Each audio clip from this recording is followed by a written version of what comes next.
The Ice Retreat by Ruth Kelly. Read by Polly Edsall, Daphne Kuma, and Alex Wingfield. Messiah complex. A state of mind in which an individual holds a belief they are destined to become a saviour. Chapter 1. Florence. 5 days to winter solstice. It sounds like a summer meadow.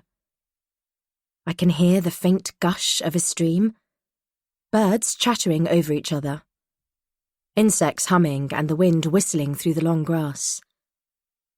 I can almost feel the warmth on my face. There's something else. I listen intently, tuning into a sound that keeps repeating.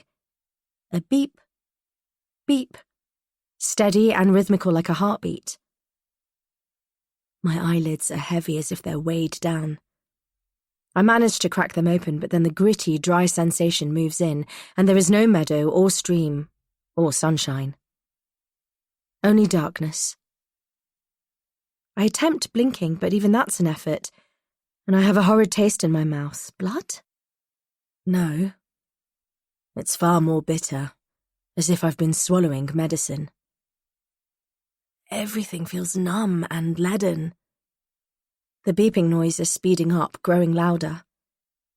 Feeling my way like a blind person, I manage to lift a hand to my face, tracing across the uneven skin, the scars, until I touch something I don't recognize.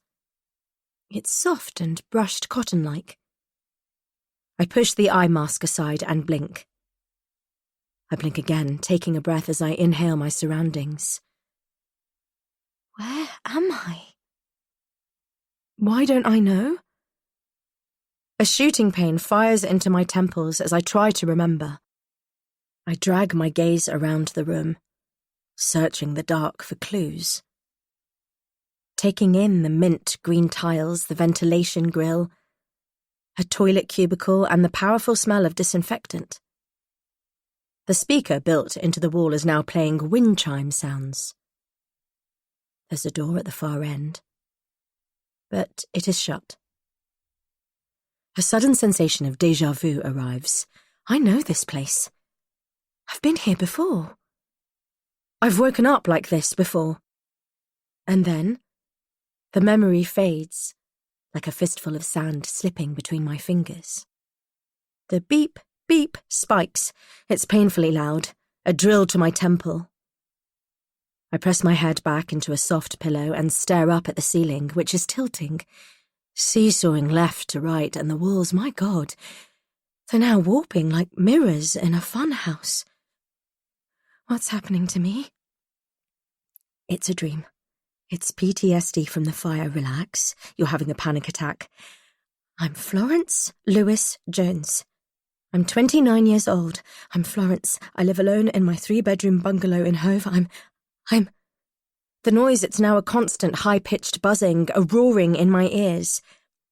I manage to turn my head a fraction. Parked behind me is an ECG machine with green lines sprinting across a monitor.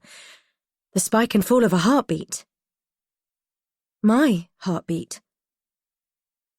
It's only now I notice how I'm cocooned in white sheets, pulled so tightly across my body it feels like I'm wearing a straitjacket. I'm in hospital. But why? Have I been in an accident? I scan my body for pain, but I don't feel anything. Nothing at all. I need to think clearly. What do I remember? My head is fuzzy, woolly like candy floss, and the memories, they flutter and lift off each time I try grabbing hold of them. What happened yesterday? A black hole opens up. Last week? I can't remember anything. My gaze falls to my right arm, to a butterfly plaster and a constellation of needle marks arranged around a bright blue vein. Something's wrong. It's not like the last time. I try moving and I feel a sharp scratch. There's a cannula in my other hand pulling under my skin. I follow the tube which feeds into more machines that pump and shuffle. A transparent bag heavy with liquid swings on a hook. The squeaking makes me nauseous and the room sways. The ground slides. Down is up and the knot of tubes and wires are suddenly moving. No. Slithering. Acid yellow, speckled black with scales. They're coiling around my wrist, tightening, squeezing, with black pins for eyes and a forked tongue. Snakes! Ah! I scream, get them off me! My pulse echoes as I fight them off. The cannula drags under my skin. I grab it, rip it right out, and then I shut my eyes tightly and count to 5. This isn't happening. 3, 4, this can't be happening. 5. Slowly, I open them, blinking into the stillness. The room is quiet again except for the ECG machine, and everything I imagined has gone. I'm hallucinating. I'm having some sort of episode. I need to get out of here. I try swinging my legs off the bed, but they won't budge. My fingers feel thick and clumsy, and it takes all my concentration to get a grip on the bedsheet. With an almighty heave, I pull the sheets to one side. I'm in a white hospital gown. My eyes run along my thighs and across my knees and shins, coming to a hard stop at my ankles, where I feel my stomach plummet. My feet. Oh God, what is this? Thick, creaking leather straps are looped around my ankles, fastening me to the bed. The sort of restraints you'd find in old psychiatric wards. I don't have enough strength to sit up. I strain against them, but the bind yanks me tighter, and then I notice the trolley. It's parked several feet away, loaded with syringes and vials of liquid lined up in neat rows. On the tray below are 6 bottles of pills and a roll of grey duct tape. I woke up in a sweat. Now I'm shivering. My teeth are chattering and all my hairs are standing on end, the way they do when you sense someone's watching you. I don't know why I didn't see it before.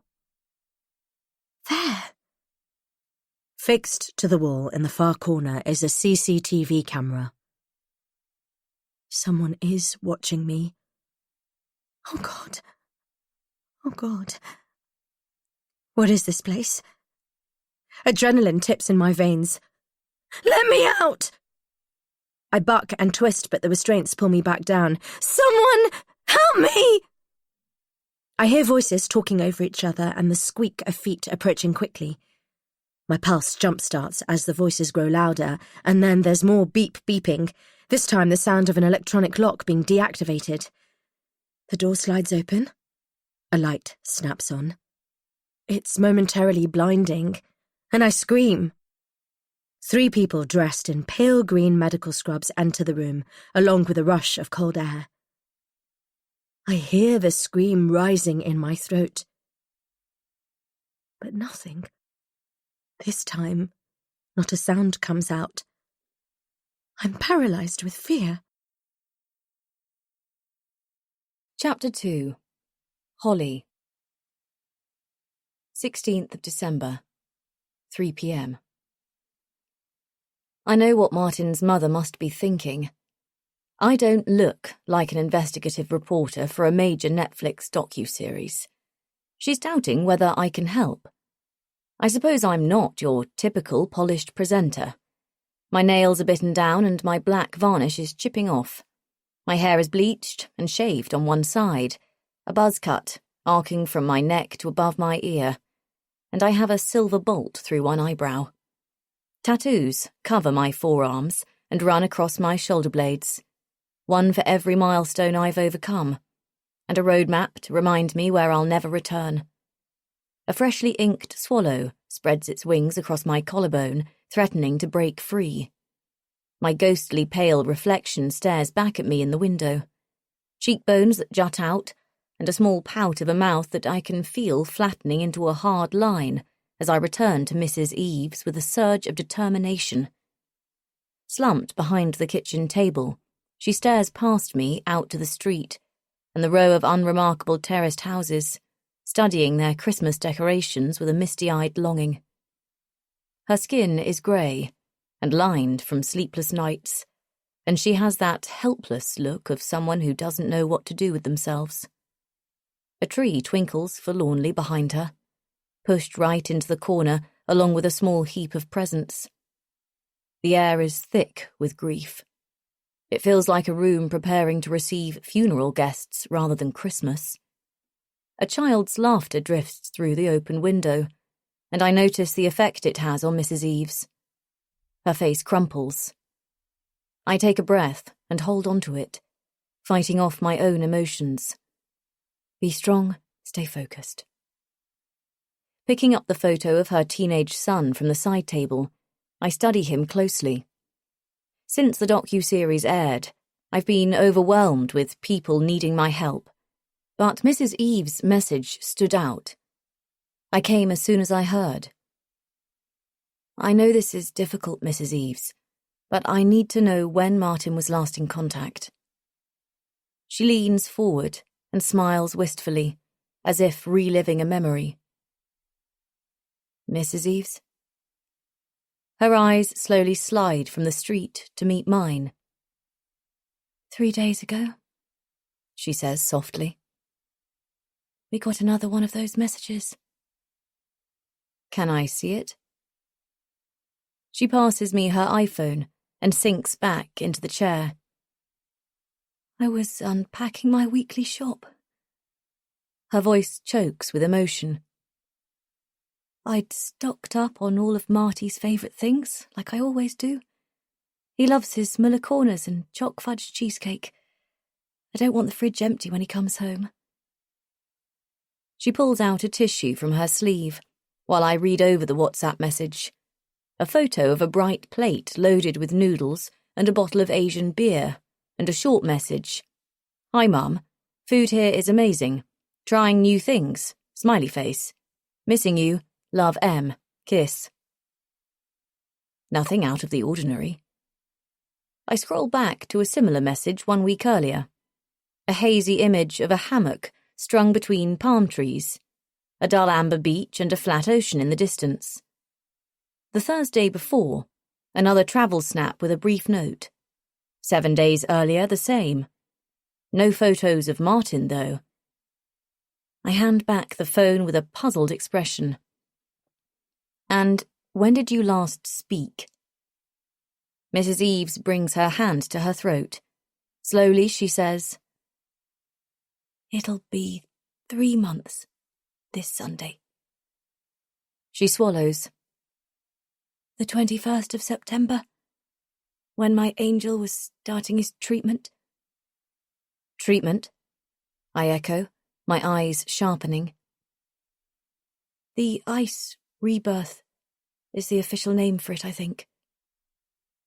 She hauls herself out of her seat and heads into the living room, where she plucks something off the shelf. She returns with a thin book and hands it over. A slick information pack printed on recycled paper, featuring an impressive wraparound panorama of the Swiss Alps. The pure white snow iridescent beneath the kitchen lights. Heal your pain. Heal your life. I flip it over. Don't leave it until it's too late. #IceRetreat. Fear instilling, triggering language. It's how she snares her victims. I flick through the pages, gnawing at the inside of my cheek. Glossy images of mountains, valleys and the lakes that Switzerland is famous for, plus photos of dewy fruit and colourful chia breakfast bowls sandwiched between affirmations on how to heal, but nothing about the retreat or the therapy. No surprise there. Despite an unprecedented amount of social media hype, celebrity clients and sports stars, the Ice Retreat, which famously claims to cure all forms of pain through extreme cold therapy, has remained shrouded in secrecy since it opened 2 years ago. Located 3,200 metres above sea level on the summit of Mount Turin, it boasts views over the entire Lauterbrunnen Valley.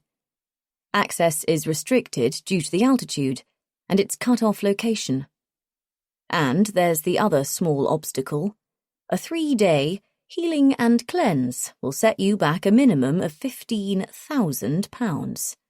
And those wanting to attend must first submit to a vigorous vetting process to see if they meet the requirements needed to undergo the treatment.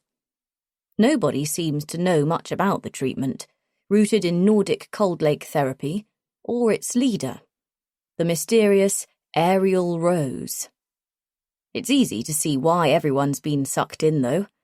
She's a poster girl for youth and vitality. 24 years old, pretty, a 2-time Olympic skiing gold medalist, claiming she cured herself of a career-ending injury with her own therapy. First bursting onto the wellness scene in her late teens, riding the wave of the trend, Ariel has acquired godlike status. She knows how to pull you into her web, no question about it. I hand the brochure back, scowling. Martin kept insisting it would be life-changing. Mrs. Eve's voice cracks. I grit my teeth, the quiet rage building. And you haven't spoken since he arrived at the retreat? He rang the day he arrived. He sounded so happy. But that was the last time I heard his voice. He sends one message a week, but never calls. He won't pick up and he won't reply to any of our questions. We share everything. It's not like him to shut me out. Her eyes move to the crucifix on the wall. Then I notice there are 6 more sacred icons spread around the room.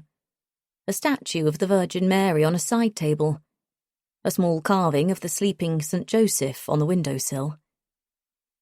He says he's in Malaysia, but I know that can't be true. She continues.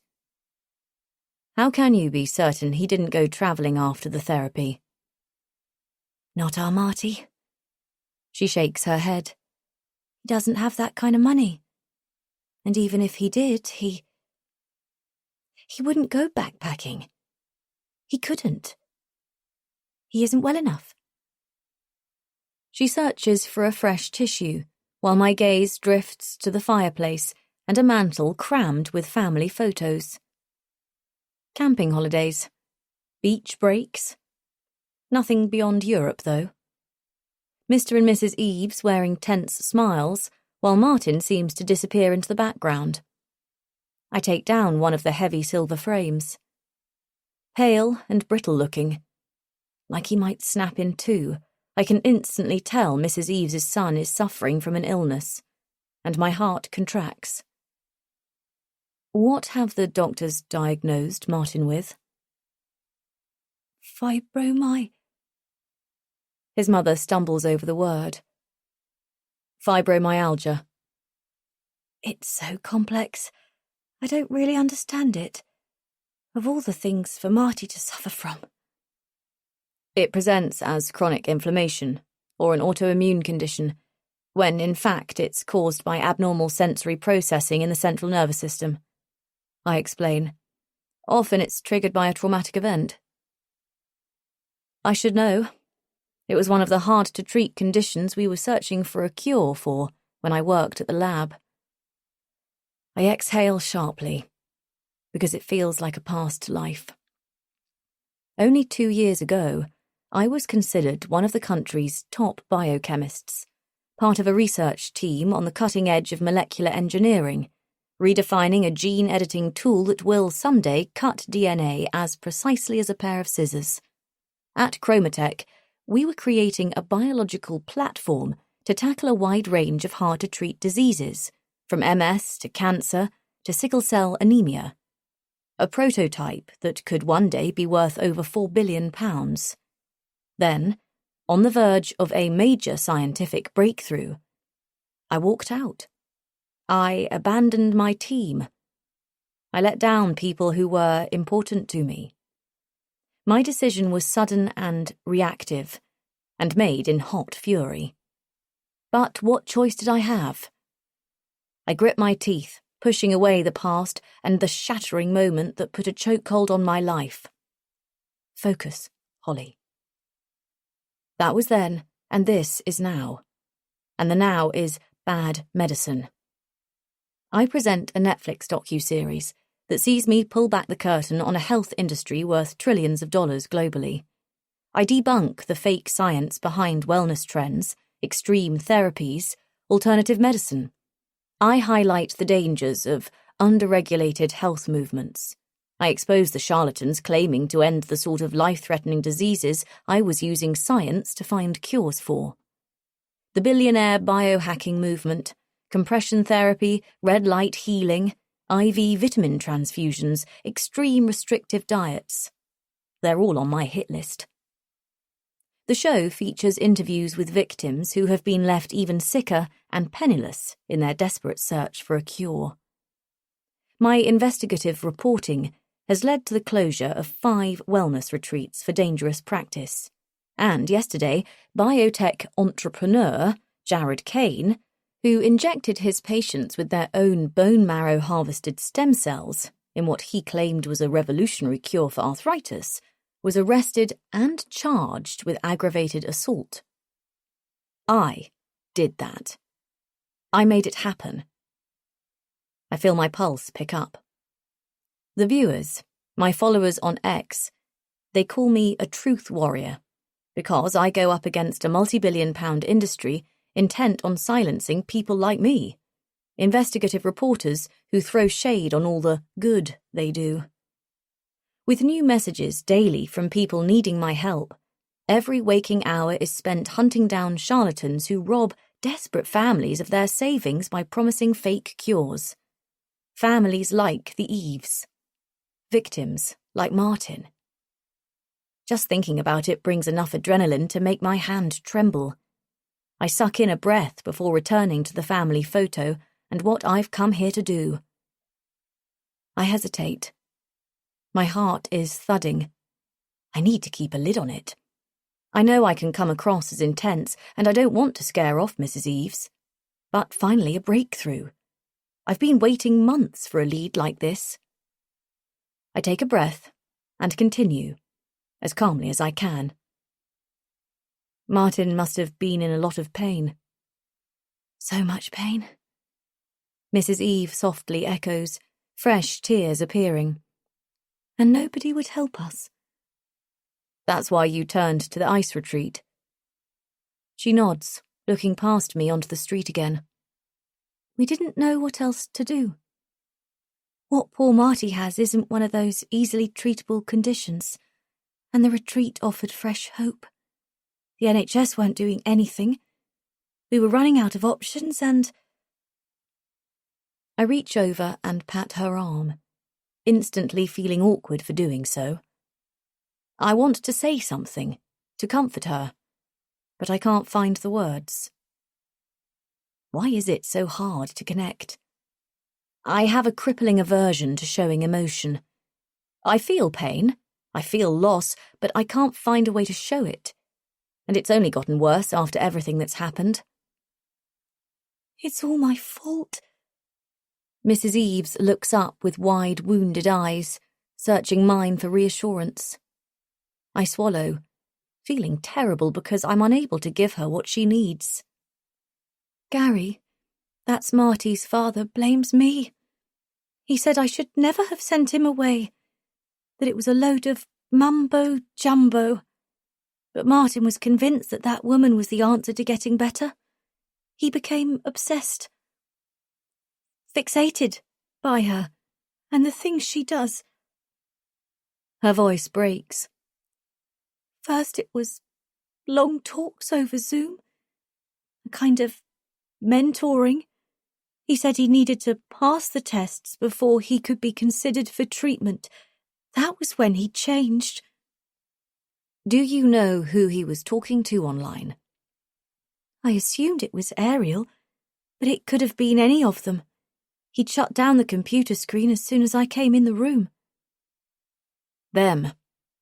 Ariel Rose's core group. A dozen or so of her most loyal followers who live with her on the mountain all year round. Then there are the Ice Warriors, a 2.5 million strong online community, most of whom have never visited the ice retreat, but that doesn't stop them being fanatical and obsessive, championing her work on social media and fighting off criticism, as fierce and aggressive as any real army. I think about how they would have brainwashed Martin, and I feel a swell of emotion. How did he change? I ask. More withdrawn, I suppose. Then he stopped communicating with me entirely. He became distant and unreachable. I thought, if I let him go there, if I let him see for himself, that will bring him back to me. I swallow as my own painful memories return. The similarities are uncanny. And you paid for his therapy? He was in so much pain, our poor boy, she replies. He was begging by the end, and Gary wasn't going to help. I haven't seen a penny out of him since he left us. It wasn't easy, but I managed to secure an interest-free credit card and arranged for Marty to travel there. He'd never been away from home before, bless him. He's a sensitive soul, not like others his age. It was only meant to be 3 days, that's all. The website said it would be ice baths. Ice baths, for heaven's sake. I mean, what harm could it do? She stares at me, unblinking, searching my eyes for an answer. How much did the treatment cost? £15,000. Mrs. Eves winces. I know. It sounds like an awful lot. But Marty was begging. And you have to understand, I was desperate. I was at the point I'd do anything. And there did seem to be some logic behind it. The ice was meant to reduce the pain. I bite down on my anger. As a scientist, I depend on facts and data to get to the truth, and there are no reliable test results to substantiate the claim that ice therapy can make any significant difference in healing. A mild and temporary reduction in pain, perhaps, something akin to using a frozen pack of peas to stop swelling. The ice retreat in Switzerland is an unregulated, extreme therapy, cashing in on the latest health craze, preying on the desperate and vulnerable with the dangerous leader at its helm, Ariel Rose. And I intend to prove it. I'll crush her. I'm going to expose her vile, vile lies. Setting my bag on the floor, I begin unpacking my equipment. Ordinarily, I'd wait for a camera crew and team, but I don't have time for that. I can't risk losing this lead. I've been waiting for this moment for what feels like an eternity. Is it all right to start recording? I ask, my voice hardening. Mrs. Eves nods and reaches for her crucifix, nervously tugging it back and forth along the chain. She watches with a quiet intensity as I arrange the tripod and adjust the camera. I direct Mrs. Eves to sit forward in her chair. You're the only person who'll listen. The police wouldn't help, not after they read his messages. They can't understand why I'm panicking.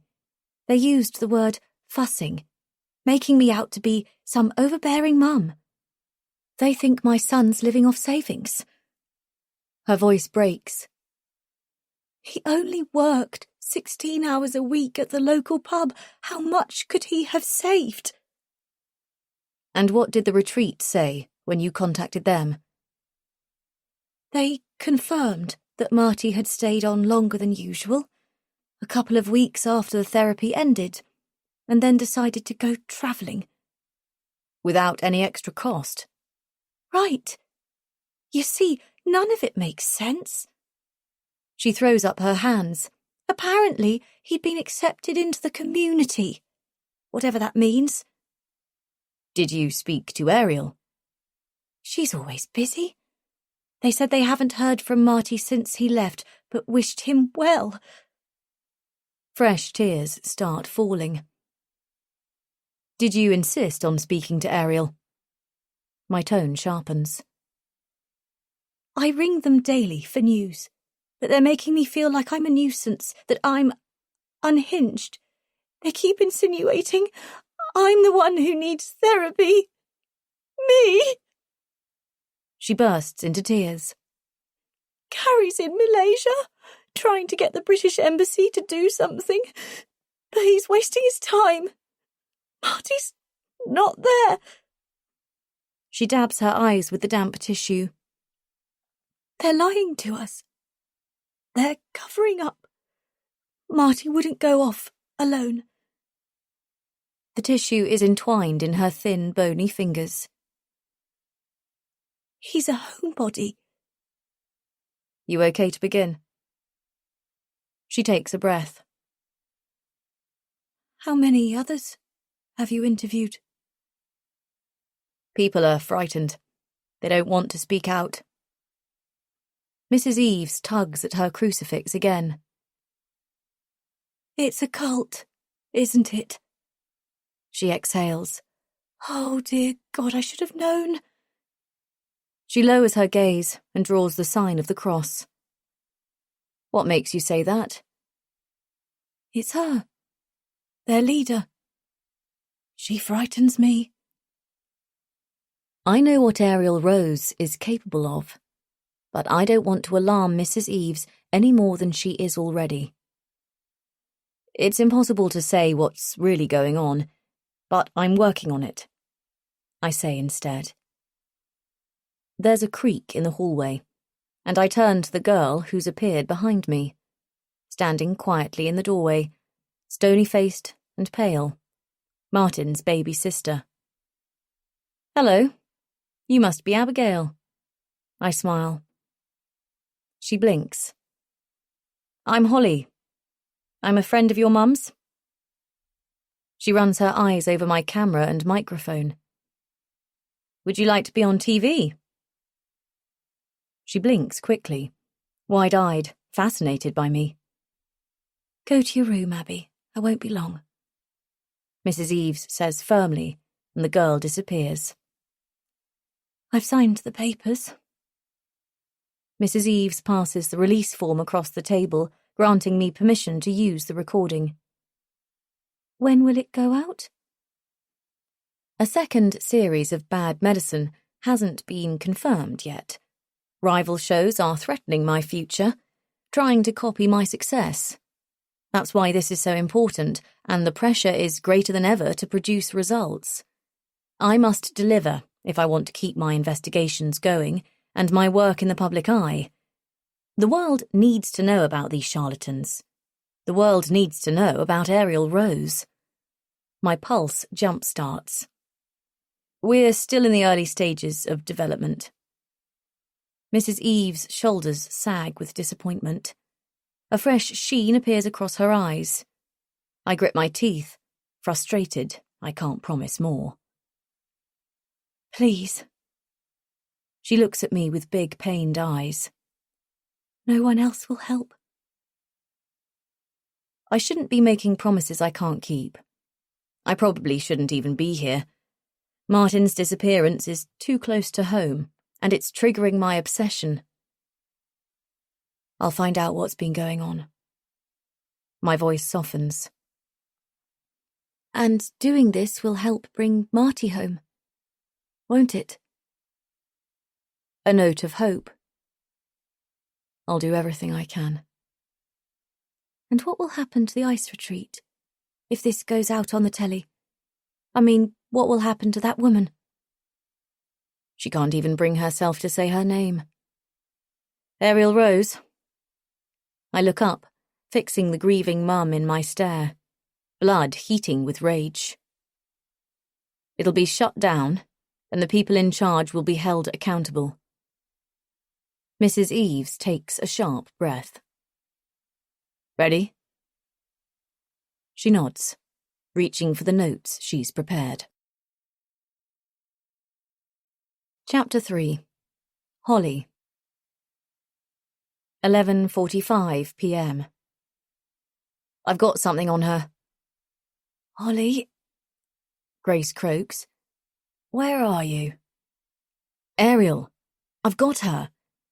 I've really got her this time. There's movement. Some whispers of reassurance to her husband. I won't be a minute, go back to sleep. Then the sigh as she hauls herself out of bed to speak somewhere private. I'll call you back. She hangs up suddenly. Seconds later, she's requesting FaceTime. Grace wants to see me, look me in the eye and check I'm not nearing burnout again. I accept, reluctantly. I thought you were taking time off. She runs her hands back and forth through her short hair, a thatch of thick grey, kinked and unruly from sleeping. Her face is in the shadows of her book-lined study, and a small desk lamp glows from behind. As CEO of Gorilla TV, a small production company in East London, Grace took a chance on me when I walked out on my research at the lab. She bought into my vision for bad medicine and gave me the tools and a platform to pull together a pilot that was snapped up by Netflix for an eye-watering amount. After a childhood like mine, you'd think that was all I'd care about. But this has never been about the money. It's sitting in a savings account, barely touched. I use what I need and get by on not a lot. Grace says I should invest, put it towards my future. She fusses too much. She's become a mother figure. The mum I should have had instead of the childhood I try to forget. But at 32, I can't see anything beyond the next few months. Not until I've got justice. She peers into her screen. Are you in your car? A note of concern in her voice. Just got back into London. Anyway, about this fresh lead. Why aren't you at home resting? A 19-year-old who went to the retreat is missing. No sign of him for 3 months. Ariel's denying any knowledge, but it stinks of her lies and cover-ups. The ice retreat? It doesn't take Grace long to get up to speed.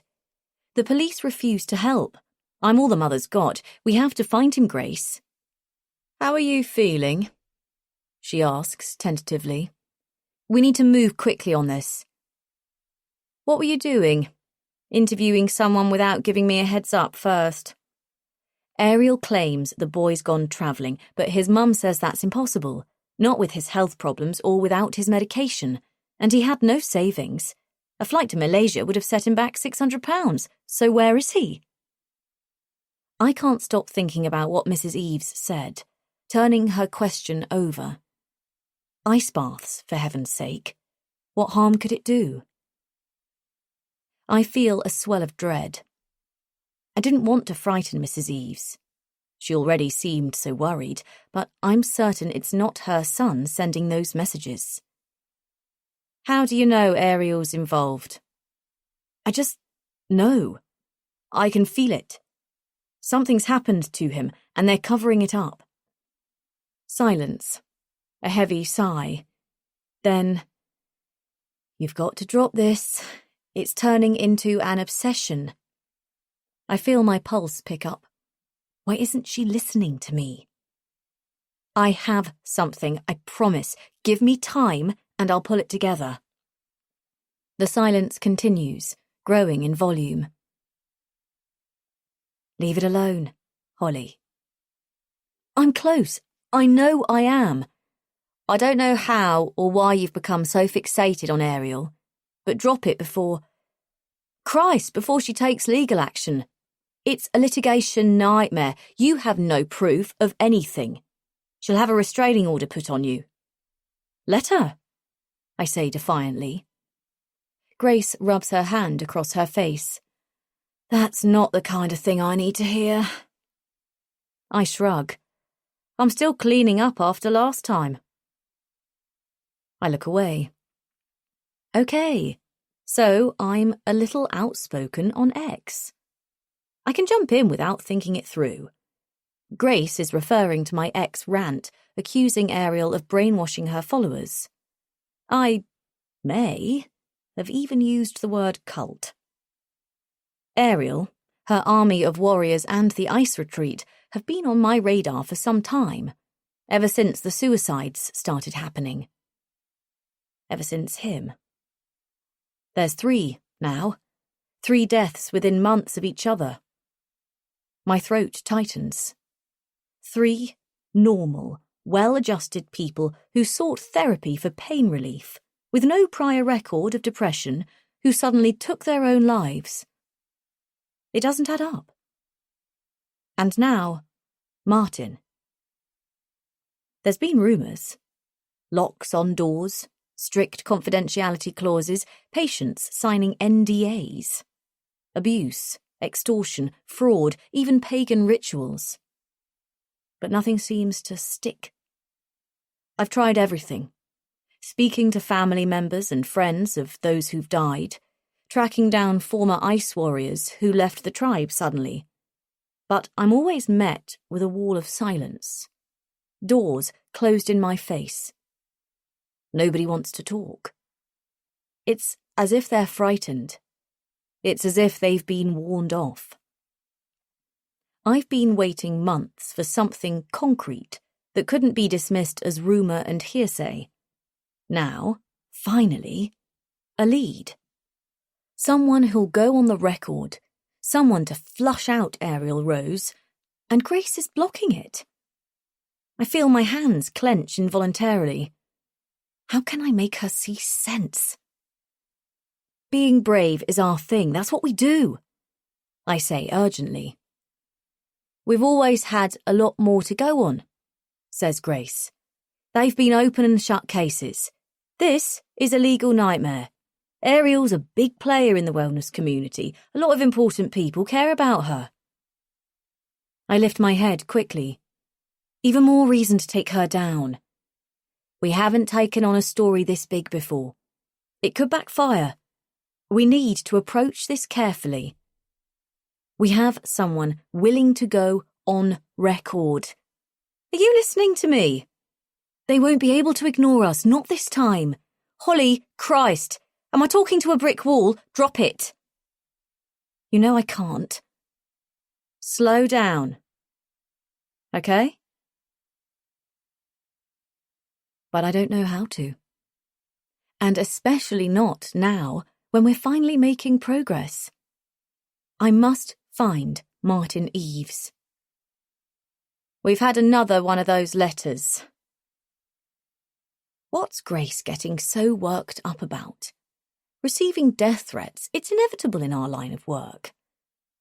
I have a bullish interrogative style. I go digging around where I'm not wanted. I'm authority pushing. And yes, I piss people off. And I send charlatans to prison. That's what I do. It's part of the job. Bring it on. I don't think you understand how big this story is. I exhale.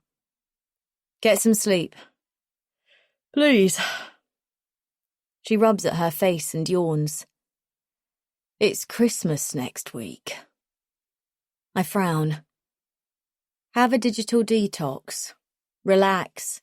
And we'll recalibrate in the new year. The world is full of health sharks to take down. We don't need Ariel Rose to get our Netflix contract renewed. I feel the heat of frustration, a tightening in my chest. I press back into the car seat, but my head is throbbing, the dull ache of a migraine coming on. I wish I could explain, make her see, tell Grace the truth, why I began all of this.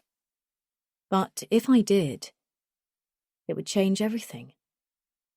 And I'm not ready for anyone to know my secret just yet.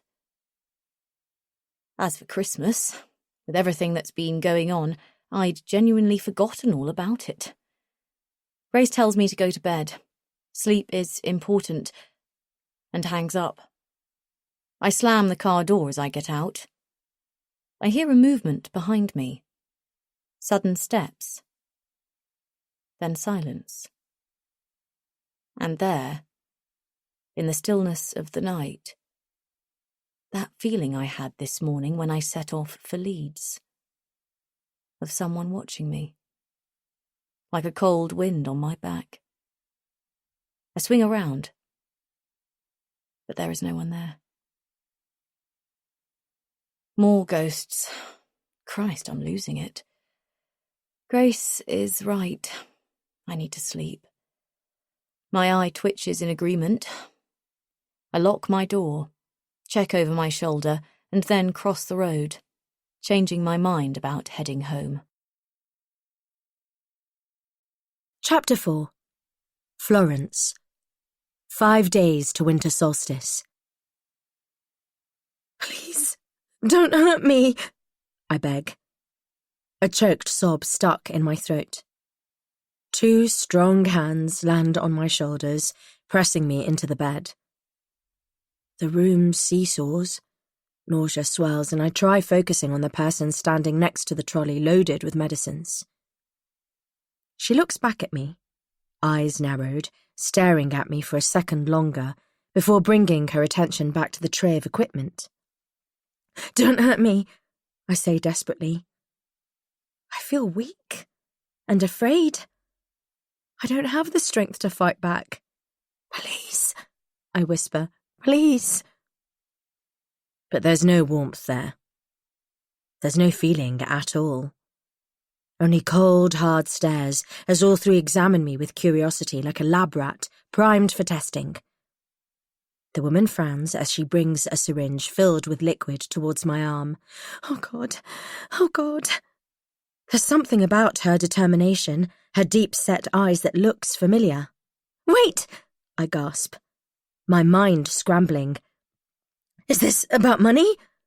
I'm trying to unravel what's happening. It must be. It's the only thing that makes any sense.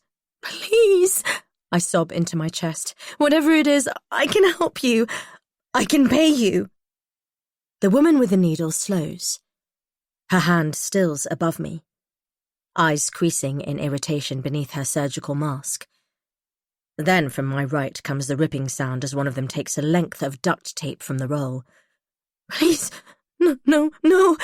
My scream is suffocated as the tape is pressed over my lips. My breath rattles in and out of my nose as they wind the tape right around the back of my head. The woman's brow relaxes. Liquid spurts from the syringe and dribbles onto my arm.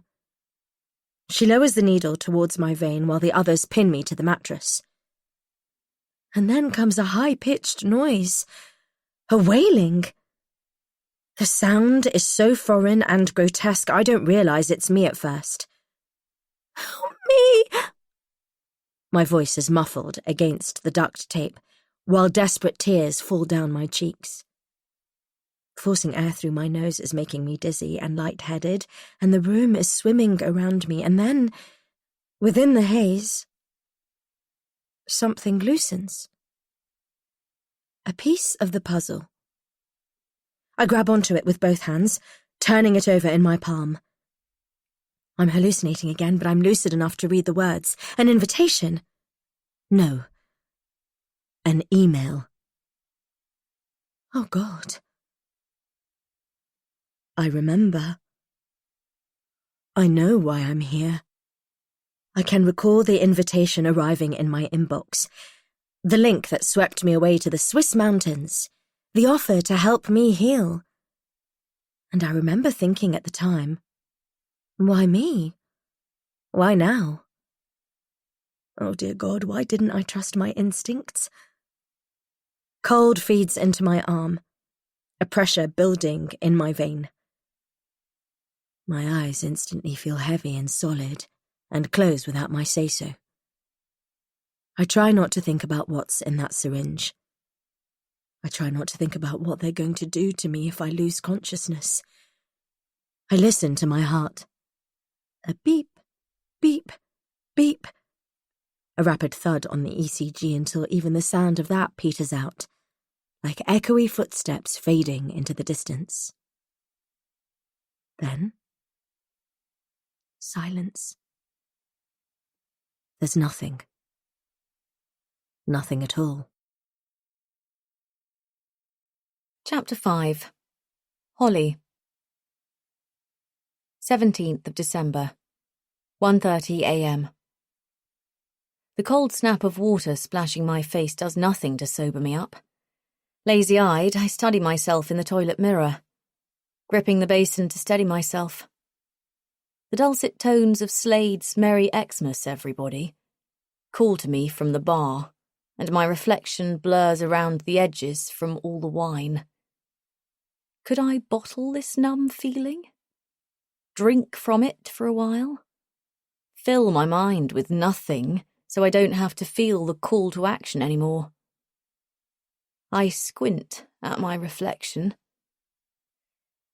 No, it's time to go home. I'd planned to stay for one, to take the edge off, but I can't flush Martin out of my head, or that nagging sense of responsibility. Martin reminds me of him, and it's tearing me in two. What now? What now, Holly? I need to be alone to recenter, focus on how to find Martin and bring him home. I pull the baseball cap low on my head to hide my face. I don't need anyone recognizing me, not like this. I miss a step as I reach out for the door. I don't have a drinking problem. Really, I don't. When I'm stressed, it calms me. It knocks me out so I can sleep. And I don't think I've slept properly for 2 years. Back in the heat of the late-night bar, I swing my gaze around, searching for an exit. I force my way through the crowd until someone steps in my way with wide-open arms. Hey, you. An untidy hug, beer sloshing. Mikkel. He sways, his eyes instinctively drawn above us to the drooping mistletoe. Thought I'd find you here. He knows this is my local. And I thought we agreed we wouldn't speak for a while. He looks wounded, and I breathe out impatiently. Come on, let's not do this again. Do what? He shrugs and stumbles. I hate seeing him like this. When he's working in the lab, he's confident. He's self-assured. He's Nobel Prize winner Mikkel Jensen. But here, on my side of town, penned in by Christmas drunks and hurting from our breakup, he's a shell of himself. Which irritates me, because I don't want someone nice or sweet. I feel myself hardening. Look, you're drunk, and I'm too knackered to have an argument. I drag my hair behind my ear. Please, go home. I don't want to fight with you, Hall. I can hear his confidence collapsing. Okay, I'll go home then. 2 minutes, please. Fuck's sake! His mouth twists in distress, and I instantly regret what I've said. Mikkel's a good person, the best, and I used to appreciate his thoughtfulness, his earnestness. Reliable, trustworthy, and straightforward about his desire for me. He was everything I wanted in a husband. Plus, he didn't irritate me, which was a big win because most men get on my nerves. We met when I was 23, right after I was crowned one of the youngest students in the country to be awarded a PhD. Fresh out of my scholarship at Oxford University, I was rudderless, unsure what to do next because I never expected to do so well. With the start I'd had in life, I still looked at everything with fear. Mikkel approached me to join his team at Chromatech. He discovered me and taught me how to manage my anger, soothed me when I was having an episode. We worked well together. Late into the night at the lab, high on fresh discoveries, feeding off one another's energy, and, yeah, sure, it took no time for our professional relationship to spill over into a romantic one. A considerate lover, Mikkel would always check in on how I was feeling. Was he being too rough? Did I like it when he touched me there? The cuddling after sex. And the leaving me restless in bed. I cringe at the memory. Because now I just want the impersonal thrusting of some one-night stand. Someone to talk filthy to me. To treat me unfairly so I can feel raw and more alive. To give me what I deserve. My skin heats up with shame, the burn rushing up my neck. I shove my way past Mikkel. Jesus, Holly! He knocks into someone's beer. Mikkel shakes his hand dry, staring at me in disbelief. I don't understand. I slow, my back still to him. I don't recognize you. Walking away brings the guilt flooding back. We've been separated for a year, yet I can't bring myself to ask for a divorce. I should, because the ambiguity gives Mikkel hope we will one day find our way back to each other. Since you left the lab, you've become... He trails off, changes tack. Where is this anger coming from? His accented English shows itself, despite 15 years in London. He's from Denmark, originally. White blonde hair and ice blue eyes. Tall and lithe, and handsome. He turns heads. But not mine anymore. My jaw clenches as I bear down on my decision to break away. I've always been that person. You didn't want to see it. Our backgrounds are too different. We should never have been together. He needs to let me go. That's not true. Slowly I turn to face him. The man I've been with on and off for 9 years, married for 3, and I'll say anything to force him to give up on me. You're jealous. Jealous? He echoes, frowning. Because I'm the star now. It's me getting all the attention, and you can't deal with it. Jealous? He lets out a small laugh. What we're doing at Cromertech, you don't need me to tell you it's life-changing. I wouldn't want to be anywhere else. His face softens, eyes creasing in kindness. Come back. We miss you. He chews his lip, holding on to the words I know he's not brave enough to say. I miss you. I stand stock still. The anger is sudden and blinding. What I do now is life-changing. I have a platform, and what I say matters. I dig even deeper. And I don't need you to hide behind anymore. He looks even more wounded than before. And who are you trying to ruin this time? A note of bitterness enters his voice. I don't have time for this. Is it that woman? My nostrils flare. I know what happened to him was awful, but you need to move on. For your own well-being. Stop chasing after ghosts, Hall. Let it go. It arrives like a punch to the gut. I despise how Mikkel knows too much about me and how he's using it against me.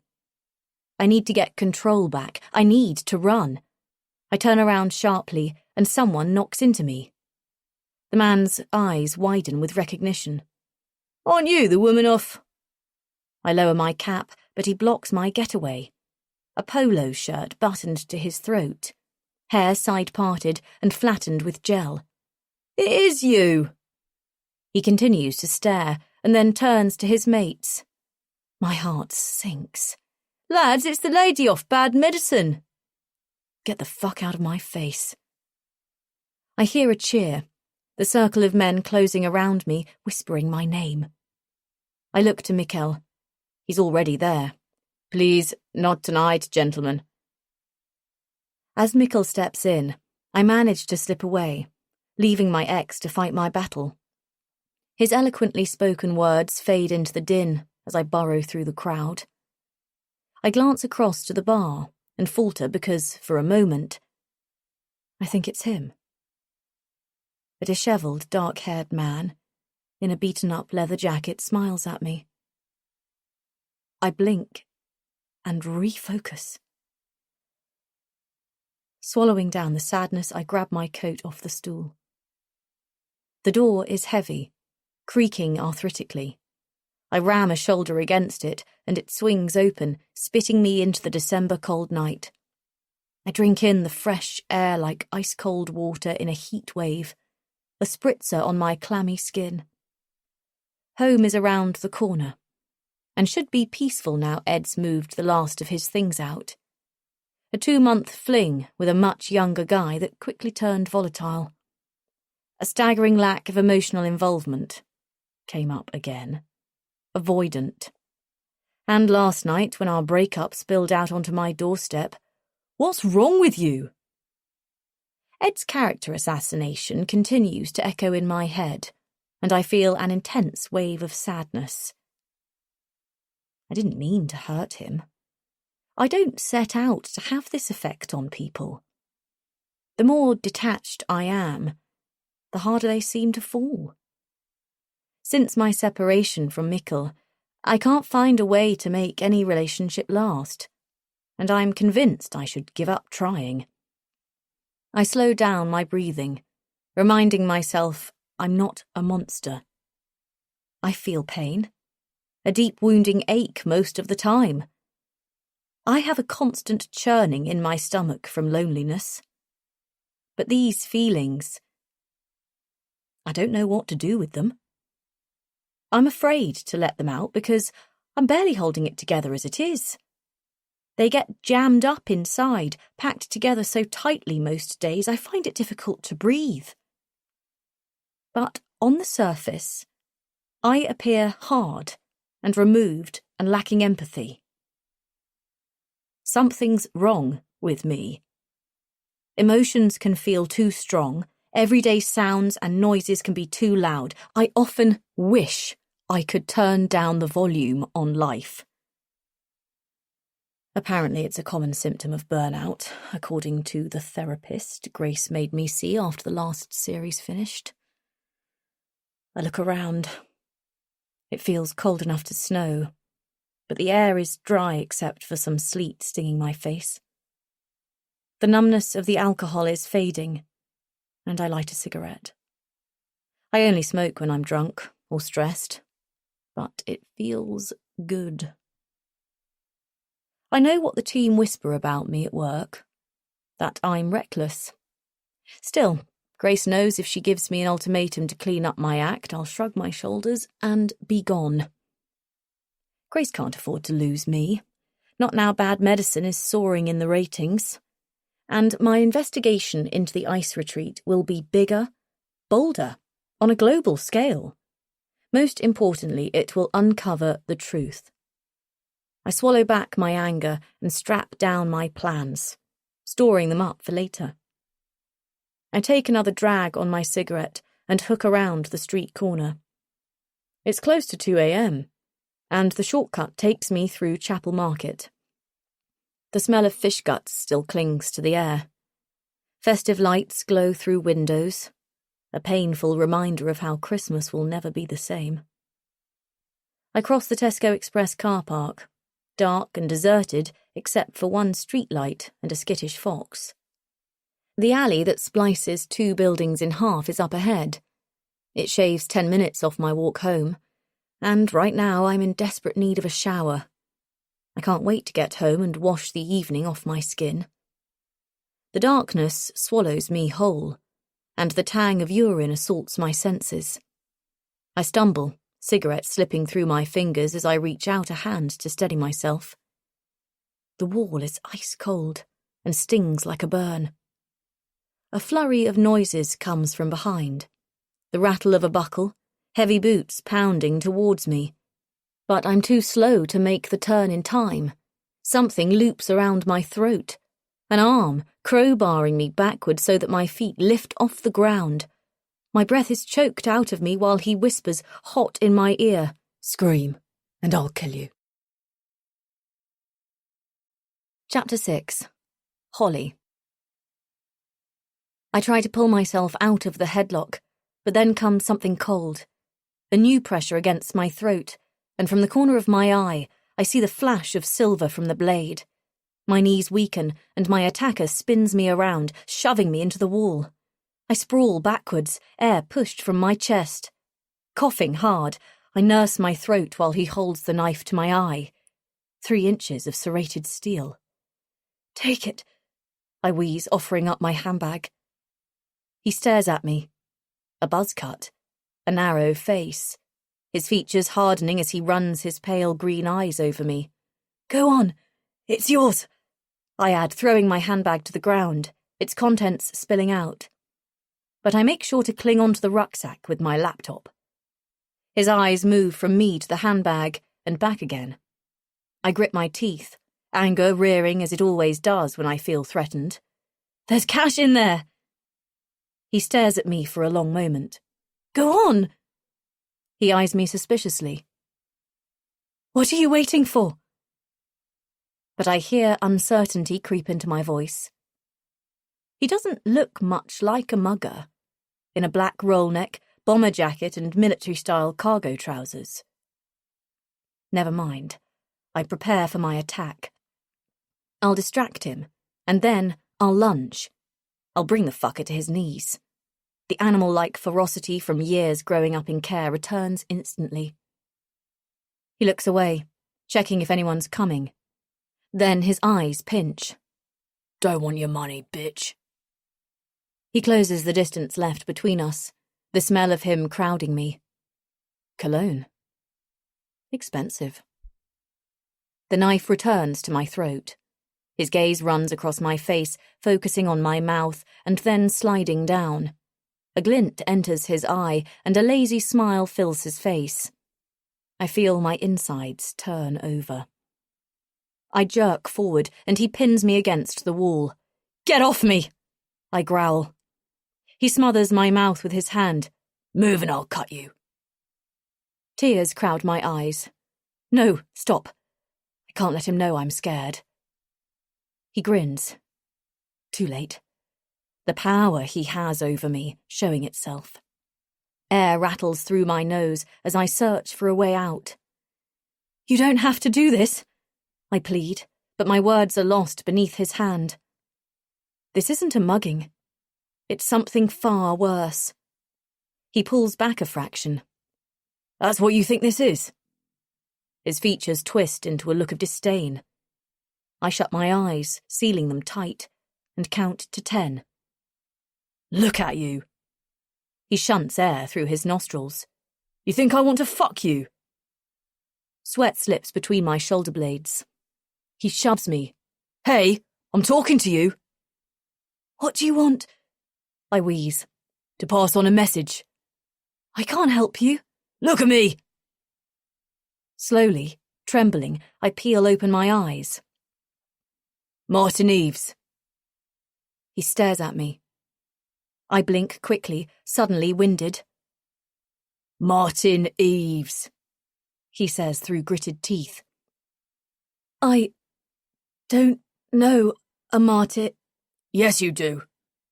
He cuts me off. Don't lie, princess. His tone is chilling. I have no idea. He shoves me again. My rucksack slips off my shoulder and lands on the ground with a clunk. Shit. That's my laptop in there. You went to see his mother. What is this? A warning. Stop asking questions and stay away from her. Who sent you?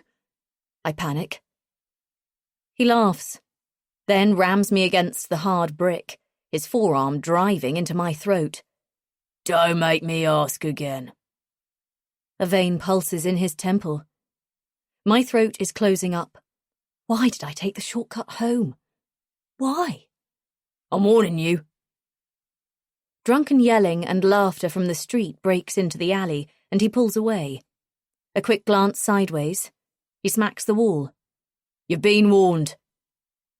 He snatches up my rucksack, slings it over one shoulder, leaving my phone and wallet strewn across the ground. Warning me with his eyes, he slips the knife inside his pocket. Shoulders rounded, hands thrust inside his jacket, he leaves quickly, disappearing into the night like a spirit. My laptop and the recording of the interview with Martin's mother vanish with him. I drink in the air, and then my body rejects it. I hunch over, retching. The thought of what he could have done leaving me all at once.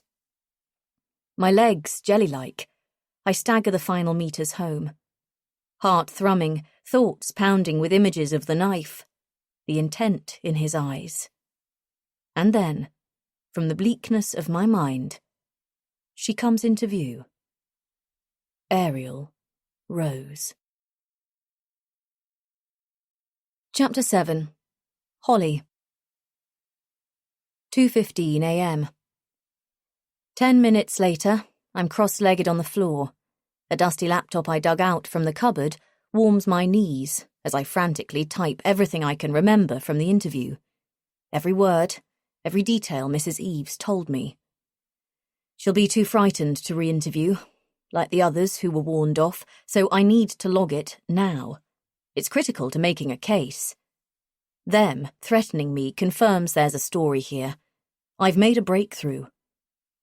I unscrew the lid of the vodka, and with a shaky hand I refill my glass, spilling some over the side. I need to take the edge off, and quickly. I touch my cheek, wincing at the pain where he grabbed me. I'm feeling vaguely out of control, buzzing with adrenaline, fizzing with a cocktail of emotions. I'm worried for Mrs. Eves' safety. I'm fucking livid he stole my laptop, but I'm also excited. Because how could he have known the interview recordings were in the rucksack? I swallow back a third of the glass. The burn feels nice. They've been watching me, following me, which means I'm close to the truth. The tribe is growing anxious, and Ariel is panicking. She's rattled enough to send a brainwashed ice warrior after me. Ariel. She's definitely behind all this. The prospect of sending her to prison is making my hands tremble. I drain the vodka. Blinking quickly, I return to my screen, a fresh determination driving me into the small hours. Find Martin, bring him home. I refill the glass, this time with wine. 4 a.m. A Google search on Ariel Rose brings up stories I've read 100 times over, but still I rake through the material, searching for new information. Something, anything. Opening more tabs, turning on my VPN, I spread the net even wider, combing through foreign publications, cursing the updates that keep filling my screen. I'm about to reboot the laptop before I smash it, when my eyes snag on a name. I blink quickly, flushing away the alcohol haze. That's strange. Highlighting the article, which is in Spanish, I copy and paste it into Google Translate. It's only a few paragraphs, but the content speaks volumes. I breathe out sharply as my eyes take in the new information. Teenager takes his own life after following the teachings of popular wellness guru Ariel Rose. How could I have missed this? I've been so thorough, so careful with my research. Santiago Hernandez, 19, was found drowned in an ice bath in his family home in Barcelona on the 20th of November, 2 weeks after returning from the wellness centre in Switzerland, which specialises in using extreme cold therapy to heal pain and trauma. Ariel Rose's visualisation and empowerment YouTube video was playing on the teenager's laptop at the time of discovery by his mother. Santiago, who was due to study theology at the prestigious Pompeu Fabra University, was understood to be suffering from chronic knee pain following a sporting injury. The family doctor confirmed he did not have a prior history of depression or mental illness. That makes 4.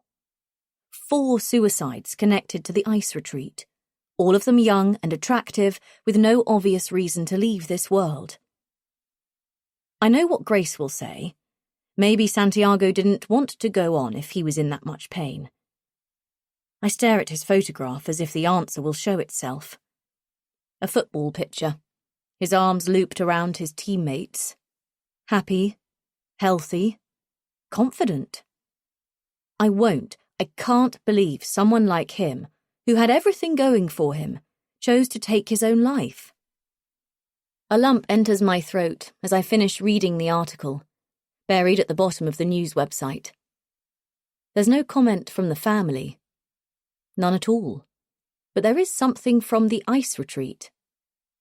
A spokesperson for the wellness centre says their thoughts are with Santiago's family.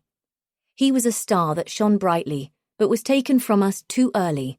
A terrible tragedy. But Santiago's death has no bearing on the teachings of our leader Ariel Rose, who has helped thousands of pain sufferers across the world and will continue to advocate the use of ice therapy in order to heal. Anger flares in my chest. I lift my head quickly, my eyes sliding across the glasses and coffee mugs and yesterday's dirty plates, finding their way back to the wall. Everything I've researched, investigated, dug up is reassembled there. Printouts of news reports, cuttings. My eyes connect with each headline in turn. Healer, Saviour. Who is the Ice Queen behind the ice healing trend sweeping the globe? Former Swedish Olympic star opens the highest recorded retreat in the world. Former flame of the Ice Queen says she likes kinky sex in cold showers. Ariel Rose breaks her 5th Guinness World Record swimming underneath a frozen lake, 250 feet in 4-degree temperatures. Leads. Contacts. Handwritten notes. The faces of those who have died. Thick marker pen and string pull them all together. And there, pinned in the centre of the chaos, a photograph of Ariel Rose. Paper-thin wisps of her long, ash-white hair frame her Nordic face. Her pale blue eyes stare coldly into the room.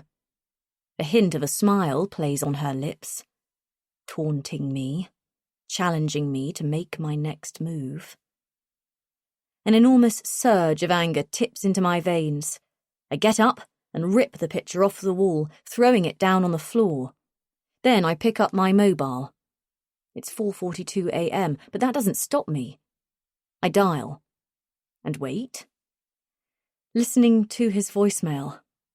I'm word perfect. I've heard it so many times. Tears run down my cheeks as I hear a ghost from the past, as I listen to the familiar words. And an ache, a giant wound, opens up in my heart. Chapter 8. Holly.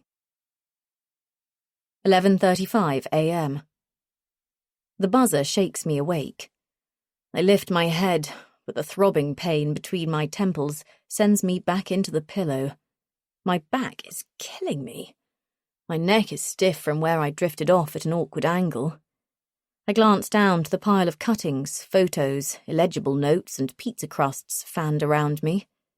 I drag myself off the couch and stumble across the darkened room, eyeing myself briefly in the hall mirror. Darkness rings my eyes, and I'm wearing a swollen cheek from last night's assault. I pick up my Ray-Ban aviators from the sideboard and answer the intercom. Grace Goodman stares back at me from the video link, glancing from side to side in that impatient way she takes with her everywhere. What now? The mere act of standing is painful. I've just woken up. Grace smiles brightly into the camera, then leans in. Can you let me in? I grimace. Open the bloody door, will you? Sighing heavily, I release the catch. Then I open the deadlock on my door and remove the chain. Grace is up the stairs before I've had time to run a hand through my hair. She eyes me up and down, looking at me suspiciously for wearing sunglasses indoors. I had a late night. I shrug and lead us into my flat, picking up rubbish, opening a window to air the room, drawing the blinds. I quickly shut the spare bedroom door on my research. Grace follows me into the lounge, her gaze sliding over the mess. Our eyes meet as she carefully takes a seat and I pick up last night's bottle of vodka from the coffee table and take it with me into the kitchen. I can feel the weight of her judgment, and it's painful. Want something to drink? Tea? I say over my shoulder, opening the fridge onto naked shelves. You okay with no milk? You contacted the ice retreat again. I blink. Did I? My body still fizzing with chemicals. Last night, 4:45 a.m. The memory of last night spins. The blinding anger, the social media rant, glimpses vaguely swimming into view. I swipe open my phone to hundreds of alerts responding to my ex post, quickly refreshing my memory of what I wrote. Shit. In my drunk emotional state, I'd called Ariel a killer. Ariel Rose is a wolf in sheep's clothing, a dangerous cult leader who leads people to suicide. She's a killer, not a healer. Where is Martin Eves? And, I breathe in sharply, it's already had 250 shares, 155,000 impressions, and a stream of comments. Shit. I look at Grace sheepishly. Then up rears the defensive wall. I wanted answers. Martin's mum is losing her mind and nobody will help except me. You did what I specifically told you not to do. The Post isn't contacting her per se, even though I warned you off. Okay, so don't tell me Ariel's made a complaint. I shrug defensively. This is serious. You called her a killer. Grace looks at me in astonishment. She could take you to court for defamation of character. She wouldn't dare, I say confidently. Ariel doesn't want the press attention. It's borderline harassment. People love me for this kind of thing. Grace subjects me to closer scrutiny. What's happened to your face? I touch my cheek and wince. It's nothing. Did something happen last night? I fill a large glass with water and press a paracetamol from a blister pack. I ran into Mikkel, that's all. Things got a bit heated and... Jesus, did he hit you? No, nothing like that. I trail off. If Grace knew I'd been attacked by an ice warrior, it would be the nail in the coffin for my investigation. She'd say it was too dangerous. Christmas drunks, a fight in the pub got out of hand and I was in the way. Some rowdy lads. Fresh concern enters Grace's voice. Something I should be aware of? Will it make the press? I warned you about keeping a low profile, now you're in the public eye. It's nothing like that, I say quickly.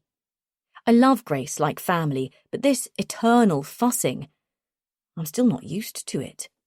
Nobody gave a shit about me while I was growing up, and that feeling's stuck around. Don't worry, please. You're making me anxious. What did you come here for? My head is now pounding, a dull ache drilling right the way down. I slump against the worktop. Well, you can't appear on camera with that shiner. You'll need some makeup. It won't translate well on screen. But, I frown, we're not filming until New Year. Can you sit down, please, Holly? I eye Grace warily. What's this all about? I have some news. Should I be worried? I can't believe I'm saying this. You've been invited to the ice retreat. I feel an instant rush of blood to my head that almost throws me off balance. Someone from their press team was in contact with the studio this morning after reading your post, she says. They're offering you the opportunity to interview Ariel Rose. I blink. Is this a joke? No joke. It's gone beyond all that. She lifts an eyebrow at me. On the record? Grace nods. For the documentary? That's what I'm assuming. My head is spinning. The pain between my temples intensifies as I try to take in the enormity of the news. No journalist has ever been granted access to the ice retreat. It doesn't add up. My eyes sharpen. There must be a catch. Why did you wait to tell me? Your phone's been off all morning. Okay, but now I want you to listen carefully. Grace says. I pick at the skin around my nails, tearing at it with my teeth. I'm worried. You're reckless and impulsive, and you're also sleep-deprived. She stops, looking me up and down. And if I'm honest, I don't think you're up to this. You need rest and lots of it. When can we do the interview? In 2 days' time. Apparently there's a window before the weather worsens. Grace finds the email on her phone and passes it to me to read. It's from their head of PR and comms, Katrine Ridge, who goes by the name of Tinks. As you'll appreciate, due to client confidentiality laws, we won't be able to reveal personal information about members of our community, including Mr. Martin Eves. We take health and well-being seriously and adhere to the strictest of regulations. However, that said, we want to be completely transparent about our work. We are extremely proud of our therapy centre, the results we've achieved and the lives we've transformed. Ms. Jensen seems overly preoccupied with our methodology, so we hope by inviting her into our magical healing universe for 2 nights, we can ease any concerns and put her mind at rest. Ariel is eager and very much looking forward to meeting Ms. Jensen and introducing her to our treatment programme. Yours sincerely, Tinks. I smile. I can't help myself. How did this work out in my favour? I'll be honest, Grace continues. I don't think we'll get much out of this, since they're being so forthcoming. They're clearly confident there's nothing to show them in a negative light. They'd be risking everything otherwise. I can feel my smile widening, reaching my eyes. I'm glowing. I'm positively fucking iridescent, and I've forgotten about the pain. This is our way in. I'm still in disbelief. You know I'm on your side, and I want this as much as you, and if Ariel Rose is guilty of dangerous practice, she needs to be brought to justice. She's on the back foot, which is why I'm agreeing to this, because that's what we do, but we must go about it in the right way. Why else invite me? Grace stares at me. Because she's goddamn sick of you haranguing her. I let out a strangled laugh. Think about it. No journalist has ever been granted access. Why me? Why now? Because, I bray, I'm drawing too much attention. People are noticing what I have to say. She wants to throw us off the scent. This interview is a smokescreen, but calling my bluff will be the biggest mistake she'll ever make. I say triumphantly. Grace looks at me pointedly. Remember, Ariel already has sufficient grounds to take us to court. It's not going to help matters if you go in all guns blazing. Come on, you don't need to tell me how to do my job. Be unassuming. Be charming, even. I throw her a look. That's exactly my plan. I'll catch Ariel off guard. She won't be expecting it. I'll even fool her into thinking I need her help. I'll make her trust me, and then I'll get to work. Grace nods warily. She won't see me coming. 48 hours, it'll be tight, but it's enough time to expose her lies. A line deepens between Grace's brows. Tinks requested you travel light and bring only a small crew with you. Grace returns to the email. She warned the weather this time of year is unpredictable and reaching the retreat and getting back down from the mountain can be difficult. How hard can it be? You don't want to get stuck up there. You worry too much. I smile. And I'm fine going alone. No one checking up on me. I can't have anyone watching me, not for what I've got planned. I've done loads of interviews by myself. I can work the equipment. Grace laughs. You're taking a cameraman. I'm not having you up there alone. I don't need to be nannied. It's not up for discussion, end of. So, who? I'll see who's available short notice, and I'll confirm later. Will it be him? My skin prickles in anticipation. Plus, we need aerial shots, panoramas. By all accounts, the views are breathtaking. Grace stands to leave, casting a final troubled look across the mess. The bottles. The neglect. Listen. Her voice softens. I need you to be careful, Hole. People like Ariel are highly skilled at reading others. That's how they make money. Whatever you do, don't let her inside your head. That's not going to happen. Grace eyes me uneasily. Because if there's anything, even the smallest chink in your armour, she'll find a way in.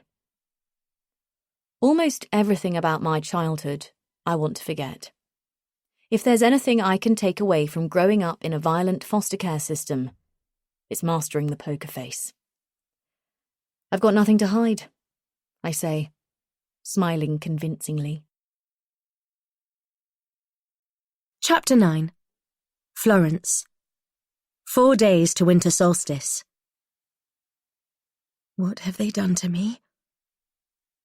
I can't see any incisions or blood, or bandages. But maybe... I swallow. Maybe it's not visible. What if it's internal? Oh God, help me. I don't feel any pain, but then I can't feel much at all. The cannula is back, feeding drugs into my system. The hiss and thump of machines behind my head, drowning out the wind chime that's playing softly over the speaker. I don't feel quite as out of it as last time I woke up. As if I've had a few strong drinks, but the hallucinations have gone. For now, anyway. It seems as though days have passed since I was last awake. But I can't be sure about anything. I do remember something, though. Home. A vivid image of my bungalow in Hove with its view across the sea. I can hear the faint crashing, the sound of the waves waking me up in the morning. I can feel the softness of the patchwork quilt I wrap around my shoulders when I sit on the veranda. A small plate of chocolate chip cookies beside me, and a cup of herbal tea warming my hands, while I look out over the sea, quietly contemplating life. I think of all the things that make me feel safe, the routines and rituals. And I'm suddenly overwhelmed with an intense sadness and longing for home. A knot tightens in my throat. This is a kidnapping. I am someone and people will notice I'm gone. No. Wait. A fog mists my memories. I'm not sure that's entirely true. I was someone, years ago. And then I hid myself away because something ghastly happened to me, but what? The sound of the lock makes me freeze. The door slides open. Light streams in and a shape fills the hole. The dark silhouette looms in the doorway. I shut my eyes, praying they haven't noticed I'm awake. I hear feet moving around my bed. A sucking noise, the sound of a pump. I open one eye, fear squeezing my throat as I steal a look. There, again that sense of déjà vu. I've met her before. I say her, although it's impossible to tell. The green medical scrubs hide everything. She's slight enough to be a woman and nimble on her toes. She skims around me, squeezing an IV bag. She looks over and I shut my eyes tightly. Then, a smell. But it's not antiseptic or medicinal. What is it? Next thing, cold hands grabbing at my wrists, and I scream. Chapter 10. Holly. 19th of December, 3:30 p.m. The sky is dark and the clouds are thick. The snow hasn't stopped since we landed in Switzerland, and there's a sense of a storm building. In the short time I've been queuing at the service station, our car has a fresh blanket of snow. Driving conditions are becoming dangerous, but that's not the reason we pulled over. The thought of a restrictive macrobiotic diet for the next 2 days has me sprinting for the junk food aisle. Cradling my calories, I make my way to the till. Someone behind is whistling a tune I don't recognise. I glance through the wide window onto the forecourt. Behind the driver's wheel is the cameraman Grace assigned to keep tabs on me. Reza Ahmadi stares contemplatively into the middle distance. Dark and naturally surly-looking, he doesn't appear the sort you'd instantly warm to. We worked together on a few episodes of Bad Medicine when he came on board for the more off-the-beaten-track locations. After initially rubbing each other up the wrong way, we came to an understanding, and... I take a breath and wonder if he's also thinking about the last time we saw each other. Any fuel? The cashier brings me back inside with his Swiss-German accent. Behind him, a TV screen looped in tinsel is on mute as downhill slalom skiers race for the finish line at a local championship. Just these. I load the junk food onto a counter decorated with tinsel. He raises his eyebrows, a disapproving frown appearing as he notices my tattoos and piercings. And? So what? But I bite my tongue. I suppose I stick out in a backwater place like this. Here on holiday, off for the tournament, he says. We're headed for the ice retreat, I say. Oh. His features tense. There's a pulse in his jaw. In the mountains, about an hour from here. I watch him closely. Do you know it? His hands grab at the snacks, quickly running barcodes through the till, concentrating on what he's doing so he doesn't have to make eye contact. You've heard of the retreat, then? I study his reaction. That's 53 francs. His response is mechanical. I cough, trying to make light of the crazy Swiss inflation, but the mood has darkened further. The whistling has stopped dead. There's no sound at all now. The cashier won't look me in the eye. I glance behind, and the woman who was on my heels has inched away, staring at me with a quiet intensity, clutching a litre bottle of lemonade to her chest. I wave the company card over the contactless reader and take my things, while the others exchange looks. As I pass by, they lean away like I'm a walking contagion. The weight of their gaze follows me, as heavy as rocks on my back. I re-enter the blizzard with a sigh of relief and indicate to Rez to get the engine started. Well, that was fucking weird. I tip the food into his lap as I get in. Hey, be careful. He scowls and then notices the bottle of wine I've kept hold of. I pass him a look and he gives me one back, then picks out a chocolate bar. I wondered if something was up, he says, tearing open the wrapping. Things got weird right after I mentioned where we were headed. I probably shouldn't have said anything, but I wanted to find out what they knew. So? He looks at me. What do they know? Their silence told me everything. My brow creases. They're frightened. It's probably your typical them and us attitude. All small towns have it. Rez puts the car into gear. It's more than that. Something's scared them. The windscreen wipers squeak, working hard against the fresh layer of snow. We've hired a beast of a car with 4WD, snow tyres, heated seats and a boot big enough to fit Rez's camera equipment, but still it's struggling with the conditions. We left Bern Airport almost 2 hours ago. The landscape has been wide open farmland up until now, but there's a sense that things are about to change. According to Google Maps, this is the final petrol station for the foreseeable future.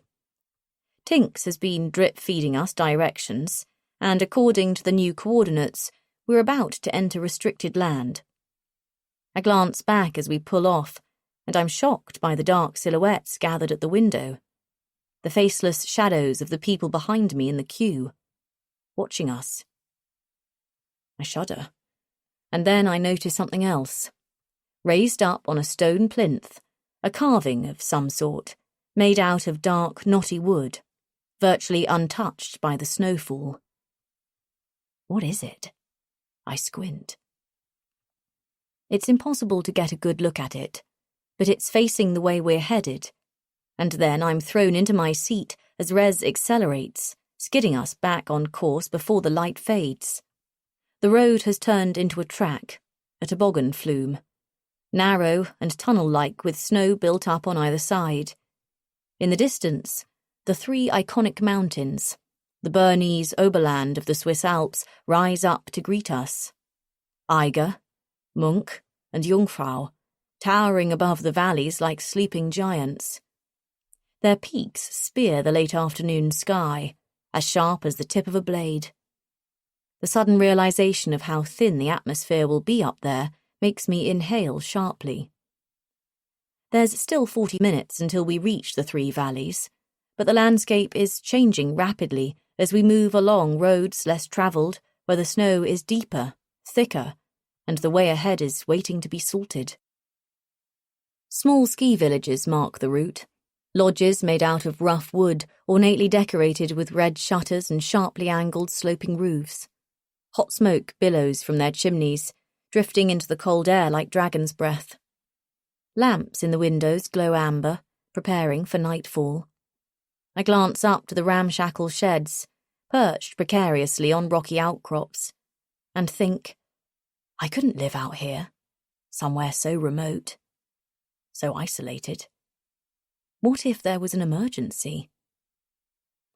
Every so often, the road inclines, threatening to scale the mountain path, but we remain low, navigating hairpin bends, curling around a frozen lake as dazzling as cubic zirconia in the bright but cold light.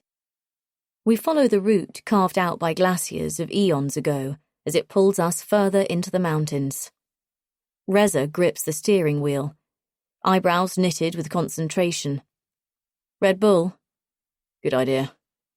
He keeps his eyes glued to the road as I open a can for him, and when I pass it over, our fingers graze. The touch is like a mild electric shock, and I try to think about something else.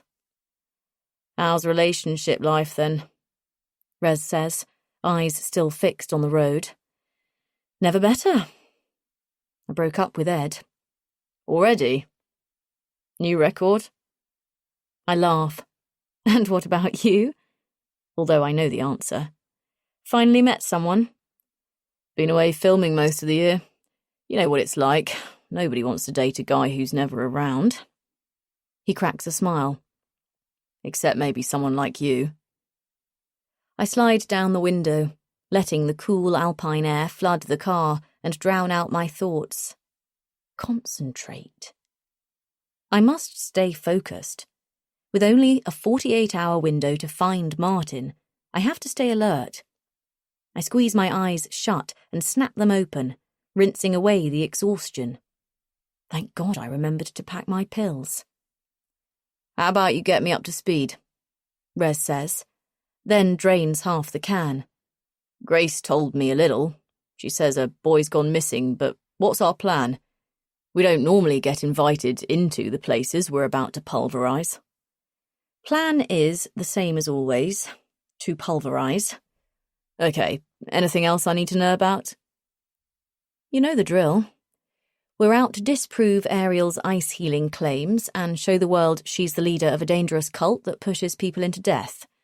I need to find out what she's hiding. 4 suicides is no coincidence, and there could be many more I don't know about yet. Softly I add, we need to bring Mrs. Eves' son home. I can tell you're out for blood. A head on a stick will suffice. He nods slowly. So you think this boy's still up there, being held against his will? Either Ariel's brainwashed him and he's too afraid to leave, or he's too sick to leave. She must have done something to those people to make them want to kill themselves. They went up there full of hope of curing their pain, and they returned completely different people, emotional wrecks. That's not normal. Rez clears his throat like he's about to say something, and then goes quiet. I pull out my iPhone and find Ariel's most recent YouTube video. You have to listen to this. You'll know what I mean within seconds. It's obvious. It's fucking crazy what she's planning. I press play. Ariel's silken voice fills the car as we head deeper into the wilderness. Chapter 11. Holly. 4:05 p.m. YouTube. 2.5 million subscribers. Do you suffer from chronic pain? Is every second of every day a struggle? Have you been turned away, told it's all in your head? Have you become afraid to seek help in case you'll be laughed out of the doctor's surgery? Do you spend hours on the internet Googling symptoms and cures in a desperate search to understand what's happening to you? Have you exhausted every avenue and every last saving to find a cure? Are you becoming increasingly isolated and lonely because nobody knows how to or wants to help? Nobody wants to listen. Friends and family, are they avoiding your calls? Defeated and hopeless. Would you do anything to take the pain away? And on your darkest days, have you even gone as far as contemplating that taking your own life is the only way out of this endless cycle of suffering? Don't be afraid. Don't be ashamed. These thoughts are normal. You're not alone. 1 in 5 people suffer from pain disorders. 1 in 5. That's 1/5 of the population. You are not alone. I am your friend. I'm here to listen, to help, and I'm here to reassure you. There is another way. There is a pain-free existence waiting for you. A new life where you can grow in confidence and be fearless. You are not alone.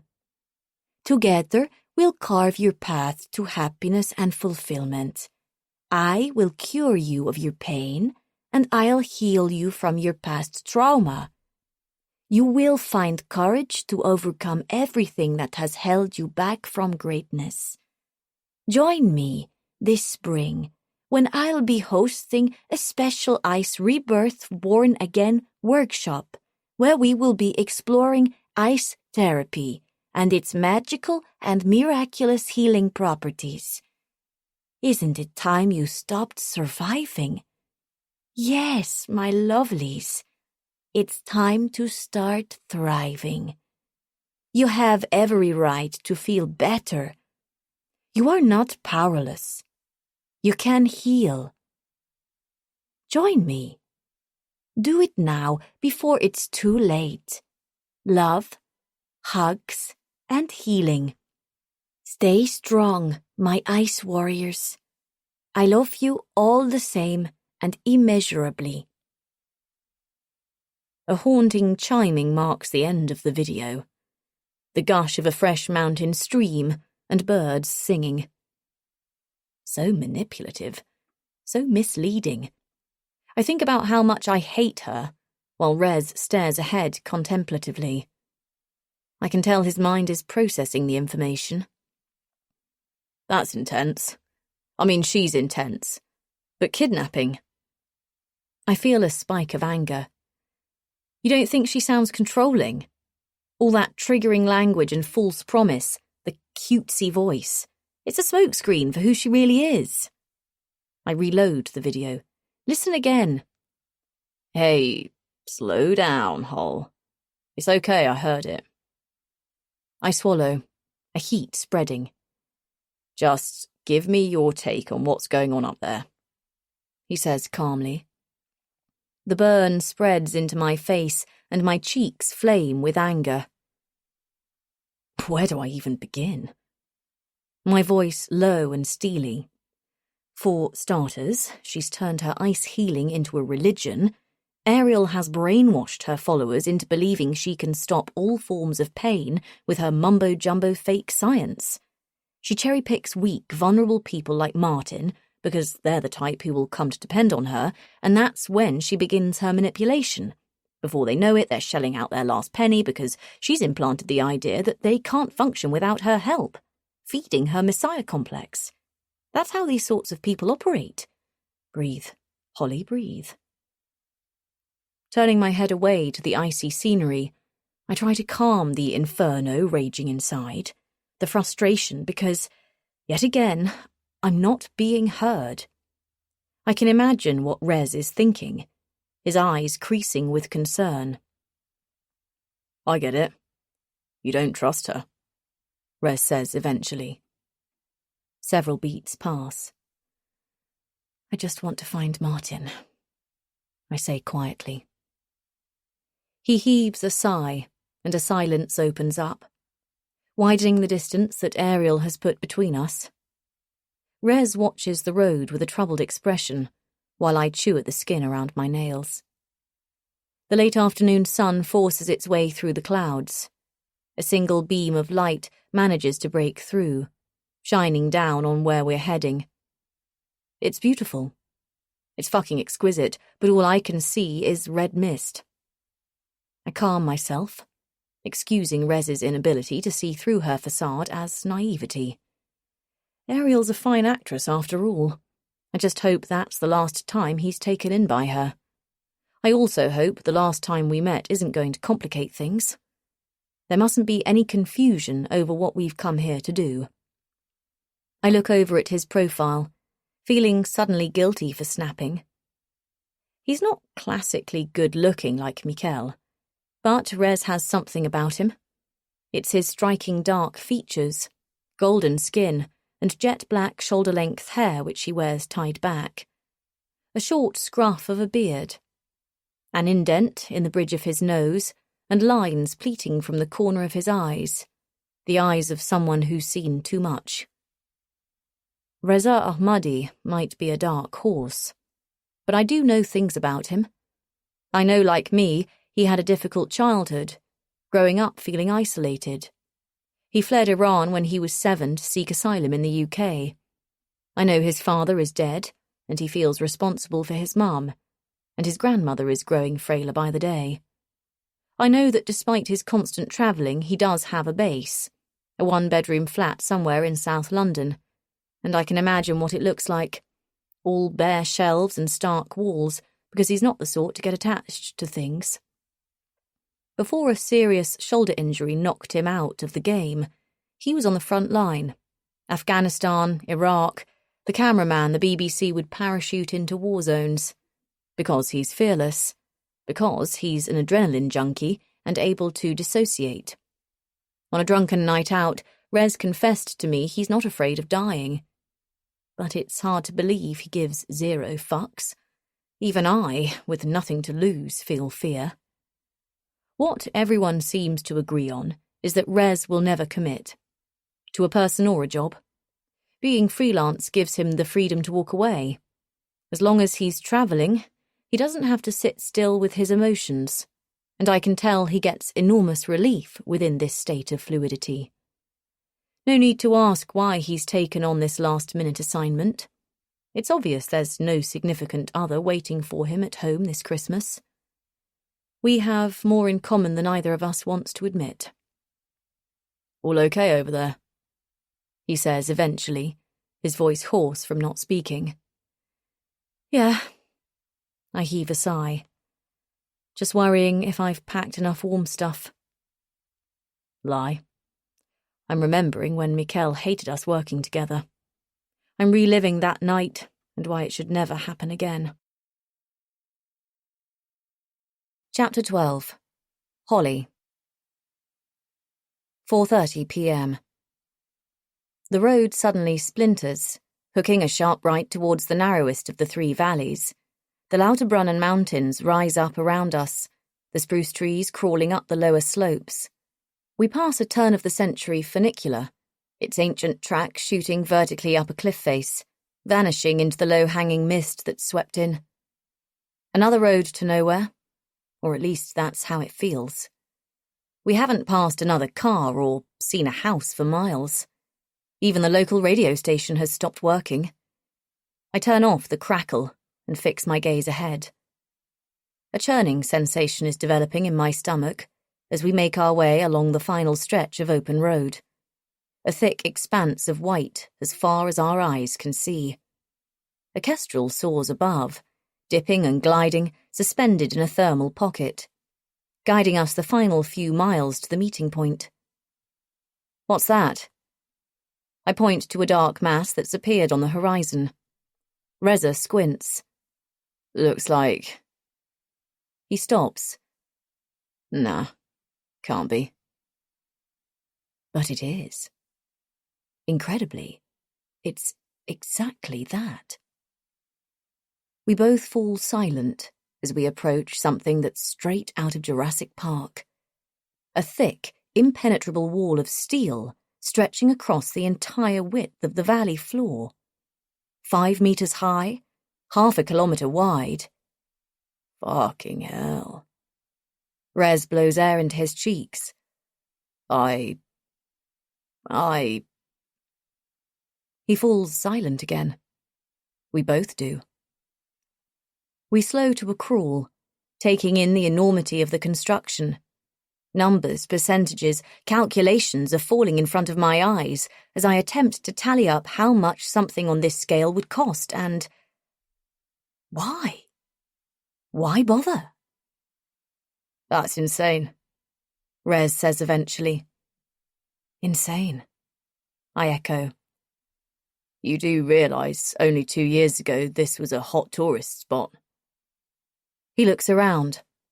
Off the beaten track, sure, but you'd see people here. Sporty types, serious about their thrills, base jumpers, parasailers, rock climbers, right up there. He points up and into the distance. There's a tiny village on a cliff face where you could stay. It doesn't make sense to close this off to the public. He frowns. And when? I didn't see anything in the news about it. Being an adrenaline junkie, Rez would have been one of the first to hear. It's like some big secret, he continues. And it doesn't feel very zen and holistic, not in keeping with the whole retreat vibe, I add. In fact, it's not really aerial at all. Something cold and spidery crawls across my skin. Maybe we've made a wrong turn. We close the distance left between us and the wall, and the kestrel turns sharply in the other direction. A line even it won't cross. A warning not to go any further. I don't believe in omens, but something about this feels off. We slow to a stop, and I can feel my heart start to thud as I peer through the windscreen at the razor wire looped over the top, the security cameras running the length of the perimeter, a peeling sign, in German, warning, "Private property, restricted access, trespassers will be prosecuted." I slide down my window. A security camera makes a low humming. It pivots, fixing us in its lens. Okay, really? What is this place? A UNESCO World Heritage Site, apparently, Rez says, reading off his phone. The government owns this. It looks like a military zone. Guess they're pretty serious about their conservation. His eyes twinkle with amusement. You think? I take a breath and let it out slowly. I mean, Christ, who are they trying to keep out? Do we need to do something? Call someone? Rez kills the engine. I open the door, and a gust of wind pushes snow inside. I clamber out into the cold, and a drift that reaches up to my knees. The snow crunches and squeaks beneath my boots. I walk towards the gate, and stop, and make a slow, full turn, inhaling the sudden silence. It's so quiet, you could hear a pin drop. Pulling out a cigarette from the pocket of my ski jacket, I flick my lighter, inhale, and turn to Rez with a shrug. Now what? I exhale a plume of smoke. He shrugs back at me. This can't be the meeting point. check the coordinates. This is where she told us to go. Can you ring her? Hang on. He lowers his eyes. Damn it, no signal. A sudden noise makes me startle. I lose my cigarette and spin around, trying to figure out where it's coming from. I turn back to Rez, who's looking as bewildered as me. The whirring stops dead, and everything is still and quiet again, except for the snow, which is falling heavily now. Fat flakes dropping from the sky. Let's go, I signal to Rez. He starts the car, but the engine noise is immediately cancelled out by a far louder one. A rasping. The sound of metal grinding against metal. Then comes the juddering, so ferocious it shakes the snow from the Rocky Mountain shelves. I don't know whether to stay or run. Get back in the car, Rez shouts, but his voice has become small and distant. I take a step back, my gaze pulled up. It's like the shifting of tectonic plates. The serrated edged doors begin to slide apart, slowly widening like the jaws of an apex predator. Holly, hey! I blink quickly, turning back to Rez, and we exchange looks. Filming Bad Medicine has taken me to some out-of-the-way places, to forgotten corners of the world. But this is something else. I breathe in sharply, drinking the air as if it might run out at any moment. I feel shaky and strange as I imagine Martin arriving here, all by himself. His first time away from home. He must have been terrified. Holly, we should go, Rez yells through his window. Hol? I startle, as if I've been snapped out of a trance. Coming. I turn quickly, driving my legs through the snow, making light work of the distance between us. I get back in the car and breathe out. Christ, I gasp. We're leaving now, okay? Says Rez. I look back at the gates, through the gap that's slowly appearing. My hands are trembling, but it's not out of fear. The faces of the dead I've been living with, they whirl behind my eyes. What must Santiago's mum have felt when she found her son drowned in the bath? How did Olivia Waters' sister cope after discovering her twin hanging from the ceiling? I know exactly how they felt. The memory of that phone call lives on repeat in my head, and I feel my blood heat with rage. I buckle up and look sideways at Rez. Drive. Chapter 13. Florence. 2 days to winter solstice. Flames sprint up the wall, looping over my head. They run across the ceiling, crackling and snapping like fireworks. The smoke mushrooms all around, thick and black. I can't see a way out. My lungs shrink as the air is sucked out of me. I can't breathe. It's like someone is holding a cloth over my face. I wake up screaming. My chest heaves and I erupt into a fit of coughing. Something around my breastbone tightens, pulling me back down onto the bed. Blinking back into the room, there's a moment of disorientation. I'm back in hospital being treated for my injuries. Where am I? How on earth did I end up here? Then the wall of green tiles triggers something. A piece of the puzzle dislodges, and I know I've been here before. I've woken up like this, feeling confused many times over. Sweat clings to me, as does the horror of what I was dreaming, although it's just a residue now, the memory already fading. The images have become hazy and brittle, and I can't remember much other than it was ghastly. So very terrible. I'm Florence Lewis-Jones. Repeat after me. I'm Florence Lewis-Jones. I live in... I stop. Drawing a blank. My eyes fill with tears. The room sways and the walls tremble. Stop! Stop! Don't let the fear overwhelm you. Stay strong. It may seem insurmountable at the moment, but you must get through it. You will. Oh, God! Please! Help me! I break down into sobs. I'm terrified. I don't want to be afraid anymore. I continue to take deep breaths, inhaling the air around me. And that's when I pick up on the scent.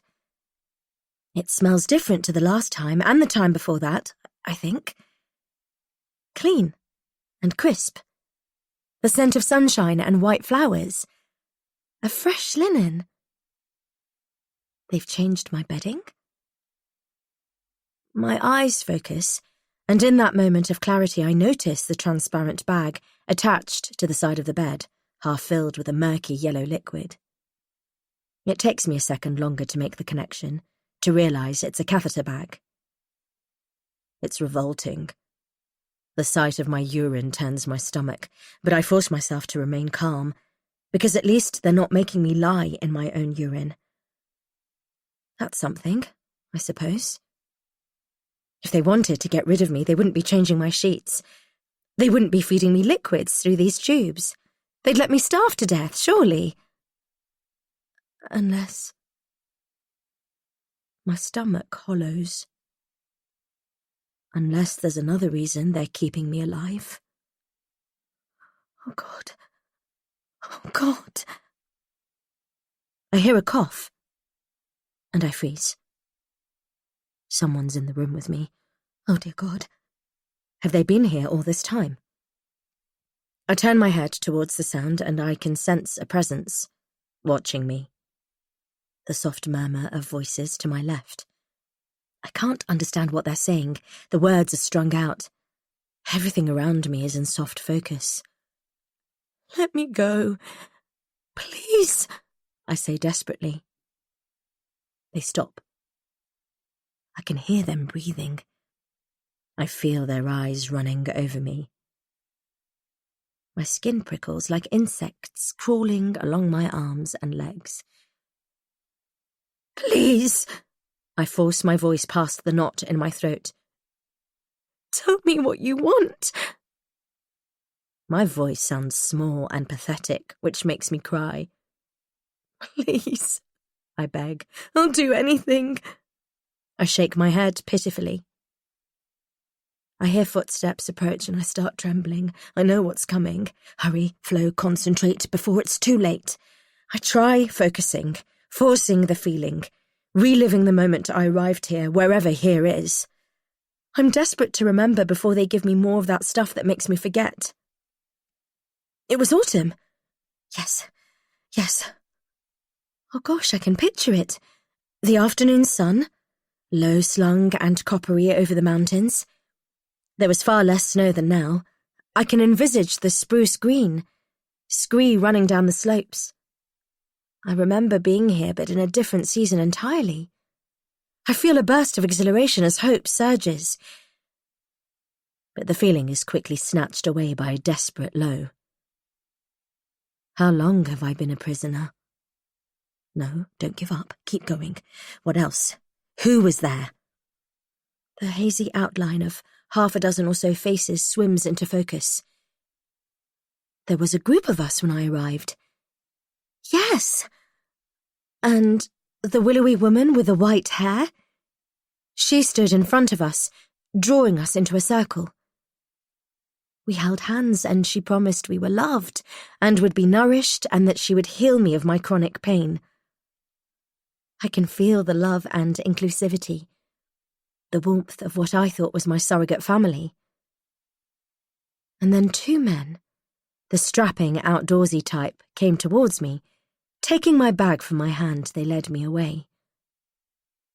They were kind and friendly. I frown. Especially the one with the shoulder-length hair. Overly friendly, in fact. I frown again as I recall how, for a split second, I actually considered, is he flirting with me? And then pushing the absurd notion aside because there would be no possibility of that, I'm certain. No, not the way I look. Not with my disfigurements. It must have been a trap. Chapter 14. Holly. 4:40 p.m. Two men on snowmobiles, dressed head to toe in white and grey camo gear, are waiting on the other side. Beanie hats tugged down over their foreheads, reflective sunglasses hiding their eyes. The one on the right revs his engine. Suddenly accelerating, he makes a full donut turn, churning up snow and spraying it into the air. He roars to an abrupt stop by my door and grins, all suntan and white teeth. I lower the window to meet his gaze. "This is Wolf," he points behind, "and I'm Cooper." He says it so confidently in his hard Australian accent, as if it's perfectly normal that someone's named after an animal. "Ariel sent us and—" He stops, looking our hire car up and down. "Sorry, mate, you can't go any further in that." Rez and I get out to see what the problem is. They're right. Our 4x4 has sunk to tyre depth in the drift. Swallowed by the snow, there's no way we can go on. "What do you suggest?" Irritation creeps into Rez's voice. "We get your equipment strapped onto the trailer and head for the mountain," he says, barely looking in Rez's direction. "Before we lose the light," Wolf adds. Rez looks between them, at the narrow sledge attached to the back of Wolf's snowmobile, and then frowns at me. He mouths, "Dickheads." "We're not normally this difficult to reach," says Cooper. "You've come out of season, that's the problem. Ariel must have warned you about the weather, though. She's a temperamental one, likes to change by the hour, especially when we get higher up." He smiles. "It's mad. We have our own weather system up there." I look up. The sky is dark and ominous. "She warned us, yeah," I say sharply, "and I'm okay with it, or we wouldn't be here." The two men exchange glances and grin. "All righty," says Cooper. "Let's get you loaded up and bounce." "Bounce," Rez quietly echoes. I can tell he hates them already. Hey! He snaps at Wolf, who's already unpacking the camera equipment from the boot. "Careful with that. That's fragile and fucking expensive." Cooper claps a gloved hand on Rez's shoulder. "We got you, bro. Don't worry." My arms are wrapped tightly around Wolf's waist as we hurtle through the valley. A blurry haze of white and green rushes past as we weave around black ice, dodge tall pines. Launching into the air, we crash into the snow with a thunk so hard the wind's knocked out of me. Icy air rushes at me, so cold it hits like a rocket into my chest. "For fuck's sake, slow down," is all I can think as sleet strikes my face like an icy fist. We follow the glacial river deeper into snowdrifts, the valley narrowing, the cliffs rising up sharply on either side. A 500-metre-high wall of golden limestone that not even the most skilled rock climber could master. The valley is famous for its waterfalls. Cooper told me to keep an eye out for all 72 of them. They're easy to spot. The sub-zero temperature has frozen them solid into icicles. I imagine what it must be like in the spring. The noise of 20,000 litres of water per second pouring over the cliff face into the valley. Now they mark the landscape like sheets of glass, opaque and shimmering, like the cliffs have been clad in silver. Wild beauty is everywhere. Nature has reclaimed its property now the tourists have left. She's in charge, and we're at her mercy. Or at least it feels that way as the wind picks up suddenly, howling through the valley like an angry spirit. Clouds roll in from above, extinguishing the last of the sunlight and blocking any view of the mountains. It feels like we're being squeezed from every direction. Pressing down, pressing in, boxing us in. Nature's coffin. I breathe a sigh of relief when the cable car station appears on the horizon. We skid to a stop by the chrome, dome-shaped building. More high security. A fence, razor wires and cameras. Wolf leaps to the ground in a burst of energy, while Cooper taps a code into the keypad on the steel-reinforced gate. We follow them inside. First through a cage, and then into the loading dock. A small semicircular platform where the cable car doors are open and waiting for us. It's a sleek black bubble of a machine. State-of-the-art. All glowing buttons and levers, and tinted windows to shield from the glare. A spaceship about to take off. Some serious money has gone into this, and I make a mental note to grill Ariel about where the investment is coming from. Rez is scowling. He watches the warriors closely as they unload his equipment, irritated they won't let him help with lifting. The small space is filling up quickly with testosterone and animosity. "Here comes the fun bit," Cooper says in his Antipodean accent. A lazy drawl. Now we're out of the storm, I notice how his earlobes are widened with discs. His nose pierced with a small silver ring. He inserts a key into the control deck and presses a sequence of buttons. "Hope you're not afraid of heights." With the clouds hanging low, like an impenetrable ceiling, it's difficult to imagine there's anything above us. The doors slide shut.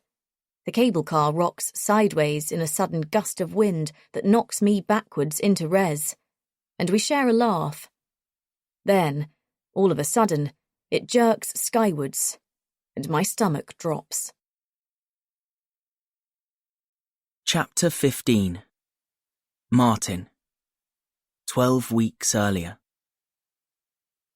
He grips the rail as the cable car lurches skywards, his stomach sinking through the floor as he watches the valley fall away. Martin's terrified of heights, but then again, he's afraid of everything. These past years have seen him turn against his own reflection. He's withdrawn into his shell, and he lives like a virtual recluse. A pale shadow at the window, longingly gazing after his friends as they cycle past to the park to play football. Every so often, one might remember to wave, but that's worse. The pity. He's become a prisoner in his own home, a prisoner to the pain. Most days, his neck and back burn, a constant needling. Martin's joints ache. He has the body of an arthritic 70-year-old, not a teenager, and he can't sleep for more than a few hours. Every morning he wakes exhausted and lies in bed, watching the light creep around the curtains, and wishing, praying, he never has to wake up again. Everything feels so much worse now his dream of studying sports science at university has been crushed. There's nothing to look forward to. He's had to defer a year, but Martin knows, deep in his heart he knows, he'll never be able to live out his dream.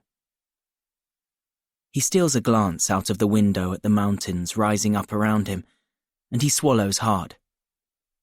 Coming here, doing this, is the bravest thing he's ever done. His mum's worried sick. She's panicking. She wouldn't stop crying when she released him from her arms as they hugged goodbye at the airport, which is another reason he's here. To escape, if only for a few days. He needs a little breathing room to learn what it feels like to fend for himself. He loves her, like any son loves their mum. But it's not healthy for her either. This codependent relationship, he's read up all about it. The constant worrying and fussing. She needs to spend more time with her friends, doing the things she was once passionate about before she became his carer. He hates being a burden. Martin will do anything to take the pain away, to heal his life. All okay over there? The Australian flashes him a warm smile. You're going to be all right, mate. Just trust the process. Martin nods, holding on to the small whimper that wants to leave his mouth. He shuts his eyes tightly and grabs hold of the necklace his mother gave him before he left. She's always tried to protect him with God. A gold pendant of St. Christopher, the patron saint of travellers. "Open your eyes, Marty," Wolf says. "It's okay, you're safe. You're going to want to see this." Martin can feel his legs quiver. Still clutching the pendant, he slowly peels open his eyes and blinks into the mass of clouds. Then, as if by magic, they begin to thin out and break apart as they cross over to the other side, where the sky is enormous, pale blue, and the September sun's glare is blinding. He could be starring in one of his favourite sci-fi novels, where they enter another universe. It feels just like his daydreams. A white gold sun is forcing the clouds apart, like there's a crack in the heavens. His mum would agree. It's a sign from God. He smiles. It feels so unusual and foreign to his face. It's almost painful. He can't remember the last time he felt this surprised, this happy. It's as if he's grown wings and he's flown to the very top of the world. His eyes sting with the surprise arrival of tears. He wipes them away quickly so nobody will see. A comforting hand lands on his back. "It's okay, mate.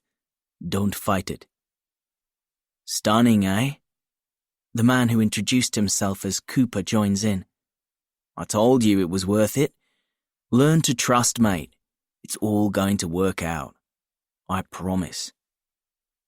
He's only known these men for a matter of hours, since they collected him from the airport, but Martin already feels like they're friends. There's a deep connection, and he can tell he's arrived. He's found his place, his people. After months of speaking to Ariel and her tribe online, he's coming home. Fresh tears replace the ones he's chased away, and this time he does as Wolf instructed. He doesn't fight them. He allows his emotions to run free, and by doing so he feels something even stranger and more foreign than joy. Martin Eves feels hope. A new dawn has broken, and it's marked in the sky. Chapter 16. Martin. They reach the Midway Terminal, a steel platform on a rocky ledge 1,600 meters above sea level. The retreat is so high in the mountains, the journey up must be broken into two halves. Martin forces himself not to look over the edge. Instead, he tucks his chin into his North Face jacket and keeps his eyes trained on Wolf, who is only a few meters ahead, carrying his bags for him. The wind howls as they cross from one cable car to the other. The steel structure rattles and shakes, and the air, it's so much thinner up here. Martin's read up on altitude sickness as part of months of mental and emotional preparation, but he didn't anticipate it would be this difficult to get oxygen into his lungs. All of a sudden, he's panicking. Has he made a terrible mistake? What if he can't breathe up here? He looks around urgently. "Not long now. Hang in there, mate." Cooper comes up behind, a reassuring hand on Martin's shoulder as the Australian guides him into the final leg of the journey. The door closes and the car swings, buffeted by the winds. Martin grips the side rail as they rise up steeply and at high speed, swallowed by the blinding autumn light. "Overcoming your fears. It's all part of the healing," says Cooper. "Everyone who comes here is afraid of something. Don't be scared. Look it in the eye. Stare it down and scare it off." Martin shuts his eyes. "Try to keep them open if you can, mate," Cooper urges. "It'll help the process." I can't imagine anything more terrifying than this. Martin is barely audible over the wind. "Believe and you will do this. You're stronger than you know. We were all scared once, but this will save you." Martin takes a breath and pulls his gaze up towards the approaching summit. A craggy mountain peak with snow still left over from last winter, blistered by 2 seasons of sun, and a frighteningly thin cable straining under their weight, leading them to their final destination. "Can you see her yet?" Wolf grins. Martin squints. "What am I looking for?" "She's shy, but she'll show up when she's ready." His brows pull together. Martin doesn't like games or riddles, and he's quick to push people away who make him uncertain. It's a reflex to years of being bullied. But he reminds himself these are his friends. They want to help. He stares ahead, frowning, trying to work out why the mountain is glinting. What is that? That thing catching the light? As they draw towards it, Martin's mouth falls slightly open. As if by magic, what was invisible seconds earlier now glimmers like a diamond in the snow. Soaked in sunlight, it's almost translucent. A glass structure.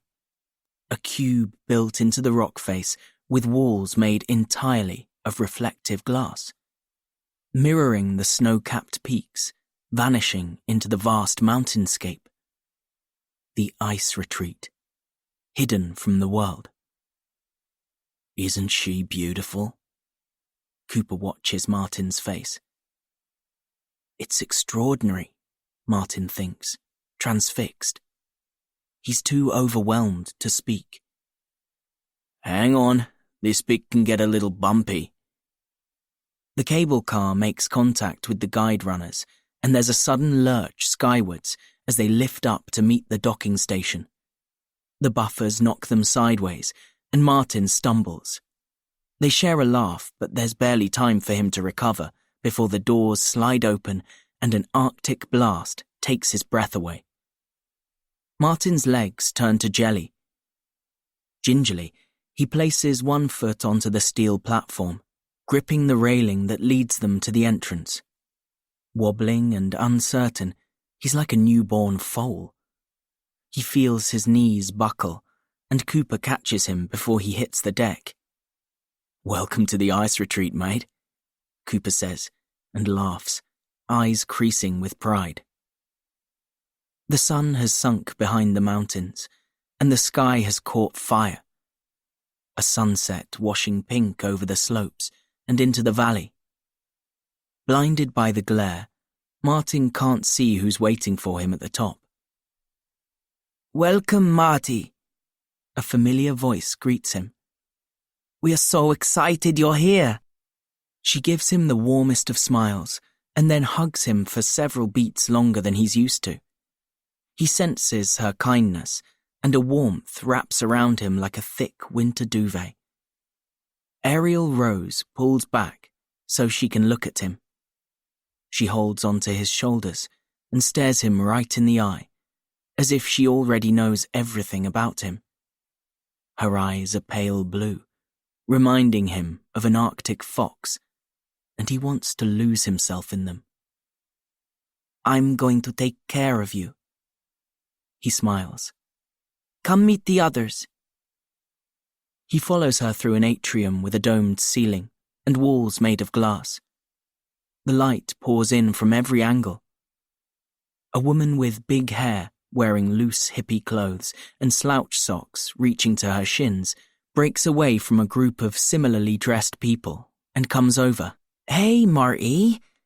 They hug while the group of ice warriors crowd behind her, echoing her words. "Welcome, Marty." He smiles shyly. "I'm Tinks." The woman looks at him intensely. "Welcome to our home. You're safe now.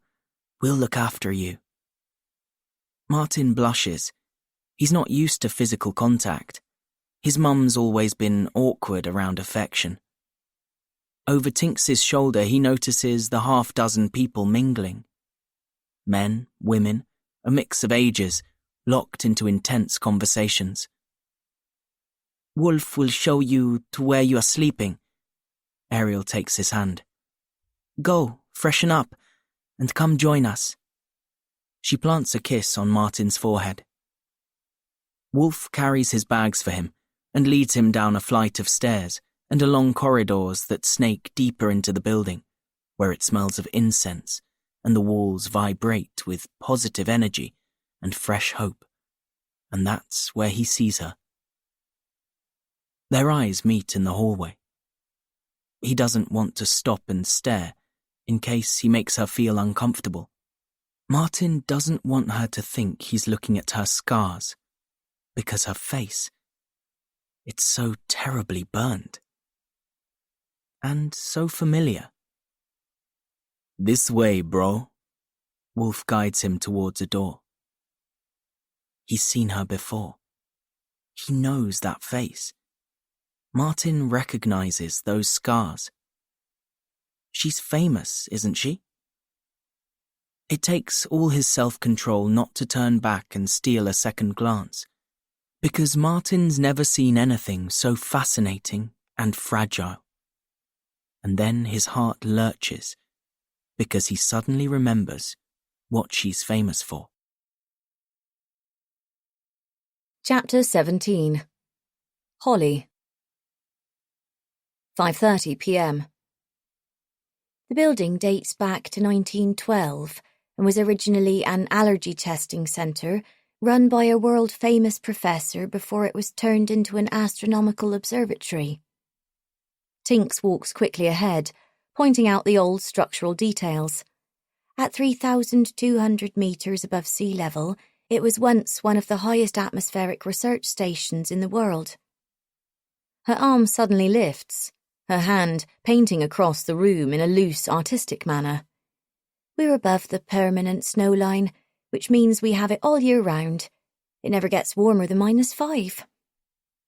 Then she snaps her arm back in and returns her gaze to the ground, her shoulders rounded forward, her face hidden behind an unruly frizz of hair. The freezing temperatures are never an issue, because inside we're at a constant 22 degrees, thanks to our sophisticated underfloor heating system. She turns back to us with a timid smile, eyeing the camera on Rez's shoulder nervously. "This way?" Tinks pulls her sleeves over her hands. A forest green smock top hangs loosely over her waist, and yoga leggings bunching at her knees. She wears a chunky ring on her forefinger, a string of beads looped around her neck, and big bold earrings made out of malachite. Her ballet shoes don't make a sound, not even a squeak on the wooden floors, washed white. She brings us into an atrium, where there are candles crammed on every surface, and it smells of wax, cedarwood, and white musk. A dome ceiling made entirely of glass, a giant greenhouse which could hold 10 apartments the size of mine. Our enlightenment room. She stands back, offering the room up to us.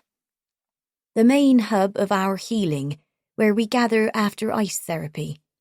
We call it the beating heart because it's right in the centre, structurally and metaphorically.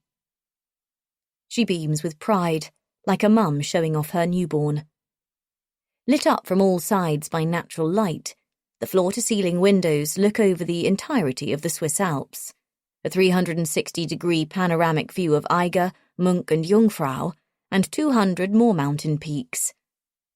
I move towards the light and place my hand on the glass, mesmerised by the stillness. It feels like we've arrived on a new planet. There's a snowstorm raging outside, but in here, all is still and quiet. I drink in the dizzying heights, the otherworldliness. I have to hand it to Ariel. It's impressive. How much would something like this have cost to renovate? Millions? No doubt about it. I catch Rez's eye, and he lifts an eyebrow, clearly thinking the same as me. The original building took 25 years to complete. Tinks continues. The construction phase was riddled with problems, including money shortages, snowstorms, and tragically some lives were lost. I turn sharply and look at her. Who died? There were accidents. Several people lost their footing and fell to their death. She swallows. That's why the original architect named the observatory the Phoenix, because from the ashes she rose. It seems so appropriate that people now come here for our ice rebirth, to be reborn. It feels so intuitive and relevant, doesn't it? She looks at us with enormous eyes, the whites blazing. Intuitive? Is she joking? All I can think about are the lives Ariel has stolen and how the curse of this place lives on. I grip my teeth while I make a slow, full turn, taking the rest of it in. Pale, soft furnishings in muted greys and cream. Scandinavian and cold-looking despite the ambient temperature. Tinks informs us the heating cables that run beneath the floor are completely free of electromagnetic fields that could endanger your energy source. Good to know. A muted fire burns silently behind a thick glass wall, and modern art hangs from the walls. A few splashes of colour over a bare canvas, which probably cost twice as much as my apartment. Aside from the hundreds of candles, there's no nod to Christmas. None at all. The tea lights feel almost ceremonial, as if they're preparing for something else. Tinks lights another candle, quietly saying a few words, and then places it carefully next to the others, while my eyes are drawn to the 5 square plinths, evenly spaced around the edges of the room, and the strange carvings that are balanced on top. The size of a football, crudely carved from wood so dark it could be coal. Evil-looking things, hunchbacked, with pinched eyes and crooked noses. Tinks follows my gaze. Made from the forest Ariel grew up in. They're goblins, I grimace. She nods gently. An oxidation process has led to the unique dark colour. Aren't they extraordinary? From my limited knowledge, I know goblins hail from the Middle Ages. Mischievous troublemakers hiding in the mountains, foothills and caves. But somehow these appear threatening, malevolent even. And why are they all turned to face the centre of the room? It feels as if they are watching us. Rez and I exchange another look. Ariel loves anything connected to the woodland and her traditions. These are from old Swedish folklore. And where is Ariel? I turn to face her. She's sorry. She can't be here to greet you, but she'll be joining us for dinner. Tinks replies in the same low, timid voice. We have a full menu planned for this evening, something that will give you a flavour of Ariel's origins and beliefs. I think about my stash of junk food and sigh inwardly with relief. I check my phone, noting the signal is back, and I notice Tinks staring at it. Don't tell me. You don't allow this kind of thing in here. I hold it up. Her cheeks redden. We're a retreat, not a prison. Of course we allow the use of mobile devices. In fact, we encourage our visitors to stay in touch with loved ones. I nod slowly. That's what I thought. I turn back to the room, my eyes running up the glass walls, gazing up into the darkening sky. It must have cost millions to renovate this place. Where did the money come from? Tinks slows to a stop, bringing her hands to meet in prayer. We are eternally grateful for the donations and funding we've received from our followers. Ariel has such a beautiful connection with our community. Over the years, they've done all they can to help her realise her dreams and spread the word about ice therapy. She says, like she's been rehearsing. I study her closely. I wish you'd come in season and met our warriors, she says. Hearing their life-changing transformations, it would bring a tear to your eye. I'm sure, I say coldly. A flare lighting in my chest. I catch Rez's eye, making sure he's getting this all on camera. And what about those who come out all this way, pay all that money, but don't find a cure to their pain? There's a breath of hesitation. Another beat passes, and then comes the robotic response. The journey is deeply personal. Trust your body. Your pain will speak to you and tell you where your body is storing negative emotion. I frown. Sorry, my fault. I wasn't being clear enough. What if someone's condition worsens as a result of the ice rebirth? What if they become so distraught after taking part in your treatment program, they decide to take their own life? Rez passes me a surprised look, and I mouth, "What?" Tinks nods slowly, her face neutral, divulging no information. You're referring to those who were taken from us too soon, of course. She takes a breath. As you know, we can't give out personal details on those in our community, but please be reassured, we provide round-the-clock support. We offer regular consultations post-treatment. We're like any normal family looking out for the well-being of their loved ones.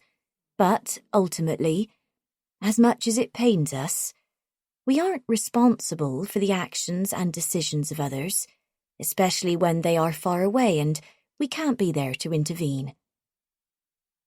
I blink at her. Wow. Then I open my mouth to speak, but Rez scowls at me. He's right.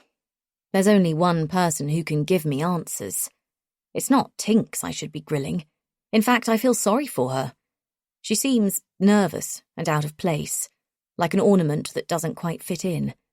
Different to the typical fanatical ice warrior, but I can't put my finger on what's making me think she doesn't belong. But it's important to note, Tinks says with a contemplative look, that here we believe in reincarnation. We take solace knowing death isn't the end, but a transition into the next being, whatever that entity might be. She glances back to the sculptures. But Ariel will be able to tell you more about our philosophies. She smiles kindly at me. Shall I show you downstairs? 5:50 p.m. Are we alone here? Our footsteps echo as we follow behind Tinks with our bags. The boys had to leave, I'm afraid. They've promised Christmas to their other halves. As I said, it's so unfortunate you've come out of season. Tinks says over her shoulder. It's normally teeming with life. Those here on the retreat plus our core community. Core community? There are 12 of us. We live up here all year round, except over the festive period. We're a skeleton crew at the moment. It's just me, Luca, that's our cordon bleu trained chef, and Ariel. She leads us down 2 flights of stairs, where the steps are thick and wide, suspended from the wall. Downstairs, the modern feel continues, with more steel beams and glass-walled corridors looking out onto sweeping panoramas of the mountains. Ariel makes a point of sending everyone home. Tinks continues. She needs this time alone to recharge her batteries, especially with the winter solstice approaching. It's when she heals from the moon's energy. She also feels it's important for the tribe to reconnect with the outside world. Don't you also need that time out? We take a sharp left, entering the engine room. And this is where we have our communal supper. She ignores my question, showing us into a narrow room with long tables and benches that resembles a British boarding school dining hall. Rez hangs back, filming, while I follow behind, arms locked across my chest, watching Tinks closely. She wears her mask well. Despite her stoicism, vulnerability hums off her like an electrical current, and I wonder how Tinks ended up here. What made her choose this life, cut off from the rest of the world? What is she running from? I was shocked when Tinks revealed we were the same age. She seems older, somehow. She's clearly troubled, and I want to believe she's genuine, someone who got lost along the way, but her level of involvement in the retreat makes me worry she's a mouthpiece for Ariel, a watered-down version of her leader echoing Ariel's radical beliefs and dangerous philosophies, and therefore not to be trusted. None of them are. Tinks leads us through an arch and along another stark white corridor where the mountains are to our right this time. The light has almost gone, and the snow seems to have thickened in minutes. How is that possible? I can barely make out the shape of the mountains. Tinks points out where we'll be sleeping. Separate rooms next door to each other. They have a cold hospital feel, despite the decorative touches. A fur throw over the bed, a few scatter cushions. We drop off our bags and make a quick turnaround because Tinks has one last thing to show us. My gaze returns to the snow as we make our way further along the corridor, the thought of how quickly the weather changes up here making me shiver as we enter a narrow room where the ceiling is low and the beds, all 30 of them, are lined up like a military academy. This is where we sleep. Tinks stands back to let us through into the communal dorm. Each bed is identically made up with a white sheet, blanket, pillow, and a bedside table. The air feels heavier here, thick with heat and lack of ventilation, but it's not the claustrophobia and the thought of sharing a room with so many people that has me loosening the scarf around my throat. It's what's on the wall, running the entire length of the room. It's so grotesque and disturbing, I instinctively take a step back, putting distance between it and me. I knock into Rez, and I feel instantly relieved to have that reconnection. Someone on my side. It's a painting. A ghostly pale outline of a woman moving through a forest. A blur shifting between the trees. Part human, part something else. She stalks the darkness, her ice-white hair sailing behind her, brushing against her back. A back made of tree bark, rotten and disfigured. Isn't it beautiful? Tinks wears a strange smile as she gazes at the painting. What is it? I scowl. It's the Skook's roar. A fizz of excitement entering her voice. A what? Rez runs the camera over it, looking as disturbed as I feel. She lives in the forest. Forests are haunted places full of danger, where outcasts and bandits and supernatural beings hide out, and where a simple mistake, like wandering off the path, could cost you your life. She continues to stare at the haunting image. The Skook's roar is a forest spirit known to lure people from the path. A silence opens up between us, a sudden change of energy that gives me goosebumps. That's fucking dark, says Rez eventually. Oh, she says with an embarrassed smile. It's an old Swedish folk tale, the sort of thing parents used to tell their children. To give them nightmares, I frown. To remind them not to cross the line, says Tinks. I laugh. How absurd. What line would that be? She smiles absently. It's just a story.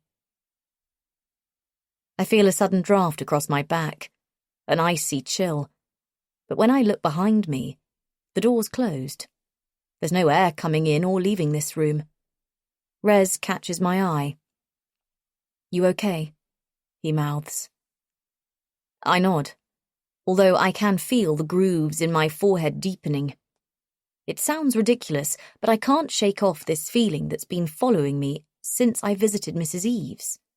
The sensation I'm being stalked by something malign. Christ, I need a smoke. Some fresh air.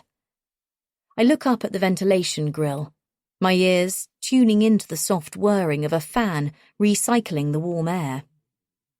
I hope it's given you some idea of how we live. Tinks pulls her gaze from the painting back to us, rearranging her features into a smile. "Have we seen everything now, then?" I say, immediately thinking about Martin and where they could be keeping him prisoner. Well, there are the functional areas, such as the kitchen and the laundry rooms, some offices and storage areas, but I assumed they wouldn't be something you'd want to film. Oh, and there is the ice therapy room in the observatory, of course, but I'll let Ariel show you that. She'd be very upset if she knew I'd taken you there." She makes a noise in her throat. Why do I get the sense she's holding something back? Another beat passes. "Dinner's at 7 in the engine room. Then Ariel will invite you into the treatment room. We desperately hope that, after spending time here, you'll come to see us in a different light." She smiles tensely. "Would you like me to show you back to your rooms?" "No need," I say quickly. "We know the way back, and Rez wants to film some content now we're here." He looks at me. "Well, if there's anything you need." Another nervous smile. "Extra blankets, bedding. Please don't be afraid to ask." Then she moves away soundlessly, a skittish retreating figure, as if she might have said too much. The second she's gone, I turn to Rez, and his face is a mirror of what I'm thinking. "This place gives me the creeps." He pretends to shiver. I nod, looking around, a real chill shaking my spine. Chapter 18. Martin. 12 weeks earlier. Imagine a life free of pain. Imagine being able to do the things you've always longed for. Imagine. Music and flashing imagery light up the dark room. The cinema-sized screen suddenly alive with a montage of happy, healthy people. A family enjoying the sunshine on a walk in the countryside. An athletic-looking man sprayed with surf as he navigates the rough seas in his catamaran. Teenagers playing football. Young boys mountain biking. A toddler running around a park, and a mother with tears of joy in her eyes. More music. More information. Martin blinks. By saying yes to Freeze Lab, you're saying yes to being at the forefront of cutting-edge technology. You're saying yes to next-generation pioneering medicine, soon to be leaders in the world of drug-free pain management. You're saying yes to letting us navigate your pain journey. Safer than taking aspirin, our breakthrough treatment is 5 minutes faster than any drug on the market, with miraculous, long-lasting effects. The montage ends with a family around the Christmas tree, laughing and opening presents. Freeze Lab, the symbiosis between your body and technology. Martin holds a pen between his teeth, chewing thoughtfully, a notebook spread open on his knees. He wants to concentrate, but there's a lot of science-heavy information. He's used to homeschooling with regular breaks, and he'd do anything for a slice of his mum's golden syrup flapjack and a cup of tea. There are things about home, the comforts, he's already starting to miss. Especially as this new place has a more clinical feel than the last. It's not as friendly here. He doesn't like how the people in charge wear green surgical gowns. It's triggering memories of his extended stays in hospital. Our bodies are preconditioned to thermoregulate and strive to exist at a constant 37 degrees Celsius. But with our ICE rebirth program, we can shock and reset our systems into greater productivity and greater health. By drastically reducing your body temperature, your metabolic activity slows, about 5 to 7% for every degree dropped. The extreme cold brings about a series of physiological reactions that help the body to repair, recover, and reinvigorate. It will induce responses in the circulatory system, It acts as a local anesthesia by reducing swelling, nerve conduction, and blood flow. Both muscular tissue and the nervous system will be regenerated as cold penetrates the subcutaneous fat, healing a wide range of hard-to-treat conditions, including multiple sclerosis, rheumatoid arthritis, and precancerous cells. Martin daydreams about something relaxing, snuggling under a warm duvet and playing computer games for the remainder of the afternoon. He shifts in his seat. His muscles are pinching, starting to ache. He looks around at the others, trying to recall their names. Faces lit up by the screen, they're concentrating hard on the information. Joe, a construction worker from Stoke-on-Trent, has been suffering from debilitating migraines since he was a teenager. Cara, with the pale pink highlights in her hair, has early-onset MS. Mid-30s, she lives at home with her parents. Beverly, like Martin, suffers from chronic pain, a botched hip operation that hasn't healed. She's dozed off in the corner, bless her, her head slumped onto her chest. Living with chronic pain has made Martin overly sensitive to other people's suffering. Sometimes it's overwhelming, taking on their pain on top of his own. His chest contracts as he looks across to the girl on the end row. Wearing Pokémon pajamas and matching slippers, skin so washed of colour it's almost transparent. She can't be more than 10 years old. One of the others whispered she has leukemia and doesn't have long to live. Martin has to look away. Extreme cold causes vasoconstriction, or, in layman's speak, the narrowing of blood vessels. This increases blood pressure as the blood vessels try to trap heat due to the sudden reduction in temperature. The presentation continues with flashing imagery. Here comes the magic. When heat is returned to the body, the vasodilation, the dilation of blood vessels, releases neurotransmitters from the sympathetic nervous system. There are 2 other patients Martin hasn't introduced himself to yet, but there's only one person who's holding his attention. Martin's gaze drifts across the stark, windowless room. A sidelong glance at the woman he passed in the corridor yesterday, and his pulse quickens unexpectedly. He's heard her in the night, screaming. She's the one with the nightmares.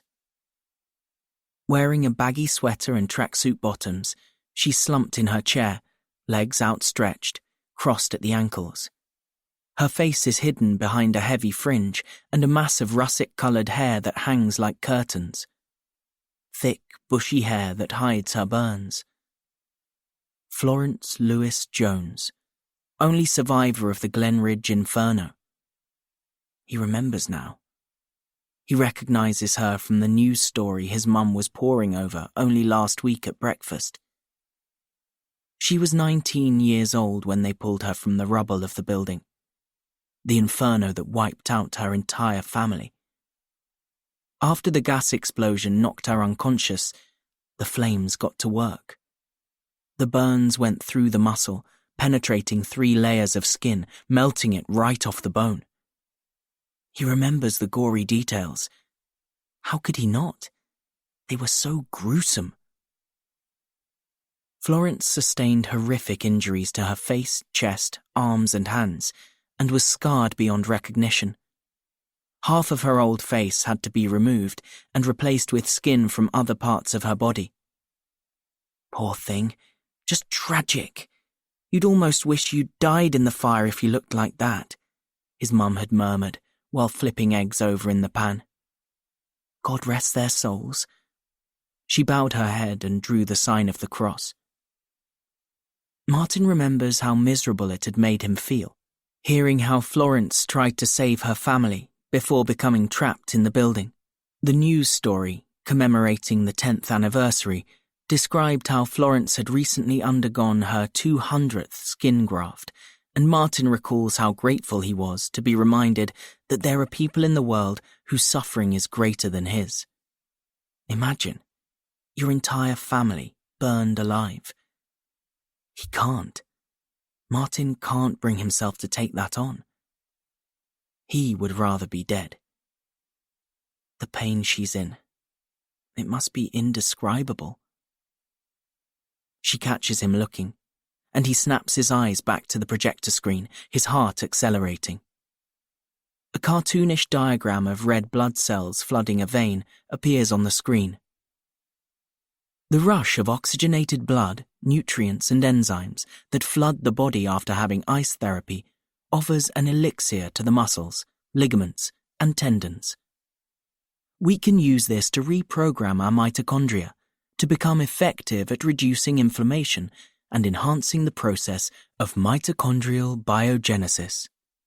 This mechanism from cold to hot, known as the Lewis effect, is what we, FreezeLab, are developing and harnessing to become world leaders in pain management. You all have a unique condition. That's why you're here, and we are grateful for your participation. After this, they'll run blood tests to check Martin is ready to begin the ice rebirth. He's not looking forward to giving up his painkillers, but he understands it's necessary for the treatment to work. Let FreezeLab get you out of your comfort zone and achieve your pain relief goals. Thank you for making the long journey here. I promise you, this will not disappoint. You will heal. He probably should have told his mum about the forms they asked him to sign before he arrived, but she'd only have worried, or worse, tried to stop him coming. The tribe said it would make the surprise special when he comes home a changed man. He steals another glance in her direction. She meets his gaze, then looks away, so quickly he might have almost imagined it.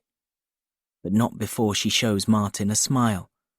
Something small and brittle, but it's just for him. He made the right decision to keep it a secret from his mum. Martin smiles back. Chapter 19. Holly. 6:15 p.m. There's a glass lift to the observatory, but I take the stairs, 2 at a time, the smell of incense rushing towards me as I near the light. With 45 minutes to kill before dinner, how could I sit around waiting when Martin could be somewhere here? I need to do something. When I looked in on Rez, he was in the shower. So here I am, alone, stalking the maze of corridors, trying to get ahead on my investigation. I emerge into a conical-shaped room, the highest point in the Phoenix, with glass walls all around me and snow swirling past the windows.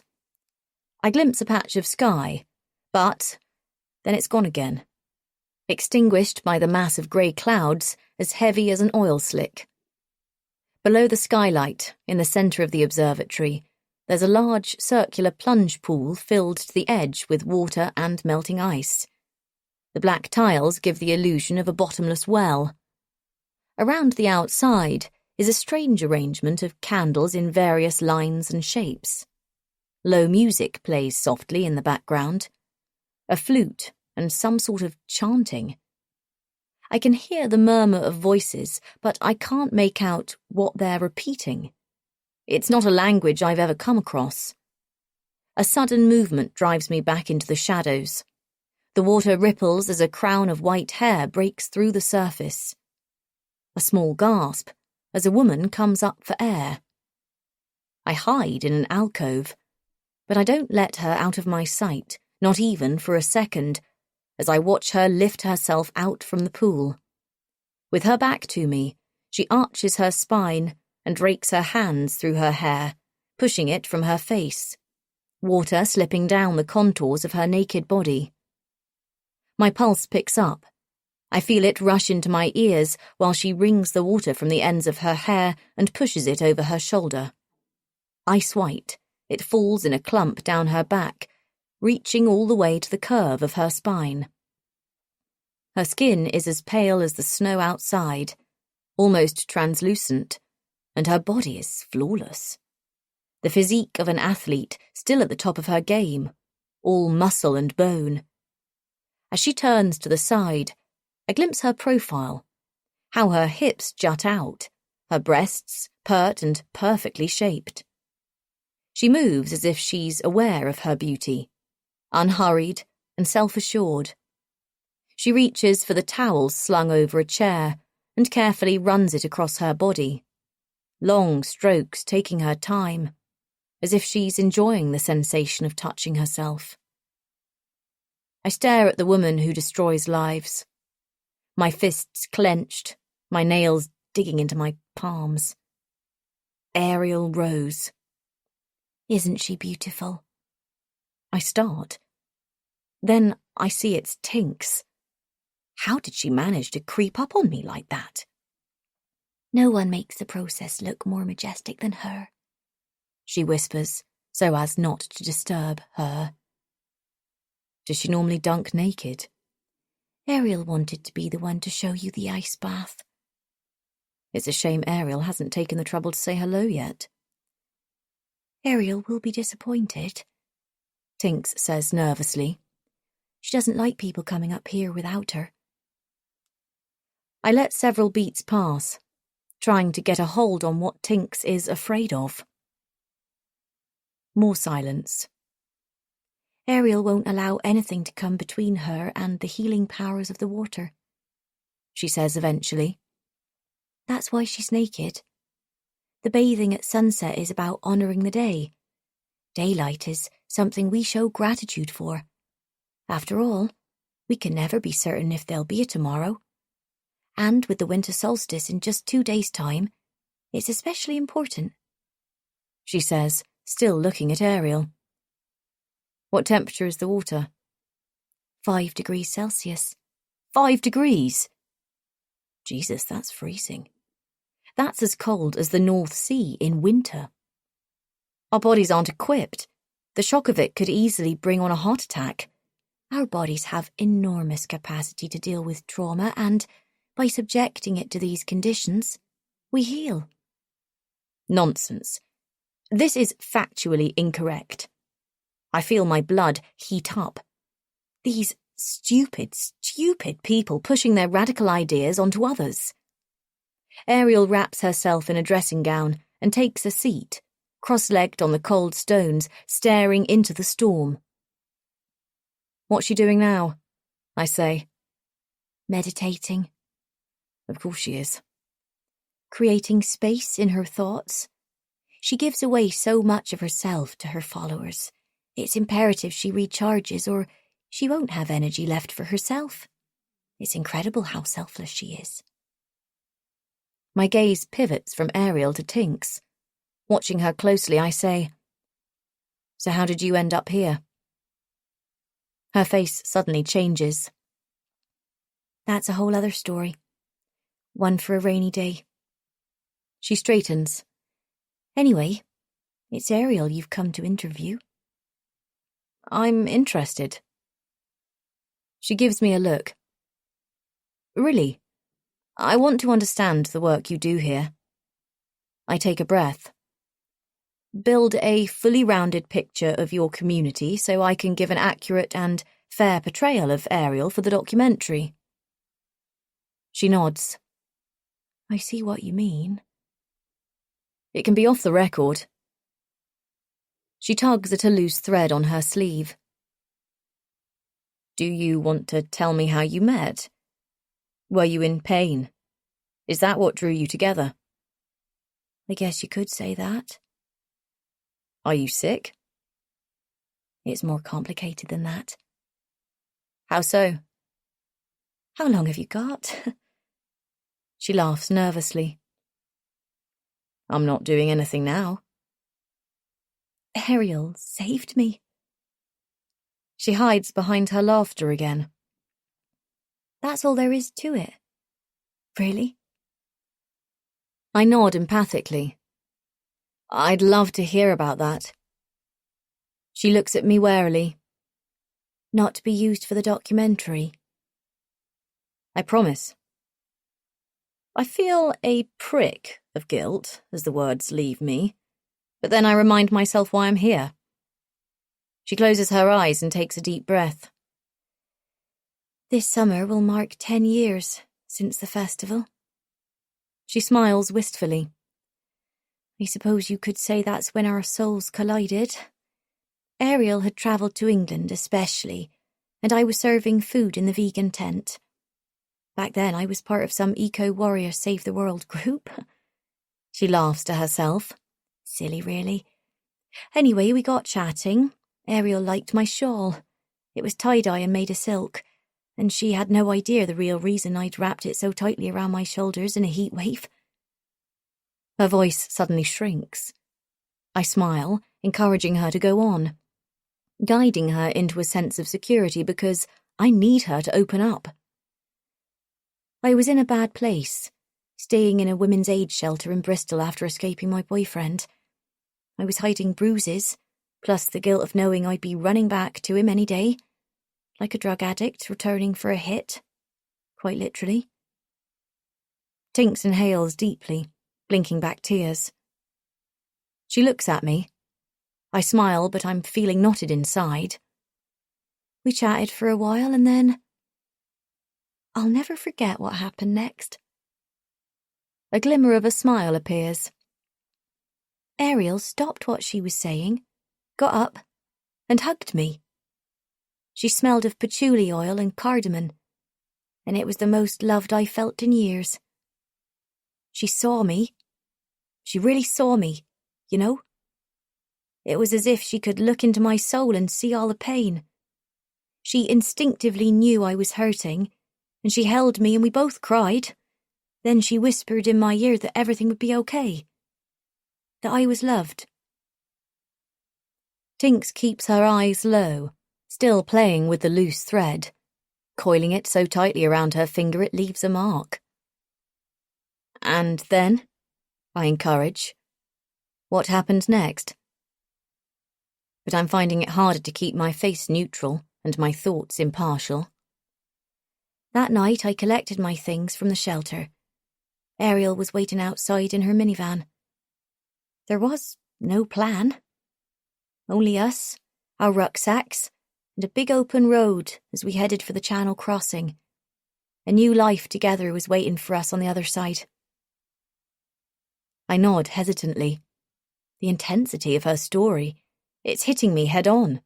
It's bringing back memories, reminding me of the violence I suffered in care, and rebuilding my life afterwards. I felt indebted to her from that moment on. Ariel saved my life. Tinks continues. If I'd stayed, if I'd gone back to him, I'm certain he would have killed me in the end. A wave of sadness forces me to take a breath. I was riveted by what she was telling me. The confusion and the chaos, and then the healing she went through.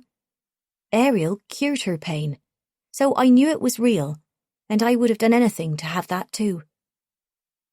Tinks quickly wipes a tear from her eye, not wanting me to see. I was in love with the future she promised, and I'd follow her to the ends of the earth. There isn't anything I wouldn't do for her. I look from Tinks back to Ariel, my head swimming with questions. I'm sorry you had to go through that. But look where I am now. I just needed to trust the process. Ariel taught me that. In order to find strength, you must experience pain. Once I accepted the beatings were part of my journey, that I had to go to that place to get to this one, I made peace with it. She smiles. I think about my childhood.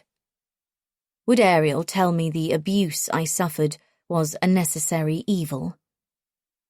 Jesus. She's not a psychologist. She's not equipped to advise survivors of abuse. Telling them pain is part of the process, it's dangerous, it's irresponsible. And why am I even surprised? It's like everything else she does here. I return to Ariel with fire in my belly. I should introduce myself. I step forward. Tinks touches my arm. Let her be. Please. This is her time, she says. Twilight is when the moons shift. She needs this. I glance at her sideways, catching the strange glint in her eye. Love? Obsession? Or someone terribly vulnerable who's been brainwashed? I can't quite place what it is, but I feel a sting of anger. This woman has moved from one abusive relationship to another, but she doesn't even realize it. I pity her. I feel for all the lost souls Ariel has captured, and I bear down on my plan to free them. Chapter 20. Florence. 2 days to winter solstice. Help me! Help me! My scream splinters inside my throat. My mouth is so dry I can barely swallow, and there's a constant hissing. The sound of static over the speaker. Hiss, hiss, hiss, drowning out my voice. I lift my hands to my mouth, but I can't feel my face. I press a finger into my cheek. Nothing. I touch my lip. It feels numb, there's no sensation there at all. They could have cut me open and I wouldn't know. Oh dear God. Have they cut me open? I feel suddenly sick. The world tips upside down. I shut my eyes to stop the spinning. Whatever they've been giving me, I think they've doubled the dose. It feels like they're building up to something, preparing. But for what? I burst into tears, the sobs shaking my body. I try wiping my eyes, but I can't feel my fingers anymore. I bring my hands right up close and study them. Is that blood? All at once they've doubled in size. Seconds later they shrink into tiny hands, and now I know I'm hallucinating. There's something terrible coming. Something building. I can feel it. What are they planning to do with me? Chapter 21. Holly. 8:15 p.m. While Rez sets up the tripod and adjusts the camera, I run through all the questions I've prepared for Ariel. I'm desperate to meet her. I really can't wait to look her in the eye when I start rattling her cage. That's if she ever shows up. The table is laid for supper, but there's still no sign of her. I check the time on my phone again, growing increasingly anxious about how little time we have left. There's a flash of movement near the door, and I look up. It's Tinks. She's changed into something floatier. A floor-sweeping caftan and fresh, dewy makeup. She's made an effort for tonight, and looks disappointed when she notices I'm still in the same grunge rock t-shirt and black jeans I've been wearing all day. What's the hold-up? It comes out sharper than I intended it to. Shouldn't be much longer, Tinks says quickly. You're going to love what we've prepared. The food's come all the way from the forests of Sweden. A shakiness has entered her voice. Christ, I pity her. Always having to cover for Ariel. Why does she belittle herself? She seems afraid, and it makes me sad to think she could be so much more. I hate how she's been fooled to think she's escaped her abuser, only to find herself living with another. The fact that everyone who comes here is silenced is proof enough of that. The secrecy, the carefully curated narrative, it screams controlling. I planned to go in with the soft approach, but I'm already feeling triggered. I can't help but think that Ariel's no-show act is part of some wider game. Testing me. Either that or she's getting cold feet. I shrug back my shoulders, trying to ease the tension that's weaving knots in my back. Then I look to Rez, who shows me calm the fuck down eyes. He's right. I need to calm the fuck down. So, where is she? I say gently, checking my phone again. Would you like something to drink? I put my hands on my hips and glare. Breathe, Holly. I could do with a real drink, I say. I'm sorry. No alcohol or addictive substances are permitted in the retreat. It's one of the few rules we live by here. Tinks's nervous smile returns. But we have fresh mountain water, she says cheerfully, reaching for the iced jug on the table. It's refreshing and full of minerals. Shall I pour you a glass? No thanks. And I turn around before I say something I'll regret. I approach the window and a view that's now been extinguished by darkness. It's like someone's thrown a blanket over us. My hand instinctively reaches for my neck, loosening an imaginary noose. I've barely been here 5 minutes, and I'm struggling to breathe. Why? Why am I finding it so hard to hold it together? The wind wraps around the building. It sounds like a whip snapping, a loud crack that makes me start. I notice my frown deepening in the glass reflection. I should eat. I look exhausted and hollowed out, and now my pulse is picking up. I think about the plan and take a sharp, stilling breath. Can you please let Ariel know we're on a tight schedule? I say over my shoulder. Who's on a tight schedule? Someone echoes.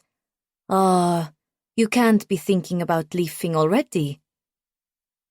I spin towards the voice. A sportily dressed woman in a cream t-shirt and jersey jogging bottoms is rushing towards me, with the light-footed elegance of a ballerina. Ariel rose, smelling of patchouli oil and cardamom, exactly as Tinks described, is inviting me into a hug.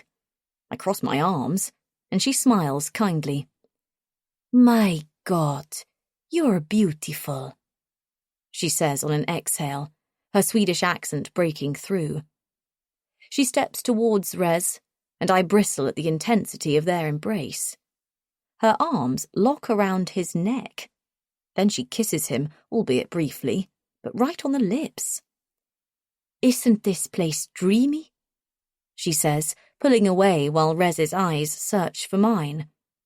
Her face is bright and open and full of energy. I'm so excited you're finally here. Over-familiar, disingenuous. I feel my muscles tightening, but I fight to not let it show. What have you discovered so far? Ariel looks eagerly between us, while Rez recovers, still uncertain how to act. We're way behind schedule. I tap the microphone to make sure it's working. Ariel makes a small, playful twirl before sitting herself down. I remind myself she's only 24, although she could be even younger from the way she behaves. Come on, lovely. Have a seat. There's loads of time to ask questions. Hey, I want to get to know you first.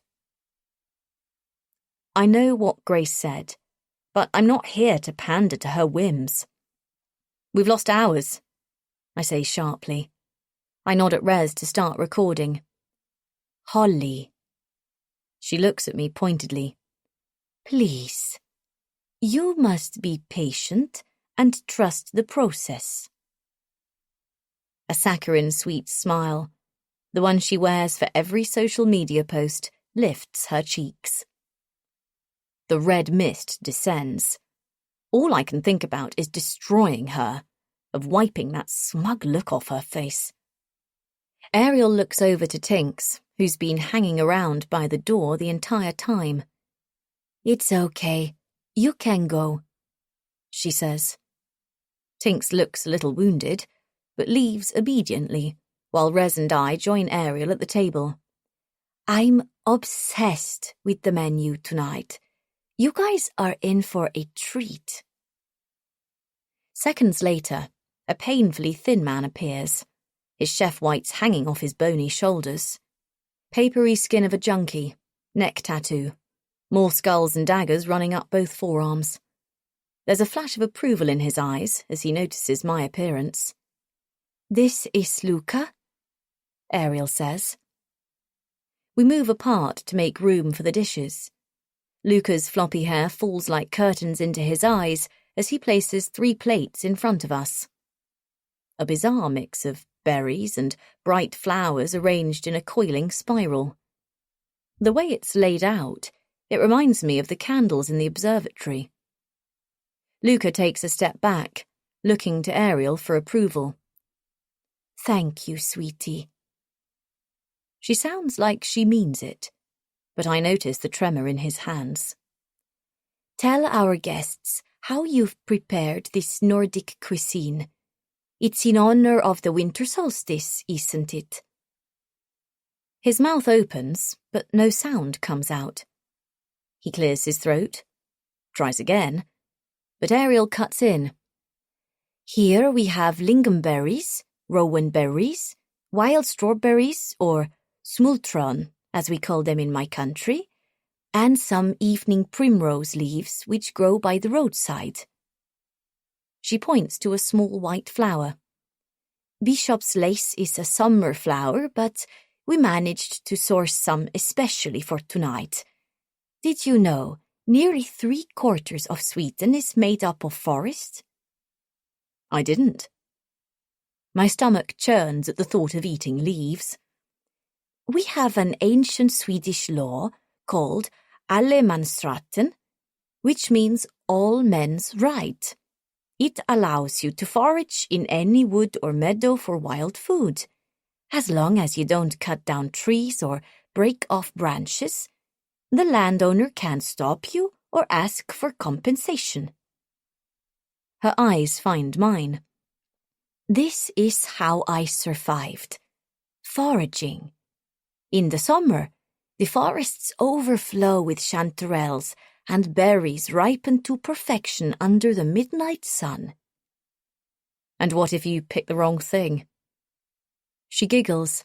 Indeed, some of the flowers are very dangerous, like tansy, which can cause seizures and internal bleeding. But, she smiles, Luca knows what he's doing. Hey, Luca. Luca can't meet her eye, and I feel a prickle of unease. Luca comes from an abusive family. He became an ice warrior after we helped him break his cycle of drugs and prison. You used to be a heroin user, didn't you, sweetie? He nods shyly. Poor thing has had a speech impediment since he was a child, a result of being beaten to within an inch of his life. But we're working on that too, hey? She looks kindly at him, and he smiles back, but it all feels unnatural. I'm uncomfortable at how indiscreet she's being. Doesn't he mind? Don't worry. Ariel smiles as if she might have read my thoughts. Being transparent about our wounds is all part of the healing process. We encourage it here. Let's talk about that process now. I break in. Ariel smiles at Luca. Thank you. She picks a leaf off the plate and chews it thoughtfully. What does the treatment involve, exactly? I'd like you to break it down for me. Well, she inhales, 2 ice baths a day and a lot of talking. We prepare with breathing exercises to help adapt to the cold. We plunge, and then we dance. Dance? To reawaken the blood flow. It's a special ceremony of thanks. Huh. I shoot Rez a look. And then we talk. She leans in, her gaze sharpening. The ice is powerful. Repressed memories and emotions are pulled to the surface, and by talking them through afterwards, we can set them free into the universe so they can no longer harm us and hold us back. These limiting beliefs that destroy our future. Aren't you afraid? I ask. She frowns. Afraid of what? That some things are better left buried. She laughs. No, sweetie. Repressed memories and buried emotions, they're like weeds. You need to root them out to create space to heal. And you're saying dunking in an ice-cold bath is a cure to all pain? Pain isn't only physical, Holly. She looks at me pointedly. It lives up here, too. She touches her temple. Pain is everywhere. So, if I had, say, back pain, you could make it go away? I say angrily. She nods. If you let me in and trusted me, I could make it all go away. I laugh. This is nonsense. It's not even close to science. Her eyes lock on mine. Science can't explain everything. Is that what you promised Martin Eves? That you could cure him? Ah, gorgeous Marty. I wondered when you would bring him up. She sighs. Yes, I promised him. She smiles. And he healed. You can't cure fibromyalgia with ice-cold water. It's impossible. You can, Holly. And we did. We put it into remission. And where is he now? As you well know, Marty left in October to go travelling. She holds my gaze, unblinking, her face a picture of calm. His mum thinks he never left here. Ariel tilts her head, observing me with curiosity. Why? She says. Why what? I match her gaze. Why do you keep asking the same question over and over? Because I don't believe you. She looks around the room. You think Marty's here? She giggles. That I'm keeping him locked up in the basement? My cheeks blaze.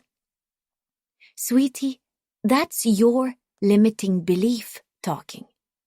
Marty has gone off to see the world. What's happened to him is a miracle, not a mystery.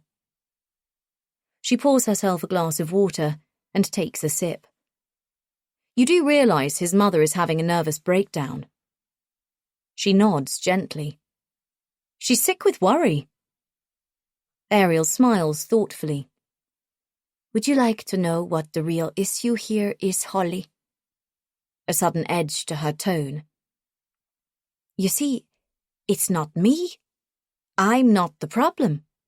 It's the parents. They fuck up their kids and then blame me for the damage they caused. It's easier to point the finger at the crazy therapy lady than accept responsibility for their wrongdoing. Don't you see that? All I do is release them from the trauma. Marty came here to escape the prison his home had become. The mistruths his mother had been filling his head with. She needs him weak and dependent to give her a purpose. Can't you see that, honey? She leans forward, a fresh intensity entering her features. Then she lets out a small laugh. God, sometimes I feel like I'm the spokesperson for every lost soul out there. I let out a long breath, looking at Rez again. He looks as whiplashed as I feel. I met with Mrs. Eves, I say, my voice lifting. I saw how distressed she is. Why are you doing this to her? Marty mentioned his dad had left her, how he'd become her sole focus. She needs him as a crutch, so she can cope with the things that have gone wrong in her life. That's not my experience of her. But I feel a twinge as I say it. She sighs again, You go to great lengths for the families you help, don't you? Why? She looks at me closely. It's not normal. You must be getting something else out of it. Something you're not telling anyone. She looks at Rez.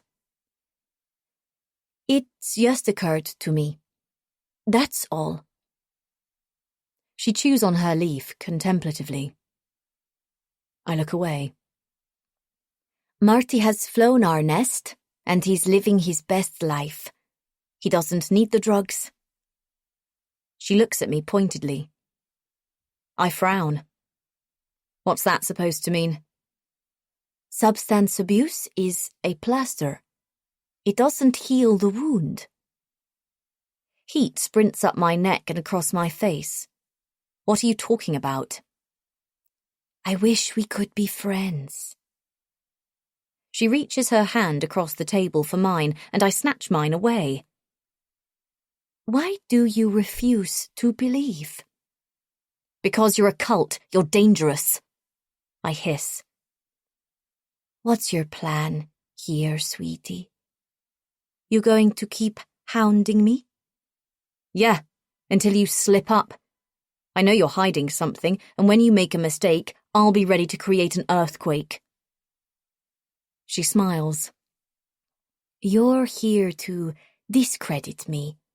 Yet, I've still welcomed you in. I want to show you that there's another way. What we do here is heal. It's life-affirming. Oh, for fuck's sake! I explode. A silence opens up between us as we stare each other down. I feel Rez's hand on my leg and a gentle, hey, in my ear. Shall we take a break? He says. Ariel stands up. Come with me. There's something I need to show you. Chapter 22. Holly. 9:30 p.m. There's a sudden drop in temperature as Ariel leads us away from the dining hall and into a darkened corridor that we haven't been along before. This place is a labyrinth, and it feels overly complex, a layout for something as simple as an astrological observatory. What else haven't we seen? I'm still reeling from our argument. Ariel speaks in riddles, dodging answers and assigning blame to everyone except herself. I'm even more convinced she's lying about Martin. The way she shifted all responsibility onto his poor mum. I don't know what they've done with him, but I'm certain he never left here. Martin is here. I can feel it. We come to a dead end where there's a rack of ski jackets and snow boots lined up against the wall. Put these on, sweetie, Ariel says, pulling a fleece over her head. Are we going outside? Rez looks annoyed, because I'll need to grab protective covers for the camera. You'll be fine, Ariel says reassuringly, but follow close behind and watch your step. We get changed in silence while Ariel pulls out a key fob. So the rumour of locks on doors is true. Are there other locked doors we don't know about? Rez looks at me. You okay? Yeah, I whisper. You can be honest with me. I show him steely eyes, and he grins. She holds the fob against an electronic pad. The door hisses and slides open, and a cold vapour pours into the corridor, swirling around our legs. An electric blue light spills onto our toes, and from inside comes a noise. A wailing so haunting it makes all my hairs stand on end. I step blindly into the dark. The air is so cold it makes my lungs seize. I can't stop coughing as we follow Ariel into a cave where the walls are made of solid ice. I'm not afraid, but all at once my arms and back are tight and knotted, my breath is rattling and my body feels on high alert. Because I don't trust this bitch. Not an inch. Rolling my shoulders to relieve the sensation, I follow closely behind Rez. We duck, squeezing through a tunnel where the ice has thickened and the walls glimmer with frost. But when I reach out to touch it, it's wet, and my finger slides away. In the distance, a blue light shimmers, and the wailing grows louder. Where the fuck is she taking us? The tunnel opens out into another dark cave, double the size of the last, and it's even colder. My breath mists in front of me, and I feel a fresh chill across my neck. We're not alone. I'm being watched. I turn around to face half a dozen pairs of eyes glaring back at me. Glowing ice blue, they're suspended in darkness like torches in the night.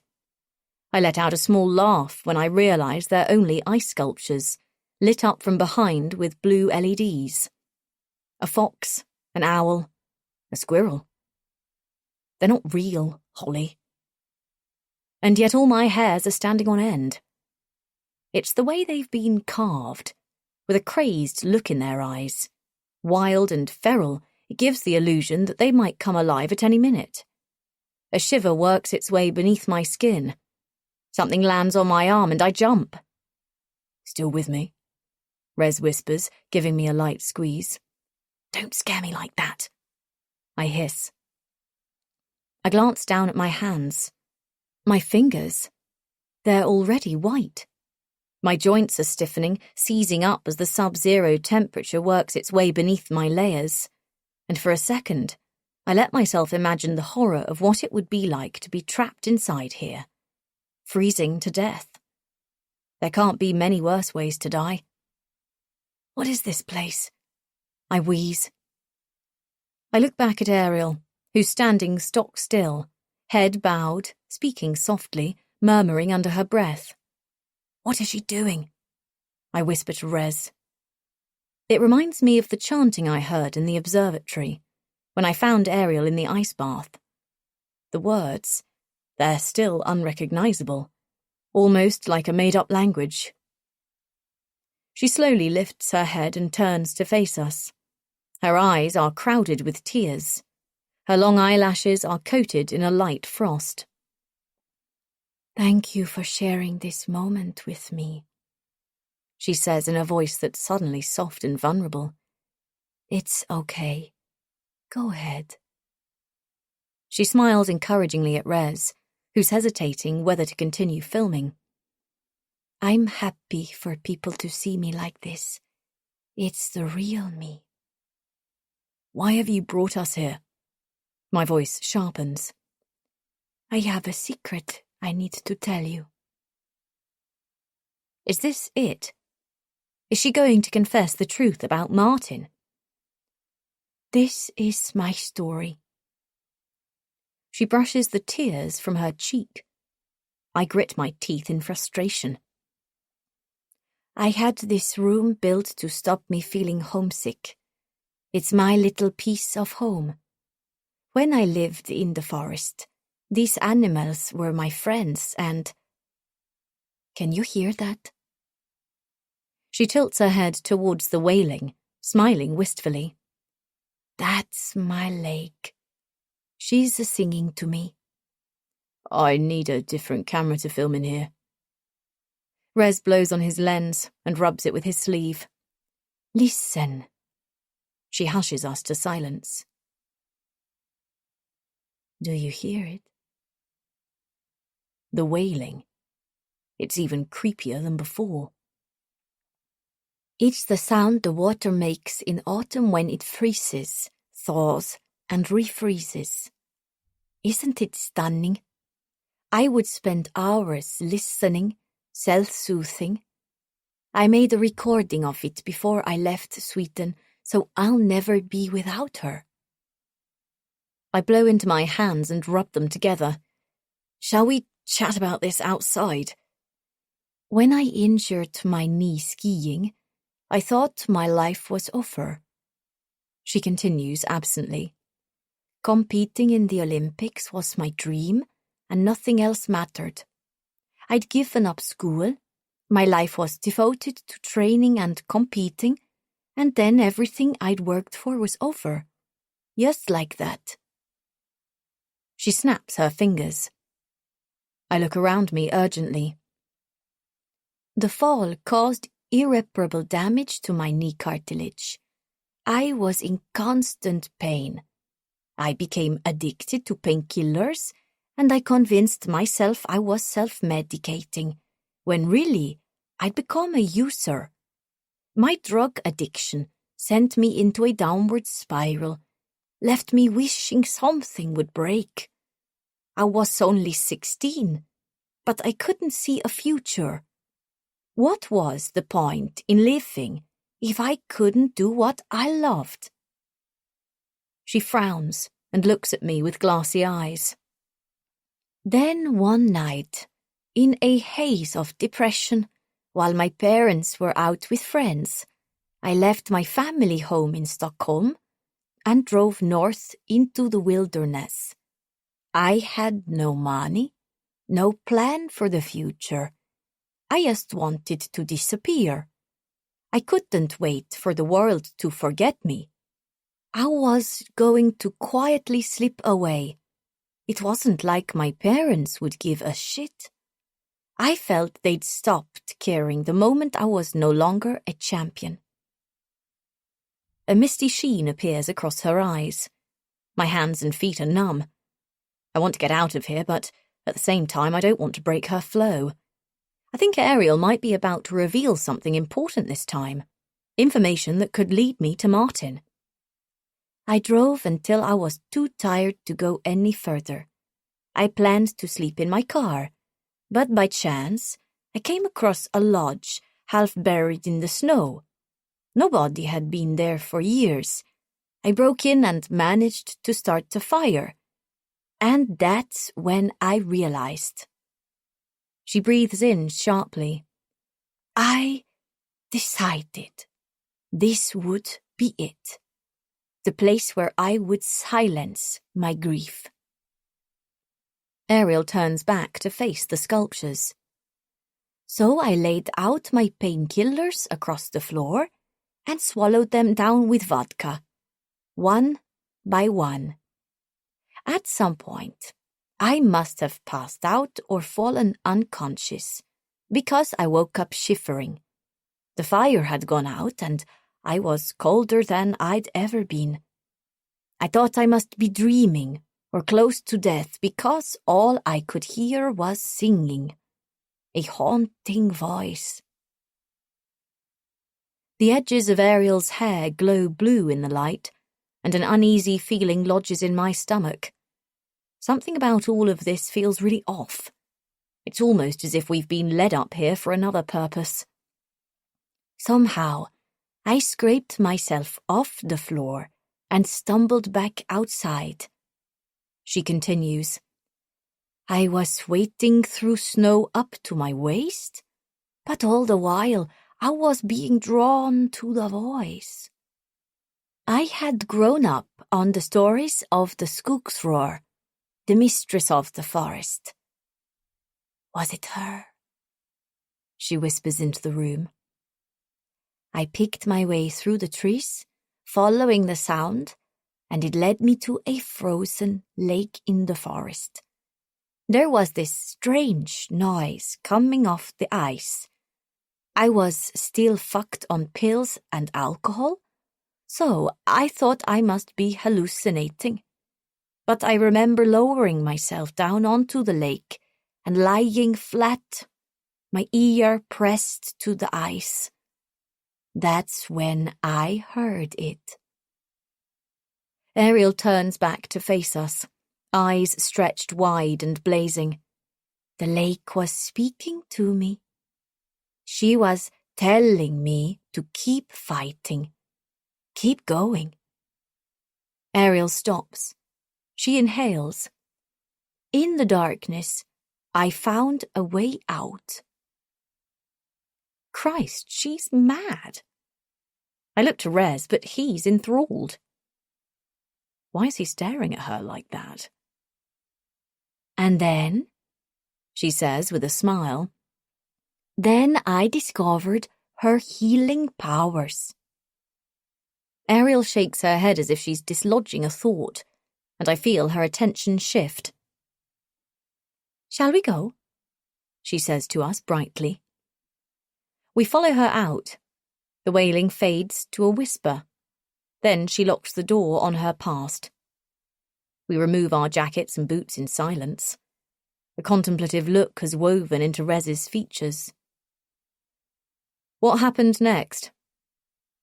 I need to know. Is this leading somewhere or down yet another rabbit hole? "I broke a hole in the ice with a branch," Ariel replies. "I took all my clothes off, and I lowered myself into the water." Rez looks at her in astonishment. I bristle. Why does he keep looking at her like that? "Weren't you afraid of getting trapped under the ice?" I say quickly. "Hours earlier, I'd tried to kill myself." She laughs. "I wasn't afraid of dying. But it was more than that. I knew, with unwavering certainty, no harm would come to me." She inhales sharply. "The water was freezing, 1 or 2 degrees, and it pulled me into its grip, and I began to hyperventilate. I was choking, and I slipped under." I watch her closely. Is this story even true? It can't be. She's lying. "The harvest moon was there to guide me, and I swam up towards the light. I managed to pull myself out and returned to the lodge, where I immediately fell into a coma-like state, the deepest, most restful sleep of my life." More lies. She'd have died of exposure. "The next morning, I can't explain how or why, but I felt different. The brain fog had lifted, the heaviness had gone, and my chronic pain, it had lessened. It was still painful to walk, but not anywhere close to what I'd been experiencing. That was when I knew. This was the remedy I'd been searching for. Little by little, I got better until all the pain had gone. I was fit enough to return to skiing, but I couldn't. Not now. I'd evolved. I loved living in the forest, and I enjoyed my solitude. I'd learned how to be in this world, and I'd found a new purpose, channeling the determination I had for winning gold medals into helping others. I needed to show people the way out, and that's where it all began." The YouTube videos, that's what she's referring to. The social media posts documenting her healing in the woods that catapulted her to godlike status in the wellness community. And then Ariel used their money to open the ice retreat. "So, you see," she turns, her eyes locking onto mine, "I know my ice therapy works." My God. She's delusional. Like all these cult leaders. But why is Rez still staring at her like that, hanging on her every word? "Ever since those first days and weeks of the healing," she says, "I've needed to share my story. My mission is to spread the word so everyone can heal." Just when I think I can't bear it any longer, Ariel turns on me. "Everyone needs to believe in something. What do you believe in, Holly?" A challenge in her tone. "Because you strike me as someone who's given up." Given up? I laugh. What? Now she's gaslighting me. I turn to Rez, but he's watching me critically, with an uneasy look in his eye. My God, he's waiting for me to answer her. I'm not getting into this. I shrug and walk off ahead, feeling anxious about how easily Ariel has honed in on my insecurities. Calm down. Don't let her get inside your head. I take a breath and slow. I turn back, expecting Rez to be following behind. But he hasn't moved. He's still with Ariel, laughing, as if they're sharing a private joke. Chapter 23. Martin. 11 weeks earlier. Martin lingers by the entrance to her bedroom, quietly studying her as she rotates her wrists, snapping her fingers open and closed. She looks up and smiles. "You don't have to watch me like a weirdo, you know," Florence says. He grins sheepishly. "You've been gone several days." "Have I? I've lost track of time in here." She looks around the room miserably, searching for a window that isn't there. "It doesn't help how dark it is. I wish we could see outside." "I know. I miss seeing the sun. It's not how I imagined it would be," he says. "I'm Martin, by the way." "I know who you are. You're the one still waiting for the treatment." He feels his shoulders sag, and she welcomes him in with her eyes. "What was it like?" He comes towards her. "I'm desperate to know. All this waiting is getting me down." "Can't really remember much." She frowns. "Anything at all?" "It was cold and painful. The rest is hazy, but now I'm back." She opens her hand and snaps it shut. "I'm already feeling better." She looks up at him with astonishment. Martin takes a seat at the end of her bed, frustration and disappointment building inside his chest. It seems a never-ending process to reach where Florence is. He might not have agreed to the program if he'd known it would be this agonizing. The last round of blood tests showed he still wasn't strong enough to undergo the treatment. His white blood cell count was too high, his hemoglobin and vitamin levels too low. He rubs at the bruises the needles have left on his arm. "Are you okay?" she says. "Yeah, I'm all right. He looks up, properly looking at her for the first time, finally feeling brave enough to do so. Curtains of red hair drape around her face, so thick it's almost wig-like. Her cheeks have smooth, silvery patches, and the skin on her neck has melted like candle wax, gathering around her collarbone. Part of her nose has been reconstructed, her eyebrows are drawn on, and her left eye has a watery sheen where the eyelids won't meet.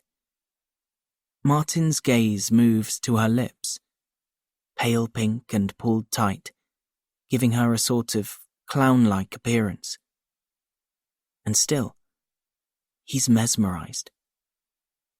He quickly diverts his gaze to the far side of the room. "It's all right," she says. "Everyone stares. Look, if we're going to be friends, you've got to get used to how ugly I am." He blinks. "That's a joke, silly. Here." She hands him an origami crane. "It's yours." Martin turns the paper bird over in his hand. "I can't remember huge chunks of my life, but I know how to fold one of these in my sleep." "Why can't you remember?" "Associative amnesia, traumatic amnesia. Those are the various umbrella terms." She puts on a haughty voice, although she's already well-spoken. Posh, his mum would call her. "These stupid scars are only half my injuries. The gas explosion that torpedoed me into a wall damaged neuron transmitters in my brain. The side where my memory is stored was interrupted, so now I get dizzy and this constant sensation like I want to puke." She makes a gagging noise and grins. "Plus the memory loss." She shrugs nonchalantly. "Waking up in rooms, having no idea how I got there." You mean sleepwalking? I've woken up in the kitchen baking cookies. Another time, I was folding tea towels. One night I woke up with my bed sheets balled into my arms, repeatedly crashing into the bedroom door. That's awful. He takes a breath.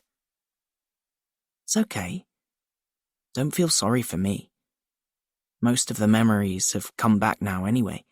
Well, everything except what happened that night. The night of the fire, Martin says softly. Like a hard drive, wiped clean. She lifts a drawn-on eyebrow at him. You've heard of me then? I read about the fire. Your family. He stops. I'm sorry. She shrugs. Don't be. I've had 10 years to come to terms with it. Can't imagine that's something you can ever come to terms with. Do you mind me asking, what happened? You mean, from what I remember? He nods hesitantly. Should he back off? I've tried everything to recover that night and the lead up to it.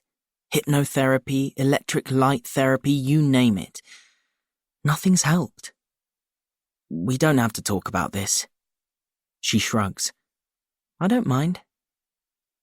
But Martin senses it could all be bravado, and now it's time to change the subject.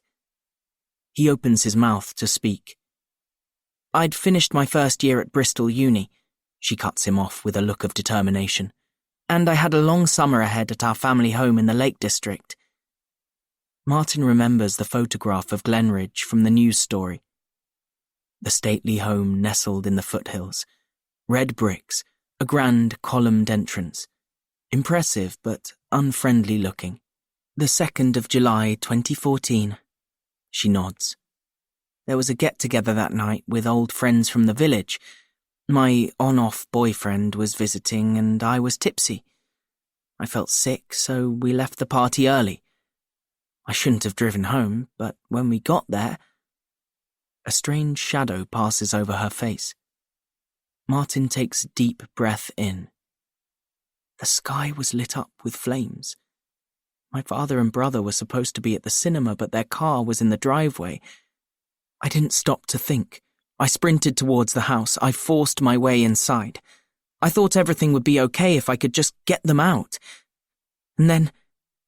Her eyes move across the room, stretching wide as she stares into the middle distance. Martin tenses. Then... She lets out a sigh. Nothing.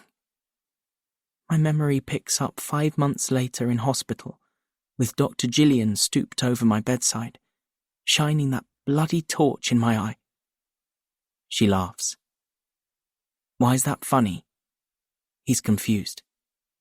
The doctor's face when she removed the bandages and handed me the mirror. You had to be there to see it. She pulls another face. Apparently my screams could be heard right across the wing. 3 nurses were needed to hold me down while they pumped me full of tranquilizers. Typical me, causing drama. But her smile fades, and Martin's suddenly feeling anxious. He doesn't like where this is leading. He thinks about his prayer book. Dear God, please be with Florence as she faces this pain. May they feel your presence and peace. He repeats the words in his head. Another 2 weeks wiped out, more drugs, more therapy, until I was calm enough for them to try again. She heaves a sigh. The newspapers called me a hero, the daughter that tried to save her family. But I wasn't a hero. I couldn't save them. I should have died that night, Martin. She looks at him without blinking. And I wish to God I had. Don't say that. He resists the urge to reach out. He doesn't want to scare her off. They sit in silence for a minute or so, lost in their own thoughts, Martin contemplating whether it's time to return to his room. But he doesn't want to leave her. How did the fire start? he says eventually. They turned on the gas and lit a match, she says in her funny voice again. Martin gasps. Who did? The arsonists were never caught, but then those sorts of people never are. They operate in a shadow world. Who were they? Environmental activists calling themselves Green Shield, thugs who get thrills from destroying things. Daddy had struck a deal with the government to allow fracking on our land in the Lake District, and they didn't want it going ahead. It was never proven, but it had to be them. We'd had threats for months, and the police did nothing. We had security cameras installed, which were destroyed in the fire. Florence inhales. So, that's me. How about you? Martin recoils slightly. How can anything he says have relevance now? His problems are insignificant in comparison. Do you dream about them? Martin keeps the conversation on her. He likes hearing Florence's voice. It's soft and gentle, not like all those confident girls at school who tease him. I'm afraid to go to sleep. Her face crumples. I dream of my life before the fire. The way things were. Christmases with my family, cinema trips with my baby brother Sam. Getting ready for a night out with my uni friends. Club tunes pumping, our uni hall stinking of hairspray and perfume. Fixing each other's makeup. Heavy grunge liner. That was my thing back then. She smiles sadly. I was 19, with my whole life ahead. And then, her eyes fill with tears. Now I wake up with my heart going off like gunfire.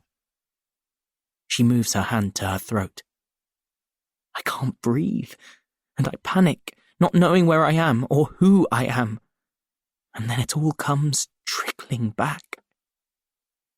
She lifts her hands to her face, tracing across her cheeks, around her mouth and what's left of her lips. Like a curse, I have to relive the horror of what I've lost and this thing, this monster I've become. Tears spill down her cheeks, and all Martin wants to do is hug her. He knows what it feels like to be different. I also dream, he says. I dream I'm not sick anymore. I've made the football team. I have friends. And then I wake up and... He trails off. Groundhog days are the worst. She gives him an understanding look and brushes her tears away with the back of her hand. 3 years ago, Aunt Bethany found me on the bathroom floor curled in a ball with my face in a pool of my own vomit. The doctors pumped my stomach of the painkillers and cheap wine in time to save me, but the bastards removed my prescription. It was the only thing that helped me sleep at night. Now I have to make do with some antidepressants, which they monitor closely so I don't try to top myself again. She stops and looks at him intently. Are you in pain? Martin nods. Every single day of my life. Me too, Florence says, after a pause. My skin is on fire. Just stretching and moving brings me searing pain. The doctors say my condition was brought on by a traumatic event. They think maybe my parents' divorce did it. The fighting. It was unbearable. The doctors say it's in my head, says Florence. They tell me the tissue has healed. So why does it feel as raw as when I was in intensive care? I know that God made this happen for a reason. But I'm still searching for what that reason is, he says. I haven't slept in years, Marty. Not properly. I can only manage a few hours at most. Every night I wake up at 3 a.m. and can't get back to sleep. That's when I wake up, Martin says. I feel like a prisoner in my own body. Martin bites back the tears and nods. He knows what that feels like. When Ariel reached out to me about the program, I had nothing to lose. That's how I felt, Martin says, joy bursting from his chest because he finally feels heard. Florence looks at him strangely, like she might cry again. She takes his hand, placing it in hers. The skin has a waxy sheen under the lights. It's so terribly disfigured. That's why we're here, Marty. To heal. To end the pain. Her warmth feeds into him. Ariel's going to save us. The experience of listening to Florence has given Martin a strange sort of energy. He's not alone anymore. He has a friend. And waiting for the treatment to begin no longer seems quite so scary. Chapter 24. Holly. 11:45 p.m. I find him sitting heavily on the corner of his bed, hunched over, elbows resting on his knees. He's lost in thought. Rez has retreated within himself. I can tell. Somewhere dark and unreachable. And then I notice the scars pitted across his back. Gunshot wounds. I had no idea. I've always assumed it was the dislocated shoulder that forced him to give up his work with the BBC. But then how could I have known? He was in such a rush to be inside me that night. I didn't have a chance to see all of him. I clear my throat, and the surprise makes him snap up onto his feet. The muscles across his chest are suddenly tensed. His arm tightens, ready to strike out. Christ, he exhales. Rez runs his hand across his face, drinking in air. Don't sneak up on people like that. I would apologise. I'm wondering whether he might have PTSD, but I'm also pissed off with him. And frustrated. We're not getting the footage we need. Half a day has been lost, and I don't have any leads on Martin. If we were to air what we've got, viewers would feel sorry for Ariel, not see her for who she really is. We have to throw shade on what she's doing. We must push for answers. I take a shaky breath. Something else is bothering me. Rez stayed with Ariel for over an hour after I left, and I saw the way they were looking at each other.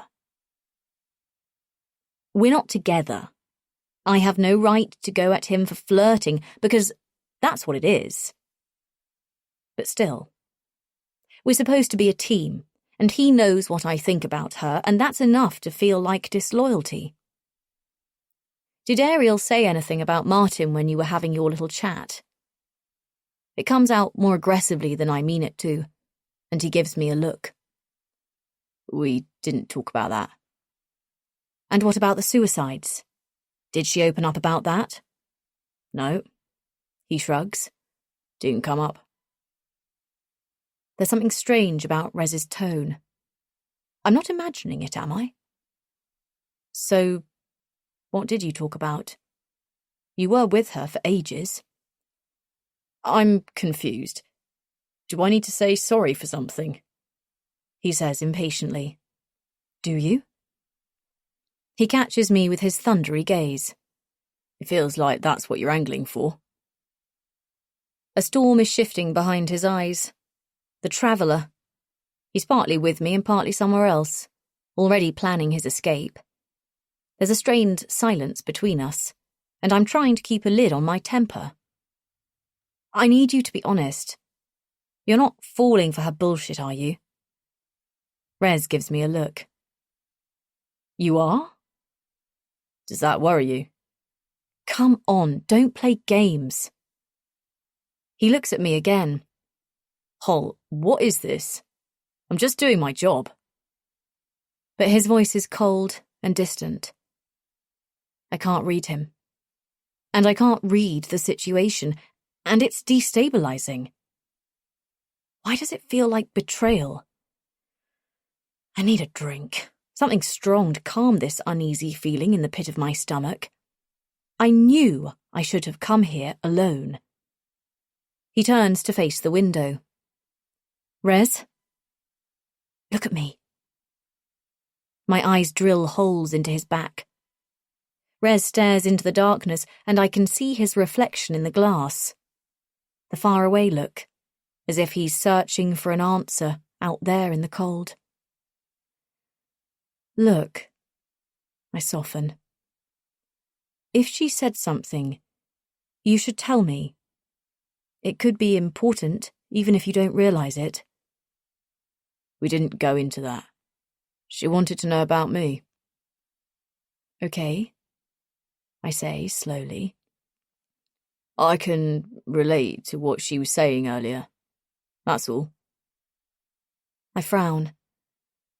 Which one of her lies was that, then?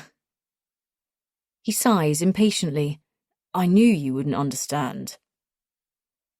I notice a frown developing in his reflection. He's angry. What am I not seeing? What's going on? I ask gently. You don't get it. You won't be able to. His voice is barely audible. He's right, I am struggling. I don't enjoy being this person, always on the attack, always jumping to the worst possible outcome, but I find it hard to keep under control, and sometimes I even scare myself. Go on. I try softening my tone. I'm listening. I get what she's saying. That's all. He says softly into the room. You know, about the desperation. Tell me.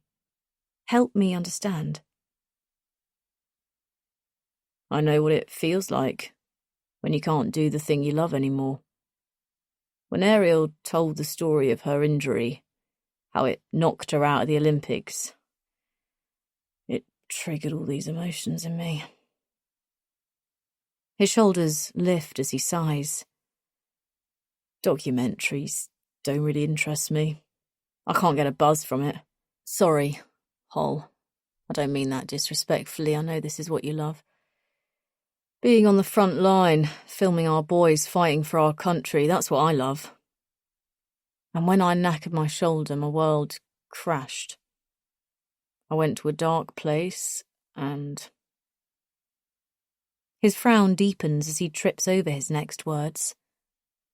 I move towards him, closing the distance because it feels like the first time he's admitted this to anyone. He clears his throat. I also had thoughts about, not going on. I place a hand lightly on his shoulder, covering his scars. God, I feel almost ashamed, saying that out loud. His body is hot, burning under my fingers, and I have a sudden urge to run both hands down his back and slip them around his waist. I want to take his pain away. I want him to forget all about Ariel.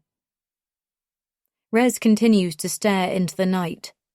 I notice how heavy the snow has become and how the flakes closest to the window catch the light, shimmering like glitter. I hold my hand still, feeding off his warmth. It's taking all my self-control to not press a little harder and remind him of what I can do to make him feel better. What I do, what I've been doing for the past 2 years to forget. My therapy. I want her out of his head. I feel my blood heating up. I should take off my clothes, free both of us of all this weight that's built up. I can't deal with his low mood, it's triggering me. I should grab his attention. We don't need to be on the bed for what I have in mind. But I leave my hand where it is, while he composes himself. Eventually, Rez turns to face me. His eyes are darker, closed off. He doesn't want me to know what he's thinking, but there's tenderness there, an intimacy that for a second makes me stop and consider opening up and revealing my secret. Then he mentions her again. I think Ariel might be telling the truth. His voice is quiet. I tuck my secret away and take a step back. Look, I'm not agreeing with the way she goes about things, okay? So don't get upset with me. But I can relate to what she's been through. I think her heart is in the right place, and she wants to help people. I am upset. I'm fucking livid. My walls instinctively go up and he senses it. Rez comes towards me this time, removing the distance Ariel has put between us. It feels like a game of push and pull, and it's making me dizzy. Does he like me? Does he like Ariel? I didn't give a shit before, but now I do. I want to win. Is my jealousy driving this? I'd convinced myself I had everything under control when I left England. But now I'm not so sure. I let him brush a finger across my collarbone. He traces the outline of my tattoo, following it beneath the fabric. His finger slips under the neck of my t-shirt. The touch feels electric, and I'm immediately dragged back to that night. Sirens blaring, car horns tooting, the low rumble of the overhead train. The last time we saw each other was after a TV rap party in London's East End, beneath the steel corrugated arches of a railway bridge. My leather miniskirt was rucked up to my waist, the tattoo on my inner thigh revealing itself.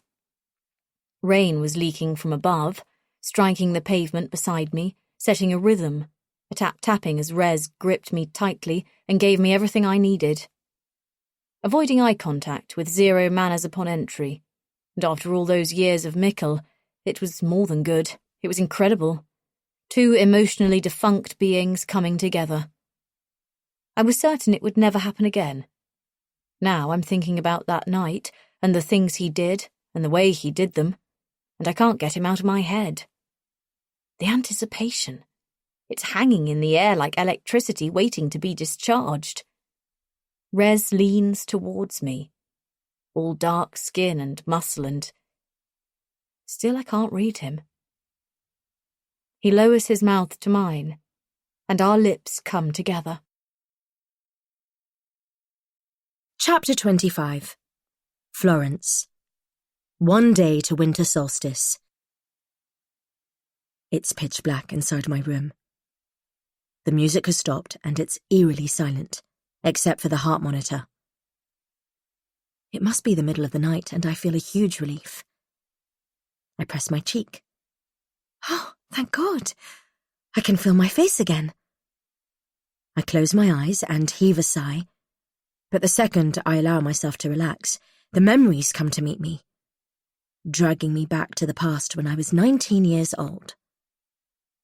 Dressed in black, slumped over in a wheelchair, bowed over the graves of my family. I watched their coffins slowly lowered into the earth. The soil was as black as tar from all the rain, and I was so high on painkillers I couldn't even cry. I feel the tears come now, as everything all at once seems so frighteningly vivid. I'm shoved forward in time. My recovery in hospital, the two detectives demanding to speak to me about the fire, the nurses ushering them away from my room, and their concerned whispers, "She's not in a good place today. Could you come back later?" Disjointed fragments. Pieces of the past a decade ago, finding their way back together. Weeks later, when I was strong enough to sit upright in bed, I had a visit from our family solicitor to inform me I had become the sole beneficiary of my father's estate. Our accountant couldn't meet my eye when he suggested, under the circumstances, it might be best if he managed my financial affairs until I was well enough to take over. My eyes rolled into the back of my head and I passed out. The money was a poisoned chalice. There was so much of it, more than any person could need or want. But how could I enjoy or make use of it? My life had been destroyed. I'd become an invalid. And I'd lost everyone I loved. I'd have given it all up in a heartbeat to have them back. Thousands went into private rehabilitation programs, skin grafts, endless medical procedures to reduce the pain. Then came the plastic surgery. Top surgeons from all around the world wanting to have a go at fixing my face so they could show off their pioneering treatments. Some were more successful than others, each attempt bringing them publicity and me misery. Because even if it did improve my nose or tweak my eye so it could close, I was still grotesque. Have you ever looked at yourself in the mirror and felt so repulsed you wanted to destroy your reflection? My stomach heaves at the memory of picking shards of glass out of my knuckles. The sharp scratch of pain and the blood spilling over. My God, what a mess I made. I smashed every reflective surface in my bungalow that day. I can still picture my cousin David's face, pulling up to the curb, full of enthusiasm to take me to the hospital for yet another treatment. His eyes widening, his jaw falling slack at the sight of what I'd spray-painted across the windows in a fit of grief and desperation. The profanity. I'd sobbed like a baby on the porch, apologising, cheeks pink with shame, wishing it had been me that night, that I had burnt alive in the fire, not them. That was the start of them edging away. Friends, the family I had left.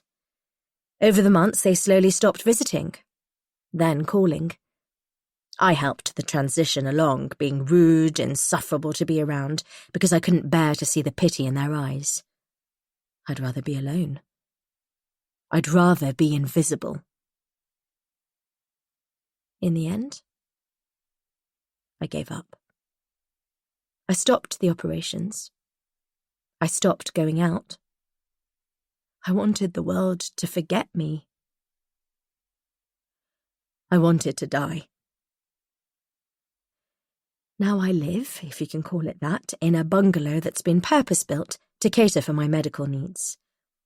I survive through rituals and routines that I perform on the hour to prevent myself becoming overwhelmed with anxiety. OCD, I think they call it. The cooker or anything connected to fire is the most triggering.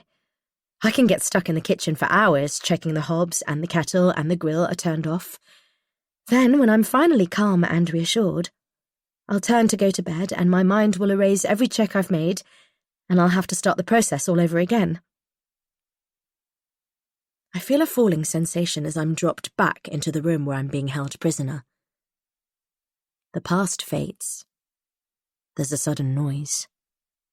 The low hum of the CCTV camera. It's so familiar, yet each time it feels new. I'm groggy and nauseous, and the exhilaration of looking into the past now feels like an excursion, a hike up a mountain I'm too tired to climb. Will this ever end? What have I done to deserve this? It's about the money. It's the only thing that makes sense. They have my iPhone. They could be transferring thousands from my bank account while I lie here. They'll only get so far, though. And what will they do then? Because the bulk of the inheritance is locked up in trusts and long-term investments. All 14 million of it. Chapter 26. Holly. 20th of December, 12:30 a.m. I wanted sex with Rez as much as a drug addict craves a hit. God only knows how, but I managed to drag myself out of the moment. I must stay centred, focused on finding Martin. I made a promise and I can't break it. Not again. Rez appeared wounded when I pulled away. Does he have feelings for me after all? I clear my mind of him. I didn't give in, that's what matters. And then, like an addict, I immediately go back on my promises, giving in to my other urges. It's not my fault. Talk of suicide has brought it all back. I feel achingly tired, but too wired to sleep, and strange after eating those berries and wild flowers. So, what do? I neck the wine I bought at the garage, straight from the bottle, tipping my head right back so the numbing sensation can get to work. I probably shouldn't have washed down 2-diazepam, but it's done now.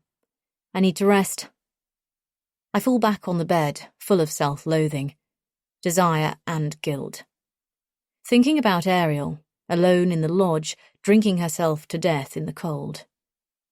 Stripping off to my t-shirt and knickers, I curl up on my side, hugging the bottle, aching for sleep. Half an hour to recharge, that's all I need.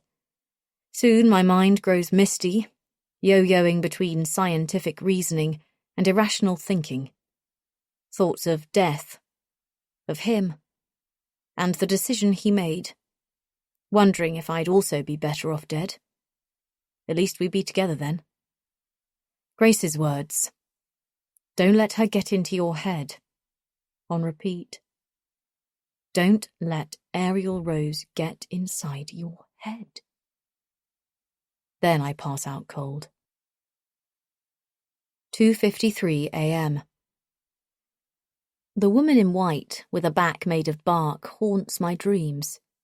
Stalking the woods, she forces me into the undergrowth, where the snow is deep and so thick it pulls me under. I can't move. I look over my shoulder. She's gaining on me. It's a trap. A scream rips through the forest, and I jerk awake, drenched in sweat and gasping for air. It takes me a moment to pull the pieces of myself together. That scream. It felt so real. My pulse eventually slows, and my eyes roam across the room, noticing the empty bottle on its side. A dribble of wine spilled on the floor. Great. I throw off the sheets, more agitated than before I fell asleep. The night is even quieter than when I left it. I check my phone. There are over a dozen messages from Grace. I'll reply later. There's one from Mikkel, tentatively reaching out to see if I'm okay, and I feel a quiet relief. Am I missing him? Quickly I shelve whatever I'm feeling. I don't have time to unpack it now. The good news is it's almost 3 a.m. Everyone will be asleep, and it's time to get to work. Do what I came here for. I chug down half a litre of water, swallow some ibuprofen, and pull on my jeans. But I leave my shoes. It's quieter if I go barefoot. I check the coast is clear before slipping out of my room. I pause outside Rez's door, and then think better of waking him. He'll only slow me down, and I'm not entirely sure I trust him. The wind howls like a wild animal, clawing against the side of the building while the snow continues to hurtle past the windows. A curtain of silver pulled right around us, smothering the life out of us. I hate this place. It feels like a jail cell rather than a wellness retreat. I can't understand why people would pay thousands of pounds to come here. I'm uncertain where to begin or what I'm looking for. A sign, something, anything that might throw some light on what they've done with Martin. I guess I should work from top to bottom. I take the stairs up to the main room, the sound of the wind keeping me company all the way up. But as soon as I enter the atrium, it's deathly quiet and cold, despite the underfloor heating warming my bare feet. Darkness crowds the corners. Some candles are still burning, and the light flickers, weaving shapes across the glass. The goblins have swollen into giants, their shadows reaching over my head with their long, knotty fingers. Fuck, I feel like I'm tripping. But then it's hardly surprising after what I've taken tonight. Think, Holly. Pull it together. What have they done with Martin? Making a slow turn, I run my eyes over the room and the facts. What do I know so far? Martin arrived 3 months ago, suffering from a condition that makes him overly sensitive to pain. According to his mother, it needed to be controlled with powerful neurological drugs, which he only had a 2-week supply of. The sudden withdrawal of something as potent as pregabalin could certainly lead to rapid worsening of symptoms: nausea, paranoia, anxiety. He'd feel incredibly unwell and immobile. And if he managed to recover from the withdrawal, his mum is right. Martin wouldn't have been well enough to go travelling because his symptoms would be crippling. Did he have a bad reaction to the ice bath? It's abrasive, dangerously cold at 5 degrees, and would traumatise even someone in the peak of health. Is Martin bedridden somewhere here? An image of him, too weak to move, forces its way in, and my heart contracts. Ariel Rose is lying. There is no way Martin Eves walked out of here, skipping into the sunset. Not a fucking chance. I look around again. So, where is he? This place is old, almost 100 years. Could there be rooms we don't know about? I cross the floor, heading for the observatory, and that's when it strikes, ripping right the way through the building. A scream, high-pitched and blood-chilling, from somewhere in the dark. A woman, in terrible pain. I wasn't dreaming. My heart pumps harder. Someone's in trouble. Where is she? It came from somewhere downstairs, I think. I turn back, heading for the stairs, and then, in the doorway, a flicker of movement. Hello? It's too dark to see. Who's there? The wind answers with a whine, but the room is still and eerily silent, like a held breath. I feel my pulse pick up as I peer across, trying to read the darkness. Is someone there? I say aggressively. A figure steps out, a head and shoulders haloed in the doorway. It's the outline of a woman. Of Tinks. Or at least I think it is. I can hear her breathing, watching me. Why isn't she saying anything? Tinks? Is that you? Silence. What is she waiting for? She must have heard the scream. Hey! She steps away, retreating. Quick as a flash, she's swallowed by the building. Hey, wait! I call after her. My bare feet make a hard slapping noise as I sprint to keep up, but she's already disappeared around the corner. I catch a glimpse of green fabric, starchy like a medical gown. I'm struggling to keep up. Cigarettes and years of shunning exercise are catching up with me. I'm wheezing for breath as I take the stairs 2 at a time. Hooking around the next corner, I stumble and yell, Hey, wait! Her footsteps echo down the hall, and she vanishes again. Wait! Darkness creeps up on me as I enter another tunnel of windows and stark white walls that look identical to the last, except the mountains are now to my left. This observatory is a maze, a rabbit warren of corridors and rat runs. And now I come to think of it, Tinks reminds me a little of a scurrying animal, although I'm not entirely sure it's her anymore. Whoever I'm chasing is petite and nimble. She's 10 steps ahead of me. And why would Tinks be wearing hospital scrubs in the middle of the night? And why run away from me? She must have heard the scream. It was loud and terrifying, and she definitely heard me call out. This is starting to piss me off. I swing around the next corner, past my bedroom, past Rez's room, then the dorm. The woman is still in front, just out of reach. Her dark hair is kept in place under a transparent cap. Her green gown billows like a sail in the wind.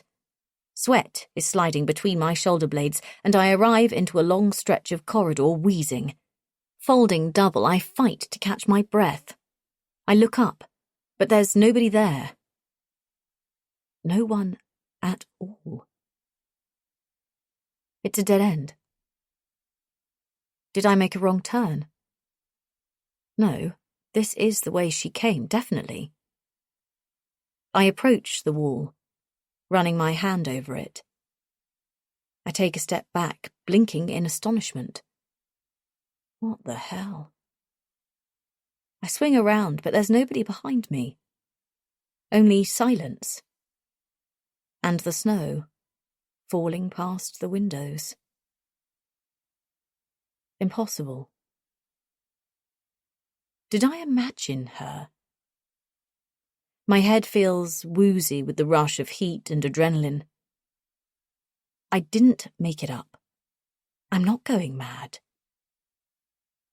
I return to the wall, this time smacking it hard in a frenzy of rage. People don't just vanish into thin air.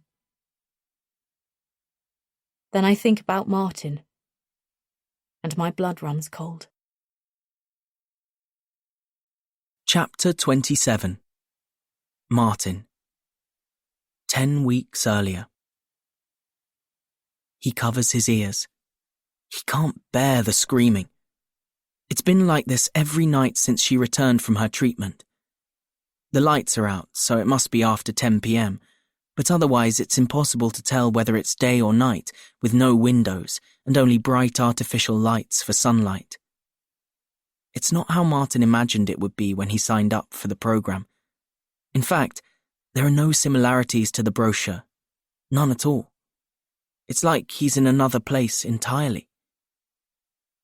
There's a flurry of footsteps outside his room, and he feels a swoop of dread. He hopes Florence is okay, that she's not in pain. He thinks about her all the time.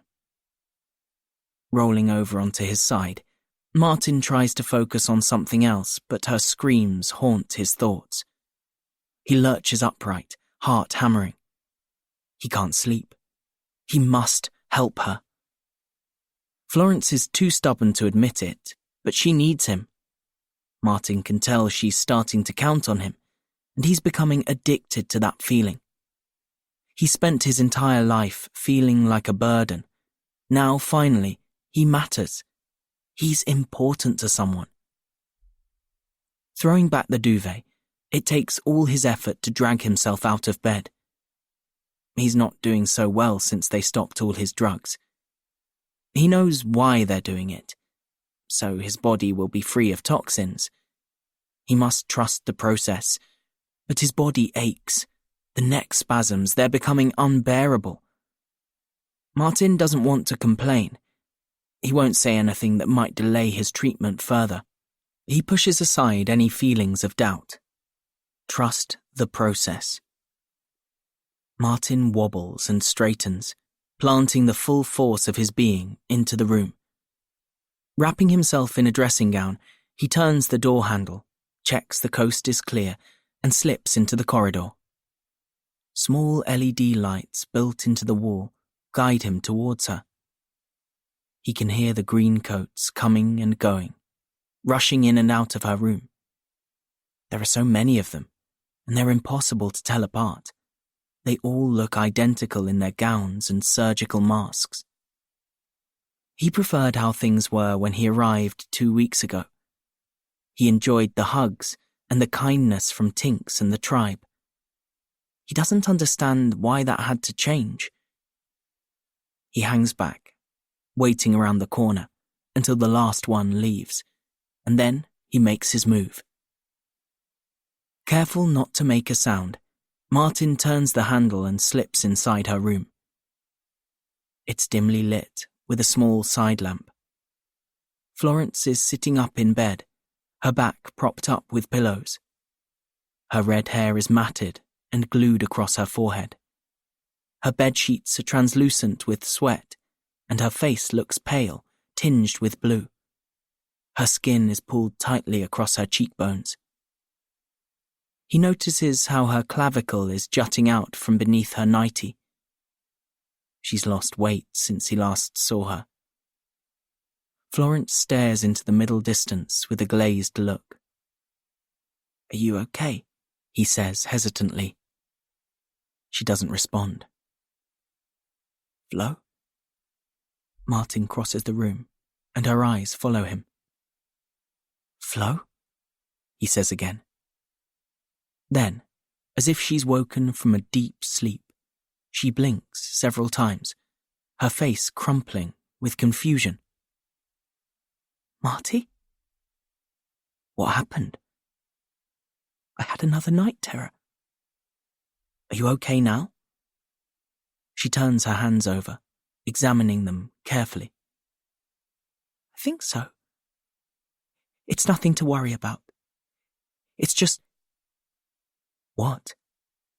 He sits next to her. He feels himself tethered to her every word. They're so real. The nightmares. I've had bad dreams and sleep disturbances in the past. But this... It's different.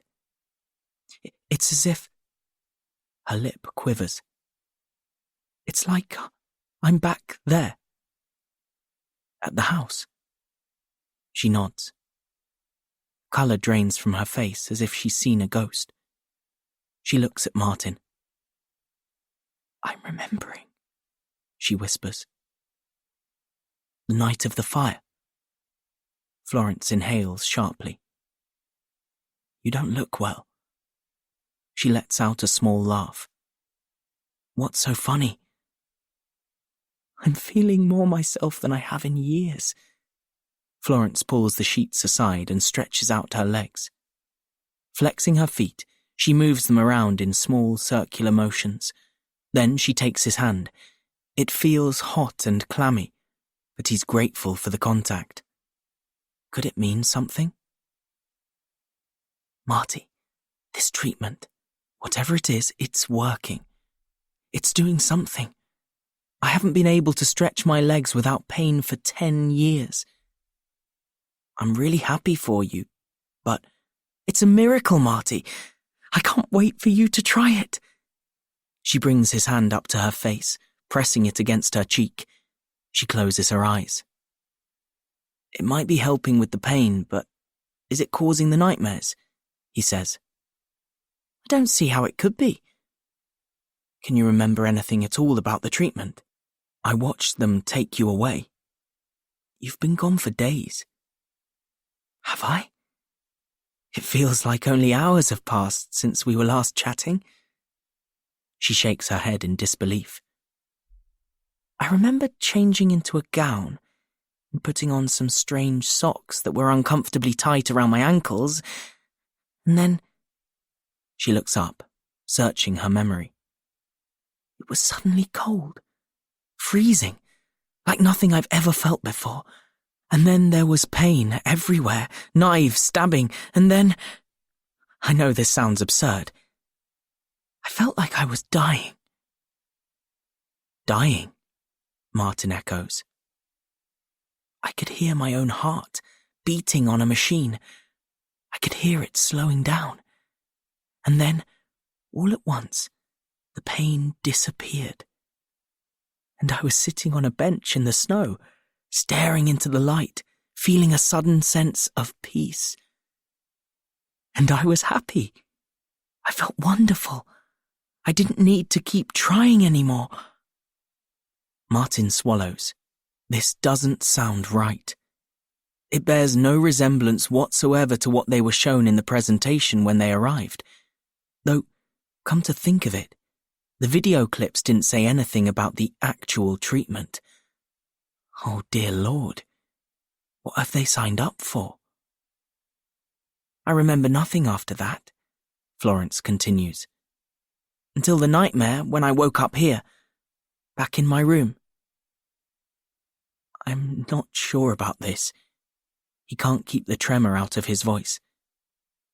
Florence squeezes his hand and whispers, I could see them.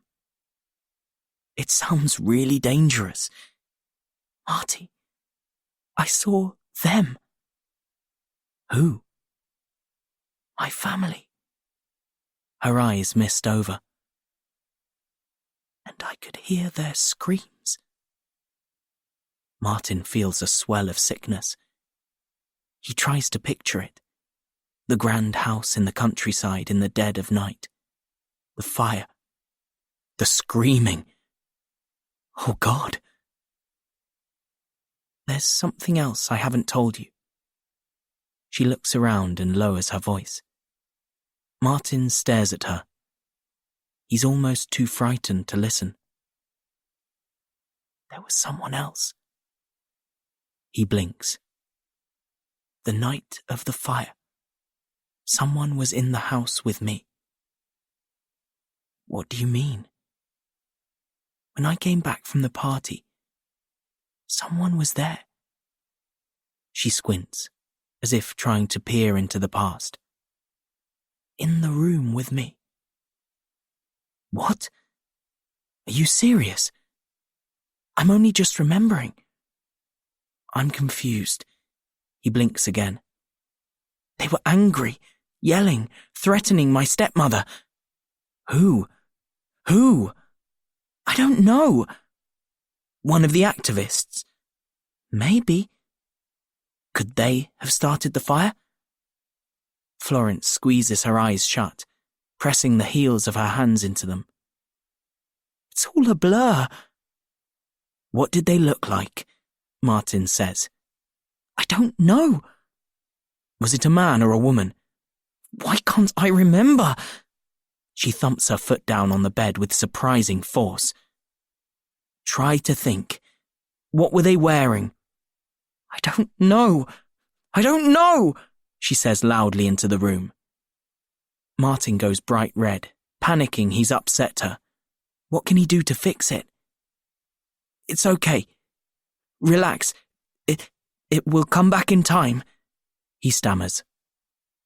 My stupid head. Why won't it work? She smacks it hard and sobs into her chest. Oh, what has he done? Should he comfort her? Does she hate him now? His hand finds its way to his pendant, and he holds onto it tightly, thinking divine thoughts. After a short while, her breathing evens out. He's listening carefully to every sound she makes. Florence lifts her head. Her face is white with shock. Fixing Martin with bloodshot eyes, she whispers, Whoever it was, they killed my family. Chapter 28. Holly. 6:30 a.m. 3 hours ago, I was convinced I'd seen a woman vanish into thin air, and that I'd heard someone screaming out for help. But as I retrace my steps from last night, I'm not so sure. In the cold light of dawn, it's all seeming disjointed and unreal. I stare at the patch of wall. I run my hand across it, and I'm more confused than ever. A familiar numb sensation is taking hold, the same as when I had my burnout. My fingers are tingling. My eyes are struggling to focus. The early morning light spilling into the corridor isn't helping. White and penetrating, like a migraine. A dull ache sits between my temples, and all at once I feel overwhelmed with exhaustion. I've had an hour's sleep, if that, although I haven't had a full night's rest in 2 years. I force the memory down and take a long, shaky breath. Are you lost? A voice from behind makes me startle. There is a brief silence when I refuse to turn around. Holly? Tinks calls out to me again. It wasn't her I saw last night, was it? No, it couldn't have been. You're up early? I hear her approach. I turn and our eyes meet, but mine are full of questions. She smiles kindly. Everything okay? How did you sleep? I can hear the hysteria in my voice as I ask, Did you hear screaming last night? A scream? Yeah, I heard someone cry out for help. Who would do something like that? She looks at me like I might have lost my mind. You tell me. Would you like some breakfast? She leads me away from where I think I saw the woman vanish. You feeling okay? Her voice is thick with concern. I'm fine. The altitude can be a problem. It messes with your head. There's nothing wrong with me. but I can hear the uncertainty in my voice. You know, when I first arrived here, I was all over the place. I would have intense dreams and bizarre thoughts that would take me off on strange tangents. Memories would resurface that I hadn't thought about since I was a child. I worried I was going mad until I Googled altitude sickness and realised that's all it was. It took me a good few weeks to acclimatise. She touches my arm. Don't worry, it will pass, and... Is anyone else staying here? I cut in. Someone I haven't met yet. She stops and looks at me strangely. I saw someone last night. A woman. You mean Ariel? She had dark hair, or maybe it was auburn, I'm not sure, and she was wearing a hospital gown. Tinks laughs. Now you really are dreaming. I show her my annoyed eyes, and she looks a little wounded. It's just the 5 of us here, she stresses. I promise. Right. There's nobody here with dark hair. Well, except me, and I can assure you I wasn't running around in the middle of the night. I give her another look. Her voice softens. What do you need from me to reassure you? I run my hand through my hair. It feels dry and coarse between my fingers, as if all the moisture has been sucked out of it. I feel choked by the constant heat pumping around the building. Luca can fix you something to help you sleep tonight. He's an encyclopedia of herbal remedies. The berries. I think back to the strange concoction of plants I ate last night and wonder if they had an effect. God only knows what he put in those dishes. How is the filming going? Tinks looks at me with sincerity, or at least I think that's what it is. My ability to read situations and people feels compromised. This uncertainty. It's not like me. I'm here to help, she adds. We know how important this is. We're invested in this as much as you. We don't want you leaving here with a bad impression. There's a cough, and the chef appears, wiping his hands clean on a rag. His shoulders are sagging, his eyes trained on the ground. Luca, Tinks chimes. He looks up, startled. Holly's having trouble sleeping. Perhaps you have something for her? No, I say quickly.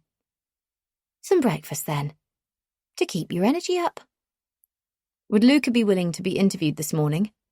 I say. He takes a step back, a fearful look crossing his features. She looks at me apologetically. He's shy. She lowers her voice. His speech worsens when he's nervous. Do you think he'd add much to the documentary? Why don't they want me speaking to Luca? I feel a thrust of urgency to get to the truth. By all accounts, his story is inspirational, I say. Tinks nods slowly.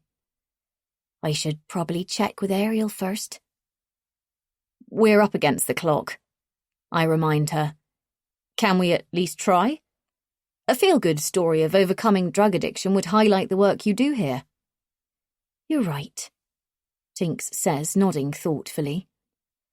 I'll reassure Luca there's nothing to fear by going public with his story, and his healing journey needs to be heard. It's life-affirming. Ariel is incredibly proud of what she's achieved with him. Luca was one of the first people she ever treated, and he's been with us since the beginning.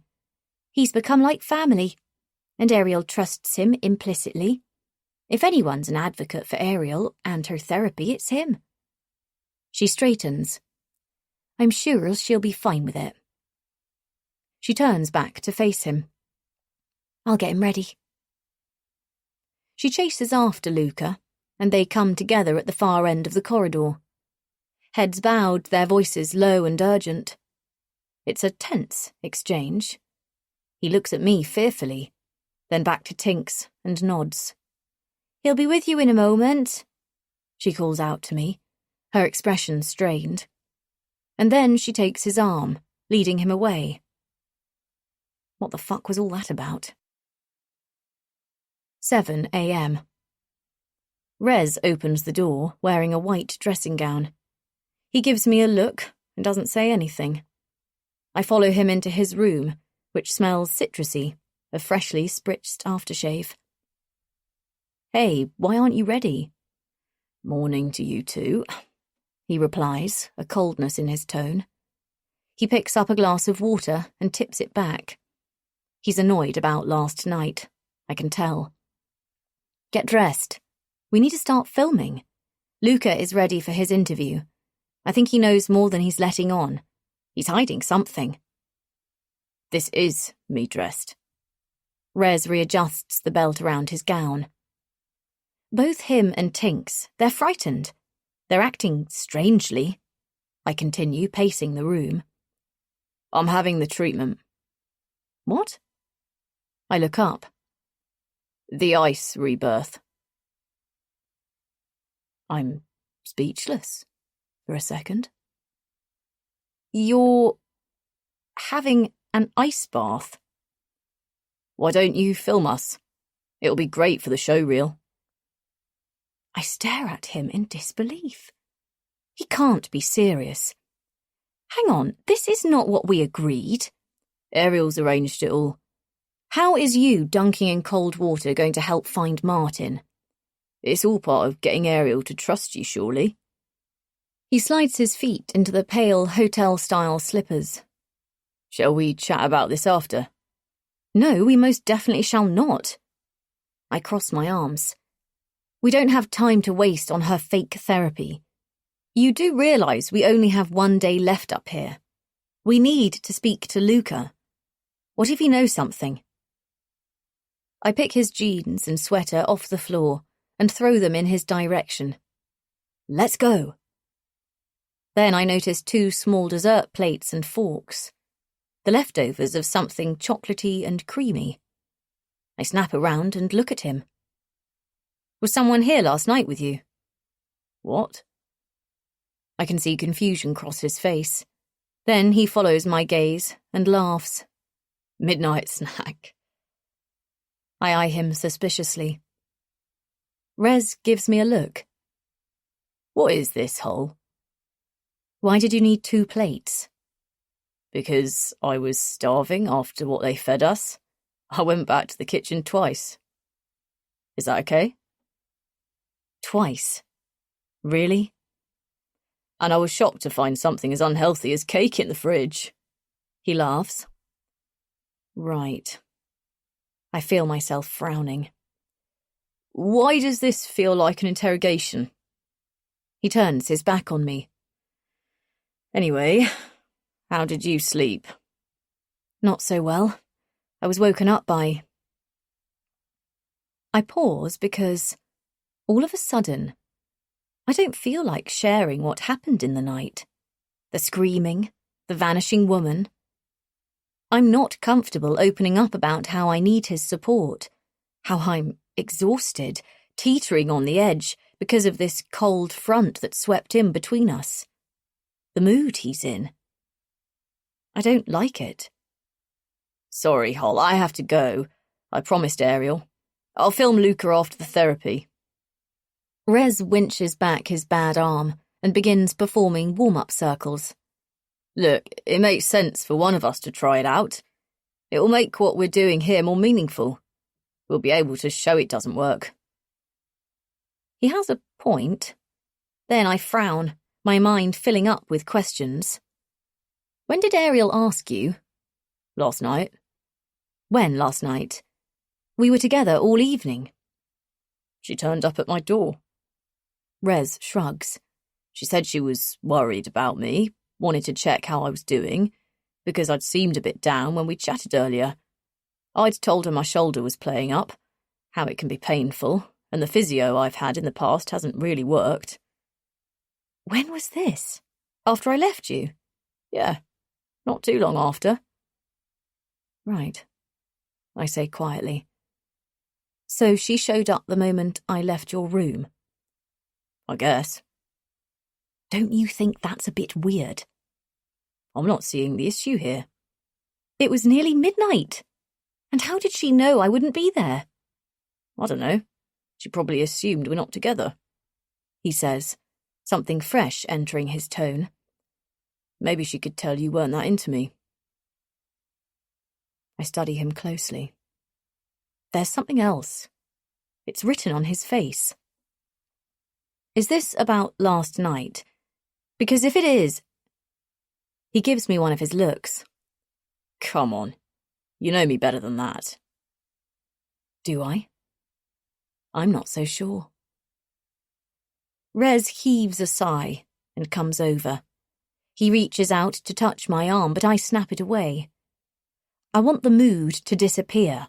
Sincerely, I do. But I'm wary. I don't like what's developing between him and Ariel. How he's revealing personal information, opening himself up like I warned him not to. I knew it. I knew she would try to get inside his head. Stop being weird about this. He takes a long breath. There's no issue. And I'm not bothered about last night, you know. How you weren't that into it. I do understand. I pause, trying to decide what's happening between us. What's that got to do with anything? My eyes pinch. He loads the camera equipment into his arms, lugging the tripod onto his shoulder, and comes to a stop by my side.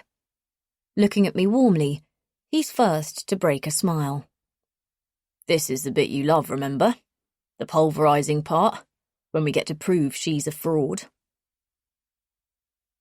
Luca is waiting outside, in a way that suggests he's been there this entire time. There's an intensity in his eyes that immediately unsettles me. I'm sorry, Luca, I say, but can we put the interview back half an hour or so? He doesn't move. He doesn't seem to register what I'm saying. I notice the piece of paper he's holding. He's turning it over repeatedly in his hands, fumbling with the edges. I feel he wants to give it to me. Luca slips it back inside his pocket. I'll catch you up there, Rez says. He gives Luca a look. It's so fleeting I almost think I've imagined it. But the air feels suddenly charged, and I don't know why. Rez walks off ahead. You okay? I turn back to Luca. He barely looks human. Cheeks hollowed out, the skin around his eyes purple with spider veins. I can tell he was once handsome, and could be again, but something is draining the life force out of him. His lips break apart, but the words don't leave his mouth. I notice the crisscross weave of scars on his wrist. Some faded, some still bright pink and healing. My heart breaks, although I don't like the way he's looking at me, now I'm all alone with him. Luca tries again. His lips move soundlessly, mouthing words. He stops. We stand in silence for a moment, and I wonder how much further I can push him before he shuts down altogether, because he looks at tipping point. He sighs in frustration, and I lower my gaze, trying to take the pressure off. Unsure whether an interview will even work. Let's chat later, I say encouragingly, and move past him. I'm halfway down the corridor when I hear something. I slow, listening. She's not who you think she is. He says it so softly, in his Swiss-French accent. It's barely audible. I turn back. Ariel. He eyes me nervously. Retracing my steps, I say urgently, Ariel's not who I think she is. He lowers his gaze, fixing on a spot on the ground, almost directing me there. But when I look, there's nothing. Just the cold cast of light spilling in from the window. The snow, falling soundlessly, building up around us. I grit my teeth with frustration, and I'm about to say something, when I notice how his face has drained of all colour. He looks frightened. Really terrified. Chapter 29. Martin. 10 weeks earlier. I will not give up on my dreams. I will make my life count. Repeat after me. Martin obediently follows the greencoat's instructions, speaking the words into the room, believing, as he does so, he will eventually heal. Although he's finding it difficult to trust the process when the process sounds so frightening. Knives stabbing. Sensations similar to dying. Florence's words have been doing loops around his head, and he can't help wonder, is the treatment safe? It sounds horrifically painful, and although Flo appears to have shown some radical improvements, she's getting flexible and stronger by the day, there are clearly side effects. Last night, he found her sleepwalking the corridors, tears streaming down her face. He was afraid to wake her, but when he did, she hugged him so tightly, like her life depended on it, and she kissed him lightly on the cheek. He's held on to that moment ever since. I will not give up on my dreams. I will make my life count. He moves his eyes around the room, watching the group mechanically echo the mantra. He's made no effort to get to know them. He feels a sting of guilt. But they seem so different, even though they have pain in common. He can't relate to them or their journey. And if Martin's honest with himself, he's a little envious. It's not helping he's the last one left to have the treatment. Despite the vitamin drips and the supplements, his blood tests aren't showing any significant improvement. Whenever he's found the courage to ask those in charge how much longer, they reply with the same vagueness. Soon, or hang in there, or you're almost ready to heal. And it seems like an endless process to get there. Martin examines the puncture marks on his arms, a constellation of holes from all the needles, and he's bruising badly. He's also suffering fits of lightheadedness without his daily medication. It's the fear of missing out that hurts the most. The exclusion. It evokes feelings of loneliness. It reminds him of his old life, the guy nobody wants. Martin feels the salty sting of tears and bites into his cheek to stop himself from crying. He mustn't appear weak in front of the others, especially as they all seem to be thriving, going from strength to strength, while his light is diminishing. It's the story of his life, always being the one to miss out. Florence is the only one who understands. She knows what it feels like to be an outsider. But she's back in treatment, and he's all alone. The talk comes to an end. Joe immediately stands up and starts clapping, while Cara moves among the group, dispensing hugs. She lowers to one knee and brings her arms around Becky, drawing the little girl with cancer in to her chest. Martin can't bear it. He turns to leave, and then someone shouts his name. He balks. He doesn't want to be hugged or consoled. He wants to slip away unnoticed, so he can be alone to think about her. You having dinner with us tonight, Marty? Joe asks kindly. He feels his cheeks heat up. He's a terrible liar. Good Christians don't ever lie. It's the devil's work. And he hates letting people down. I'm not feeling so good. Going to lie down. His chest twinges as the words leave him, but he carries on walking.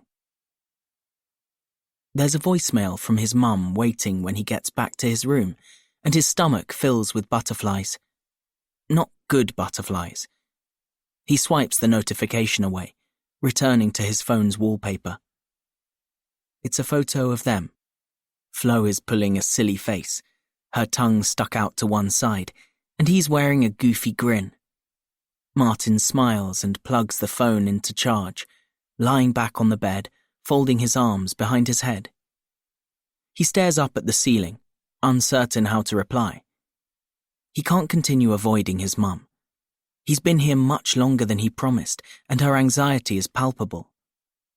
He can picture her alone at home, folding his clothes, returning to old photos of happier times, wandering the supermarket aisles with nervous energy. Unlike his dad, who won't have even noticed Martin's gone. While his mum is counting down the days, hours, and minutes, he's barely thought about home. Time in here seems lost. Martin kept track of the days when he first arrived, but now his world has lost shape. The relentless darkness isn't helping. No windows, no light, one day blurring into the next. The only structure comes from his evenings with Florence, hiding out in her room, chatting into the small hours, comforting her after she's woken from another night terror. It's their time, in the dead of night, when everyone else on the program is asleep. His fingers find their way to the St. Christopher. He can't bear the thought that his mum is suffering. He clutches the pendant tightly, but he's not ready to give up and go home yet. He can't leave Florence. She needs him. Her safety and well-being have become even more important than him having the treatment. Martin wishes Flo would tell the greencoats about the side effects.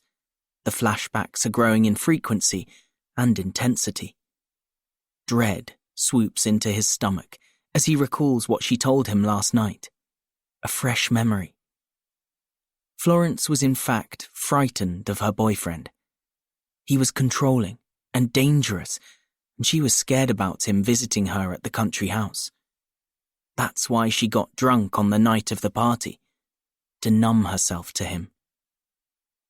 Thinking about how much sadness and pain Florence has endured, even before the fire, makes Martin miserable. And he thought his life was hard. It almost seems selfish in the face of her suffering. Something else is bothering him. He has this terrible feeling that her dredging up of the past could be dangerous. Who is the person she's remembering in her dreams? Her ex sounds ghastly. Could he have had something to do with the fire? Florence's dad was clearly mixed up in some shady business. The activists sound dangerous. Anyone who is capable of burning a family alive wouldn't hesitate to strike out again if they knew they would be incriminated. Flo needs to be careful, but she won't listen. She's become obsessed. All she talks about now is the treatment and how it will help bring back the past. They had their first argument yesterday. She called him interfering, and thinking about it stings. He tried to make up for his stupid, careless words by suggesting she keep a treatment diary so she won't forget what she's remembering. Flo seemed impressed with his idea. They hugged after that. He knows it's unhealthy, the way his thoughts of Florence are taking over. He's imagining what it will be like to be friends on the other side. When they leave here, maybe they could go travelling together, see the world. He can feel himself withdrawing from the others so he can have some time alone with her in his head. How does he stop or slow it down? He hasn't felt like this before. Is it normal? Is this love? Maybe she feels the same way. No, Martin, of course she's not interested in you. Don't be pathetic, you brain-dead idiot. Although she's always hugging him, and she laughs at his jokes, and she's the first person to not look at him like he's a total freak. Talk about mixed signals. Why are girls so hard to read? Maybe he'll ask Florence how she feels about him tomorrow, when... if he's built up some confidence. Chapter 30. Holly. 8:30 a.m. Ariel Rose is glowing, so bright and golden. Fresh and rested, she's a vision of health in an apricot-brushed cotton robe and a slick of rose-tinted lip gloss, her shock of white hair piled carelessly in a topknot. She catches me off guard with one of her hugs. She smells of fabric softener and toothpaste. Before I have a chance to escape, she cups my chin in her elegant hands and kisses me.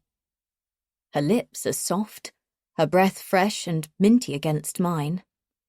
I wanted you to be the one to try this. She pulls back and holds onto me by the shoulders, staring into my eyes while I pull the pieces of myself back together. You've been in my thoughts since last night, she says with a fresh note of vulnerability. I didn't like how our conversation ended. It left a bad vibration, and I've been worrying about how to make it up to you ever since. I feel a fizz of heat before she releases me, a beat of confusion. Giddy, like I've been tipped upside down. I pick up the camera, struggling to focus. Rez shrugs off his dressing gown and slings it over a chair, while I wipe her from my mouth because I don't want her there. I don't want her touching me or getting inside my head. I set up the tripod and camera, but from the corner of my eye, I notice how Ariel is looking at Rez, with a quiet intensity. I watch her eyes run over his broad shoulders, almost as if she's studying his scars, noting each mark of vulnerability. His snug-fitting boxer shorts don't hide much, and a smile teases the corners of her mouth as Ariel takes hold of his arm and guides him towards the ice-cold water. Lies. If she was so desperate for me to try out her therapy, why didn't she ask me? It was Rez's door she knocked on in the middle of the night. She's gaslighting me again. Now, the most important thing to remember is to breathe, Ariel says reassuringly. She's prepared the observatory with incense, music, and candles, her tone slipping into something more serious as she forewarns Rez about the sensations he's about to experience.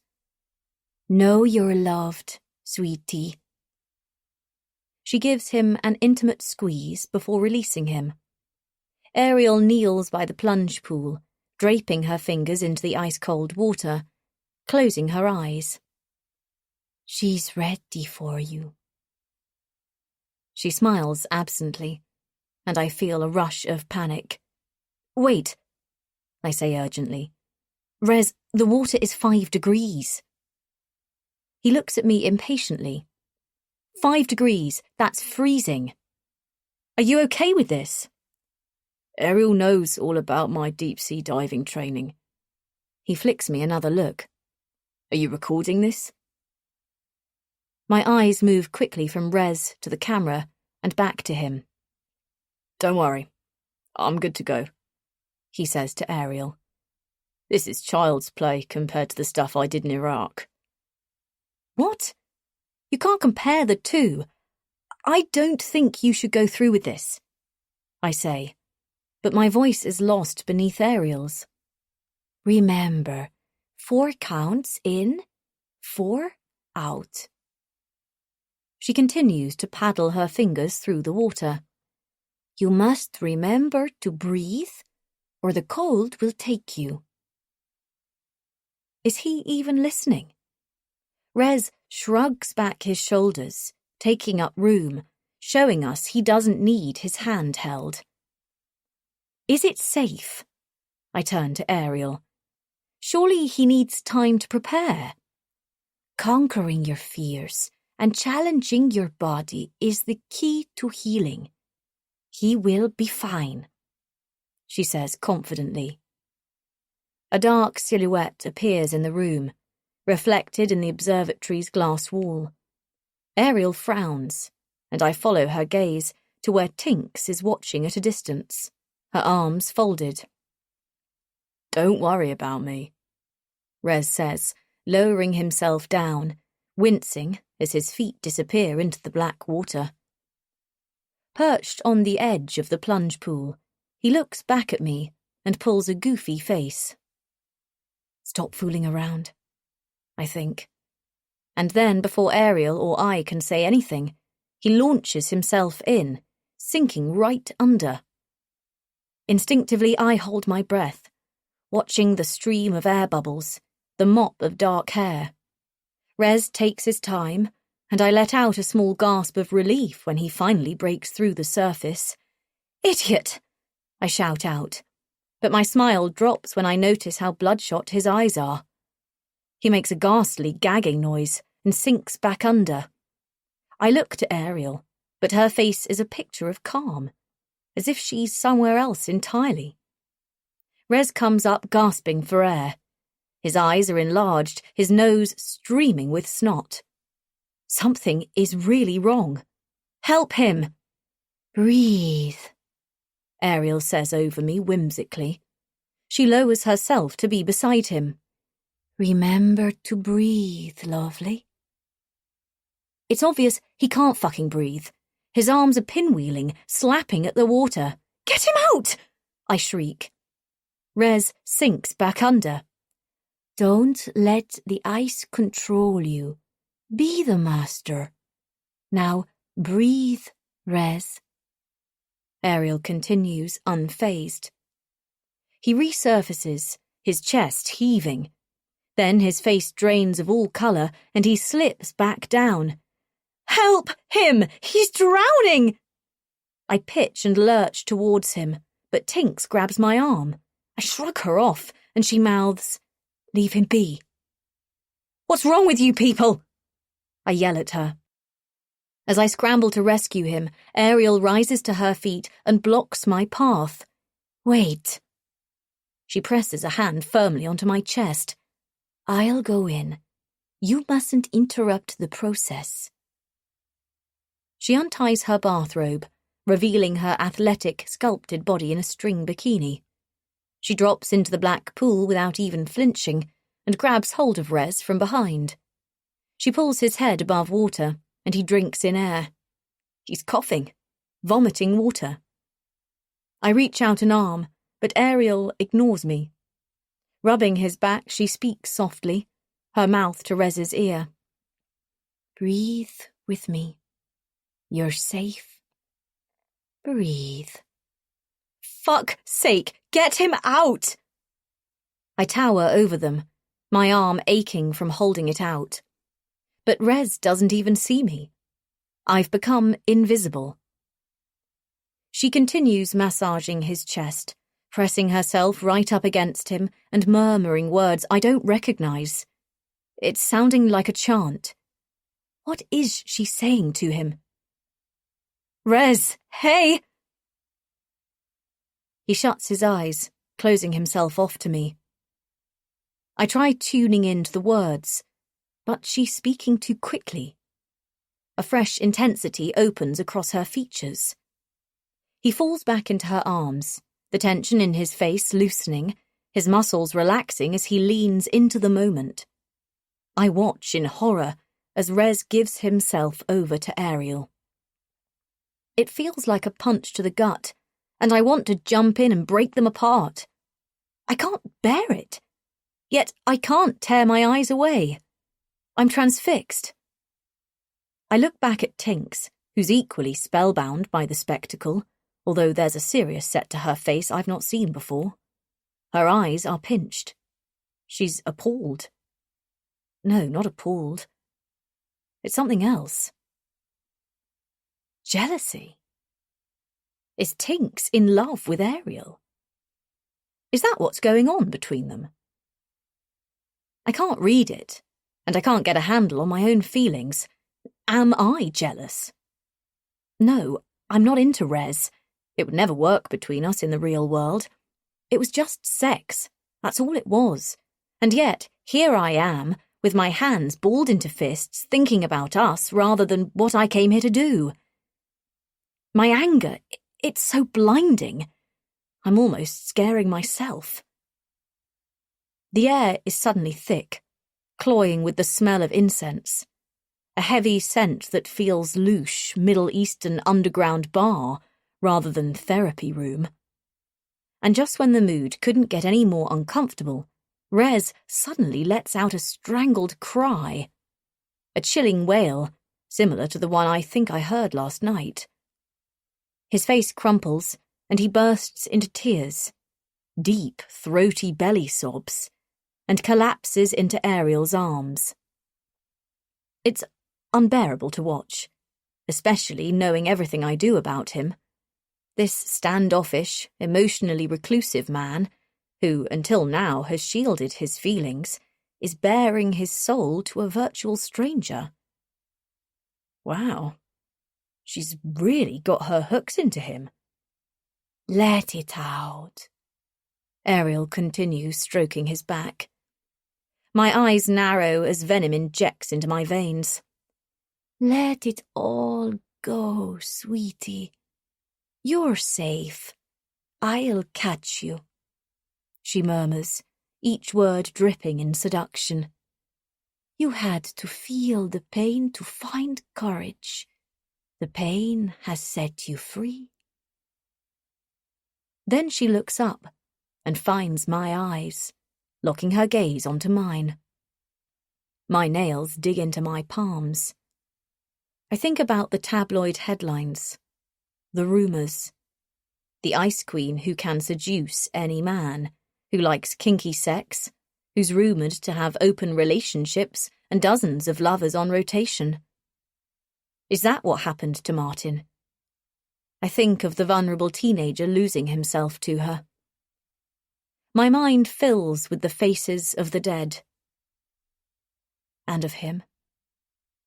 He was never the same after he returned from the treatment. He never had those kinds of thoughts until he met Ariel. She took him from me, and now she's stealing Rez. I watch helplessly, my heart catching fire. My only consolation is the knowledge that what I've recorded here today will end it. The footage of Rez almost drowning will prove to the world she's reckless and dangerous, a cult leader who leads people into death. She's finished. Ariel Rose will never practice again. I've got the bitch. I finally got her. And she deserves everything that's coming to her. Chapter 31. Holly. 11:15 a.m. I sit on his bed, listening to him shower while I stare down at my hands. They're still shaky from the shock of almost losing Rez, but my insides are fizzing from the power I've reclaimed. We'll go through the video footage, and as soon as Rez watches it back and sees how Ariel was pushing him into death, he won't think twice about her again, and we can finish what we came here to do. Find Martin. I hear the squeak of the taps being turned, the shower door pulled open. Steam chases Rez out of the bathroom, mushrooming all around us. He rough-dries his hair and throws the towel down on the bed. Neither of us have spoken since the therapy, but there's a palpable relief it's behind us. Or so I think.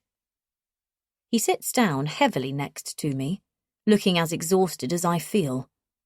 His eyes are bloodshot and puffy from crying. His breathing is wheezy and uneven. I've never known him so quiet. I place a reassuring hand on his back, trying to be understanding, although it's difficult. Extremely fucking difficult. How could he have let her get into his head like that? Another silence lingers, hanging around like an unwanted guest, and I push for him to take a look at the recording. But he seems completely disinterested. Rez's eyes glaze over as he inserts the memory card into the hard drive and boots up his laptop. He stands up and pours himself a glass of water. That's the 5th glass in a row. Import file? I double-click on the icon. The folder expands, filling the screen. But when I press play, nothing happens. Reza. I call him over. I try again. Still nothing. Hey, something's wrong. With a heavy sigh, he makes his lack of interest known, but still he comes to my side. Spinning the screen around, his brows knit together, he strikes the keys. That's strange. He closes down the folder and reopens it. What? It's not here. Has to be. He angles the screen towards me and frowns. I can't find it. Did you forget to press record? Fuck's sake! I stare at him. Of course I pressed record. Hey, relax. I've worked the camera countless times. I wouldn't make a mistake like that. Well, he shrugs. It's not here. I blink, speechless. It can't not be there. I hit more keys. It has to be. My voice lifts. Hey, easy. He pulls my hands away. That's expensive equipment. Let me. He reboots the computer. A silence sits between us while we wait. This has to work, I say pensively. My right leg is twitching. His eyebrows draw together. What now? Sorry, Hol. I don't know what to say. He thumbs through the settings. It's not here, and it's not saved. I snatch up the laptop, blinking quickly at the empty space where the file should be. Then I stop and look up. I look beyond him, through the windows into the whiteout, a chill running through me. My God! She must have erased the footage when I rushed to help Rez. While my back was turned, she deleted the entire thing. I feel a lurch of despair. I scrape my hands through my hair. Fuck! What's going on? Rez asks. Tinks! She deleted it! His laughter turns into a cough, his voice still hoarse from nearly drowning. I'm not even entertaining this. He reaches for the glass, gulping down water. She did this? Tinks. Seriously? Come on, she wouldn't say boo to a goose. I'm telling you, that's what happened. Tinks fawns over Ariel. She's terrified of her, and I think she'd do anything to protect her. You're not making any sense. Think about how much they have to lose if that footage got out. You nearly drowning won't show them in the best light. It would end this for them. Something spears my insides as the next thought enters my head. I don't think there's anything Ariel won't do to save her reputation. You're way off the mark. Rez stares at me. The stakes are high. Think how much is invested in this retreat. The money this place must have cost. He laughs. You've got this all wrong. Millions! People commit murder for less. He looks at me with astonishment. Murder, yes. I'll pretend I didn't hear that. Jesus. He runs his eyes over me. You look knackered. We needed that footage. I get up suddenly and walk to the window. We could have destroyed them. Now what have we got? You're tired. You haven't been sleeping. It's an easy mistake to make. I jerk around to face Rez. Mistake? What the hell? Maybe you didn't press record. I'm not the one who's losing their mind here. That's funny, because I have more clarity and feel more focus than I've felt in years. He laughs. It's weird. I thought I was dying and now... He flexes his arm right back, loosening his shoulder. I feel energised. And my arm, it's great. It's already feeling better. You can't be serious. And I don't think the footage would have made Ariel look bad. Quite the opposite. He goes on. It would have shown her in a positive light. She was able to break down my barriers, and it's like a weight's been lifted off my chest.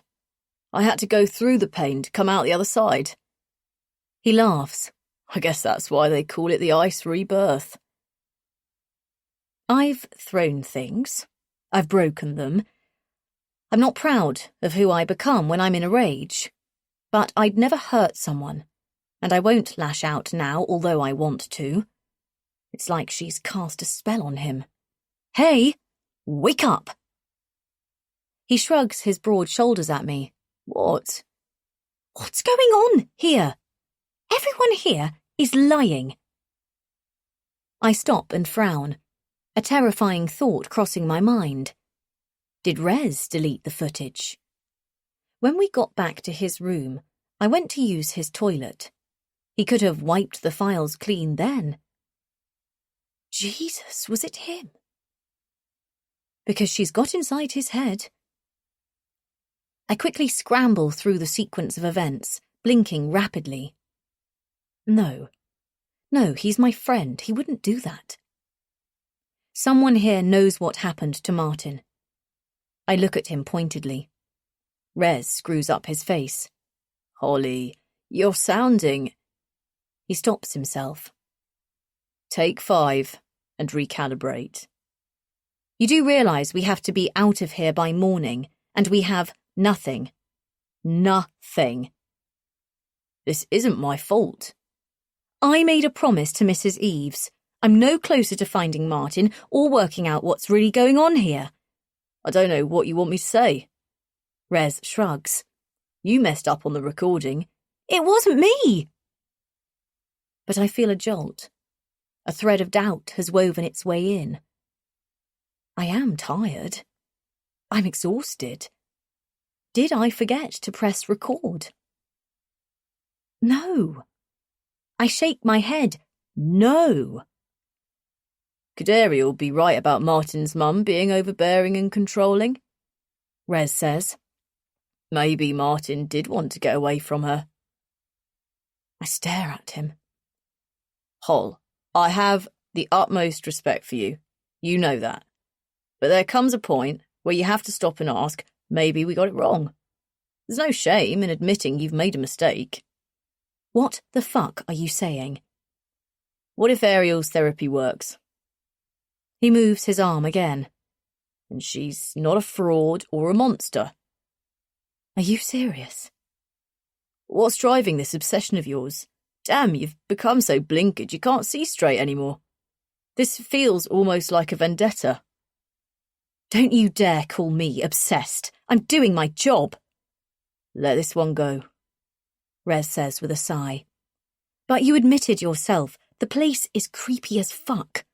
Sure, it's not my cup of tea, and Tinks is, well, you know, a little odd. But that doesn't make her a bad person.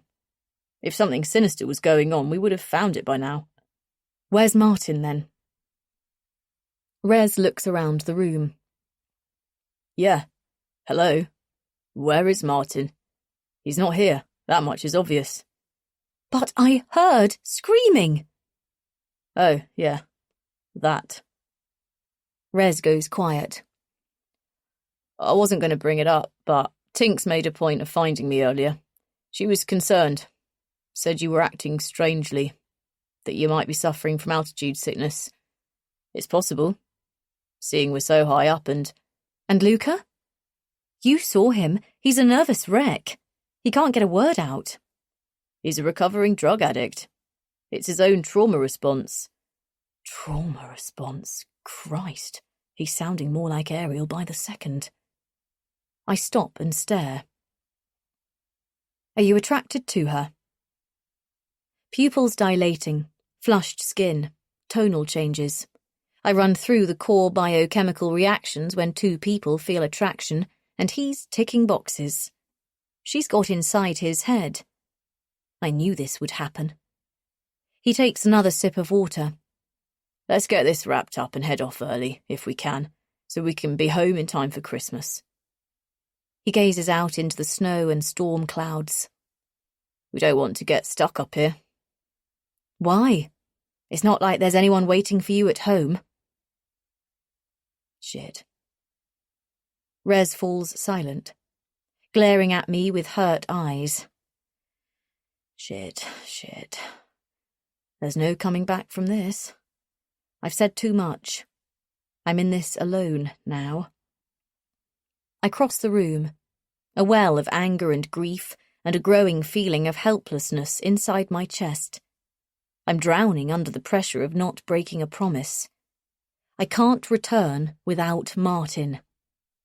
I slow as I reach the door, my back to Rez, willing him to apologise for his part in all this, to reassure me we're still a team. But no apology arrives.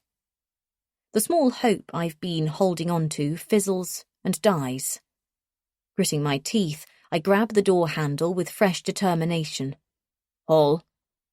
I stop, my hand poised on the cold metal. Listen, he says quietly. We've searched this place top to bottom. There is nowhere else he could be. I swallow, my gaze fixed ahead. I'm absolutely certain, without a shadow of a doubt, Martin Eves is not here. It's not until I'm on the other side of the door that it hits me. How? How can Rez be so certain? Chapter 32. Martin. 9 weeks earlier. He's woken by a noise, a creaking. Martin peels his eyes open and startles. He almost doesn't recognise her. Florence? She's at the foot of his bed, standing stock still, eyes wide and glazed over, a soft humming vibrating across her lips. He snaps on his bedside light. What's happening? Help me, she whispers. Flo, wake up. She starts trembling, her shoulders shaking, her hair falling into her eyes. Leave me alone, she screams. What should he do? Call for help? But she made him promise not to tell the greencoats about the flashbacks. Slowly Florence walks around the side of the bed, her tiny frame drowning in her nightie. She looks like a ghost. Her movements are slow, clumsy, as if she's been drugged. It reminds him of the body snatcher drawings in the comics he used to collect. The mattress dips as Florence sits down heavily on Martin's side of the bed. She swallows, and again, as if she has something stuck in her throat. She brings her hands to her neck and drags her fingers across her skin. I can't breathe, she gasps for air. Martin's read stories about how dangerous it can be to wake people from their night terrors, but she's scaring him. He needs to help pull her out of her nightmare.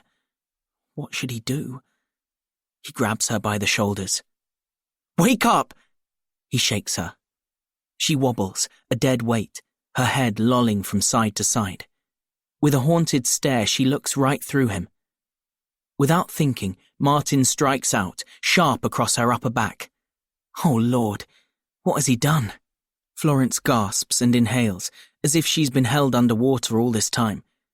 She looks at him, wheezing, blinking, her right eye not closing. Several beats pass, during which the only sound is Martin's heart, drumming in his ears. Has he hurt her? Oh, God, please say he hasn't. He didn't know what else to do.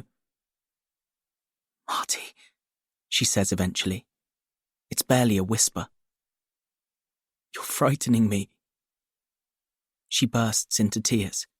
He cradles her in his arms, rocking her gently, holding her more tightly than he ever has. He can feel her spine, her ribs, and if he squeezes a little harder, she might snap. What's happening to me? She murmurs into his shoulder. None of this is okay. I need to tell you everything I remembered before it disappears again. Martin shuts his eyes tightly as he holds her and strokes her hair, dread twisting his gut. She needs to stop remembering. She's playing with fire, quite literally. She mustn't open Pandora's box. It's dangerous. He doesn't know how or why, but Martin can't flush away the fear that Florence might be in danger. There are dark forces at play, and not even God can protect them. Chapter 33. Holly. 11:36 p.m. One clumsy step. One missed footing. It would be easy to make someone disappear over the side of the mountain. I take a final drag on my cigarette, so hard I almost choke. Then I toss what's left into the wind so I can grip the railing with both hands. Inching along the steel platform, my gloves stick to the frozen metal. It wobbles. The bolts feel loose, and I reel back from the edge, only now noticing how badly it's rusted. Tinks was right to warn us off. It's dangerous up here. After everything that's happened today, I came up onto the roof to remind myself there is a world. Only it doesn't feel that way now I'm here. In less than half an hour it will be the winter equinox, the longest night of the year, and darkness is weighing in heavily.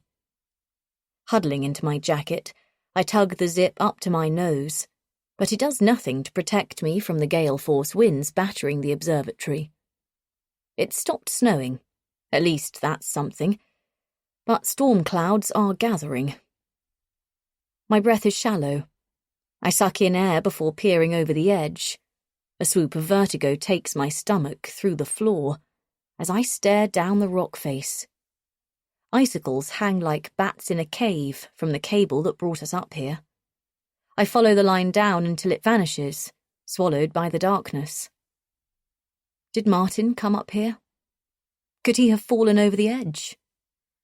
It's too ghastly to contemplate. Besides, there's no evidence to suggest he's dead. What am I missing? I feel it's been staring me in the face the entire time.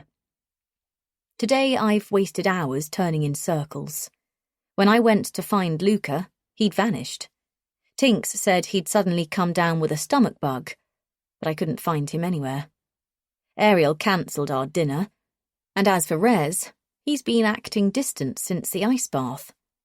He's becoming one of them. The writing was on the wall all along. Wounded, rudderless. I should have guessed she'd turn him.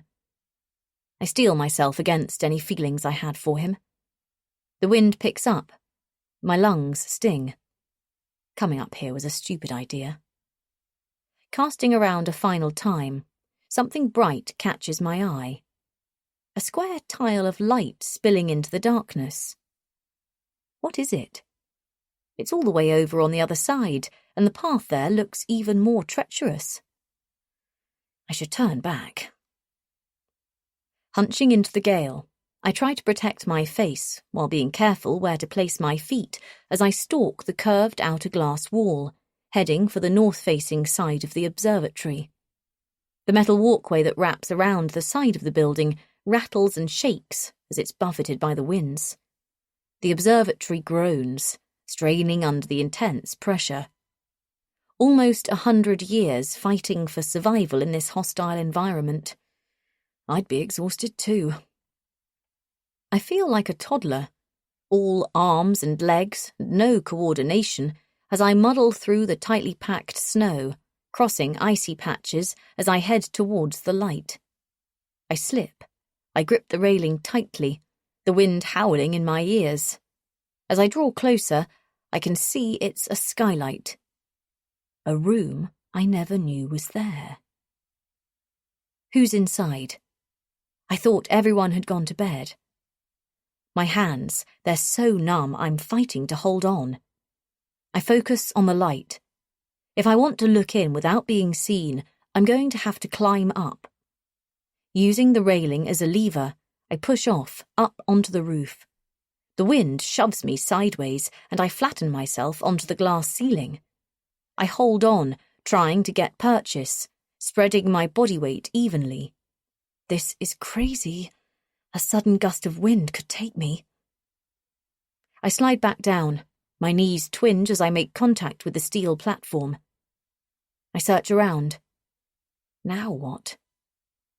Go back, Holly, that's what.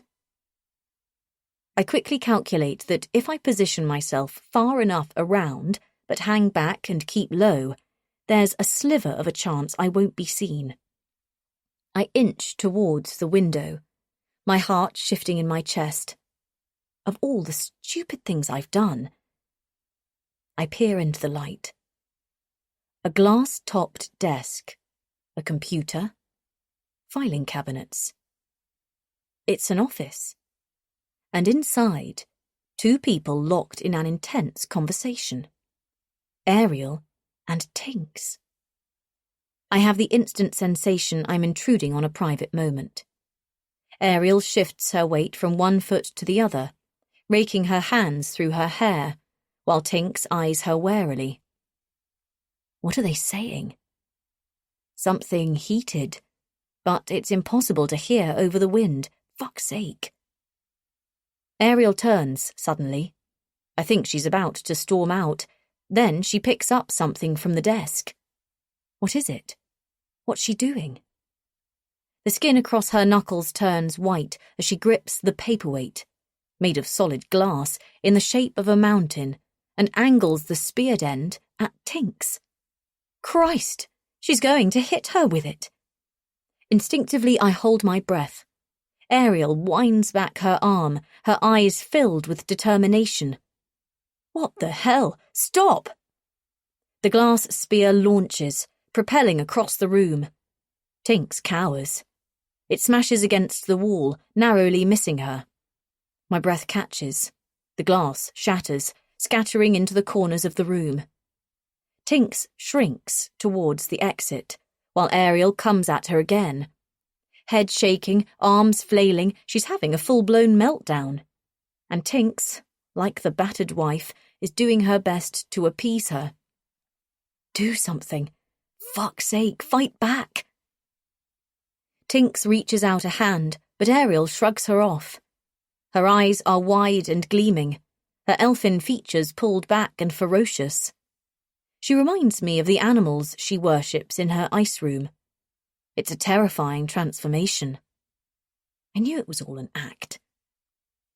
I can't get any closer without being seen, but from where I'm standing it's obvious that Ariel's mask is slipping, and it's only a matter of time before it peels off entirely. What else is she concealing? I need to get inside that office. There could be something that will help me find Martin. Finally, a breakthrough. I edge backwards, careful not to draw attention. Then I turn and pick up the pace. I'm moving faster than I should on treacherous ice as I retrace my steps to the hatch. I slip and pull myself up. Nerves jangling with fresh hope, my mind scrambling with what I've seen and what this could mean for my investigation. There's a dark side to Ariel Rose, a hidden rage.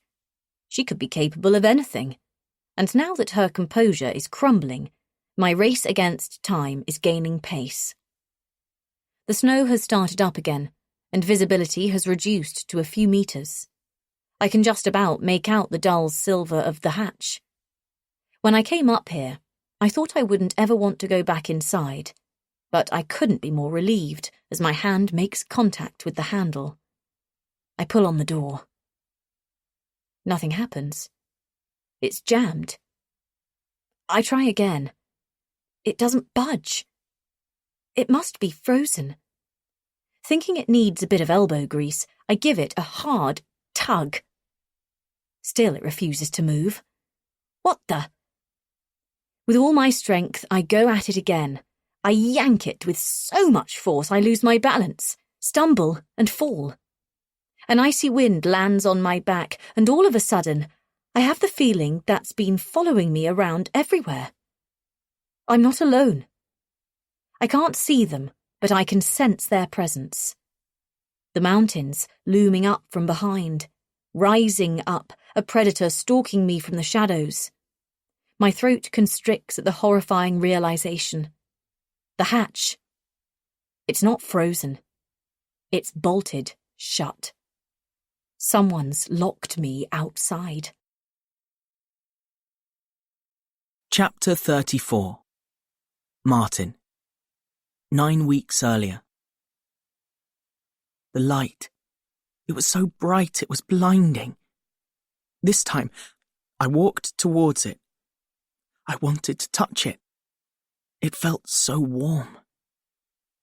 Martin knows what comes next. After the light, the nightmares arrive. He's told Florence she needs to write it down because he's struggling with the details, her flashbacks to the night of the fire. They're so graphic, so deeply distressing. But Florence needs him to listen. I stepped into the light, and then I was back at Glenridge, Florence continues. In the driveway with my father. She lifts both feet up onto his bed, pulling the duvet around them. Martin's still reeling from the shock of how she arrived, sleepwalking into his room. Can't Florence see what the treatment's doing to her? Daddy was getting ready to take my little brother Sam to the cinema. He was checking under the Land Rover for bombs. Bombs? Martin echoes. We'd had a scare a few days earlier from the activists, and the police warned us to be vigilant. Daddy got back on his feet, dusted himself down and grinned at me. He said, "There's nothing to worry about, sweetheart." Her voice cracks. "You don't need to do this, Flo," Martin says. Florence looks at him with determination. Sam appeared in his Spider-Man onesie. He was in fancy dress for the film and he looked adorable. She wipes away a tear. He wanted me there too. Daddy told Sam I had a party to go to and then showed me his disapproving eyes. Your dad didn't want you to go to the party. Martin thinks about all the times his mum tried to protect him from the world, and his throat tightens. I was collecting my boyfriend from the station on the way there. Daddy despised Ryan. We were always getting into rows over him. My father said he was a junkie who was after our family money. Was he a junkie? Florence looks down at her hands. How did you meet Ryan? Martin doesn't like saying his name. At uni, some party. We were engaged. Florence looks at Martin in astonishment, as if she surprised herself with the news. Engaged? Martin swallows. It's hard to imagine anyone would want to marry me. She quietens. People my age are getting married and having children, and here I am. Is this the moment he should say something? Tell her how much he cares? Daddy was right. Ryan treated me terribly. But I couldn't find the confidence to leave. I had low self-esteem, and being adopted didn't help. I carried a feeling I wasn't good enough around with me everywhere, like I always had something to prove. I didn't know you were adopted. When I was 5. But I saw Vanessa, Daddy, Sam as family, as you would. It was hard seeing Dad marry Vanessa so quickly after Mummy died of cancer. But I could understand why. He didn't want to be alone, and Vanessa, my stepmom, she looked after him. The night of the fire, Daddy and I had an almighty row. Her eyes fill up with tears again. That's what hurts the most. The last time we spoke, it was full of resentment. Her face crumples. He didn't trust Ryan, and he was right to be cautious. Why didn't I listen? What do you mean? Ryan was a bad sort. The drugs. He was nearly 8 years older than me. When you're that young, it's a lot. There's 10 years between him and Florence. What will she think about that? Martin's heart sinks. I met him outside a club in Bristol, of all places, she says. He offered me a spliff and I was desperate to appear cool, so I joined in. He didn't have that fresh-faced look of the boys in my year. His eyes were lined with life experiences, and I instinctively knew they weren't the sort my parents would approve of, which gave me a thrill.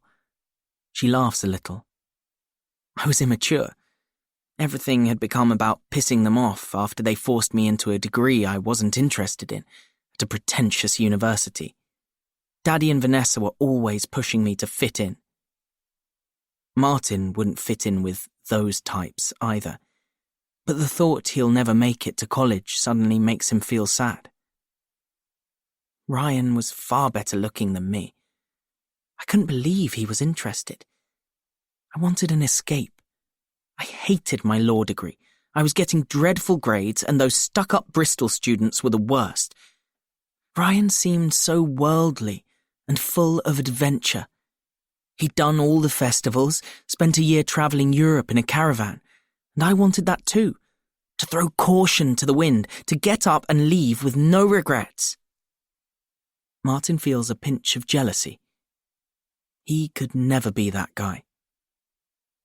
But he had a darker side, which I only found out about later. She draws in a breath. I picked him up from the station, and I remember he was wearing his leather jacket, the one that was so worn in it felt buttery. But he was in one of his moods that night, where he had it in for everyone. He'd been drinking on the train and reeked of beer, and I was worried he wouldn't fit in with my old friends from home, and... She stops. What is it? Martin watches her closely. She frowns. I don't know. You should rest. No! She breathes out sharply. Sorry, Marty. I didn't mean to snap. Florence pulls the duvet back and gets out of bed. She starts pacing the room with a sudden burst of energy. It's the same pattern as last time. Treatment, nightmares, and then recovery, although it's happening more rapidly. Florence stretches from left to right. She flexes her wrists, circling her arms around. There's no time to rest, Marty. I feel full of life. My skin is getting its elasticity back. All I need now is to remember. She's speaking too quickly, her words leaving her all at once. Her eyes are bloodshot, and despite her newfound strength, she doesn't look well. How about we take a break? He says. I need to tell you about the party. Okay. I don't remember arriving, but soon we were alone in a room upstairs. There was a cartoon on the bedspread, crayon drawings on the wall. We must have been in my friend's sister's bedroom. She stops and looks at Martin, saying nothing. It's okay. He smiles kindly. We were drunk. And then we drank some wine and shots, but mostly beer, everything he'd crammed into his rucksack. While I rested against the wall, he reached for a bum bag. It was oily and stained, and I felt numb with alcohol as I watched him unzip the pouch and pull out a transparent bag half full of tablets. Martin feels his eyes widen. We got into a row. I told him he couldn't push his drugs onto my friends, and the next thing... Whack! Martin flinches. The back of his hand caught my cheek. She touches her face as if it had just happened. I was so drunk I could barely feel it.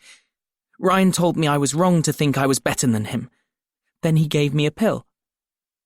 Martin stares at her, wide-eyed. He's never experimented with drugs. The only time he tried alcohol, a pint of Guinness, his symptoms flared, and he had body ache for days, and he never went there again. He feels so unsophisticated, so inadequate next to her. How can he prove to her he's a man? I felt woozy, light-headed and out of control. Then the room started to spin, and the next thing his hand was up my thigh. My dress was around my waist, and he was tugging, trying to get my knickers off. I was too out of it to help, and he was too impatient to wait, so he pulled them to one side. I remember the elastic cutting into me. Then we were having sex. Martin's skin prickles. He feels aroused, despite the horrid details of her story. He looks at her. His cheeks burn. He looks away. As the ketamine got to work, I felt like I'd been thrown up onto the ceiling, floating, higher and higher, my body numb and useless to do anything while the noise of the party thumped. Music and yelling and laughter drifting in from the other side of the door, and I hated it. All of it. There was no way to climb down. There's a long moment of silence where Martin has no idea what to say. I felt so disgusted with myself for letting him do those things to me, for not putting up a fight. If only I'd... She swallows. When I opened my eyes, he'd gone. He'd left me there like that.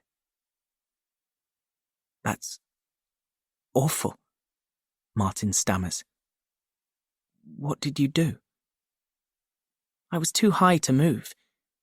I couldn't even pull my dress down. But eventually I managed to lift myself off the mattress. What did you do next? Florence lowers her gaze. I went to look for Ryan. Martin's heart splinters. We stayed another hour or so while Ryan sold what drugs he could, and then we left. And like the idiot I was, I drove us home. The effects of the ketamine had worn off a little, but I took the back lanes, listening to him spout all this hateful stuff about how entitled my friends were, and how my father was a criminal and got away with it because we were rich and... She breaks off, suddenly folding in two, her hands clutching her temples. Martin leaps out of bed. His legs barely carry him as he rushes to her side. You okay? She stumbles and straightens. The memories. They've gone again. The details. I can't find them. She looks at Martin. You must think I'm a terrible person. Never. He thinks he might even be in love with her. Flo, you need to tell them what's going on. That you're getting these nightmares and headaches. They'll know what to do. No! She cries out. You can't say anything. Promise me. They should know there are side effects. What if other people get sick? Then they'll stop the treatment for the pain. And it's working. I'm healing. I just need to remember. Why? What good will it do, Flo? Promise me, Marty. I'm so close to the truth. If I don't remember who killed my family, I'm dead anyway. You see that, don't you? She looks at him, searching his eyes. He swallows. Marty, promise me you'll keep it a secret. He looks away. Only we can know about the dreams. Okay. I'll do whatever you want. He looks at her meaningfully. Then out of nowhere comes a burst of courage. Will you stay with me tonight? She falters, looking taken aback. As in, share a bed? His cheeks torch. You're so lovely, Marty. She smiles, her lips bluish in the pale light. That's why I can trust you.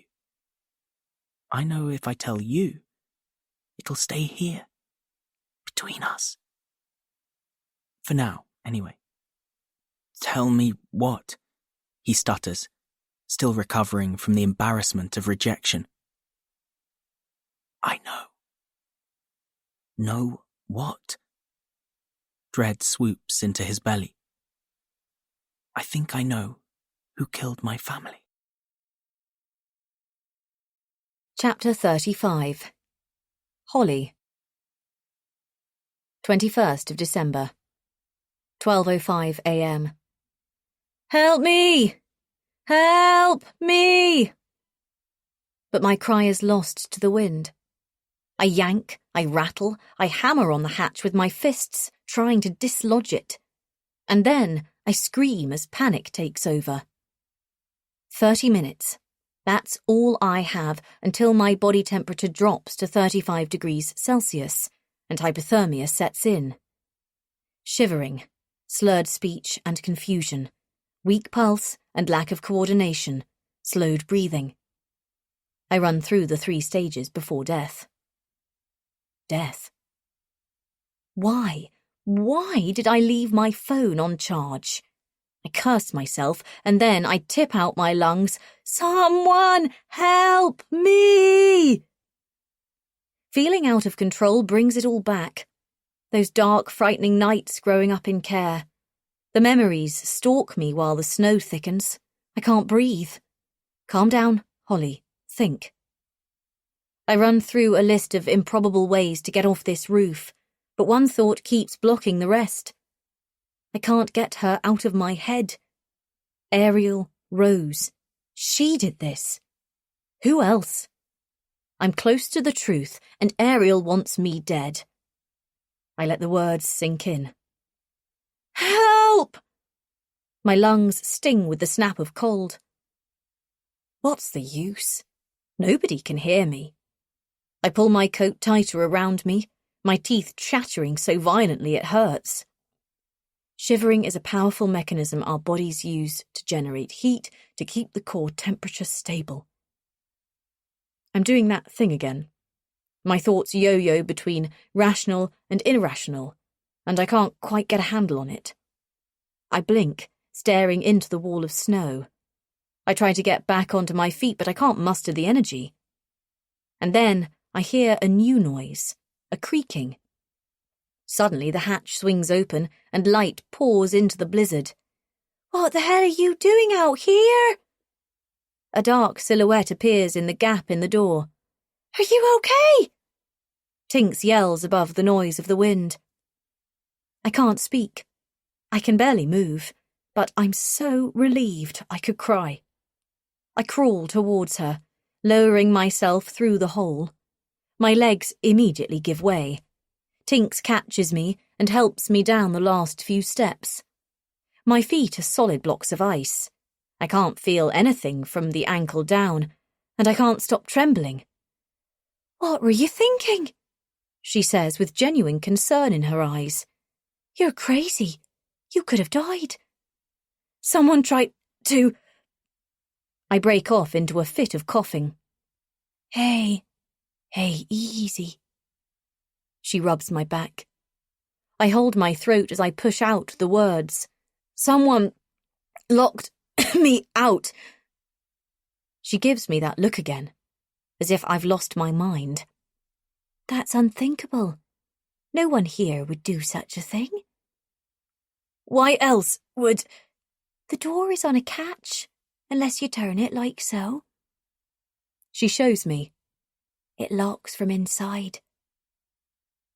I feel a heady rush of confusion. I'm certain I left it on the catch, didn't I? You're lucky I heard you. She returns to my side and rubs my back and arms. She touches my cheek with the back of her hand. You're freezing. We've got to get you warm. I feel embarrassed for making such an obvious mistake, and all at once I'm acutely aware of how I must be coming across. Tinks lifts me onto my feet and helps me down the next flight of stairs. I lean into her shoulder as we make our way back in the direction of my room, and I'm grateful for her kindness. What on earth were you doing up here so late? She says gently. Needed a smoke. I couldn't sleep. I'm about to ask her the same question, but think better of it. I don't want to alert her to what I saw in the office. It might frighten her off. I'm starting to feel she could be someone I can trust, and I'm hoping I might be able to win her over too. If it was Tinks who deleted the video footage of Rez, it would have been out of fear of reprisal from Ariel. Imagine living your life in fear like that.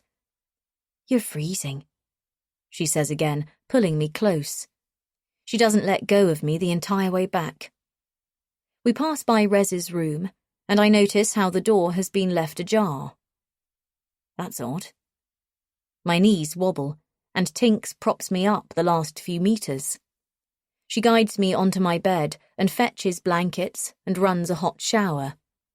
She looks at me with worried eyes. "Are you going to be okay if I leave you?" she says. "Yeah, I'll survive." I find myself smiling back at her. "Get some sleep. The boys will be here first thing to take you down the mountain." Tinks gives me a final hug, and it feels as much for her benefit as mine. I recognise the scars of abuse, and I dread to think what her future looks like. I've never wanted kids. Another thing that drove Mikkel and me apart. How could I be a mum after the childhood I had? Yet a protectiveness comes over me as I hug her goodnight. Once she's gone, I head for the bathroom. I almost don't recognise myself in the mirror. My lips are cracked, my skin is paper white, and even my tattoos have faded. I run my fingers through my hair, the damp making it stand on end. I strip down and jump in the shower. The hot water is like a blowtorch on my skin, but eventually the burn eases, and I feel my hands and feet again. Relief washes over me with the realisation I could have died out there. I get out and put on fresh clothes, black jeans and a black hoodie. I eat as much of the chocolate bar as I can. Then I reach for the last dregs of wine to steady my nerves. A little something to jack me up. My throat works hard to get it down, but it does the trick. Although my hands are still trembling as I place the rioja on the bedside table, where my phone has been charging. "Hope you're okay," message from Mikkel. 5 missed calls from Grace, and a voicemail asking me to call her. She sounds worried. Rez has reported back to her that I'm behaving out of character. Why would he do that? I'll reply in a while. But first, I need to finish what I started. I slide the phone into my jeans pocket and open the door, checking the coast is clear before heading into the dark corridor. Chapter 36. Holly. 2 a.m. There's no light coming from Rez's room. He must be asleep. I can't believe he's been saying all these things to Grace behind my back. It's like he's become a mouthpiece for Ariel. He's trying to sabotage this. But why? It's deathly silent, and it feels like I'm the last person left on Earth as I stalk the labyrinth of corridors and stairs, thinking up ways I can break into the office. I'm tipsy and fizzing with adrenaline. I've gathered some Dutch courage and stopped worrying what happens if I get caught. Fuck it. What's the worst they can do? I know I have a tendency to become hyper-focused. I'm losing purchase, sliding into that ugly place where obsession has taken a front row seat, but if I can hold it together just for tonight, that's all the time I need. I made a promise. I'm not leaving here without Martin. I slow down, look around, try and get a handle on my bearings. The office should be on the north side, facing Mount Jungfrau, which means there must be a passageway connecting it to the main room. Creeping up the stairs, I enter the atrium. The last few candles to burn out push an orange glow around the room. It smells of wax and spices, and something else, as I cross the wide-open space with its 360-degree wall of diamond-faceted glass. The snow falling silently past the windows. Right will take me back downstairs. The stairs to the skylight are up ahead. I'm half expecting there to be a hidden door or a lever behind a bookcase. It's far more obvious than that. A short corridor leads me to a door set back in a recess, and, as I feared, an electronic pad. It needs a key fob to access. Shit. Okay, think. How can I get my hands on a pass? Or try to break in? Stupid idea. I turn back, begin to move away, then freeze. What the fuck was that? Standing very still, my eyes rake over the room. Did I imagine it? My pulse picks up, a thud-thudding in the silence. I push off into the darkness, back the way I came, and then... It's not in my head. A voice crying out, the same as last night. It's happening again. I stand stock still, listening, waiting, trying to work out where it's coming from. I knew I wasn't imagining it. I feel a sudden tug of dread. My God, why didn't it occur to me earlier? The candles, the sinister carvings, the ice sculptures, the chanting, and tonight, the winter solstice. Something is crawling down my spine as I consider the possibility that they could all be connected, that there is some truth in the rumours. Ariel and her tribe of warriors are involved in the occult. It could explain the suicides. Did they kill themselves because they were traumatised by what they saw or what they were forced to do? What if Martin... No, I can't bring myself to think that way. And it doesn't make sense. Why invite us here on one of the most important days in the pagan calendar? It would only draw attention. Unless... I swallow. That's exactly why they lured us here. Oh God. What have they got planned for us? There it is again. I spin around. It's quieter than before, arriving in waves. Again, and then again, in quick succession, ebbing lower. Only it's not so much a cry for help as a moaning. Something between pleasure and pain, and it's coming from upstairs. I follow the noise, heading for the observatory. It's suddenly very dark in the stairwell. I hesitate, and then carry on. I'm about to turn on my phone's flashlight, but think better of it. I don't want to alert whoever's up there. The sounds are funneling towards me, echoing up and around the narrow space, and it's getting warmer and more difficult to breathe.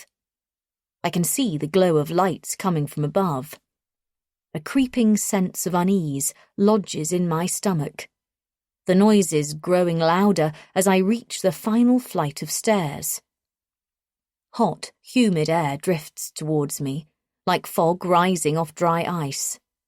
It feels like I've stepped into an experimental cocktail bar with the vapour, and now the clanging and the dance music. The repetitive thud of trance beats echoes around me. This is not very aerial, is all I can think as I near the top of the stairwell. But then again, from what I've witnessed tonight, I know the aerial we've seen so far is an act.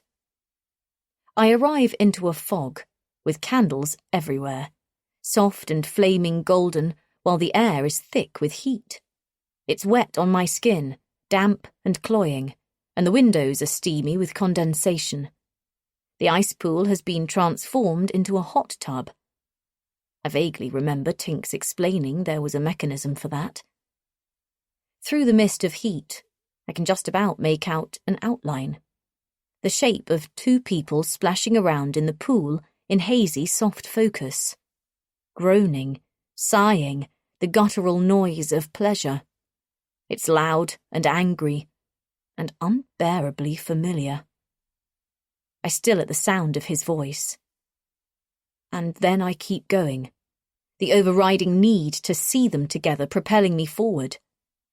Water is spilling onto the tiles, the music is booming, and now I can see the profile of his back, the unmistakable broad shoulders, the familiar scars, his skin flushed pink with the heat and intense activity. He sounds exactly the same as when he was inside me, when he was pounding out his frustrations. I knew it. I knew Rez couldn't resist her, not after she'd cast a spell on him. I feel so fucking angry and betrayed. I'm about to say something, but then I stop dead. Because it's not her.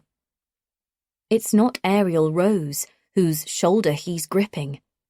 It's not Ariel who he has bent over the side of the plunge pool, who he's thrusting into from behind. It's not her. My God. How could I have got it so wrong? Chapter 37. Holly. I don't know what to think or how to act. I'm in shock, and for a moment I do nothing except stare in disbelief. Rez and Luca. I watch him go at it hard, with fierce determination, and I think, I don't know this man at all. It's too much all at once. I've a sort of mourning for what we had, and a jealousy for what they have. And I don't know, I have no idea what I'm feeling right now. Suddenly I'm pulling the pieces together. The 2 plates I saw in Rez's room last night. Had Luca been there? The strange look they gave each other this morning. I blink and, again, it all seems such a long time ago now. Whatever's sparked between them, it must have happened quickly. I shrink back into the fog of heat, trying to gather the pieces of myself together, to focus on what I need to do, and then I notice how their clothes have been carelessly strewn across the floor in their rush to undress. My eyes zero in on Luca's army-style combat trousers. A plan coming together. I slip off my shoes, and keeping low to the ground, I pad silently across the hot stones like a predator in the monsoon heat. My heart is thudding, my hands are clammy, and I pray to God they don't see me. Reaching out an arm, I hook my finger into a belt loop and drag Luca's trousers back into the dark recesses of the observatory. It all goes very still. The sudden silence makes me look up. A rocket blasting into my chest. Shit! Have they seen me? They've stopped fucking. And now they're kissing. The angry sex has softened into something much kinder, and I feel a sting of jealousy because he never kissed me like that. In fact, we never kissed at all. I stop and stare, mesmerized by Rez's hidden tenderness, and suddenly a thought grabs hold of me by the throat. Did they know each other? There's a familiarity there. I don't have time to process this right now. Come on, Holly, pockets. I continue rifling through Luca's things, discovering tissues, a packet of loose tobacco, crumpled cigarette papers, a lighter, and a penknife. I flip the trousers over, pat down the fabric, and there, in his back pocket, something hard and oval-shaped. This is what Tinks meant when she said Ariel trusted him implicitly. I snatch up the security fob, as if the pocket might swallow it back and leave the trousers where they are. Those 2 aren't coming up for air anytime soon. Creeping backwards, I turn and leg it back down the stairs before Luca notices it's gone. As soon as I hold the fob over the electronic pad, the light turns red. Shit, Luca hasn't got clearance for this. My fingers fumble over the keychain. I drop it, and it makes a loud clunk.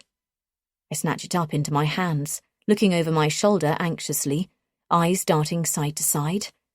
Now what? I try again, and, incredibly, this time it goes green. With a seamless click of metal, the door unlocks. Yes, I'm in. I let myself inside, and the heavy door shuts on my heels with a clack. It's pitch black in the small office, except for a cold blue light. A screensaver projecting waves onto the ceiling and reflections in the glass wall. It's a photo of the frozen lake Ariel described in her story. Light skimming off the surface. It sparkles like a giant 100-carat diamond. A magical Narnia hidden deep in the forest. It's not difficult to see why Ariel fell so hard. I turn on my phone's flashlight, mindful not to draw attention. The weak glow arcs over the room, stretching across the glass desk, catching on the dog-eared postcard propped up against a stationery organiser. It's a bird's-eye photo of Langkayan Island in Malaysia. Vibrant green jungle, white sand, and a blue mottled sea. I turn it over. It's addressed to Ariel. It's only a few words long, and it's from Martin. "Thank you for showing me the light. Kiss, kiss." What the hell? Tracing my finger over the biro imprint, I can almost feel the care that went into it. I put it back, frowning. Did Martin go travelling after all? Why not WhatsApp Ariel a photo like he did his mum? The thought he might have gone to all that trouble for her makes my chest tighten. I take a seat, heavily behind her desk, and strike a key on the laptop. Enter passcode. Damn. I get up, eyes raking over the rest of the room.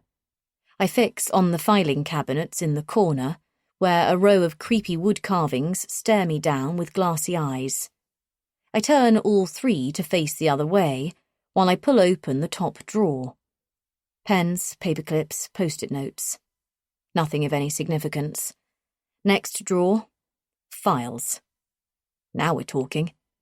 Placing my torch down so the light's angled towards me, I get to work. My fingers walk through the paperwork, pulling out documents at random. It's like searching for a needle in a haystack. There's so much here, and I have no idea what I'm looking for. There's nothing to show who's been here or the treatment they've had, but I find a folder with bank statements dating back to 3 years ago. Hang on. These numbers, they don't make any sense. There's more. Invoices, final warnings from building contractors threatening court action, a notice from the Swiss government authorising bailiffs to collect the debt. My God. Ariel was thousands, no, millions of pounds in debt. Wait. I look up. How could she have managed to complete the renovation work and open the ice retreat? I pick up my phone and take photos and videos. I'll send them on to Grace as soon as I'm done. Then I dive back into the mine of information. My fingers are working faster than my eyes can read. I'm trembling with anticipation as I scan document after document, trying to reassemble the pieces of the puzzle. Nothing about this place makes sense. I can't find anything that explains how Ariel got herself out of debt. There are no recent bank statements. Not here, anyway. What else? I take a step back and breathe, pushing a hand through my hair. This proves Ariel is neck-deep in shady business deals. But what about the therapy? What about the people who died? Where are you, Martin? I whisper into the room. I move on to the next filing cabinet, which is crammed full of promotional pamphlets, therapy brochures. I shut the drawer and go one down. One drawer after the next, searching. My heart is drilling. I can sense him, willing me to keep going. But the cabinets have been arranged in order of declining importance, and I'm now in the weeds of Ariel's admin. Blank paper for the printer and a few photos of the building while it was being renovated.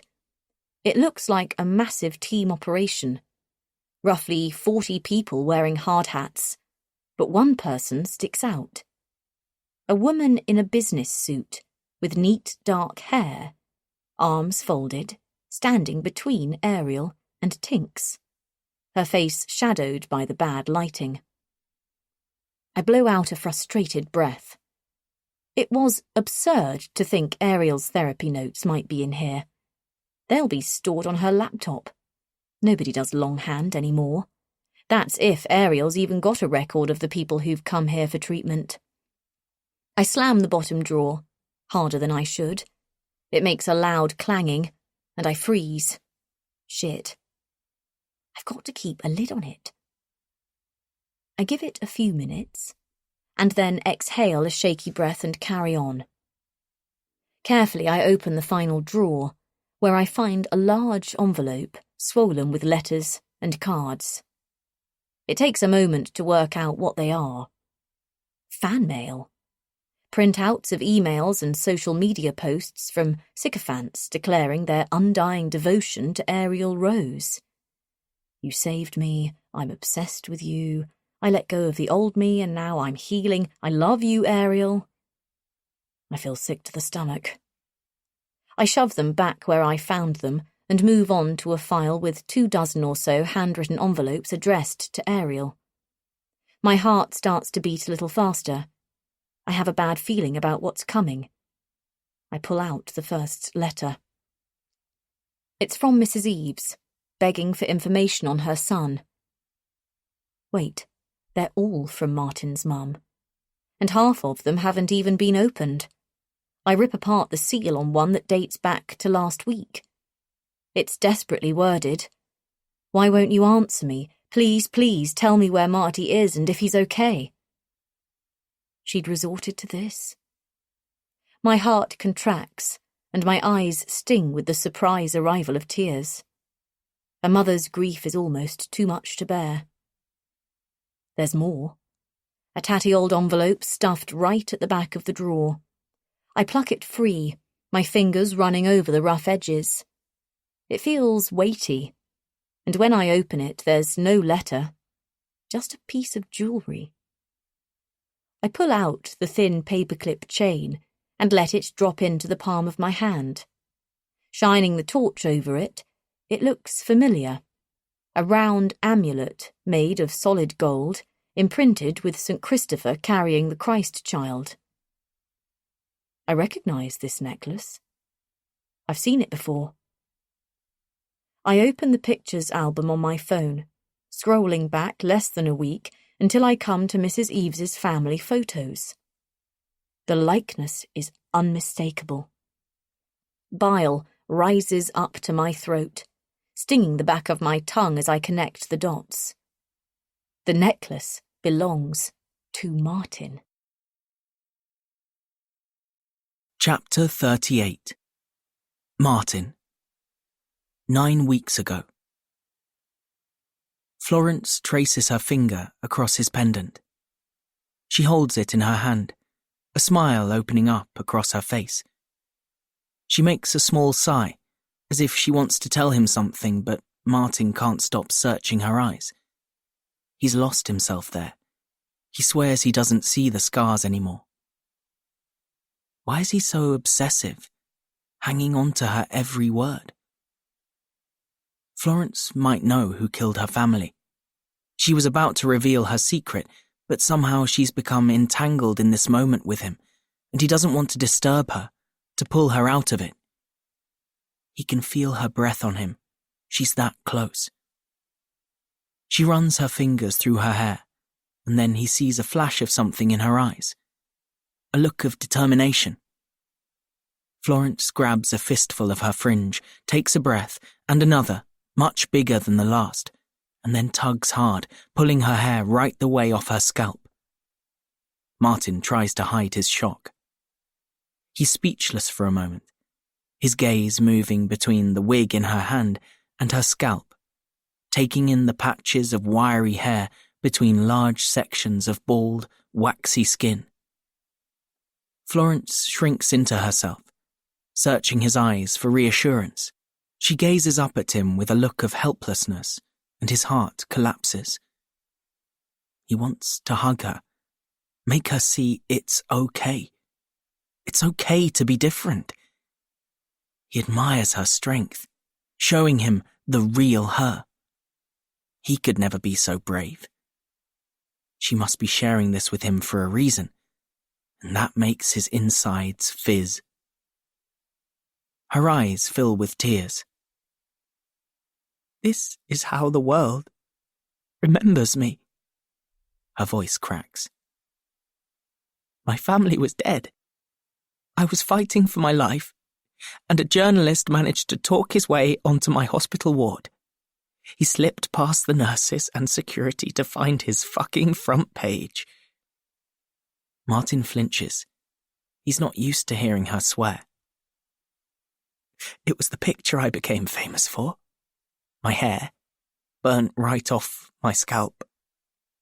2 frightened eyes peering out through bandages. You must have seen it.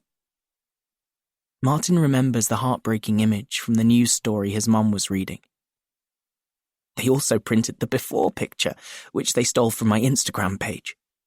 I'd done some fast fashion collabs on social media while at uni, nothing noteworthy but enough to earn me the title of model. She wipes her eyes. It made the before and after pictures that bit more startling. The headline might as well have read, Beauty and the Beast. She laughs and wipes tears away. Martin wants to hold her. He wants to show her how wrong they were. It went to the High Court for breach of privacy, and I was awarded $3 million in damages. Not that I needed the money, but still. It felt like a small win in my otherwise losing battle with life. Martin stares at her, mesmerized. Inspired by her bravery, from somewhere deep inside, he too finds a hidden strength, courage, and a flare of desire. Suddenly, he leans towards her and plants a kiss on her lips. Florence blinks, her eyes widening. Heat rushes to his cheeks. I'm sorry. He shrinks back, shame thick in his throat. Silence. He wants the ground to swallow him whole.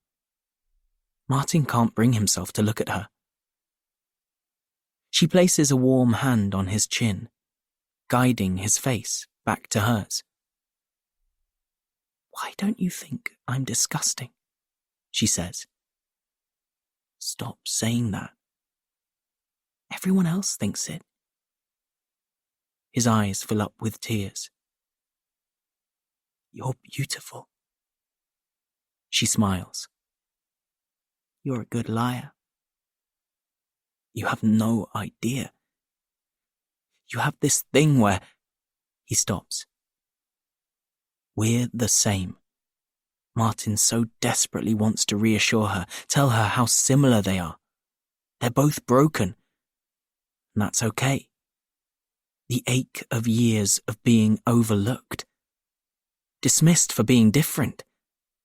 And he needs something from her now, as much as he knows she needs him.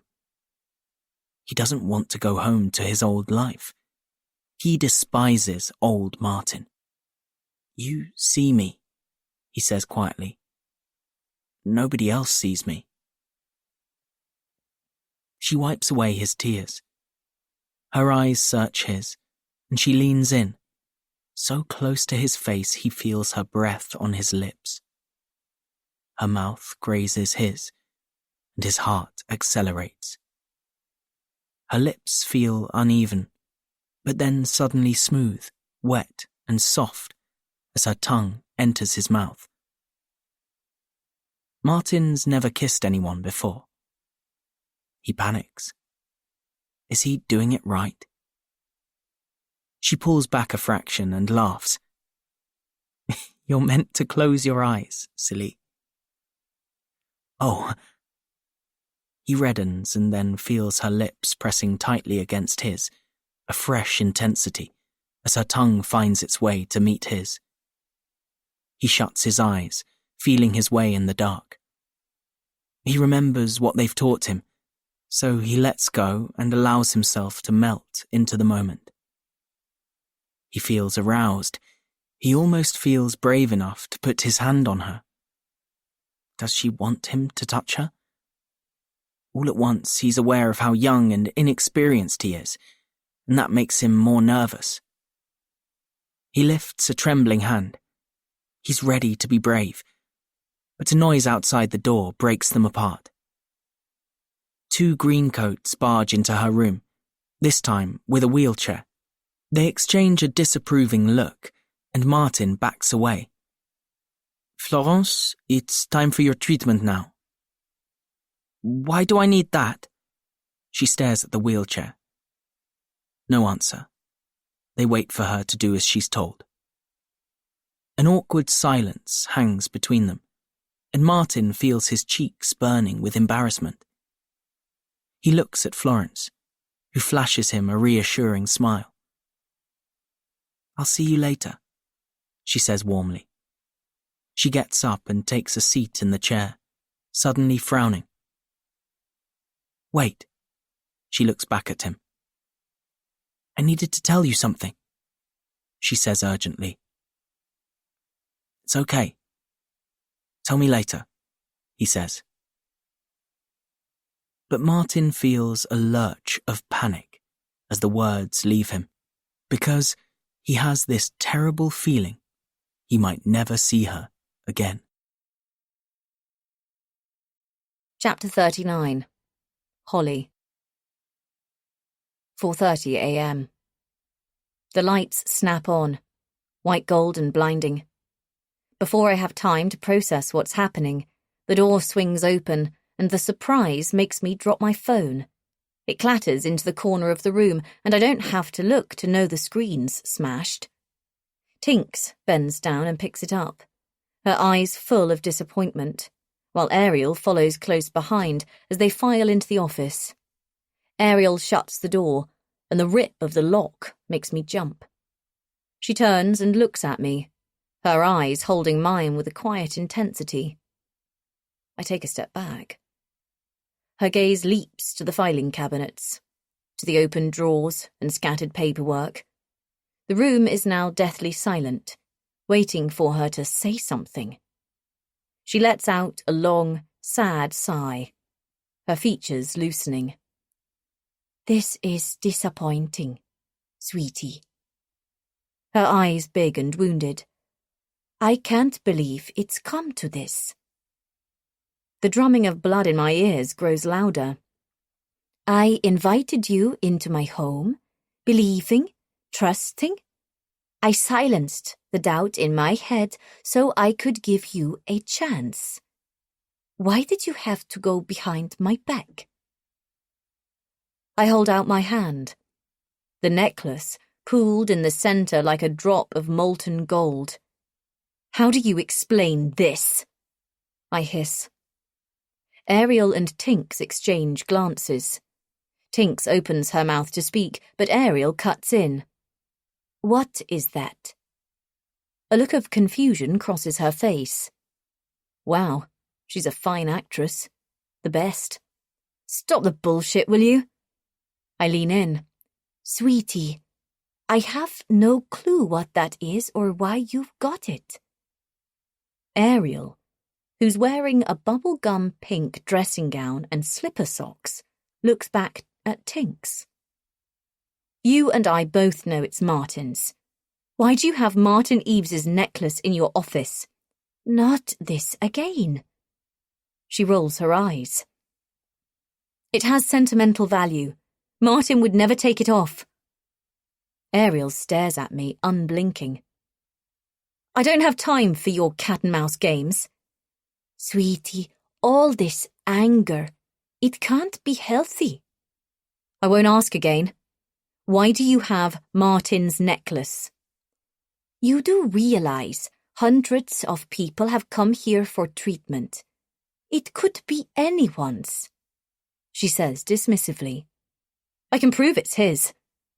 My voice lifts with staccato urgency. You owe Mrs. Eaves the truth. Where's her son? I press. All right, Holly. I'm going to need you to calm down first.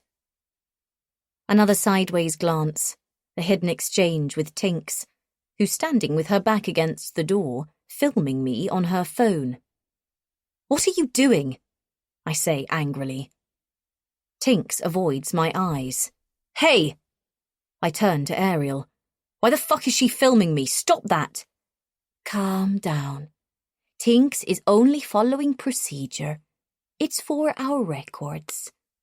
Calm down! I laugh in disbelief. You'd better start explaining before I call the police. That's funny, my lovely. Ariel marvels, eyes bright. Since you're the one who's committed an offence by breaking into my office. She looks around at the papers strewn across the room. Breaking and entering? Damage to property? Her gaze falls on my hand, to the necklace. Theft? Tinks steps forward, her face full of concern. This is getting out of hand. She looks at Ariel pointedly before turning back to me. Holly, please. What? I hiss at her. I thought we'd come to an understanding, a closeness, after she saved me from the roof. My vision blurs. I blink, trying to bring it back. It breaks my heart seeing you like this, Tinks says gently. God only knows I've been in that dark place myself. But you have to believe us when we say there is nothing unlawful going on here. Marty and I were friends. I felt maternal towards him. He gave me the necklace when he left. I was keeping it safe in case he changed his mind and came back for it. Before I can swerve, she grabs me by the shoulders and looks me straight in the eye. Please, listen to what I'm saying. After the treatment, Martin wanted to distance himself from his past, which is very typical for those who've been through our ICE rebirth program. The necklace was a gift from his mum. It symbolised everything that was wrong with his old life. The claustrophobia of home, being trapped in a codependent relationship with his mother, and he didn't want to be reminded of that anymore. So he gave it away. Ariel steps around us, taking a seat behind her laptop. There's something you need to see, Holly, she says coldly. Tinks smiles and squeezes my shoulder before releasing me. Don't be frightened, she says softly. The printer sucks in the top piece of paper. The noise fills the heavy silence, and I feel weirdly giddy. Ariel stands up and collects the printouts. Clutching the A4 sheets in her hands, she blocks the exit and looks at me. Unblinking, her eyes lock onto mine as she says, "These are your brother's therapy reports." Chapter 40. Holly. After our mum died of a drugs overdose, Ben and I were taken into care. Our arsehole of a dad was serving 5 years for aggravated burglary, but even if he had been around, he wouldn't have looked after us. We were separated, and we both suffered. Neither of us found loving homes, but Ben had it worse because he was on the spectrum. He was sensitive, not as resilient as me, and was quickly taken advantage of. There was nothing I could do. I was in another city hundreds of miles away. I would listen to him cry down the phone and try to reassure him. Whereas I put as much distance as I could between me and our past, by fighting to better myself with an Oxford University bursary, working at the lab, marrying a man who was a universe away from where I'd come from, Ben wasn't able to do that. He missed Mum, and he couldn't move on from her death. Ben managed to hold down a tech job, but he didn't have much of an idea about saving. People were always taking advantage of him, and even though I was 4 years younger, I felt like the older sibling and took on that role. Until, that is, I dropped the ball. Ben would have his low days, like we all do, but he wasn't clinically depressed. He certainly wasn't suicidal. He was lonely and vulnerable and just wanted to be loved. Tears fill my eyes as I think about the way they found him. His neck tied to a radiator. Body slumped forward after he'd choked himself to death. Ariel's YouTube video, Healing the Soul, was the last tab open on his computer.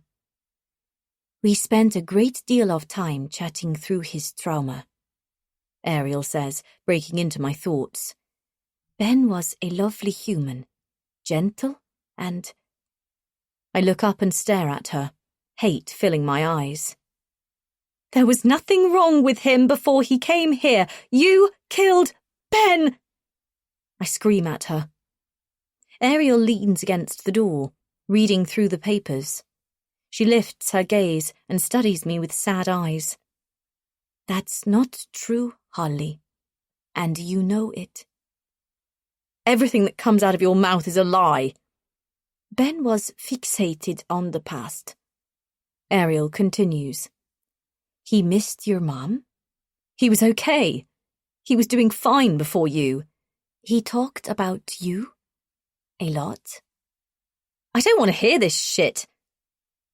I turn my back on her, biting into my cheek to stop myself from crying. I can't let her see she's getting inside my head. Do you want to know what he said? I hear the sound of paper being turned. Shut up. Just shut the fuck up. Ariel begins reading in an eerily calm tone. I couldn't have afforded to come here if it weren't for my sister. Hall makes a mint at the lab. She paid for the treatment, but she did it to get me out of her hair. No, shut up! She doesn't have time for me anymore. Ariel continues reading. Stop it! Tears spring to my eyes. I can hear his voice lost somewhere in hers, and I want to rescue him. I'm a burden. Holly would be happier if I were gone. Stop it! Stop it! Stop it now! I scream. I'm sorry you have to hear this, sweetie, Ariel says softly. As I'm turning back to face her, a spinning sensation is taking over. The floor is seesawing, and I'm losing my bearings. I look to the mountains to anchor me, but there's only darkness and snow. Is that what's behind your TV show? Your guilt for not being there? Says Ariel. I did all I could. I brush the tears away. You were relieved to wash your hands of Ben. I remember the email arriving, Ben asking me what I thought of the retreat. He'd been struggling with lower back pain for some time. I'm not sure I even took the time to click on the link he sent me. Trust me, sweetie. This path you're on, it's not worth it. Ariel takes a step towards me. The families always need someone to blame. My legs weaken as if the ground is sliding from under me. Hot stomach acid rises in my throat. I reach for the wall to stop myself collapsing. Ariel catches me before I hit the ground. I push her away. Ben wasn't suicidal. My voice breaks. He was vulnerable and you took advantage. My brother was never the same after he came here. I remember that dead-eyed stare. How Ben was somewhere else entirely when we were last together, as if he was dreaming of another place. I didn't hear from him for a week, and I didn't think to ask because I was hyper-focused on meeting a deadline at the lab. Mikkel was putting pressure on me. I swallow. A day doesn't go by where I don't hate myself for not picking up the phone. It was summer. Nobody else thought to ask where he'd gone. The neighbours in the block of flats reported a smell. I feel woozy, lightheaded. I screw my eyes shut, trying to silence the pain, but in the darkness, the horrific images come to find me. The thought of how they found him haunts me every night. You've been projecting your grief and your guilt onto everyone, haven't you, sweetie? Ariel approaches me again. This is trauma. She reaches out and tries to take my hand, but I pull away and stumble, falling against the wall. There are dishonorable healers out there in the world, and well done you for bringing attention to this with your investigative work. But trying to ruin us with cruel lies won't bring Ben back. She heaves another breath. Sweetie, you have to come to terms with what you've done. Accept responsibility and heal. Martin Eves is not your brother. She looks around the room. You're searching for ghosts where there are none. I feel weaker than I ever have. I feel sorry for you, lovely. So talented and gifted. So much to offer, and you're throwing it all away. Self-medicating with anti-anxiety pills and alcohol. You're toxic right now, full of anger and resentment. How did she know? I throw Tinks a look, but she won't meet my eyes. Don't blame her. We had to check your bags as a matter of course. We have a strict no drugs policy, and we had... She pauses. Our suspicions. Her tone softens as she says, Your boss, Grace, she doesn't know the real reason you're here, does she? I look at her. Thought not. She'd never have let you come. Destroying me? It's been your little secret, hasn't it, sweetie? That's okay.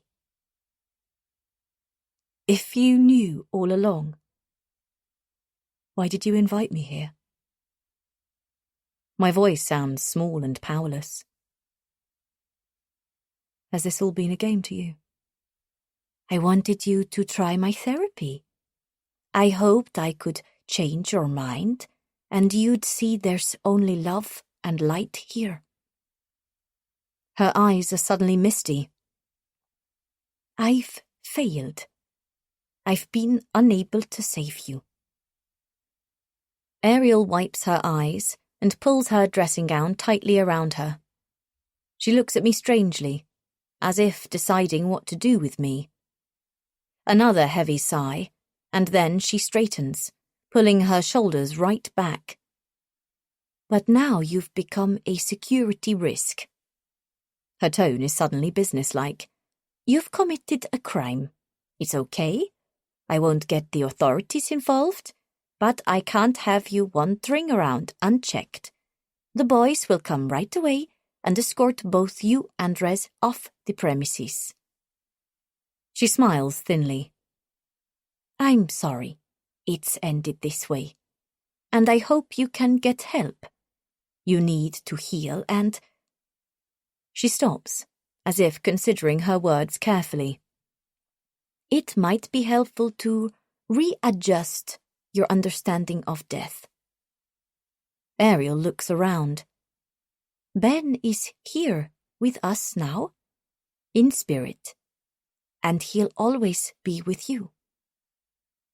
She nods contemplatively at her own words, and then gives Tinks a look before slipping out of the room. I'm sorry I have to do this, Tinks says, steeling herself. Follow me. What's going on? My legs can barely carry me. I feel whiplashed with emotions. She leads the way into a short corridor, our feet echoing. Then she opens an identical door to the last and stands back to let me go in first. The strip light blinks, lazily flickering into life. It's a storage room of some kind, long and thin, a window at one end, with metal shelving units running down the walls crammed with paint pots and power tools. Boxes and planks of wood fill up what's left of the space. I can see my breath misting, it's so cold in here. What are we doing here? I look around, blowing into my hands. Tinks hands me back my phone. The screen is cracked. The buttons won't work. I can't even unlock it. Tinks gives me a look to suggest she knows it's broken beyond repair. I'm sorry. I feel terrible, she says, and pulls away before I can make sense of her apology.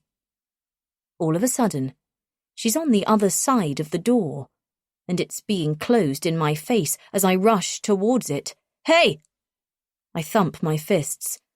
What the hell are you doing? I hear the sound of the lock being activated and a muted, I'm sorry. And my stomach heaves. Chapter 41, Florence. Winter solstice. What do you remember? I try opening my mouth. Florence, what can you remember? Where am I? I croak.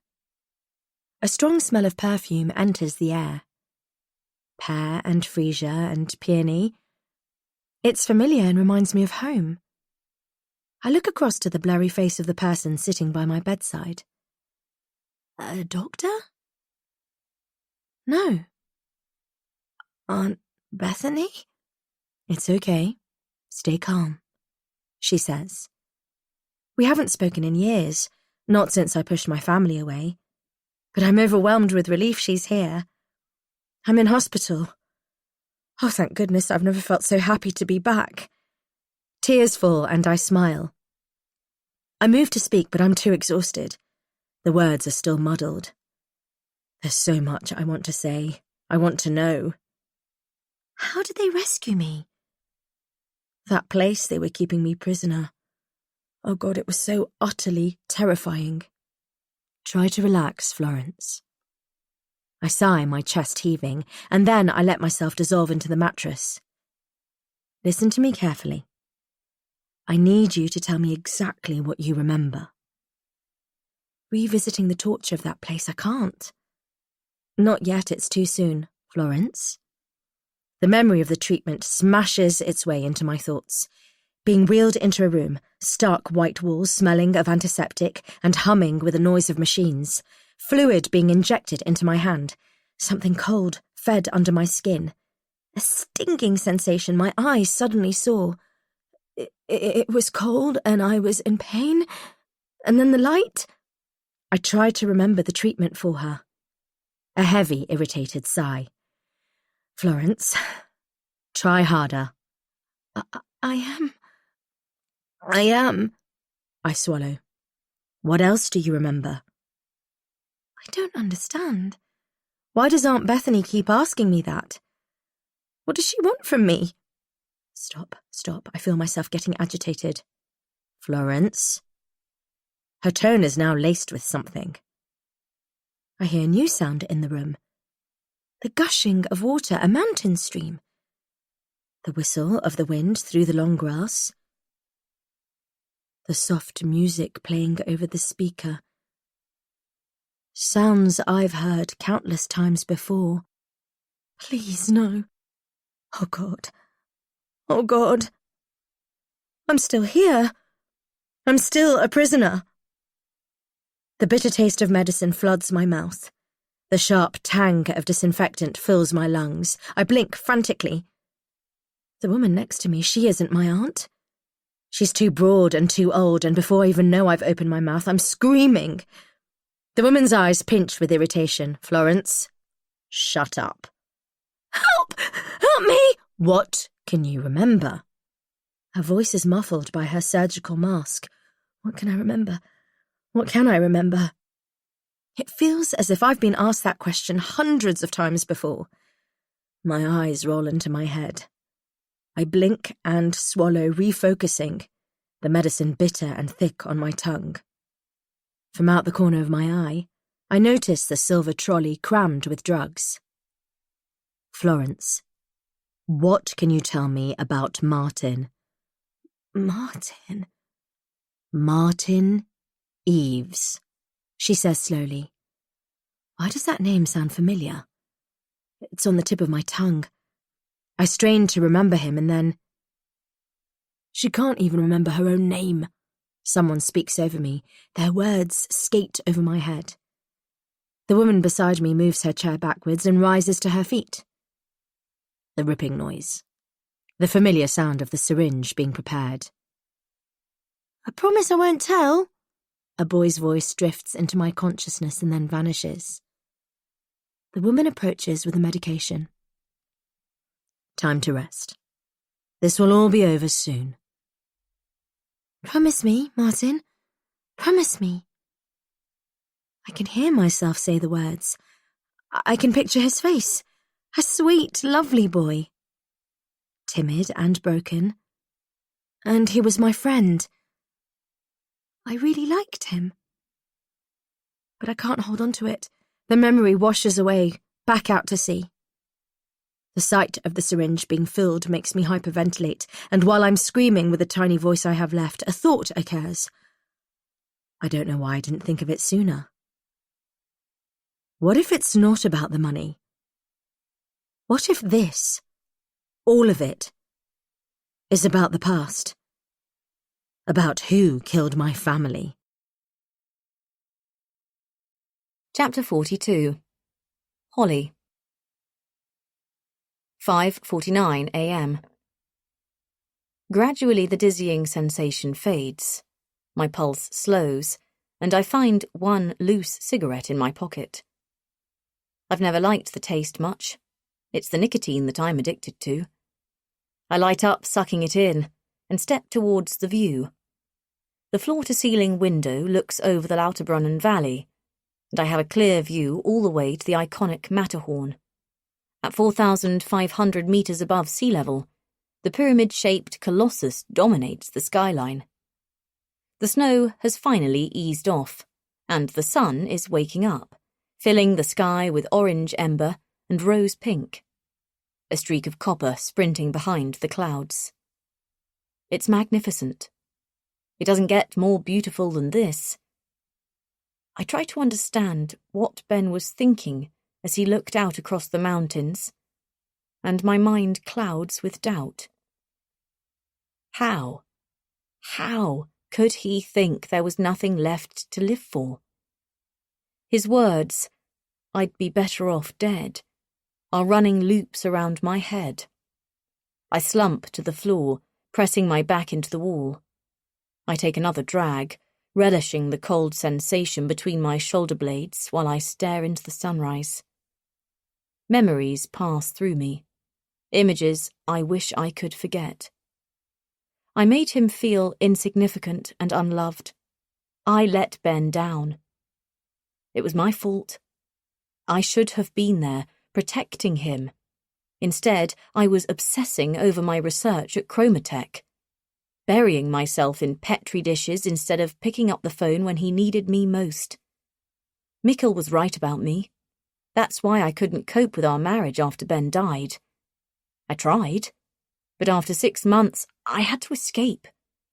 My husband had become a mirror for everything I hated about myself. I shut my eyes, but the images keep coming. Sallow skin, misty eyes. His maggot-ravished body was hidden beneath a thick sheet on the mortuary table. They'd done their best to clean him up.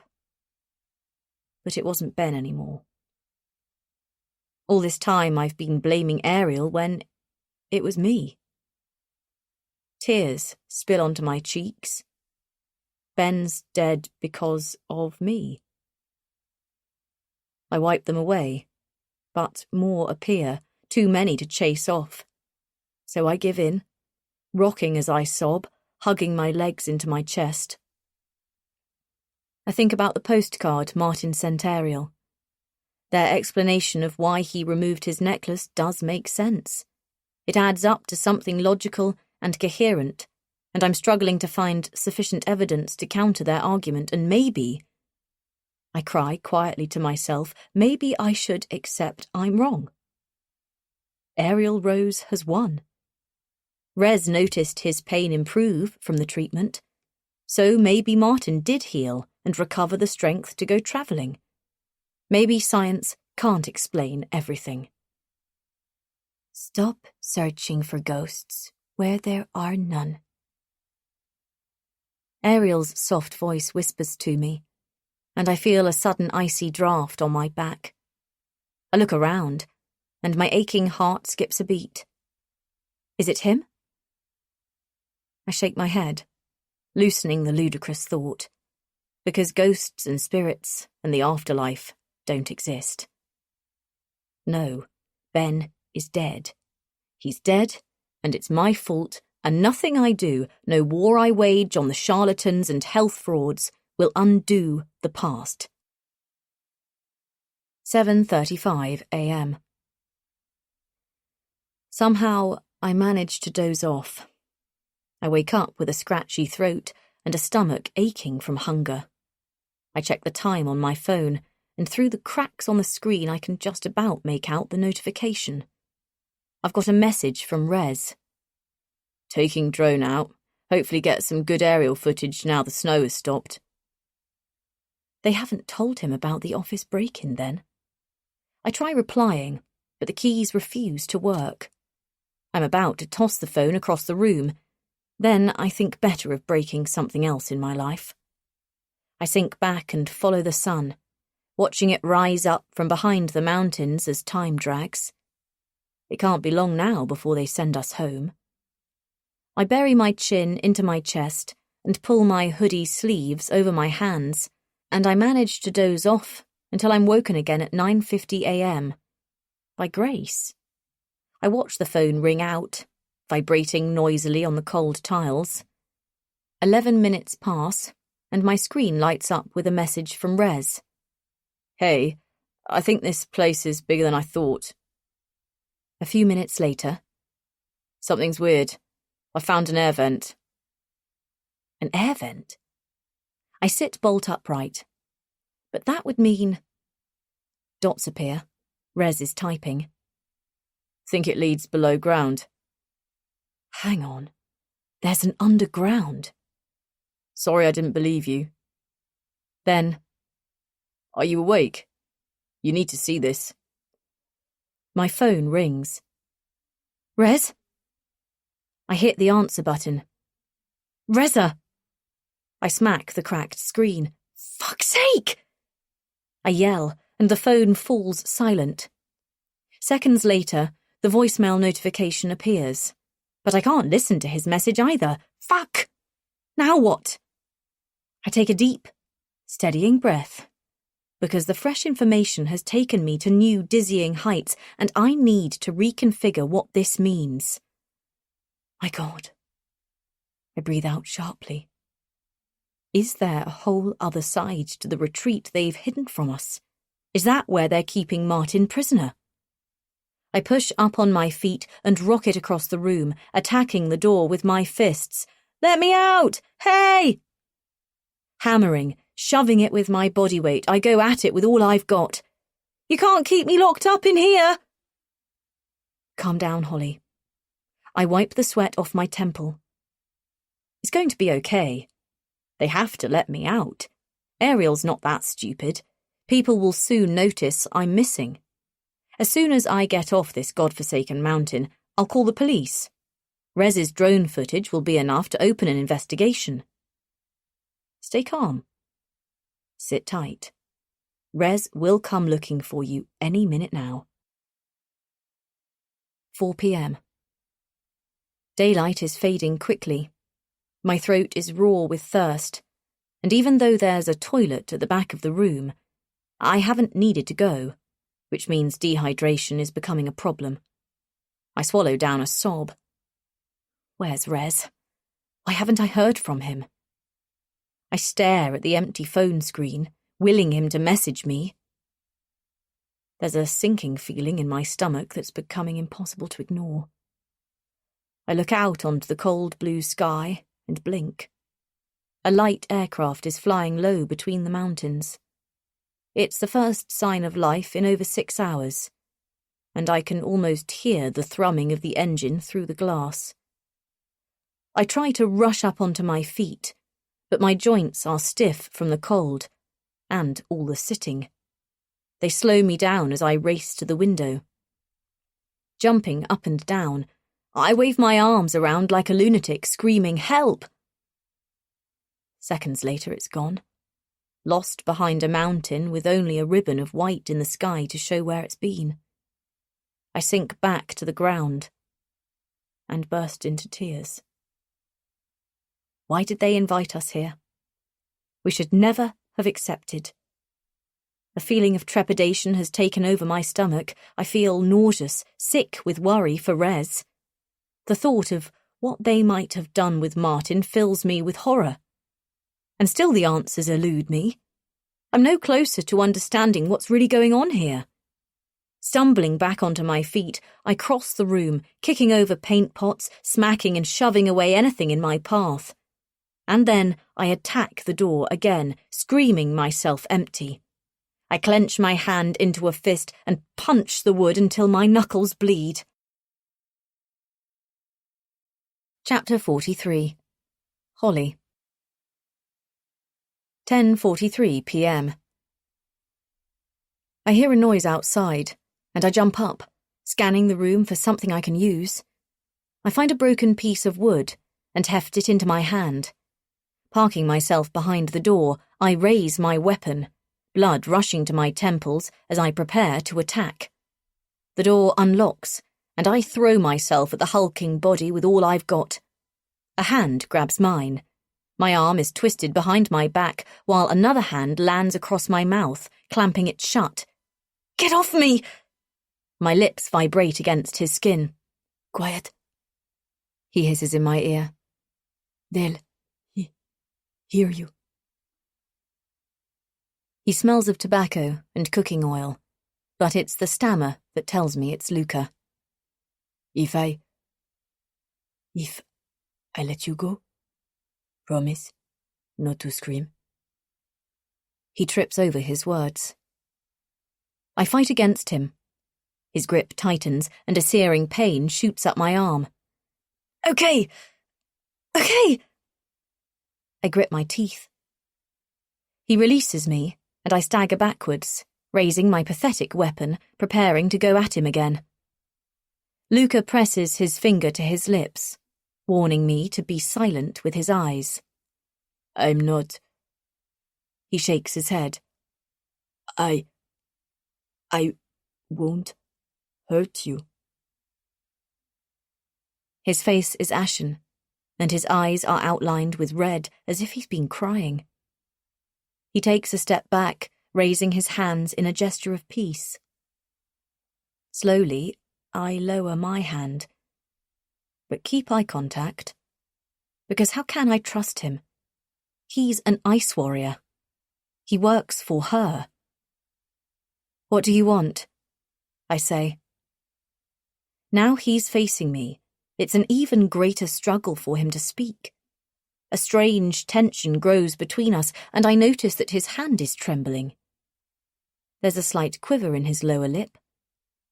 After several attempts to get the words out, he eventually manages Rez's name. "I can't find him." His voice cracks, and sadness fills his features. I look into his sunken eyes and see my fear reflected back at me. "When did you last see Rez?" His eyes stray to his hands. He begins wringing the skin around his wrist. I told him where to look. It's my..." He swallows. "It's my fault." The drone. Did Luca tell Rez about the air vent? "I shouldn't have, but he kept asking me to tell him my secret." He barely looks at me. "What secret?" He clams up. "Luca, tell me." He tries to mouth the word and then stops. I look at him encouragingly. I lean towards him. "I need you to tell me everything." He stares at me for a long time, and then he turns towards the way out, indicating for me to follow. I hesitate, casting him a wary look. Can I trust him? There are freshly lit candles in the atrium and lining the stairwell. The ceremonial feeling that's been here since we arrived is building. I assume Luca's about to guide me to where we last heard from Rez, but we turn sharply away from the rooftop and down the stairs, back into the labyrinth of corridors. It's deathly quiet. He must have waited until now to let me out, so there'd be less risk of being seen. We come to a hard stop at the next corner. Luca warns me with his eyes, looks left and right, and then we lurch into the darkness, sprinting for cover. Stop. Start, stop. Start. I'm out of breath by the time we slow for the next turn. Okay, what now? I say, looking around me, nursing my stitch. It takes me a moment longer to realise where we are, only a few feet from where I saw the woman vanish. Luca's eyes pull to meet mine. He takes out his phone. The screen lights up his face from below. His cheeks look scooped out. His lips tremble as he tries to force out the words. I'm burning with frustration, but I don't want to scare him off. What's here, Luca? My gaze darts around. What am I not seeing? Fear fills his eyes as he checks no one's coming. He inhales sharply. Christ, he's hyperventilating. She's not who she says she is. He manages. He turns to where we've come from. I'm watching him closely, wondering where this is all leading.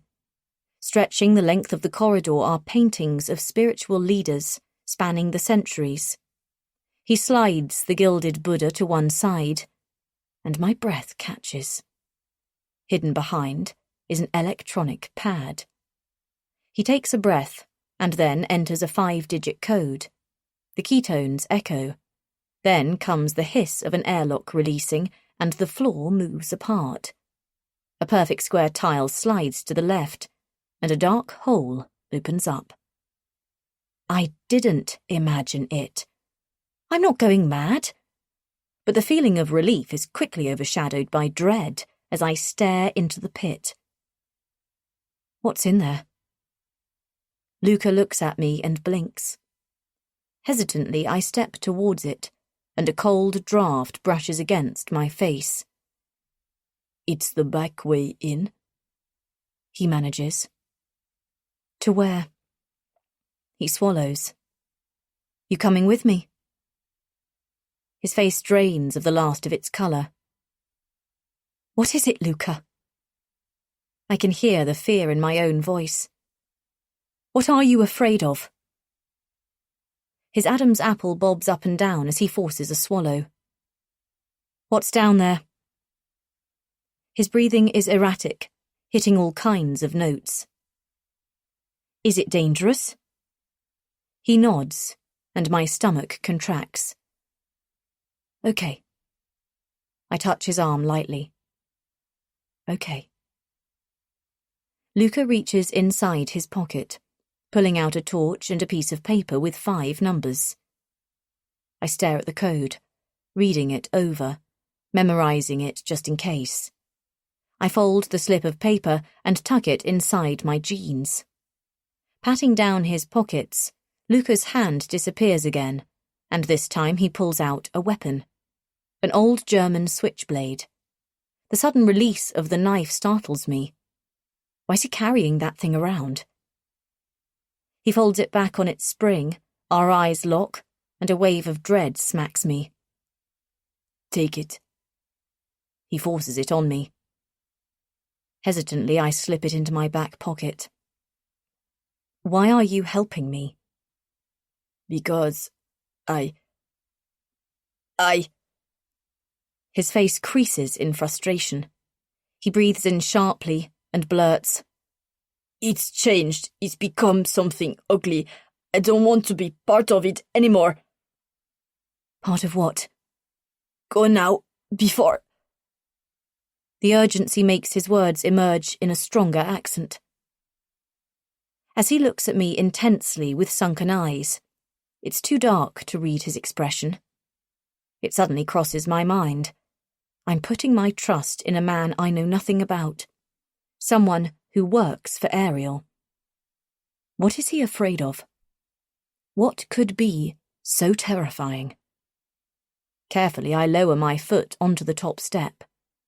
A solid stone staircase that predates all the renovation work.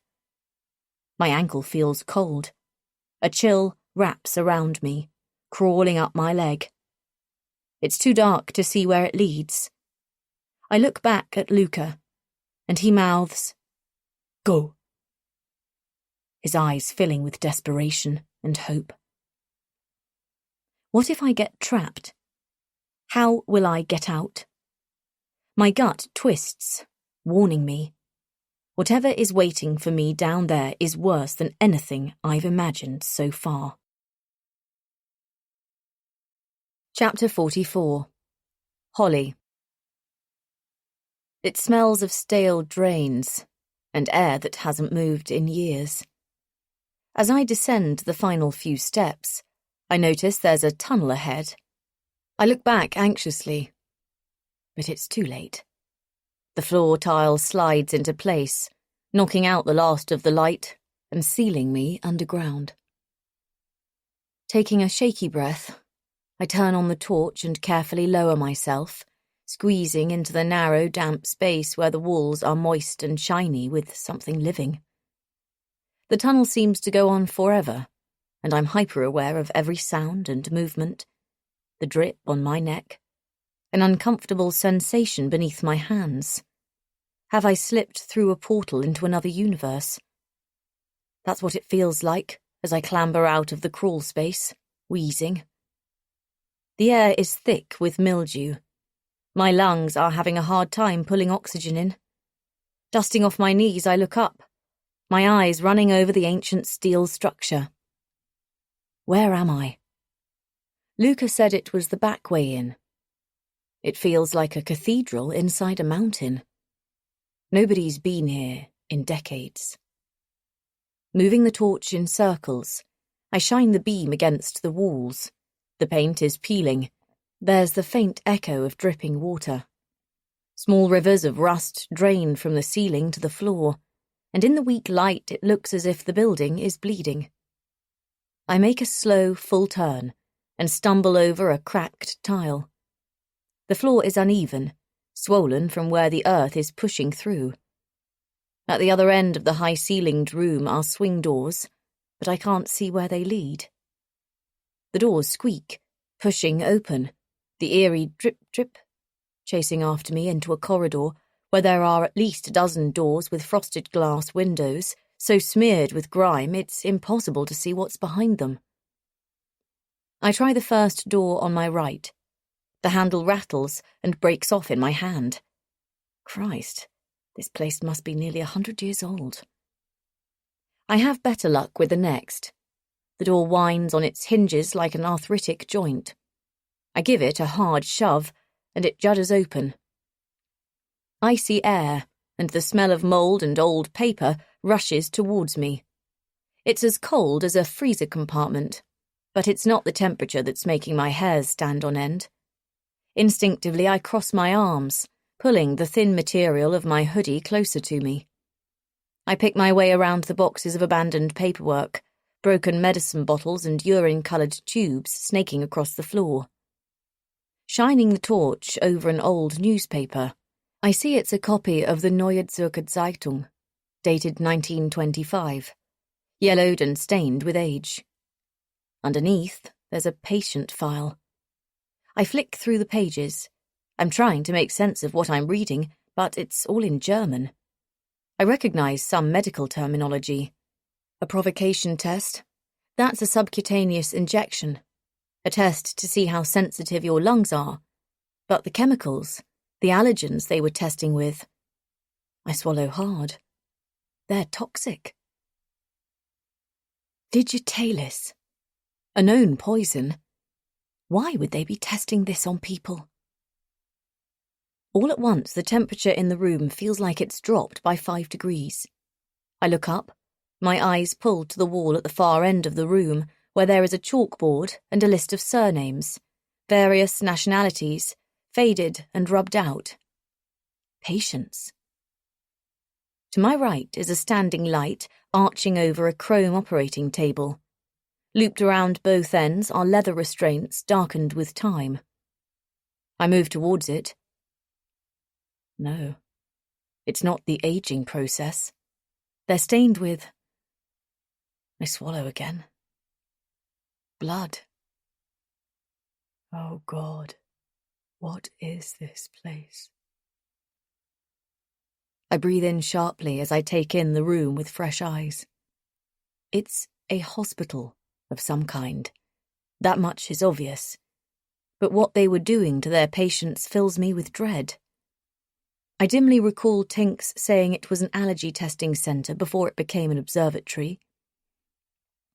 Parked nearby is a trolley with rusted surgical tools lined up in neat rows, coated in a skin of dust. Scalpels, amputation saws, forceps, clamps, scissors. I can almost smell the tang of disinfectant and blood. I pick up a cranium saw, my stomach loosening as the horror of what it must have been used for takes hold. I can almost hear the screaming. What does this have to do with allergies? Was that just a cover for something illegal? Barbaric? Before I know it, I'm shivering violently and my nerves are skittering. I don't believe in spirits, but something about this room is making my hair stand on end. I tuck my chin into my hoodie, wrap my arms around myself, and make a rapid exit, shutting the door on the sordid past. My footsteps ring out as I pick up my pace, hurrying past the last few rooms. The final door has been left ajar, and I glimpse an operating table, more leather restraints, some medieval breathing apparatus, a primitive-looking toilet, cracked and stained. The churning in my stomach intensifies as I step around an abandoned wheelchair. Made out of wood, it's early 20th century. I feel like the ghost of whoever once sat here is still haunting this corridor. A shiver bolts down my spine, and I can't reach the second set of swing doors quick enough. Finding myself in a stairwell, I peer. This peaceful moment is yours. Rest in it, breathe in it, and let it soothe you before the story resumes.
over the railing into an inky pit, and hesitate.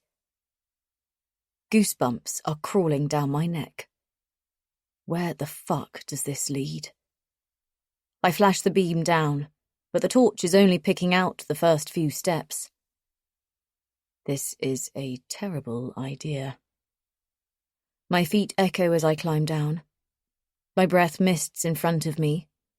It feels like I'm sinking deeper into the bedrock, entering a subterranean world that's been coexisting this entire time. While I've been upstairs, running around, chasing my tail, something ghastly has been thriving right under my nose.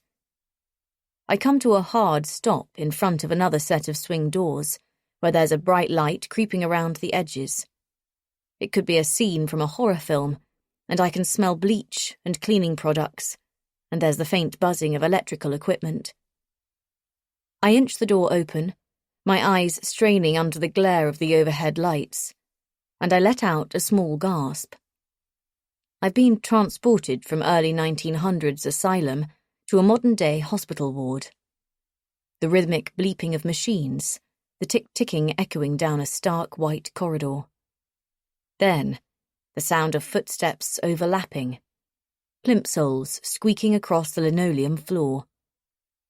Shit. The murmur of voices is drawing nearer, and I dive into an alcove, pinning my shoulders to the wall. I hold my breath, pulling the toe of my trainer out of sight in the nick of time. The high-pitched squeal of wheels turning fills the corridor. Two women dressed in green hospital scrubs hurry towards me. One is pushing a man on a stretcher bed, while the other follows closely behind with a saline drip. Rez. He's alive. His chest is rising and falling, but I can't see his face. I follow at a distance, lurching between the recesses in the wall, trying to keep up without being seen. My heart is hammering so loud it could leap out of my chest. They turn sharply into a much shorter corridor, ramming the bed into the next set of twin doors. They swing like saloon doors in a western. I count to 5. And follow.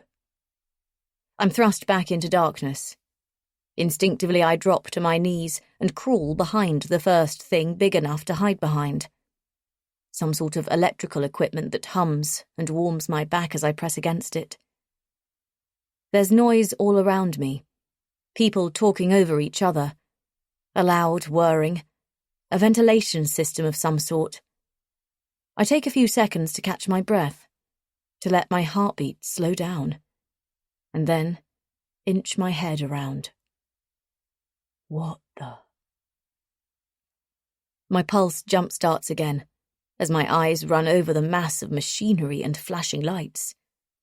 I'm in a dome-shaped room, the size of a chapel, hidden deep within the bedrock. The room might be a century old, but it feels as if I've crawled into the future, inside a spaceship preparing to take off. Cast in an eerie blue light at the far end is a control deck. Wide, stretched-out dashboards glow red and white with LED buttons, at least 50 monitors and a cinema-sized screen running the length of the wall. It's a cacophony of monitors, bleeping, and screens flashing with data. There are grids, charts, graphs, all spiking and falling as they're fed information. It's a futuristic level of technology, like nothing I've seen before in the medical world. The nurses I was stalking come to an abrupt stop, and half a dozen more rush around the man, like vultures to a carcass. Is it Rez? My stomach swoops at the thought. How do I get closer without being seen? It's also impossible to identify who any of these people are. I can't spot Ariel, but she must be here somewhere. What is this place? And what do they want with him? A taller figure steps forward. I think it's a man, and he's holding a pair of surgical scissors. He lowers them towards the man on the stretcher and cuts open his gown. All at once, there's a burst of activity. Nurses swarm around him, attaching electric probes to his chest. Seconds later, the ECG machine comes to life with the rhythmical beat of his heart. What the fuck is going on? There's a loud clanging. The sudden roar of a turbine engine makes me startle. It sounds like a plane taking off, and my eyes are pulled to the centre of the room, to the machine that's flickered into life, and my heart jumps into my throat. Chapter 45. Holly. 11:03 p.m. Glowing ice blue, the shape of a coffin but transparent. It looks like a teleporter machine from the future. It hisses as the pressure lock releases and the door slides open. The nurses help the man off the bed.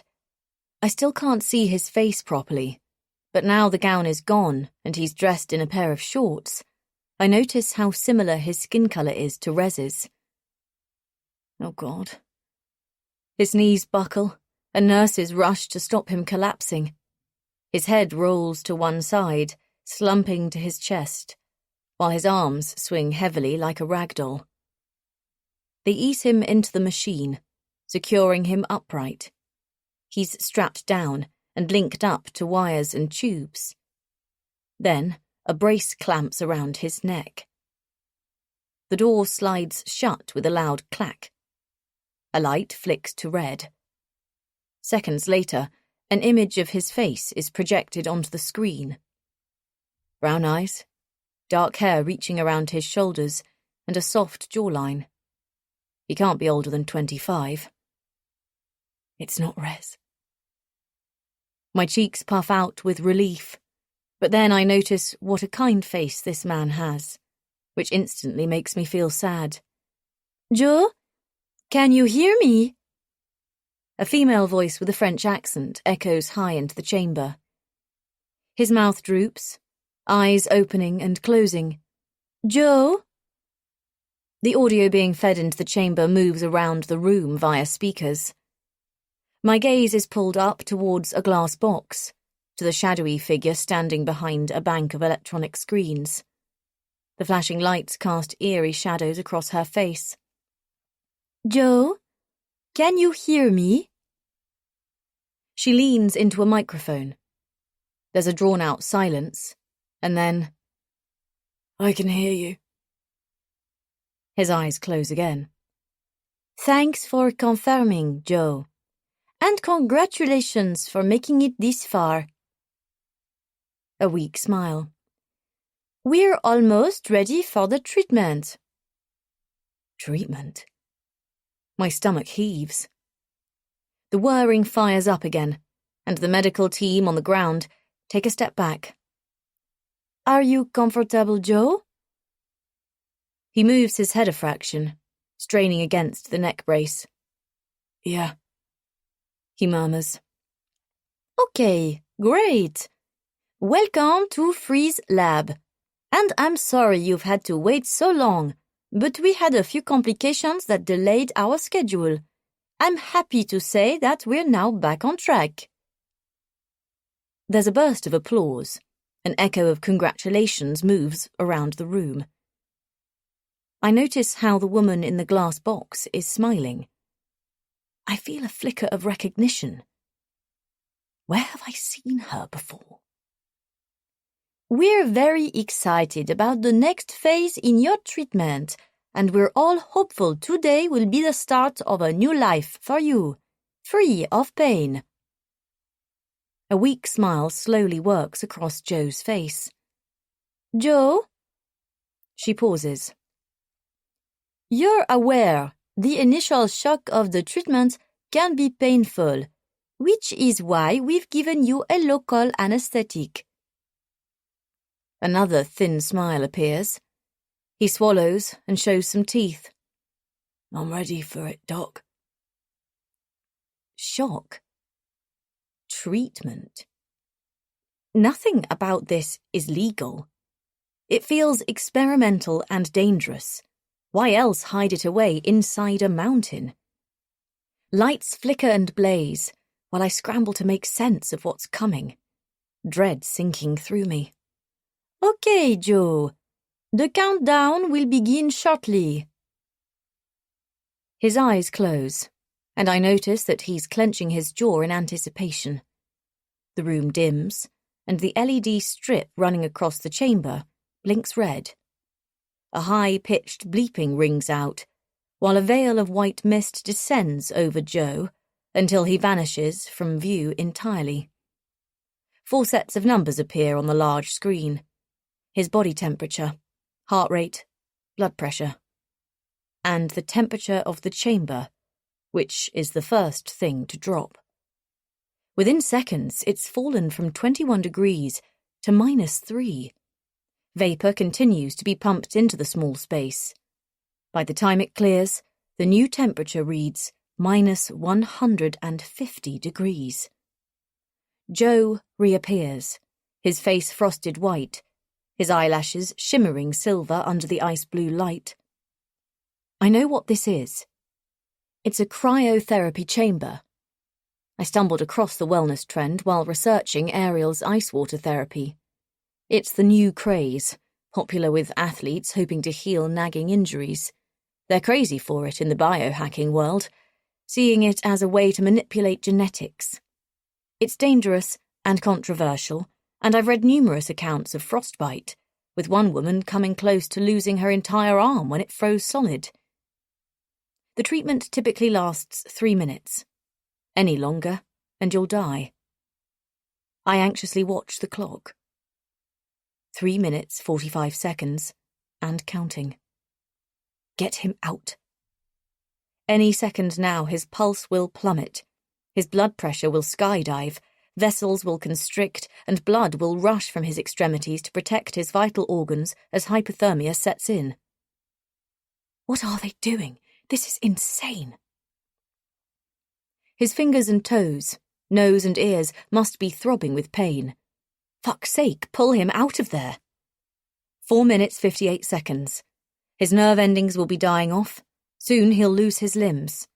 Then his ability to speak or think clearly as he slips into a coma, and then he'll die. Commence suspended animation, the woman in charge announces. Commence suspension, someone on the floor echoes. There's a sudden sucking noise.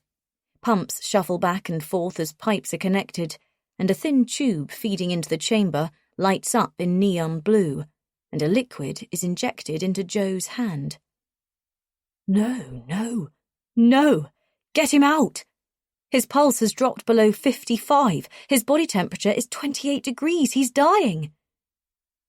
What should I do? My gut twists with indecision. I'm outnumbered. They'll stop me before I reach him. But if I don't do anything, he'll die.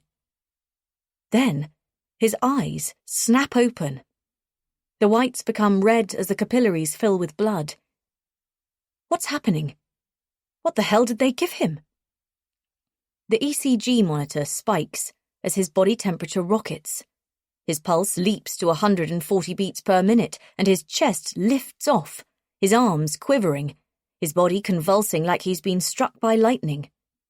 Liquid is fed through the tube, and Joe strains against the ties holding him down. His face twists, his mouth is frozen to one side like a stroke victim, and his eyes bulge out of his skull. His face is as frightening as a Halloween mask. I peer through my hands, terrified of what he'll turn into next. Then, all at once, he sinks back down, his body exhaling. He remains completely still, his features falling slack while the ECG begins to level out. Silence. Then, Joe? Can you hear me, Joe? He doesn't move. He doesn't respond. Joe, if you can feel anything, can you blink for me?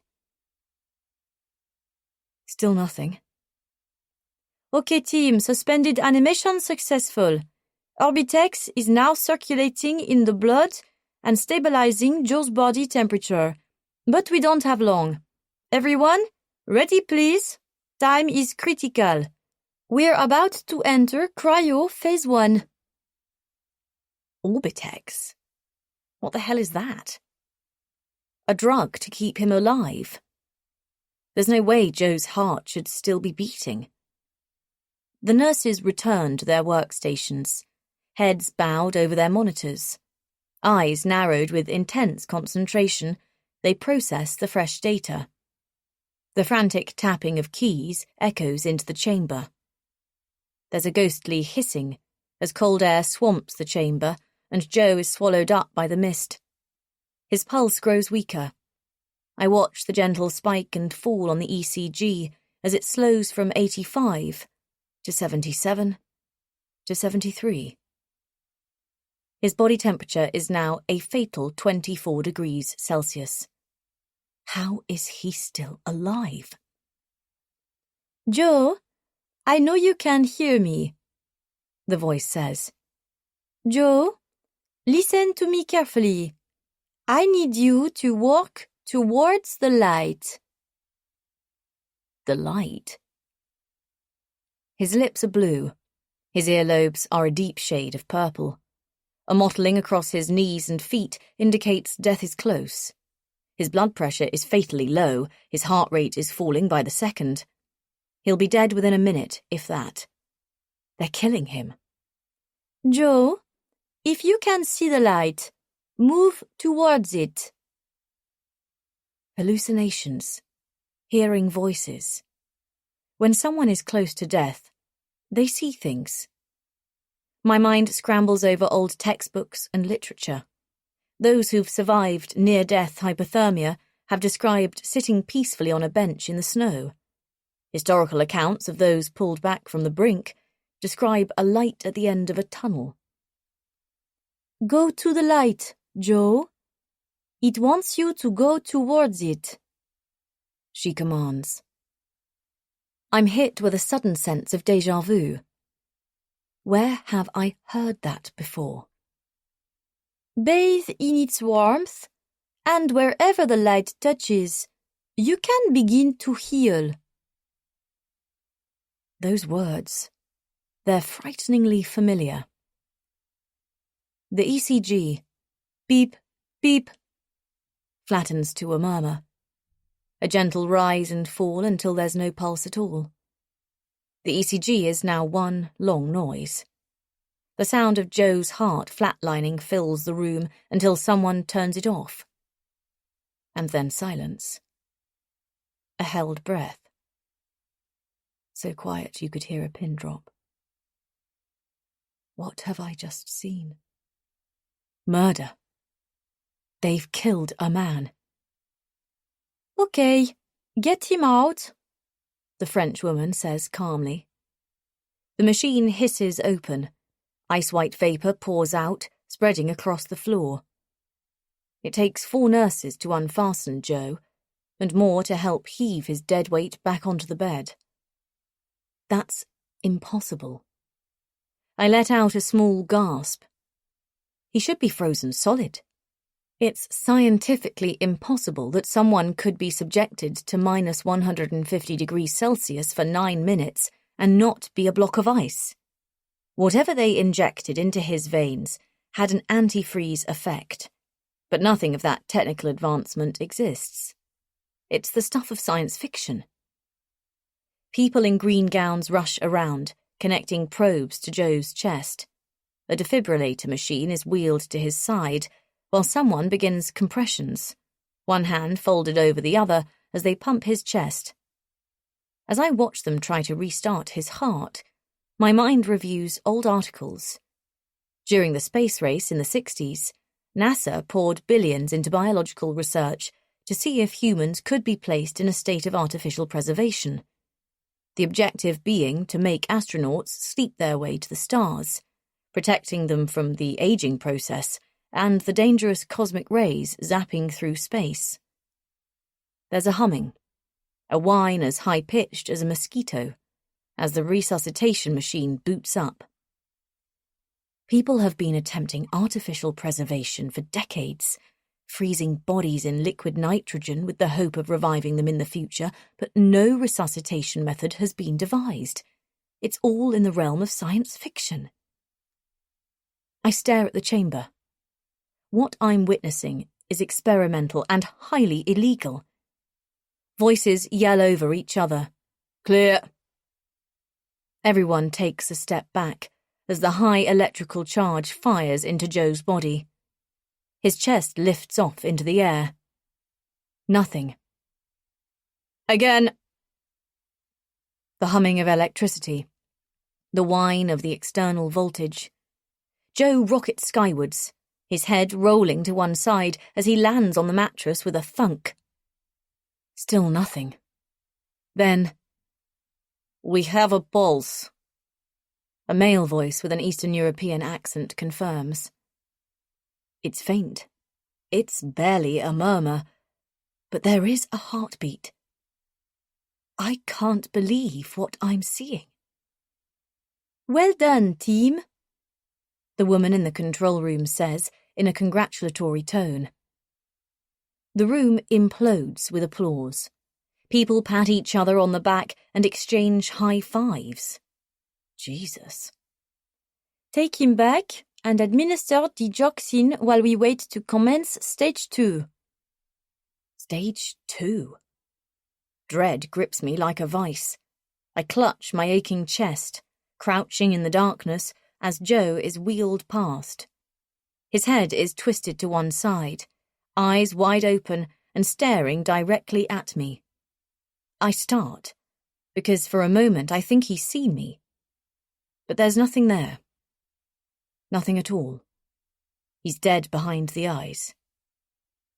He leaves, pushed through the heavy double doors, and someone shouts, "Lights!" Shit! I've got to get out of here.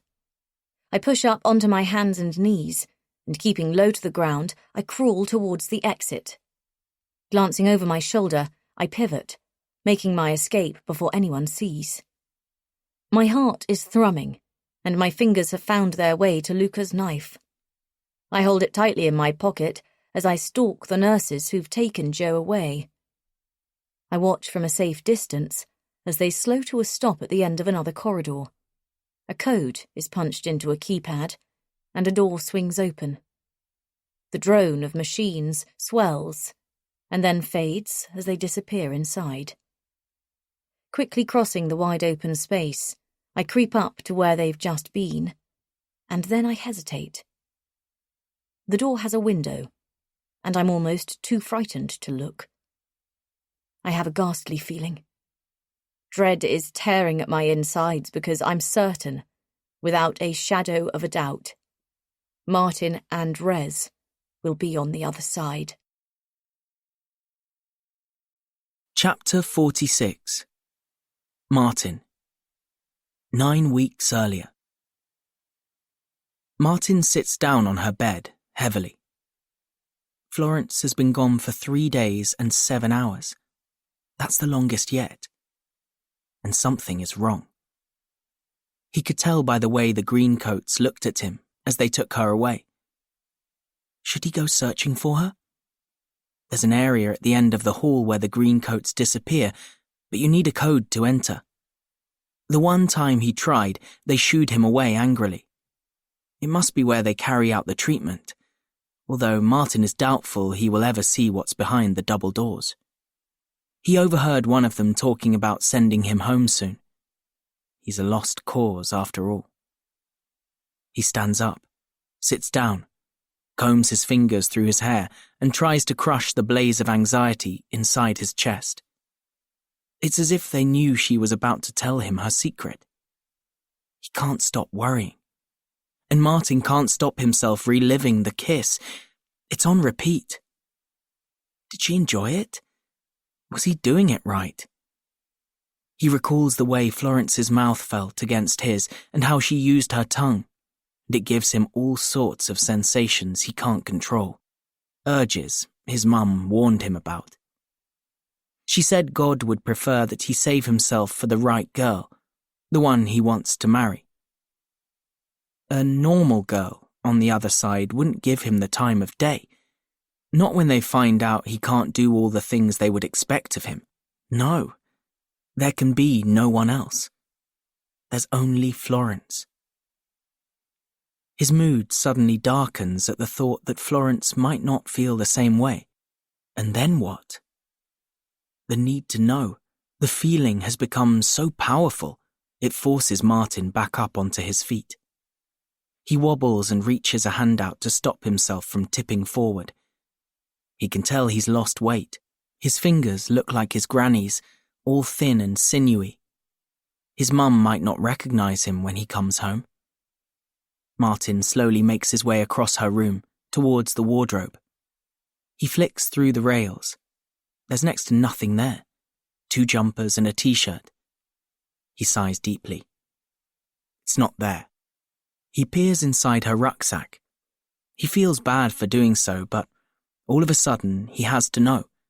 He must find out before he leaves. Nothing. He stands back, scratching at his face.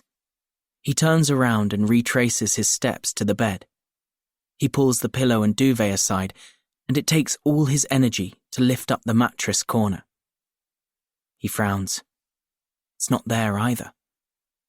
Maybe she didn't take him up on his idea after all, documenting her dreams and memories. He sits back down again, catching his breath. He's so lost in thought, he doesn't hear the shuffle of feet or the voices drifting towards him. The door creaks open, and he looks up. Marty, what are you doing in here? It's a green coat, one of the friendlier ones. He recognizes her voice. I was waiting for Flo. His cheeks flush with embarrassment. She won't be back for a little while yet. The woman approaches with a small armful of clothes. Florence's joggers and jersey top. She places them carefully at the end of the bed. Are you okay? She asks. He nods, trying to hide his anguish. The green coat's gaze drops to his hand. What's that you got there? Oh, Martin smiles. A present for Flo. Martin's made her an origami crane. He's been working on getting it perfect since he arrived. He holds it up in the air, twizzling it by its tail. I'll think she'll like that, Marty. He smiles weakly. Florence will be a while, she says again. That's okay. I don't mind waiting. She gives him a strange look and then leaves. Martin feels his mood plummet. If he could only understand what Florence is feeling, then he wouldn't be so anxious. His gaze rakes over the room, his desperation growing. That's when he notices it, on the pile of clothes. The leather-beaded bracelet Florence usually wears, wrapped around her wrist. It has a small key attached. Chapter 47. Holly. 11:45 p.m. My hands are trembling. I suck in my breath and find the courage to look through the window. The patterned glass is blurring everything, but I can make out a hospital ward big enough for 6 patients. The 3 beds closest to me are occupied. Who is it? Martin? Rez? The nurses are in the way. I watch in horror as they maneuver Joe into position by the door. The nurses take their time hooking him up to various machines, attaching probes and wires, feeding tubes into his body while he lies helplessly, in a vegetative state. It feels like a belt is strapped around my chest, tightening 1 notch at a time. Fuck's sake, move out of the way. What they've done to Joe makes Ariel's ice bath look like child's play. But now I know that was a cover for what's really been going on here. I was right about Ariel. I just underestimated how dangerous she is. I check over my shoulder. If they find me, they'll kill me. Or, I swallow, use me as a human guinea pig. The nurses move around the bed. The gap slowly widens, and my heart leaps into my mouth. Finally a clear view. I glimpse a bush of grey hair. A woman in her 60s. Next to her, a frighteningly thin teenage girl with discoloured skin, a blotchy pattern marking her face and hands. I feel relief and sadness all at once. My heart drops into my stomach as I notice their eyes. Wide open, vacant, staring up at the ceiling. They're awake, but not awake, just like Joe. But what have they done with Rez and Martin? A flash of movement in the corridor pulls me back. I press myself flat against the wall, the cold feeding into my shoulder blades as I hold my breath. I can hear their voices on the other side of the door. The nurses are whispering. One of them is speaking quickly and urgently. I strain to hear what's being said. How much did you give her today? 1.5 times yesterday's dose. A pause. It's too much. Yeah, I know. I don't feel comfortable doing it. Another pause. This is going in the wrong direction. Who are they talking about? Keep your head. We could all get done for this. It's not what we signed up for. They're making us do things that... Hold it together, okay? The voice lowers until it's inaudible. But if anyone finds out, this could end badly for us. Pass me the drip. Concentrate and don't ask questions. They're referring to a woman. That much is obvious. But who? A patient? Is there another ward where they're treating people? I glance sideways, steeling myself, preparing to push off again, because clearly I'm looking in the wrong place for Rez and Martin. Chapter 48. Florence. Winter solstice. A ghostly pale face appears at the window and I scream. This is it. They've come for me. She's come to kill me. Oh God. Oh God. Somebody help me. My voice cracks into a whisper because there's nothing left of me. I'm an empty shell. A husk. I should have killed myself long ago, I think, as I stared death in the face. Her eyes are frenzied as she fixes her sights on me. The keytones bleep and the door buzzes open, but, to my surprise, she's not wearing a medical gown or surgical mask. This woman is dressed head to toe in black. A goth, of all things, with tattoos climbing her neck. She's wiry as a whippet, almost skeletal. Cracked lips and dark circles beneath her eyes. The Grim Reaper. Stay away, I moan, trying to push along the bed, but my restraints hold me down. My left feels like right, and the room is tipping. I sway and sink back into the mattress. A sitting duck. With a look of sheer determination, she makes light work of the distance between us. Get away! Shh! She hisses, pressing her finger to her lips. Don't come any closer. I start crying. Fuck's sake, be quiet, she says through gritted teeth. Help me! I scream. Help me! She clamps her hand over my mouth and looks me dead in the eye. Shut up, or we're both dead. I swallow down my sob. Her eyes run over me. Christ, what have they done to you? Then there's a jolt of recognition. A small gasp. It's you. I know you. What do you want? You're the girl from the fire. Are you going to kill me? She picks up a vial from the trolley and exhales. Benzodiazepines. She knocks the rest over carelessly. Fuck me. There's enough Valium here to tranquilize an elephant. She looks back at me. How much of this stuff have they been giving you? Help me. Please. I swallow the bitter taste. I've done nothing wrong. Shh. She checks over her shoulder. I need to think. Think, Holly, think. She twitches and rakes her nails across her hand. I notice how raw and inflamed her skin is. Scarred, like mine. Time passes. her eyes running the length of my body. A desperate look settles into her eyes. I know that look. Get me out of here. Oh God, help me. She looks at me and I can see my fear reflected in her eyes. I know what she's thinking. How am I going to carry her out of here without help? Her eyes rake the room, searching for an answer. She notices the camera. Fuck, she mutters. Fuck.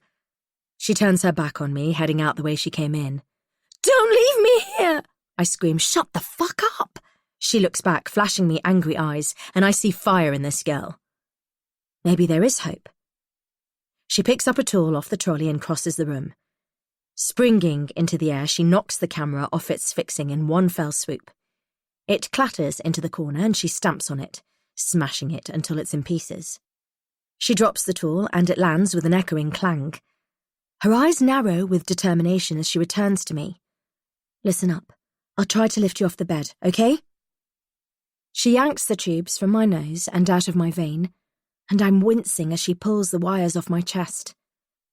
My feet! I gasp. She loosens the straps around my ankles, and I feel a sudden release of pressure. She props up my back so I'm sat upright, and we lock eyes. Can you walk? Do I look like I can walk? You have to try, okay? She shows me a tense smile. I'm Holly, by the way. I recognize her. She looks terribly familiar. I'm certain I've seen her on TV somewhere. Holly tucks her head under my arm, but the push and pull motion of lifting me up makes the room spin. I can't see straight. I collapse into her. Come on, try! She puffs. I'm almost off the bed, nearly there, when I hear the terrifyingly familiar sound.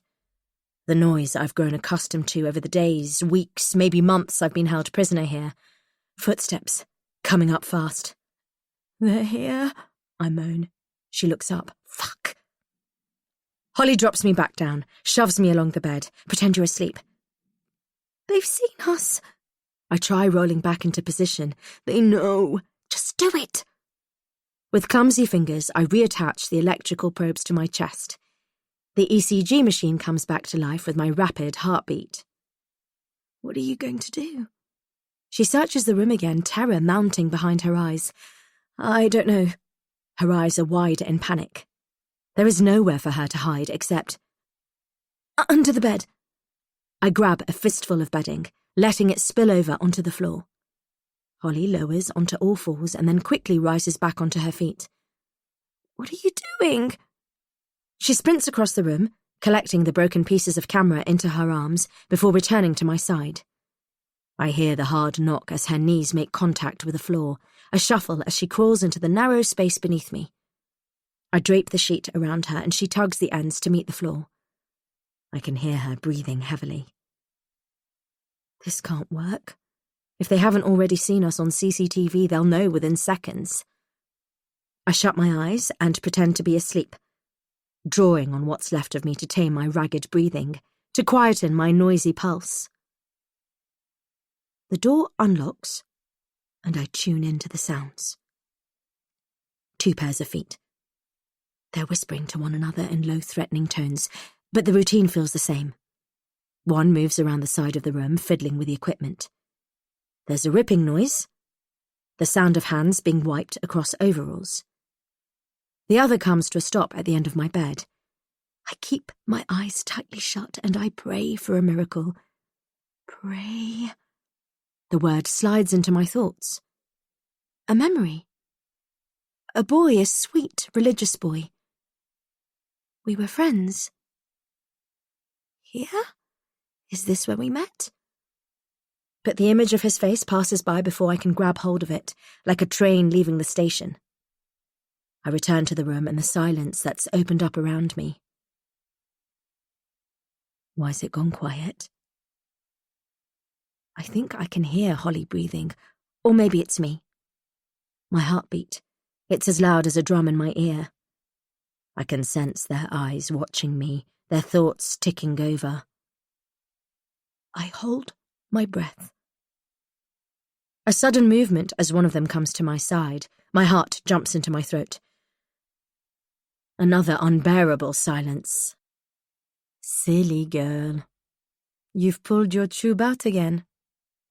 I feel a tug on my wrist. A sharp scratch. I wince as the cannula re-enters my vein and tears leave the corners of my eyes. Silly girl, she repeats in a European accent. French? There's an edge to her tone now. A whimper leaves my mouth. Why couldn't you have behaved yourself? Oh, God. They know. You've only got yourself to blame. We tried everything. Help me! Help me! I scream inside. I open my eyes to a face looming above. A triumphant crease settles around her eyes as she forces the last of what's left in the syringe into my vein. Within seconds, I'm swimming in a sea of turquoise tiles as the room swirls and wraps around me. My vision mists. The walls move inward as the hallucinations take hold. That should do it. You know where to take her. And clean up this mess. Leave no trace. The Frenchwoman says with irritation, although her voice sounds a million light years away. Slow and strung out as if my head is being held underwater. I can see the light above me, skimming the surface of the water. It's whispering to me, telling me to swim towards it. Then I remember him. Sweet, kind Martin. My friend. What did they do to him? My muscles begin to loosen and collapse while the shadow that's been looming behind steps into view. Wait. I recognize those eyes. I know you. It's you, I manage to whisper before I drift away. Far, far off in the distance, I hear the whipping noise of sheets being ripped off. Then a scream as they drag Tattoo Girl out by her feet. Chapter 49. Holly. The 22nd of December, 12:35 a.m. There's a feeling of weightlessness, as if I'm falling, and then a thud, a clunk as my side slams into something hard. I'm coughing as I open my eyes. Hello? My voice sounds small and suffocated, as if I'm in a tiny space. It's pitch black, and all I can see is my breath misting in front of me. The air. It's so cold, it's painful to breathe. I huddle against the chill, blinking down at my feet. A sense of dread taking hold, I'm almost afraid to look up. I can't stop myself shivering.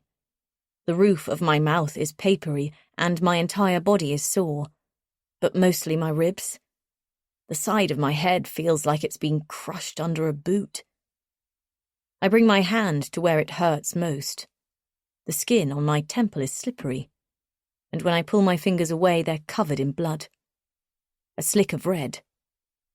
In the darkness, it appears black as oil. Images flash in front of my eyes.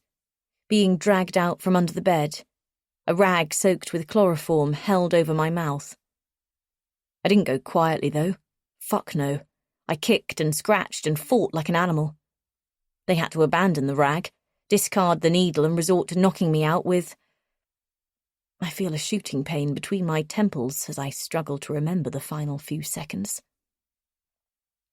Where am I? A headache drills into my skull. I try moving, but my feet feel like blocks of ice. Am I still in the retreat? They can't have moved me far. Be quiet. Listen. Work out where you are. There is a noise, but what is it? I hold my breath, trying to tune into a sound arriving in waves. Hello? I search the darkness. A murmur. Who's there? A distant moaning. Res. No, it's not someone. It's something. Oh God. I know where I am. It's happening. My worst fear has come true. I feel the sting as my hands make contact with the ice floor. My eyes focus and I notice the pale blue coming from Ariel's ice room. The neon light falling onto the body slumped against the ice wall. Legs crooked at an angle. Eyes shut and chin rolled into her chest. I can't tell if she's breathing. Florence? Her name suddenly coming to me. Christ, she was the biggest story of the decade. That photo of her with the bandaging, awful. Although she looks different now. She's had a lot of reconstruction work. But it's not only that. She seems older, worn down. She disappeared from the public eye, and I assumed she'd died from health complications. I think everyone did. It makes sense that Ariel would pick on her, the perfect guinea pig to test her machine on. And now they want rid of us. They're storing us on ice until they can work out how to dispose of our bodies, just like in a mortuary. Florence, wake up! I screech. No reply. Protecting my hands with my sleeves, I push up onto my feet, moving sluggishly, my breath leaving me in small puffs. I slip and stumble. I cough, and my mouth fills with blood. I spit it out and keep going. Her chest isn't moving. She's completely still, and her skin is ash white. Lips blue. Her eyelashes coated in frost. I kneel by her side, pressing my fingers against her neck, but they're too numb to feel a pulse. Leaning in, I place my ear right up to her lips. Nothing. No. No. Come on, wake up! I shake her. Positioning my face closer, I try again, listening intently. Stay with me! Still nothing. My shoulders sag in defeat. No, wait. What's that? A faint whistling. It's barely audible, but she's breathing. A wave of relief. She's alive. Florence! I grab her by the shoulders. Listen! I'm going to get us out of here, okay? I rub her chest and back. Stay with me. No response. But hardly a surprise, considering they've been pumping her full of benzos, enough to make anyone forget their own name. It must be below 0 degrees in here. She hasn't got long. We don't have long. The prickling sensation is already spreading up my arms, which means my body is cutting off the blood flow to protect my organs, and soon I won't be able to feel anything at all. I stagger back onto my feet, eyes adjusting to the darkness. I search for the door, although I know it's hopeless. She'll have locked us in. A surge of anger propels me forward. Fuck you, Ariel. You won't win. Building speed, I slip. I get up. I pitch and charge towards the door with blinding rage, ramming my shoulder against it. Pain sears up my arm and neck, but I dig deeper. You fucking bitch! I kick and I scream, and I empty out my lungs. Instantly they seize up and I cough, spitting out blood. I wipe my mouth and straighten. Calm down. Save your energy. What now? What are our options? I try activating the frontal lobe, the part of your brain that handles logic, reasoning, judgment, and decision-making. I don't want to die in here. I check my hands. My fingers are white. I try rolling them into fists, but they refuse to open and close. Lie down. You must rest. My body wants to sleep. But if I do, I know I'll never wake up. Keep moving. Keep fighting. I override my system, turning back to face the ice room. Is there another way out? I look down at Florence, feel my face softening with pity, and I grip my teeth. The song of the lake finds its way into my head, and my eyes are pulled into the blue, the light from the chamber glowing through the ice tunnel like a beacon in a storm. I drive my legs towards it. Concentrating hard on where I'm placing my feet, it's almost impossible to stay upright. But thinking about Ben helps me focus. I can't let Ariel get away with what she did to him. Florence will die without me. I need to get those people they're using as human guinea pigs to safety. If I don't make it out of here alive, no one will ever know the truth and more innocent people will die. I cough so violently that it almost brings me to my knees. The tunnel opens out into the wide chamber, and I instantly feel the weight of their gaze. I turn to face the ice sculptures with their pinched faces and sharpened teeth. The air is still, and it feels like she's here with me. Ariel. She's watching me through their eyes. What are you going to do now? A voice whispers in my head. I spin around, unable to think about anything else other than Ariel and the spells she casts. Holly, she whispers. I give my head a small shake. Grace's warning echoes. Whatever you do, don't let her get inside your head. I blink, refocusing. I need to understand what's happening. I'm hallucinating. In advanced stages of hypothermia, confusion is common, and occasionally this can be followed by paradoxical undressing when the mind tricks you into thinking you're overheating. My mind is fucking with me. That's all this is. I force her out of my head. Keep moving. Keep going. Ariel's voice quietens, but every step is agony. I don't know what I'm looking for. Maybe a hatch or a way out through the cooling system. Christ, I don't know. But I have to keep trying. The chamber is an ice tomb. The walls are solid and thick, and it feels like what's left of the space is shrinking. Within the wash of white, my eyes snag on something dark. In the corner, behind a sculpture. As I inch towards it, I realise it's not a grill or a hatch, but something else entirely. It's a pair of boots, poking out from behind the block of ice. His boots. Forcing myself, I keep moving, dread knotting in my throat. My feet unsteady, I take another step, rounding the side of the sculpture. Oh God! Panic seizes hold of me. His name sticks in my throat as I stare at his body. Face down, wearing his ski jacket and fleece trousers, he's not moving. My knees give way and I drop to the ice. Rez? I grab hold of him and shake him. Reza! I swallow down cold air, rolling him over onto his back.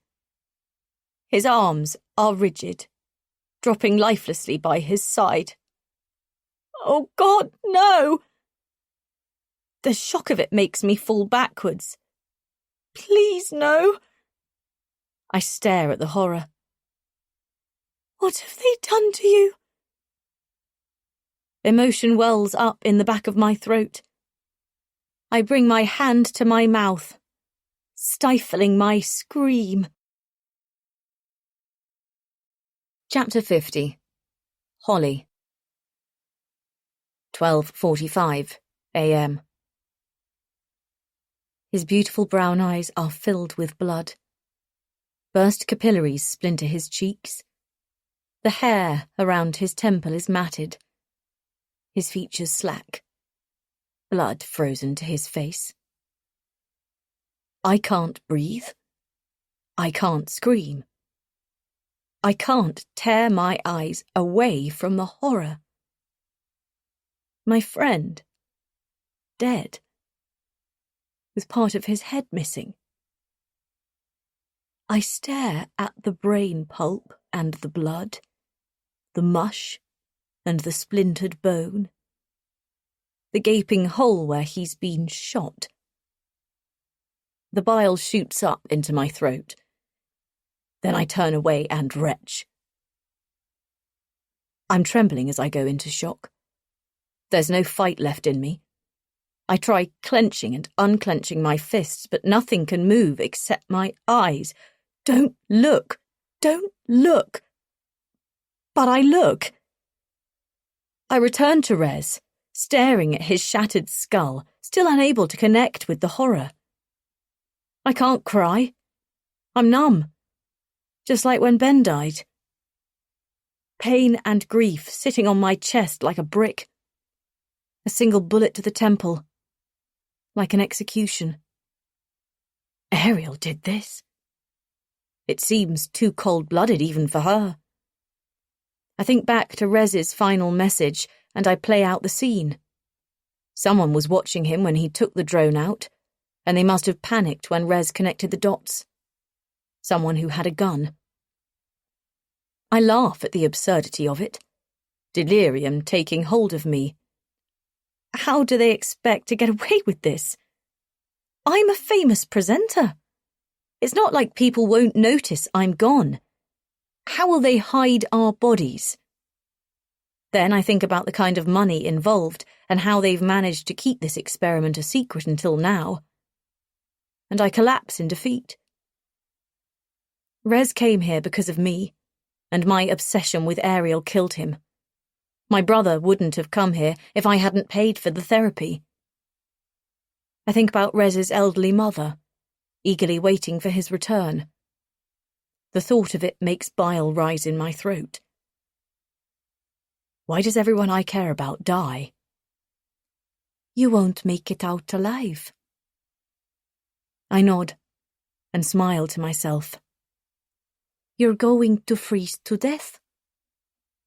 Ariel's voice rotates in my head, and I slump down with relief. I'm exhausted from fighting. I feel sleepy.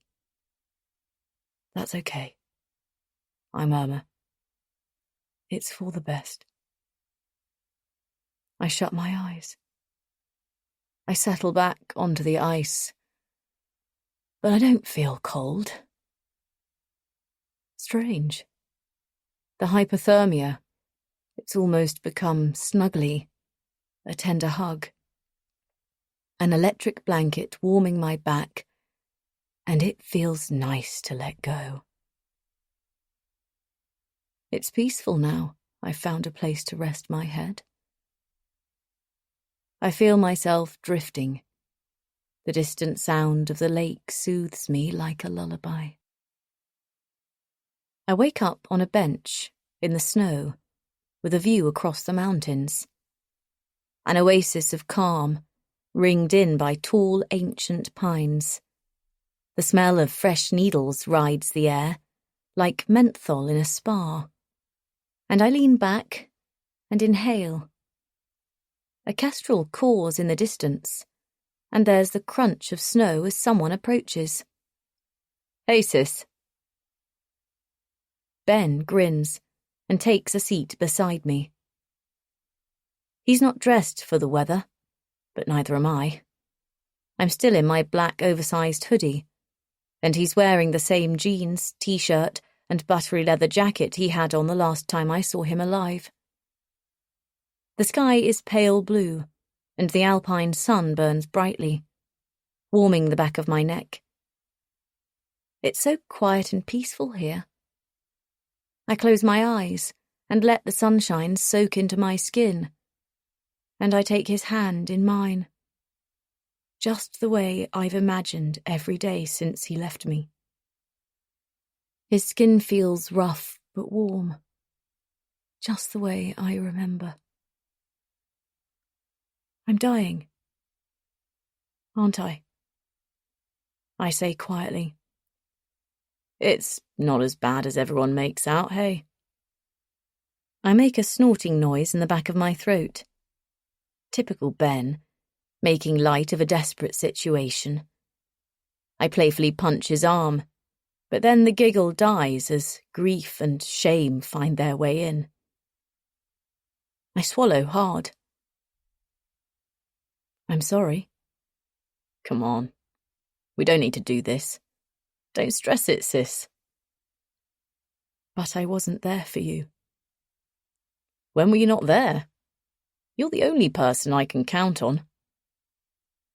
I let you down. I could never be mad at you, silly. He looks at me, his eyes finding mine. It's me and you against them, remember? Now, how about we do something fun?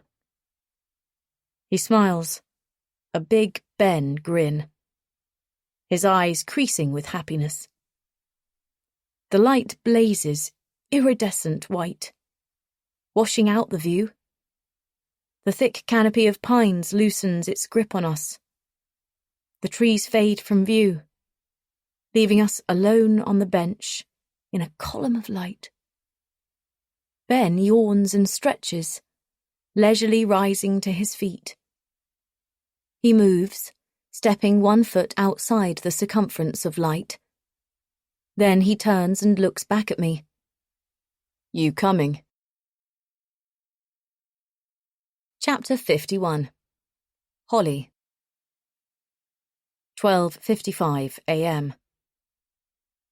Ben? I search around me. Ben, I can't see you. There's a blizzard kicking up snow all around me, cold air swirling at my feet. But I can't feel my fingers or toes anymore, and the warm pool of light has been extinguished. There's only darkness. The lake music has stopped. The sudden silence in the room makes me want to open my eyes. Ben, where are you? Come back. Fuck's sake, I need you. The clunk of a door opening. I can hear footsteps coming up fast, crunching up to me. Ben? I search around me, feeling my way through the snow. Ben! Ben! There's a sudden jolt, a tug on my arm, and then a feeling of weightlessness. A sharp pain in my armpits as I'm wrenched up onto my feet. A fresh smell has entered the air, so familiar it makes me shudder. Ben? I wheeze, cracking open my eyes. Is that you? Someone is holding my hand. But it's not Ben. I know Ben, and it doesn't feel like him. I peer into the gloom. Ringed in torchlight, the hazy outline takes shape. She leans over me, and the smell of winter spices fills the space between us. Her face blurs in and out of focus. A scream rises and dies in my throat. Come to watch me die? I whisper through gritted teeth. Ariel Rose smiles. I've come to save you. Chapter 52. Holly. Ariel drags me across the ice by my arms. It burns my back as my top rides up. Get off! I make a pathetic attempt to free myself. You psycho bitch! But I can't find the strength to fight my way out of her grip. I'm not going to hurt you, she says urgently, holding me tightly. She pulls me from the ice room into the heat of the corridor, and the shock of warmth sends my body into spasm. I begin shivering, then convulsing as my body tries to thermoregulate. Ariel forces me into a seated position. My muscles weaken and my head rolls to one side, drooping onto my shoulder. She props me back up and strokes my cheek. My eyes close automatically. I hear a crack, then the sudden feeling of warmth in one hand, then in the other, and then across my chest. I force my eyes open as Ariel snaps another heat pack to life. Hold on to these. Keep breathing. You're going to be okay. I laugh hysterically. What took you so long? Ariel hisses. A pale figure looming in the background steps into view. Luca. Florence is still inside the ice room. Hurry! She returns to me, kneeling by my side. You murdered Rez. I manage through a hacking cough. Ariel's expression darkens. Her eyes are bloodshot and ringed with shadows. You'd almost think the bitch had been crying. I didn't do this. Rez discovered your secret, and you killed him. It was them. All of this has been them. Liar! She shakes her head. I didn't know what I was getting into. The change from cold to warm is having a sedative effect, taking me to dizzying heights. I'm feeling lightheaded, and I'm seeing stars. You shot Rez. You murdered my brother. And Martin. That's what you do. You kill people because you're insane. I laugh as if I might also be. I bite into the fleshy part of my cheek to keep me awake. My eyes close. Ariel shakes me. Wake up. Hey, stay with me. I came as soon as I knew you were here. A noise gurgles in my throat. I was right about you. All along. I was right. My words slur, unable to take shape between my frozen lips. Think about it. If I wanted you dead, I would have let you freeze. I look at her through slits, studying her face. I had no choice but to let them in. She lowers her eyes. I was about to lose everything. More lies. I'd overspent on the renovation. I had all these grand ideas, but I was 22. What the hell did I know about materials or water damage or foundational repairs? I was in over my head, clueless how to fix it, and I couldn't pay off my debt. The retreat was going to be shut down. Her voice lifts. Freeze Lab came to me with an offer. They'd pay off what I owed before the press found out. In exchange, I'd help them with their medical trials. I'd bring in hard-to-treat patients with unusual pain disorders for them to test their treatment on. The ice chamber, I say quietly. They promised me their invention would rid the world of addictive drugs and mood enhancers. And that sounded good to me. God, she sounds so naive. You were asking too many questions about Marty, and they didn't like that. You were making them nervous, so they sent someone to scare you off, but that didn't work. The guy who stole my laptop. They were freaking out that your documentary would expose their treatment program before they could go live in the marketplace. They told me to invite you here. Reassure you. Her face darkens. You were supposed to come up, be impressed with what I do here, and leave. That was the plan. The plan? I smile. You have no idea. I spent years building this up from the ground. I stared death in the face to find my purpose. You have to understand, I had no choice. People are counting on me. They need me. They love me. Ariel looks at me with misty eyes, her immaturity suddenly shining through. I stare at her, this young woman barely out of her teens, who's somehow convinced herself she's the next Messiah, that she's destined to become a savior. I can see her hurt, and I think, fuck. Ariel Rose has drifted so far from the path she can no longer see what's right and wrong. Her obsession has taken over. Then, I feel a small twinge in my chest. Could that be me? If I carry on like this? I was counting down the days until our agreement was over, she says. The trials were almost complete. I was weeks away from having my freedom back. And then I came along. I look at her. We don't have time for this. She looks over her shoulder and yells, Luca, we need to go, now. Silence. Luca? A howling. The sound of someone in pain. A few moments later, Luca reappears cradling Florence, but his eyes are swollen with tears. Rez is dead, he stammers.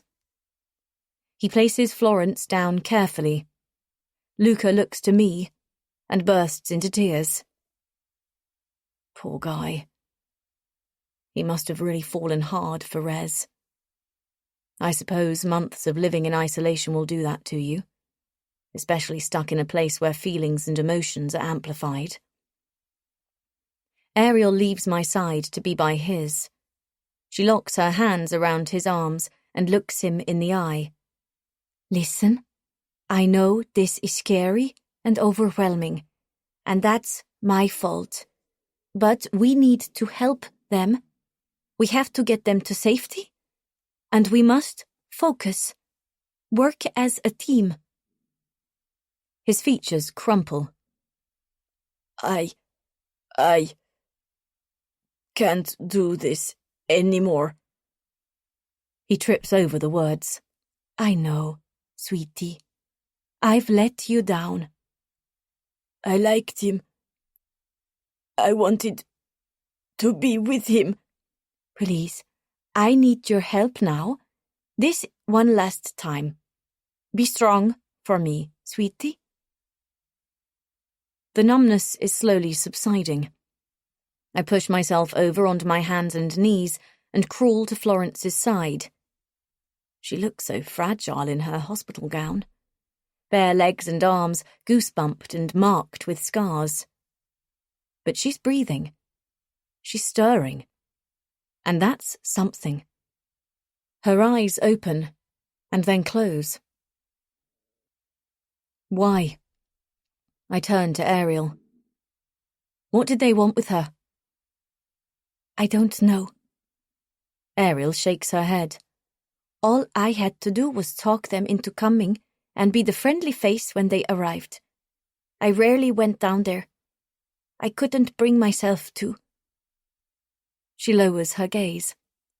I overheard something about Florence having a strong reaction to the treatment, that her healing was rapid. It must have been a way to slow it down. She shrugs. I stayed out of that side of things. You mean you turned a blind eye? Looking back at Florence, my anger flares. How could you? Ariel's frown deepens. She stares at me defiantly. You think I wanted this? It was never part of the agreement. My sole purpose has been to help and nourish. I've been deceived and taken advantage of as much as you. And Martin? What did they do with him? I'm telling you the truth. Marty went travelling. He sent me a postcard from Malaysia. I didn't know he'd left behind his necklace, but it makes sense. He was fed up with his old life. She casts another look over her shoulder, her eyes wide and panicked as she returns to me.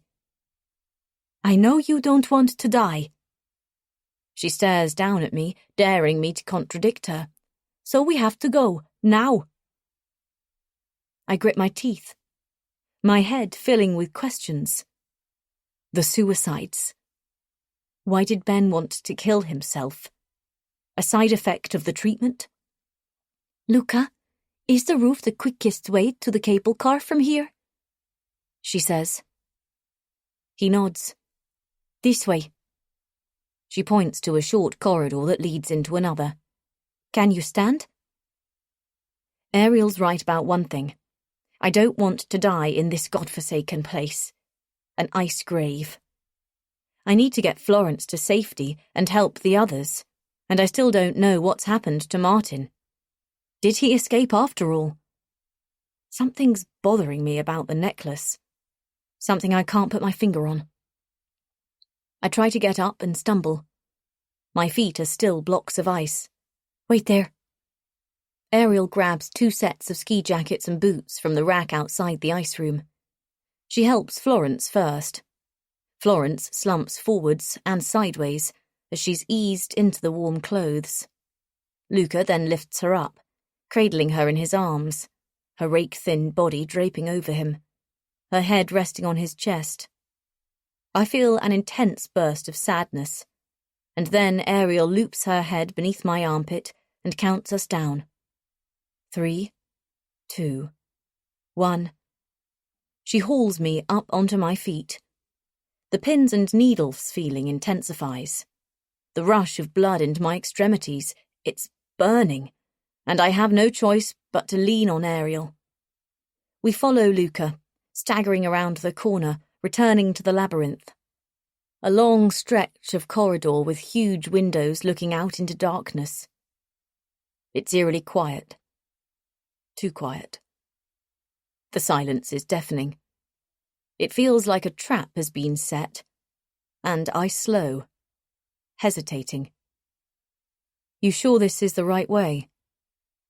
It's the only way, Ariel says quickly. We lock eyes, and I swallow, because I know I can't trust her. Chapter 53. Holly. 1:15 a.m. There's only a sliver of the new moon to guide us across the roof. The cold air rips at my lungs as we fight off the wind and snow. The lights of the cable car station glow amber through the blizzard. Glimmering promise. Our last hope of getting out of here alive. But I can't shake off the feeling that something is wrong. Luca turns back to check on us, eyes squinting. Florence is curled tightly against his body like an injured animal. Keep moving, Ariel shouts, but the wind swallows her words. My ankle buckles. I stumble and slip. Ariel catches me, pulling me back onto my feet. If the weather gets any worse, will the cable car even work? It'll be touch and go, Ariel yells, as if she's read my thoughts. My stomach tightens. The mountains streak past as we push on, heads bowed. I brace, pumping my legs, adrenaline keeping me moving. Eventually we reach the metal walkway that wraps around the side of the building. It rattles and shakes. It feels as if it could rip away at any second. Don't look down, whatever you do. Don't look. I peer over the edge. A sheer drop into darkness. The sight of it makes me freeze. Then I feel a sharp tug on my shoulder, and I'm forced to keep going. Don't stop. We're almost there. Ariel drags me along. The dome roof of the cable car station rises up, kissing the sky, the lights pulling us into safety. I hesitate again, fear squeezing at my throat. The malign force that I can't seem to shake off, it's back on my tail. Then I think about Rez, the image of his body hitting me as hard as the wind. A wrench of guilt. I can't leave him up here. But what choice do I have? As soon as we get to safety, I can call for help. Keep going, keep moving. Our feet clang on the grill as we enter the docking station that's jutting out from the side of the mountain. The cable cars only meters away now, on the other side of the security gate. Will this thing work? I ask urgently. Only one way to find out? Ariel holds her fob against the electronic pad. The gate unlocks. She gives it a shove. It judders and shakes. It doesn't budge. Shit. There's too much snow packed tightly on the other side. Luca carefully lowers Florence, handing her over to me, and then he angles his body, the metal clanging as he rams his shoulder against it. I hear a voice yelling in the distance, the thuds of someone getting closer. They found us, I hiss. Hurry! Luca goes at it again. Stop! A woman cries. And again, ploughing through the build-up of snow, the gap slowly narrowing. I look back anxiously, peering into the blizzard. A dark figure emerges, rushing towards us. A grunt, a final shove. The snow collapses and the door gives way. Yes, we're in. Wait! She waves. Hang on, is that? I squint. It is. It's Tinks. Jesus, I forgot all about her. She waves us down, looking like she was in a rush to get dressed with her jacket flapping open and only thin cotton leggings for bottoms. Wait for me! What she did, locking me in that room, it's unforgivable, even if she was acting on Ariel's orders. But we can't leave her up here. Hurry! We're leaving now! I yell at her. And she'd better not hold us up. Tinks slows to a stop as she reaches the security gate, wheezing from the sudden exertion. Her cheeks are flushed red, and her nose pink. I thought I wouldn't get here in time. She puffs, showing a small, desperate smile. I turn towards the cable car, and then frown. Why's Ariel not moving? My gaze flicks between her and Tinks and back to Ariel again. What's going on? I inhale, the rush of cold air hitting my teeth. Tinks is silent. I glance at Luca, who's taken a few paces back. His face has darkened, and Ariel, she looks almost frightened. Fuck's sake, we need to leave! I scream at them. Nobody moves. Nobody says a thing. Tinks's eyes dart between us. Then she carefully steps towards me. Holly, she says, it's too dangerous. You need to come back inside.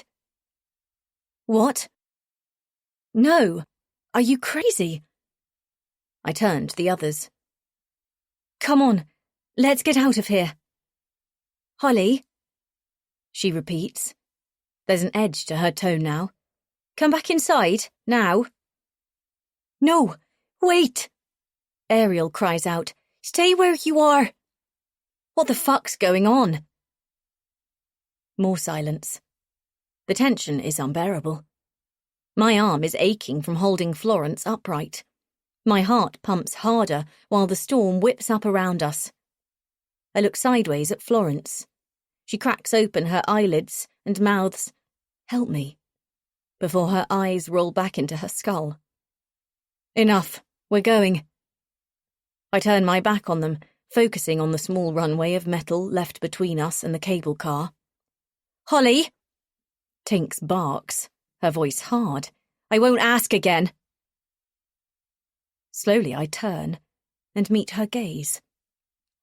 Eyes pinched, mouth set into a hard line, there's something new in her expression. The way she's observing me. It's giving me goosebumps. Don't tell me what to do. I match her tone, while my mind scrambles, trying to untangle what's going on. The wind sweeps the hair across her face. Tinks pushes it aside, revealing a look of determination. Vulnerable Tinks has gone, and she's been replaced with someone poised and confident. I don't recognise this woman. You really are an interfering bitch, aren't you? I'm so stunned I can't speak. Why couldn't you keep your nose out of it? Hang on. What's Tinks got to do with this? Tinks, Ariel's bullied understudy. Her devoted follower. I swallow. And the person who sent the email inviting me to the retreat. Oh, God! Go, now! Ariel screams at me and Luca. Before the others come! I'm still trying to fit the pieces of the puzzle together when the hatch I used the other night swings open, hitting the side of the building with a muted thud. Half a dozen freeze lab workers file out onto the roof, most of them still dressed in their scrubs. Instantly shivering, they fight their way towards us, crowding behind Tinks. I recognise the woman from earlier, the one who was directing the experiment on Joe. Short, neat hair, glasses, a thick padded ski jacket. My God, it's the woman from the photo in Ariel's office. I knew I'd seen her somewhere before. She comes up close behind Tinks, laying a hand on her shoulder. I'll deal with this, Tinks says to her reassuringly, keeping her eyes fixed on me. Another beat passes, and I curse under my breath for getting it so wrong. Let them go. It's nothing to do with them. Ariel breaks in. This has to stop, now. There's a thud of feet breaking fresh snow as Tinks comes towards us. She frowns. You know I can't allow that. It's gone too far. Ariel shouts over the wind. Ariel, listen to me. Tinks speaks slowly, carefully. If we let them go, you'll be arrested. The ice retreat will be shut down. Then what was it all for? Tinks played me brilliantly. Bravo. Assuming the victim role, when all along she's been the one manipulating Ariel. She made me doubt myself. Was the story about her boyfriend beating her up even true? It must have been her that locked me on the roof. The bitch. Ariel moves to speak and hesitates. Think about it. Everything you fought for. Is this what you really want? Tinks coaxes. Ariel blinks, a look of confusion entering her features. Ariel? Ariel looks to me, and then Florence. If we can make this work, it would be like discovering a vaccine, says Tinks. Do you understand the value of that?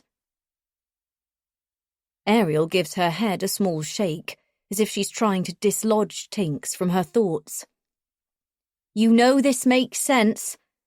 The chamber contains technology like nothing the world has ever seen. Millions of people will be helped. Our therapy will revolutionise the way we manage pain. Fast, drug-free, lasting pain relief, and all that standing in our way is... Tinks looks at me, sharpening her eyes. Her. No. Ariel straightens. No, no, no. She repeats, lifting her gaze. Don't pretend you care about helping people. This is about money. That's all you give a shit about. She glares at the woman behind Tinks. How much is she really paying you? You're confusing things again. Look at what you've become. Your heart is dark. Tinks laughs in astonishment. A small, controlled laugh. Me? What about you? Where is my friend? Where is she? Ariel's voice breaks. I don't recognise you anymore. We talked about this. We made an agreement. You understood the risks involved. You lied. You hid the truth from me. You knew what you were getting into. Tinks says through gritted teeth. You chose not to see it, which makes you as culpable as me. You think you're above us, but you're nothing. Nothing without my support. How could I have known the ice chamber was dangerous? Ariel protests. Freeze lab, falsified documents. You showed me fake reports of clinical trials that proved the machinery was safe. You said there'd been a 100% success rate in early trials. If I'd known the truth, that no tests had been carried out, I'd never have said yes. Tinks shares a look with the woman behind her. She whispers something in her ear, and Tinks nods, a look of superiority opening up across her face. Yeah, you would, she leers, because you were desperate. Desperate to save your beloved retreat. It was your fault for overspending. Ariel stares at her, eyes widening with hurt. I thought you were my friend. I trusted you. Tears appear, the wind pushing them across her face. You chose not to see the truth. You can't blame me for that. Ariel wipes her eyes, but says nothing. It feels like something terrible is building, and my gaze sprints back to Luca, who's trembling. A rabbit in headlights. Tinks has an inexplicable hold over them, and it's terrifying. She's not who you think she is. Luca's words come back to haunt me. It was Tinks he was warning me about, not Ariel. What now? I search around me. Ariel suddenly steps in front of us, shielding us from danger. Go now, she whispers to me. Tinks's hand disappears inside her pocket. Her features harden. Then she pulls out a gun. Jesus! Ariel gasps. She points it in our direction. Ariel, I'm warning you. Where did you get a gun from? If you'd stuck to the script, if you'd done what they asked of you. Tinks trails off. Put that away. You're acting crazy. She lifts the barrel. It was you. It was you that killed Rez. I scream at her. You fucking bitch. Tinks throws me a look. He shouldn't have been sticking his nose where it didn't belong. She turns back to Ariel. He had footage that would implicate us. He threatened to expose the truth. Can you imagine? We would have gone to prison. Who are you? Ariel says in astonishment. Where's my old friend? Come on, hun. That psychobabble doesn't work on me anymore. Tinks adjusts the grip. Her entire hand is trembling. The barrel of the gun is shaking. I'm not the only one who's changed. You can fool your dumb ice warriors, but I see who you are. You have no idea what's at stake here. She shunts the gun to the left. Now move. Ariel straightens, meeting Tinks's eye. This is above you. It's more than you. A flash of something crosses Tinks's face as she looks past Ariel to Florence. You have to trust me on this. Ariel laughs. I tighten my grip on Florence. Move! I don't want to hurt you. Tinks levels the gun at Ariel's face. Don't point that thing at me. Tinks clicks off the safety catch. Another agonizing silence. Ariel's face creases with indecision. And for a moment, I think she's about to give in. Then out comes a hand. Ariel sweeps her arm across, pushing us inside the security cage. Tinks lurches, taking aim, while Luca steps out to meet her challenge. It all happened so quickly. The gun going off, the explosion ripping through the mountains, the spray of blood, and then the painful silence. We all take a step back, watching in disbelief.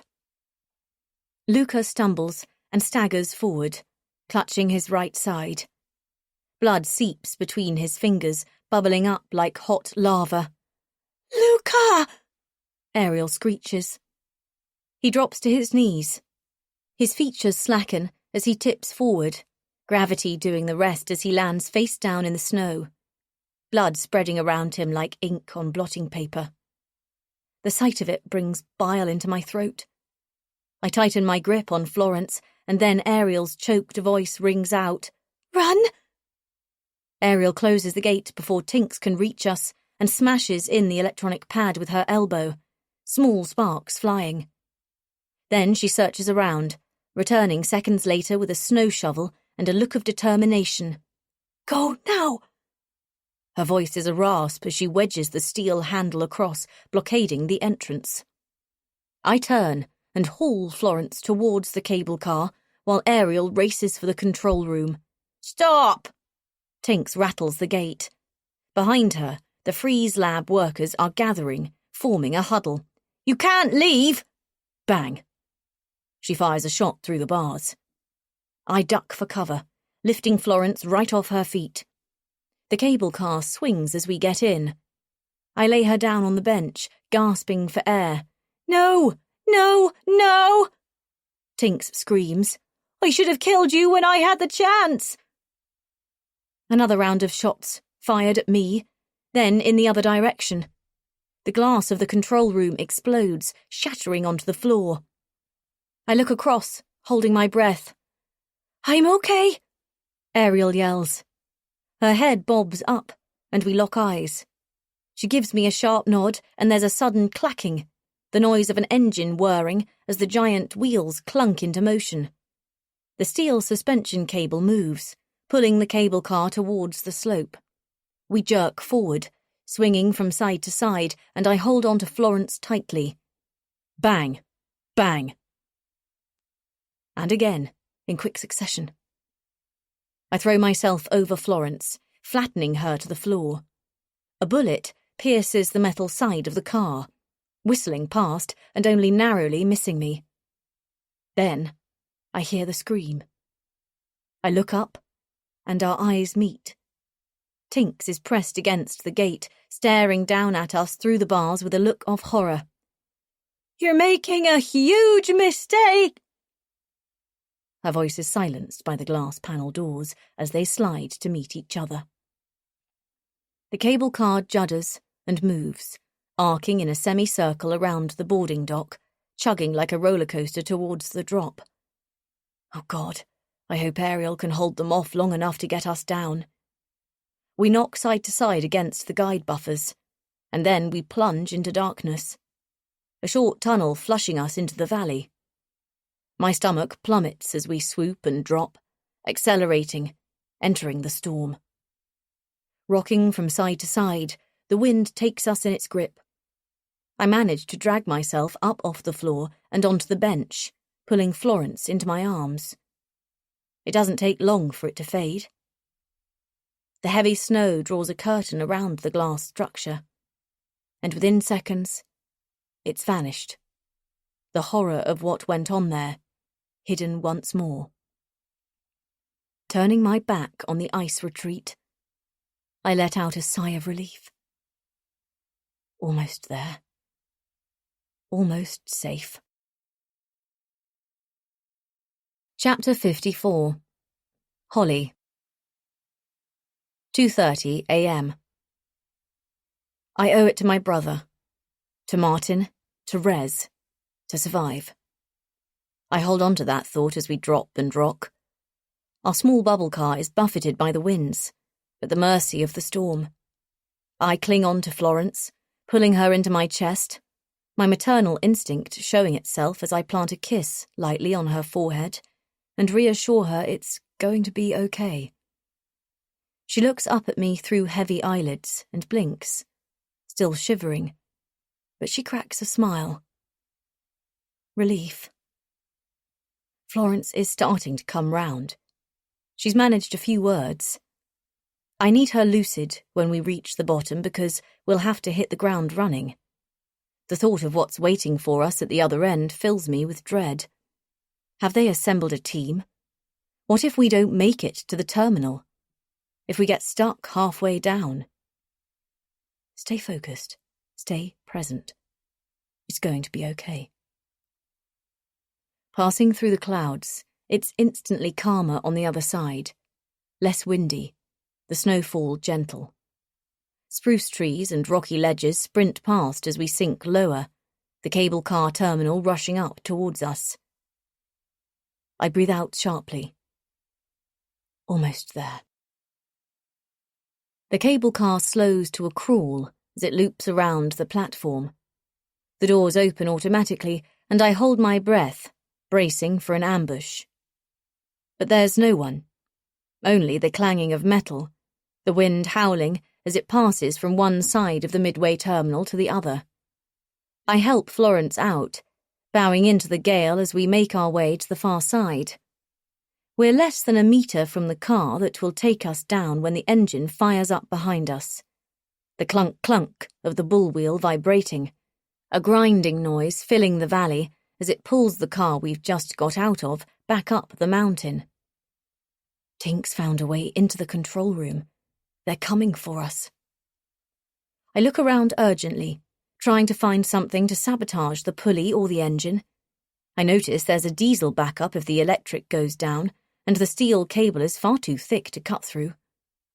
The black bubble begins to climb, quickly approaching the cloud ceiling. Within seconds, it'll have vanished. My stomach turns to liquid. I almost can't watch. Clunk. The engine shudders into silence. The car stutters and then jerks to a halt. It swings in the wind, an eerie squeak-squeak, as it rocks from side to side. Ariel must have fended them off again, for now.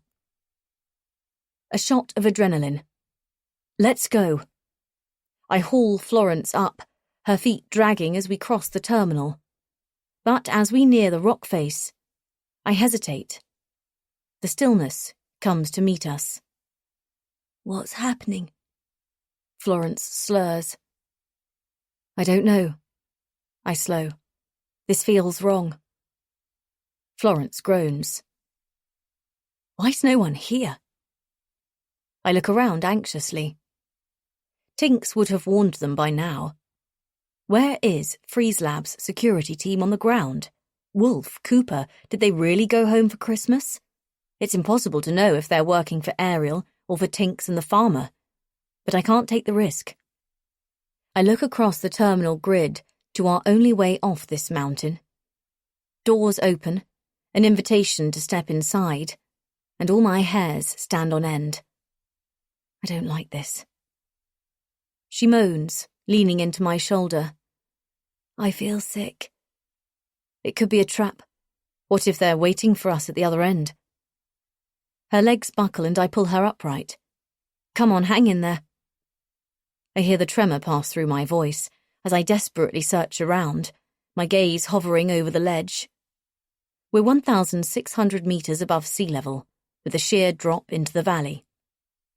I try to quieten the panic, but fear is taking over and it's hard to do anything. My head is throbbing from where they knocked me out. If it weren't for the adrenaline, I would have collapsed by now. Is there another way off the mountain? A distant memory trickles back to me. Something Rez told me when we first arrived. Could that be the answer? I glance sideways at Florence. Her mouth is slack. She tips her head back and I catch her in time. Hey, stay with me. Her head rolls into the crease of my arm. The weight, it's becoming unbearable. I don't have the strength to carry her much further, and the easiest thing would be to risk the ride down. If I make this choice and it goes wrong, Florence will die. She'll freeze to death. What should I do? I inhale a steadying breath, and it stings my lungs. Someone's life is in my hands, and it's painful. Then I drag Florence sideways, taking us away from shelter and into the snow.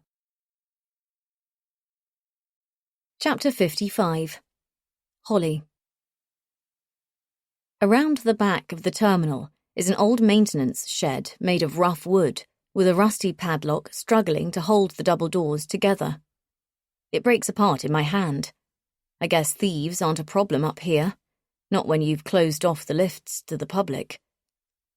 The doors creak open, and it's pitch black inside, except for a thin shaft of moonlight forcing its way through a hole in the tin roof. The air is thick with mildew and the smell of rotting wood and petrol. Tins and half a dozen oil canisters are lined up in a row on a shelf. There's a rusty saw, an ice pick, and a calendar, 5 years out of date, nailed to the wall. Pushed up against the side, a workbench with a film of sawdust. Empty beer cans and a bottle of frozen mineral water are littered at one end. Several full ski suits dangle from hooks on the opposite wall. In the muted light, they appear as faceless bodies, and it makes all the hairs on my neck stand on end.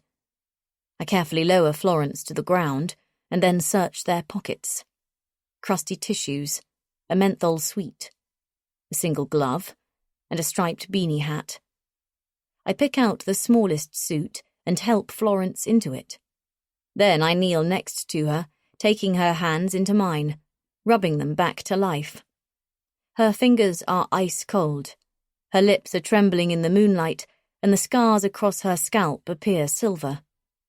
I help her with the hat and gloves, and she mouths a thank you before slumping back against the hard wood. Lifting back up onto my feet, I move towards the far end of the shed, where the ground's slicked in oil. I find snow chains and a shovel. Pushed right back into the corner, there's a lumpy mound hidden beneath a blue tarpaulin. Without hesitating, I pull the sheet off. Dust motes circle in the shaft of moonlight before coming to settle on 2 snowmobiles. Relief washes over me. Rusty from the damp, the sides dinged and scratched. They've seen better days, but one of them has a key in the ignition. If I can just get it started. I hold my breath as I turn it clockwise. Pulling out the choke, I yank on the cord. The engine roars, and a cloud of exhaust wraps around me, the machine rattling and shaking. It's keen to get going. And then it suddenly dies. Shit, no petrol. I turn back to the room, eyes searching every surface into every dark corner. There has to be a petrol tank somewhere. Why else would they be stored in here? I rummage, turning the place upside down. I knock into something and trip over a toolbox. The contents go flying. A screwdriver skids across the floor, bumping into a storage unit. What's that? Pushing back onto my feet, I cross the shed and peer inside. Empty. I look up. Now what? I stare back at Florence grimly. It's clear she's growing weaker.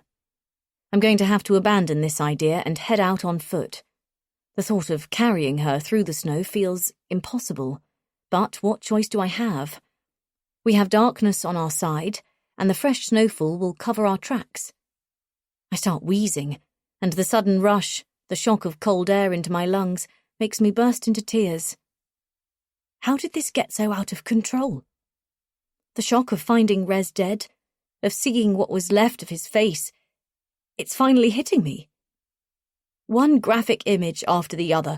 I can't cope. I can't breathe. I start sobbing, really crying. I reach a hand out to stop myself from collapsing. I drink in cold air and remind myself now isn't the time to fall apart. Get your shit together, Holly. Come on. Drying my eyes, I return to the ski suits. It takes an enormous amount of energy to thread each arm and leg through the bulky material. I need several attempts to pass my own feet through the holes. I'm feeling lightheaded. My arms throb as I tug the zip up to meet my throat. I flatten down the sides and brush against something hard where my ribs are. What's that? I go back in, feeling around. There's a hidden pocket, big enough for one finger. I manage to hook my little finger in the gap and it grazes something jagged and cold. A key ring. No. I pull out a silver key. My heart skips. The tension in my chest abates as I rush over to where I've just been. This time I hop on the red and white striped snowmobile, gripping it between my knees while muttering under my breath, "Come on, please work, please." I insert the key. I turn it and pull on the ignition cord. We follow the edge of the cliff that shears off into a vertical drop down the valley. Tears from the rush of cold air blur my vision. I realise it's not safe, not out here in the open. With Florence cocooned in front and a pickaxe strapped to my back, I lean sideways on the snowmobile and squeeze the throttle, veering off towards the woods for cover.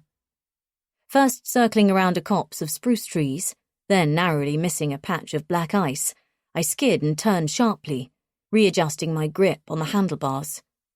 There's a stirring in the pit of my stomach as I look towards the dark mass of trees, heavy on the horizon. Entering the forest, we're greeted by the warm smell of bark and pine needles, but within seconds the dense canopy has blocked out the moonlight, and it's difficult to see anything. It's a relief to be out of the blizzard, but the growing darkness unnerves me. Have I made the right decision coming here? Groping around in my memory, I try to think back to what Rez told me. You okay? I check on Florence. Yeah. Her voice is tiny, muted by the thick carpet of snow. All is quiet. All is still. With only the low hum of the engine for company as I weave around a knot of trees. Picking our way through the tall pines, we glide past a fallen trunk with its roots lifted into the air, reaching out like tentacles. It's hard to imagine anything could be alive out here. Not in these sub-zero temperatures. But there are tracks in the snow. Some creature has been here before us. A shiver works its way down my spine as Ariel's painting finds its way back to me. The Skooksroer. Stalking the woods, she's a siren and a predator, hunting down victims she's marked out for death. I squint into the gloom. It's easy to see how the snow and isolation would play tricks on the mind. I still can't shake the feeling that I'm missing something. I search the darkness as if the answer could be hidden there. How much longer? Florence breaks into my thoughts. Soon, I lie. I think we've taken a wrong turn. We zigzag, dodging rocks and pines. This is hopeless. I picture us freezing to death out here, and our bodies going undiscovered until the spring. My imagination runs through grim images of what would feed on us before then. I'm about to loop back on myself, and then the branches loosen their grip on us. 6 meters further, the weak glow of the moon breaks through, leaving a breadcrumb trail of light, guiding us out of the forest. I squeeze the lever. The engine whirs, and as we break out into the wide-open space, the valley shakes. There's a muted, distant bang. Snow rains down as the birds lift up from their branches, spreading their wings across the sky. A gun firing. Way, way off in the distance. Ariel. Oh, God. I can't bring myself to think what they've done to her. Will this nightmare ever end? I breathe in sharply, the cold air tickling my lungs. Then I cough out my fear and I grip on tightly, trying to block out the horror.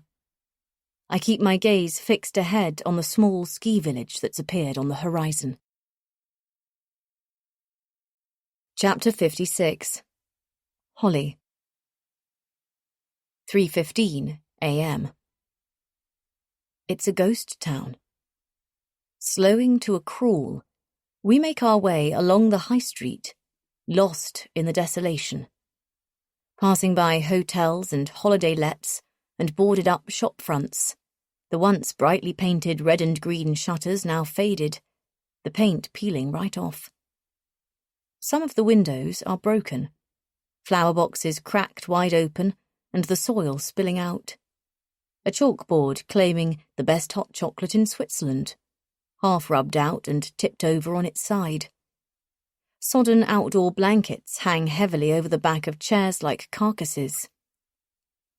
Welcome to Teufelsbrücke, the sign reads, leaning to one side, reaching for the ground.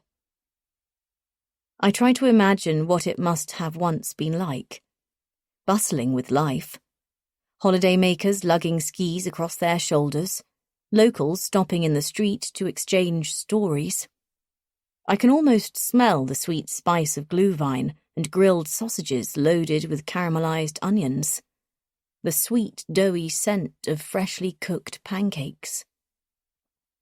What was once the jewel of the valley, a cosy mountain village with breathtaking views, now feels like a graveyard. A sadness weighs heavily over us like a grieving family. What happened here? A kestrel caws and loops overhead, swinging back around into the ravine. Are we stopping? Florence croaks, her soft voice falling away. There's a howling. The wind picks up, sprinting past us and rattling the windows. A door bangs open and closed, and I jump. My eyes rake over the facades, drinking in the abandoned buildings. Let's keep going. Florence moans. Please, stop. I'm shocked by how pale she's looking. Her skin is a sickly grey, and the whites of her eyes now have a yellow tint. Pneumonia could be a serious risk. I cut the engine. My legs creak, stiff with the cold, as I dismount. I'll only be a minute, I reassure her. I'll find us shelter, and once we have a base to hide out, I'll go searching for a phone or some other way of radioing for help. Florence folds in two, head coming to rest on the handlebars.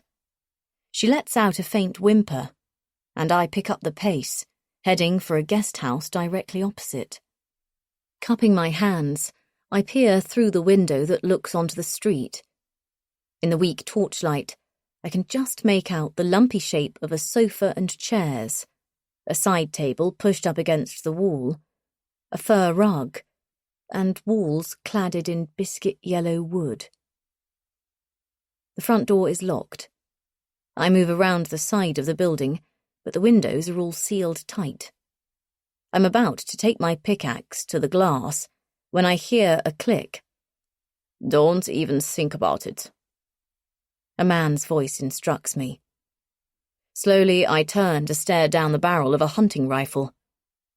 Old feelings resurface as I lock eyes with a bearded man. Who are you? He grunts. His pale eyes still me. I feel the heady rush. My first instinct is to freeze. Then comes the anger. I said, who are you? He's wearing a bulky camouflage jacket, a heavy-duty torch strapped across his chest, and 2 rabbits slung over his shoulder with their guts bleeding down his back. He doesn't look like one of them. A local hunter? Was that the gunshot I heard earlier? What do you want? He demands in his German accent. He readjusts his grip on the rifle. In comes the blinding rage, just as it did way back when I was in care. I keep a lid on it. For now, anyway. Until I can work out how to overpower him. We need help, I say, keeping my voice even. He eyes me warily. We've escaped from the ice retreat. A look of recognition crosses his face. He knows what I'm talking about. We have to get help. We need to get her to a hospital. I look across to Florence, and he follows my gaze. She lifts her head up from the handlebars, and I watch his frown deepen into a look of horror as he takes in her scars. She's sick. Please. He eyes me suspiciously, nudging me towards Florence with the rifle. The wind whips past us, sandblasting snow against my face. Please, I shout above the noise. We don't have time to waste. Now he has us together, he seems to relax a little. He stares us down and then lowers his weapon. You're one of them? He says anxiously. No, I frown, suddenly realizing who he might mean. We're not from Freeze Lab. I told you. We need your help. His eyes move back to Florence, taking in her burns, and he grimaces. What happened? They're conducting tests on people. His jaw clenches. Innocent people. I meet his gaze. You know, don't you? He looks up and down the street, his brow creasing. They ran us out of our homes.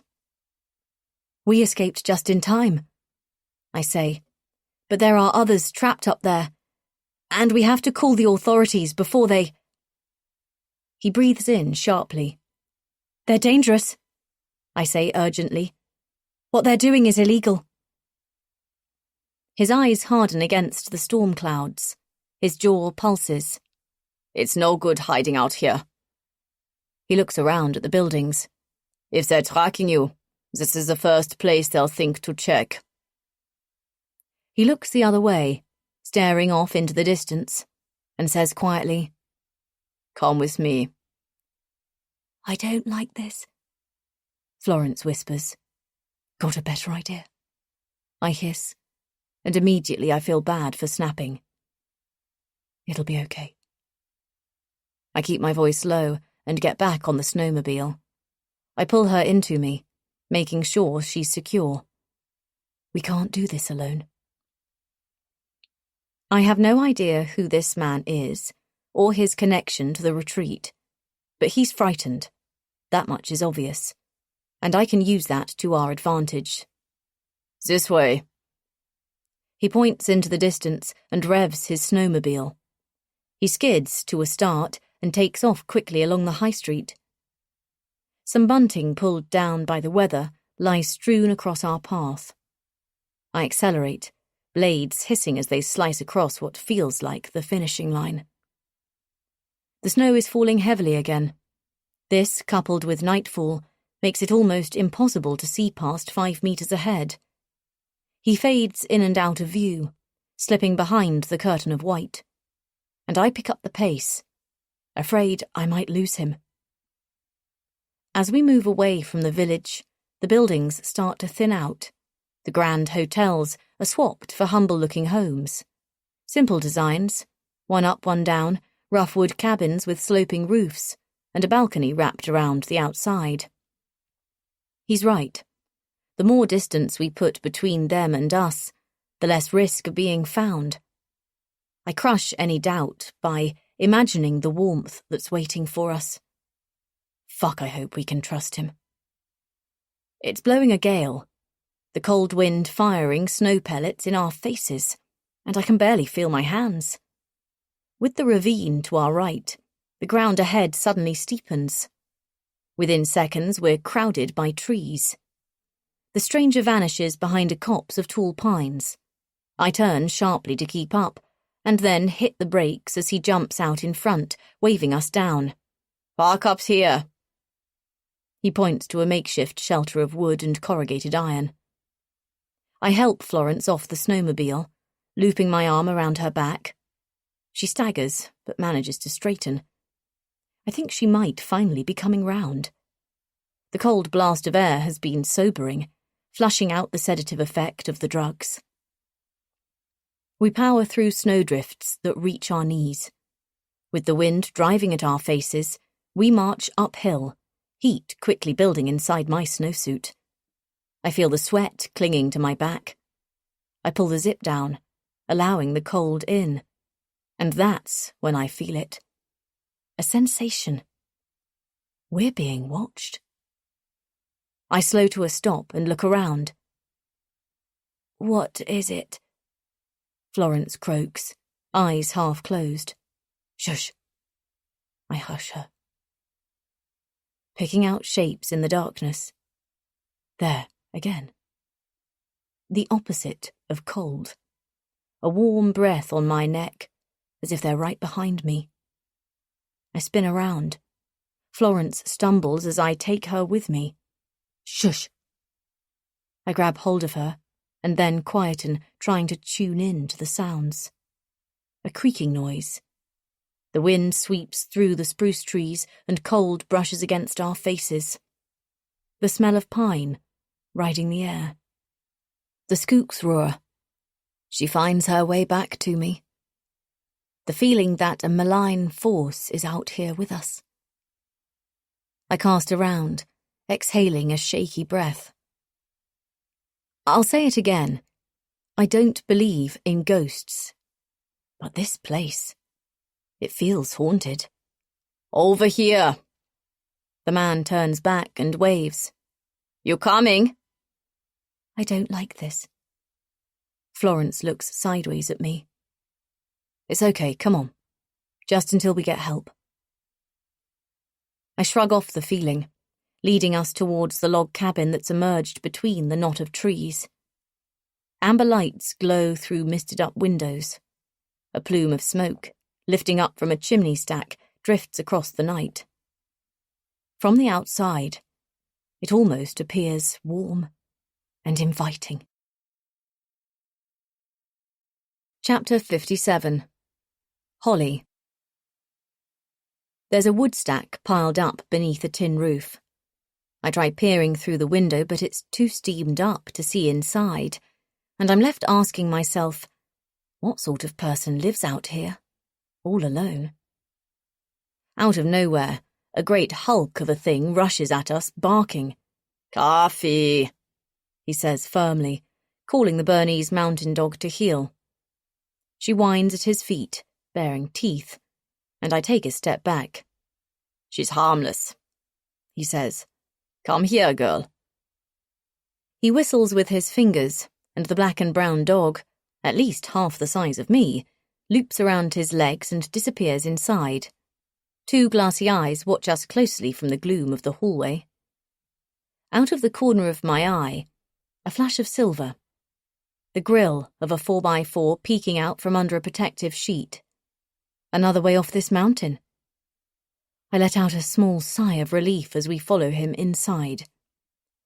He stamps the snow from his boots and shrugs off his jacket, hanging it up on a peg.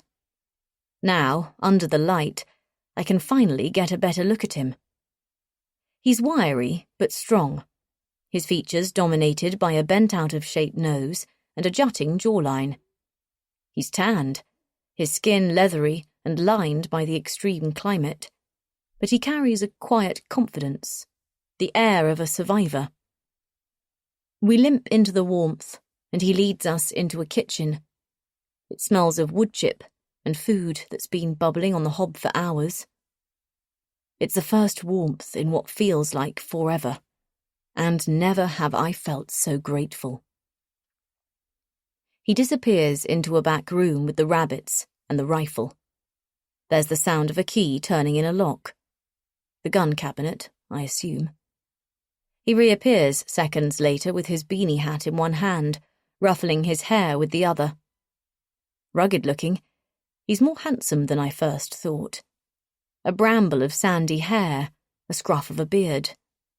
He's wearing a polo neck under a checked shirt, stone-washed jeans and slipper boots. At a guess, I'd say early 50s, but the outdoor life has kept him looking young and fit. He helps me lift Florence into the room next door, where there's an open fire and a stag head above the mantel. I help her out of her snowsuit, and he hands me some jogging bottoms and a jumper which drown her tiny frame. I hear a small gasp when I remove her woolly hat. He looks away from her scarred scalp, his cheeks flushing with embarrassment. What did they do to her? He says quietly, still unable to meet my gaze. Shall we talk in there? I signal to the kitchen. He nods, and we return to the other room, leaving Florence to warm up and rest. Immediately, I notice the table by the stove, where there's an old-fashioned telephone plugged into the wall. My eyes light up. Can I use it? I say urgently. He hesitates, frowning. I don't want any trouble. If I don't call the police now, they'll get away with it. People are trapped up there. They need our help. I think about Ariel. Did she survive? It looked like she'd managed to stop the cable car. But what if they found a way to get it working again? He nods slowly, sadness entering his features. They stole my life, and my livelihood. We can get it back. I look at him reassuringly. I shouldn't be making promises, but I need him to work with me. His eyes mist up, and then he clears his throat and straightens. That phone doesn't work. Not since they cut the lines. And the electricity runs on a generator. He fishes inside his jeans pocket. Use this. He hands me a mobile. 4:30 a.m. One call to Grace, and a rescue operation is underway. She's now on the phone to Interpol, Scotland Yard, the British Embassy in Bern, and anyone else she can wake up. Every few minutes, Grace sends a fresh update, or an, "Are you okay? You sure you're safe?" The phone vibrates again. "I'm booking a flight to Geneva." 5 minutes later, "I'm on the next flight out of London." My body sighs. I roll my shoulders to ease out the remaining tension sinking back against the worktop. Help is on the way. I can relax. For a moment, anyway. I need to catch my breath. He studies me quietly from his chair by the stove. "What are your names?" he says. I let out a small laugh. We haven't even got round to introducing ourselves, have we? I'm Holly, and that's Florence in there. You?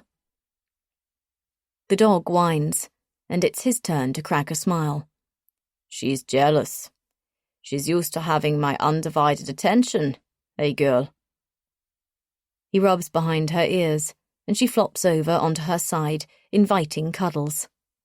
"I'm Hans." I smile.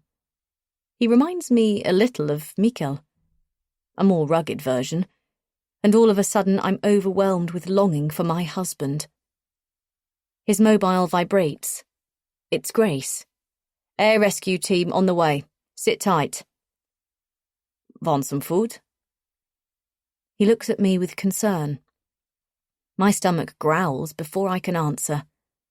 I can't remember the last time I ate. My belly feels hollow and sore, and I need to keep my energy up. I smile gratefully as he hands me a bowl of chunky winter vegetable soup, and I almost inhale the first spoonful. You live all alone out here, I say between mouthfuls. I notice the shelves crammed with tins and jars, candles and matches, and bottles of medicine, enough to last a year. He nods. "Since they shut the village down." What happened? "The farmer bought everyone out of their homes, and it was too good an offer for most to refuse. Turning it down would have been insanity. I understood that, especially as many here were living off seasonal work, their income precarious, me included. I ran a paragliding center, but—" He tails off, sighing heavily. He gets up and runs himself a glass of water. "I've lived here my entire life." His gaze lifts and circles the room. "I was born here, in these very walls. I couldn't leave, even when they increased the offer. More cash than I could ever dream of." So what happened? "I was stubborn. I didn't stop to think that everything would end if the villagers left. I couldn't run my business without them. Those lawyers must have laughed at me." He blows air through his nose. "I'm glad I didn't take the money, though, out of principle. I'm doing okay, surviving off the land. I go hunting, and I have some savings left. My kids keep an eye out for me." And the farmer doesn't know you're here? "I disappeared for a few months to make them think I'd given up. Then I came back. Everything was how I left it. Nobody ever comes to check. I haven't seen a soul in over a year. And it helps that my cabin is out of their way. Nobody will find you here." He sits down heavily, his shoulders sagging. "Saying no to the money was the final straw for my marriage, though. The wife had had enough. She left with everyone else. My eyes slide to the family photo held with a magnet to the fridge door. My boys, he says with a nod, Christoph and Ludwig, although not really boys anymore, both work in finance. They live in Geneva with their families. The photo is of them hunting. His sons crouched in the long grass, a stag at their feet, and the mountains rising up behind. Occasionally they might come up here to see their papa, but they don't approve of my decision to stay here. He shrugs. The farmer did more than shut down this village. They tore families apart. I swallow in the silence. Did you have any idea why they wanted to buy you out? I knew it couldn't be for anything good or legal if they needed the whole area to be cleared, that level of restricted access. His eyes pinch. But they convinced the public it was to do with nature conservation. They said they were working with the government and UNESCO to repair damage caused by over-tourism, but I knew they were lying.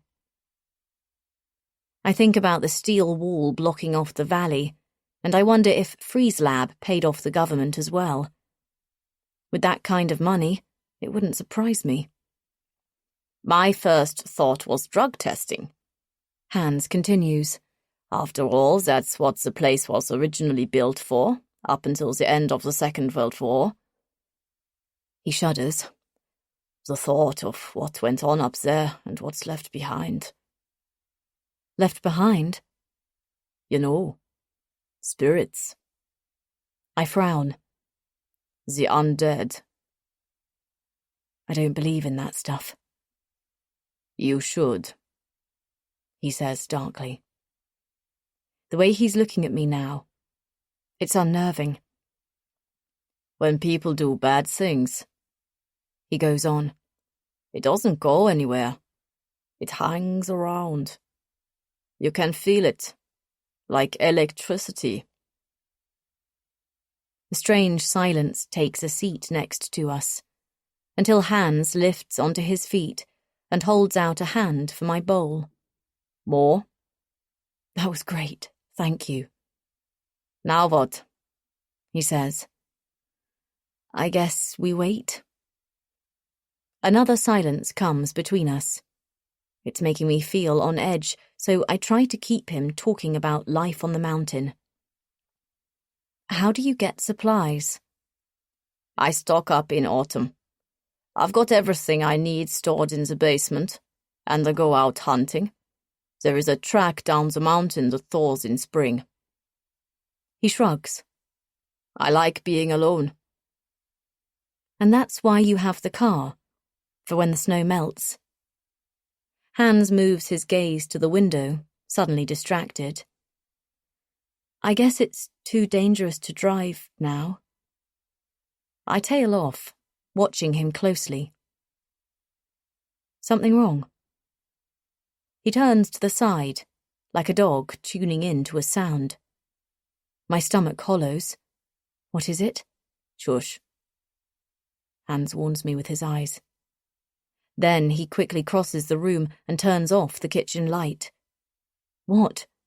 What the fuck is going on? I heard something. He whispers into the dark room. We stand stock still, holding our breath, tuning in to every creak, every gust of wind. Listening to the rustle of the pines, straining to identify, is something else out there?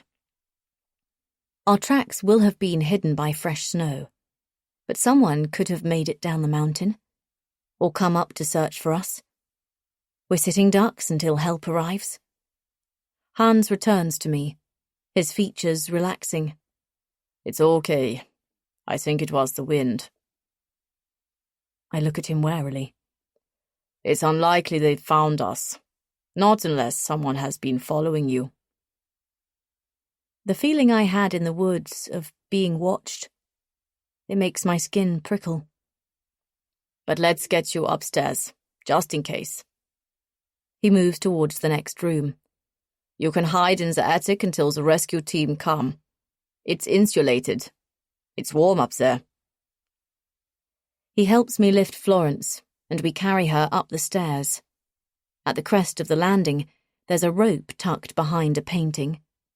Hans gives it a tug, and a hatch directly above drops open. He reaches, grabbing hold of the folding ladder. The metal hinges squeak as he pulls it down to meet the floor. Gazing up into the black hole, I hear Florence swallow, and she looks at me nervously.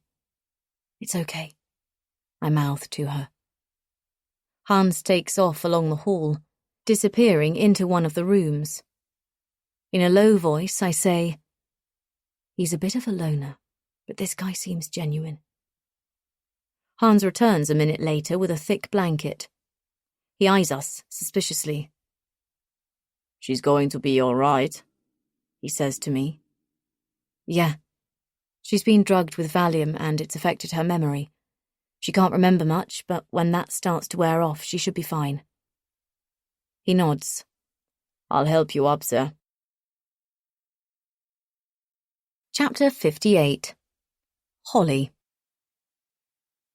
5:48 a.m. Hans wasn't lying. It's warm and snug up here. A cosy bedroom beneath the eaves of the sloping roof. It's been made up for guests, and I feel a sting of sadness, as if it's waiting for someone who will never arrive. Must be lonely out here, despite what Hans says. Nobody can enjoy their own company that much. I lay Florence down on the bed and curl up next to her. There's a window above me, and I notice how the night is lightening to indigo as dawn inches closer. Suddenly I'm tired, more exhausted than I've ever been. Every part of me aches, and there's a constant throbbing across the base of my skull from where they hit me. I touch the back of my head. There's a hard lump there now. "How are you feeling?" I check in on Florence, because she's been through 10 more rounds than me. She turns over so she's facing me, our heads bowed together and only centimetres apart. Her eyes search mine. She blinks slowly and lets out a sigh. "I'm not sure. I feel numb." "Do you remember what happened?" "Some of it." A pained expression enters her features. "It was like a time machine. I stepped inside, and I could go back to the past and see my family. My father and my brother, and..." Her lip trembles and her eyes fill with tears. "I could see Sam's little face." I find her hand and squeeze it. "What do you mean by a time machine?" "The treatment was helping my pain, but it also let me recover my memories. I walked towards the light, and my family would appear." Walk towards the light. Those words again. That's it. That's what my brother said. So, I swallow back the emotion.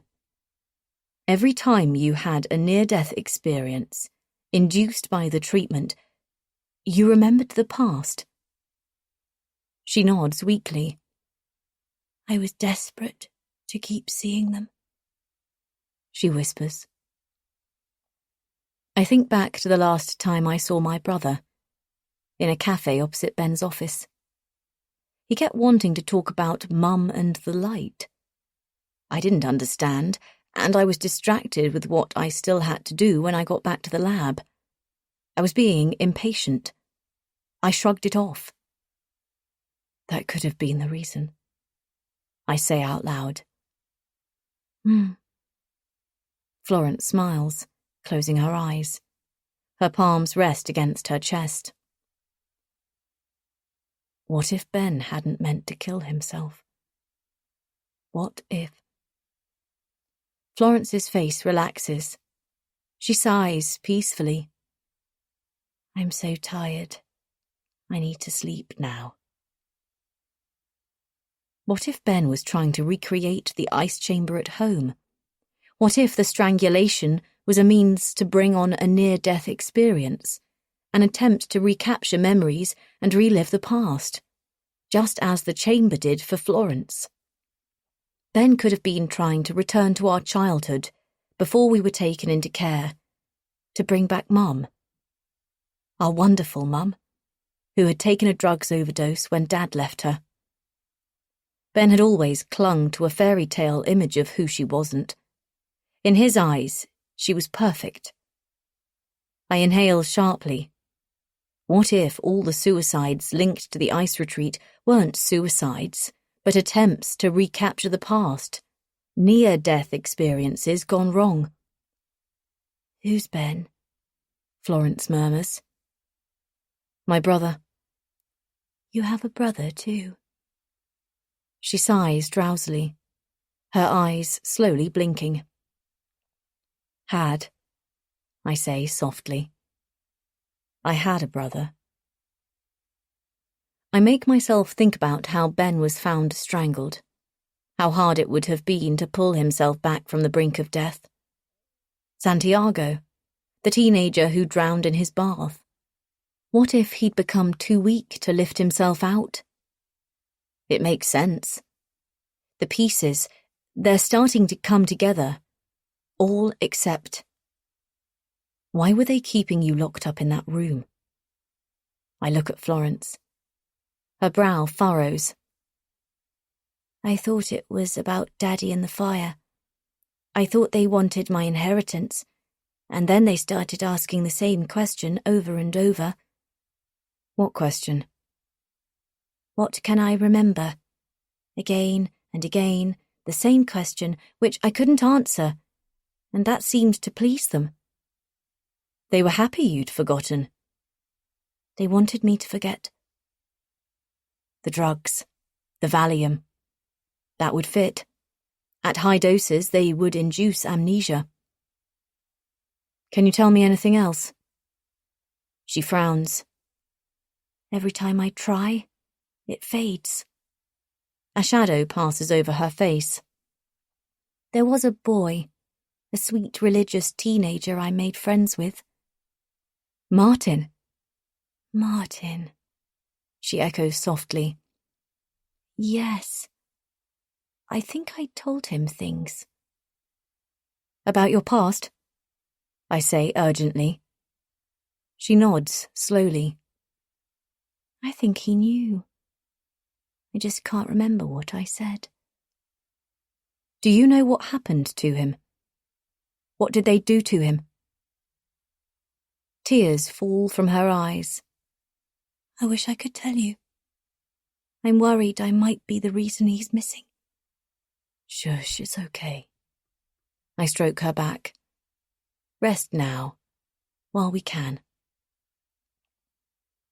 I recall Tinks's final passing look.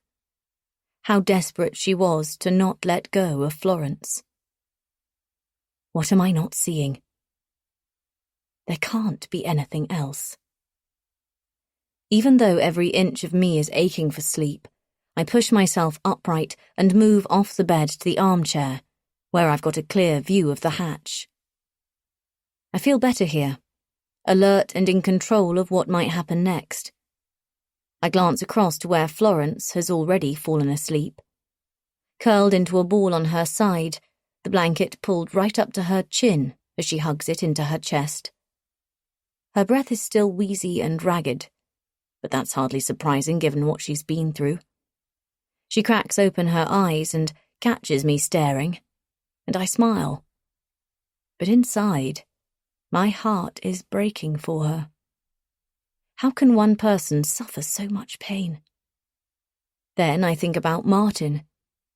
How will I tell Mrs. Eves that I didn't find her son? There'll be more heartbreak this Christmas. At least I managed to do one thing right. At least I can bring Florence home. Chapter 59. Holly. 7 a.m. I wake up with a jolt, a feeling of falling. For a moment, I don't know where I am, and then I recognize the ornate woodwork. The thick beams supporting the ceiling, the deerskin strung up on the wall, and the bedside table with the lamp still burning. But no Florence. The hatch is wide open. I didn't hear her leave. Was I that fast asleep? I take the chance to use the ensuite toilet, although nothing much comes out. My urine is dark and foul-smelling. I'm seriously dehydrated. I run the cold water and drink straight from the tap. It's ice-cold and stuns my throat. Wiping my mouth, I return to the attic, and the way out, carefully climbing down the ladder onto the landing.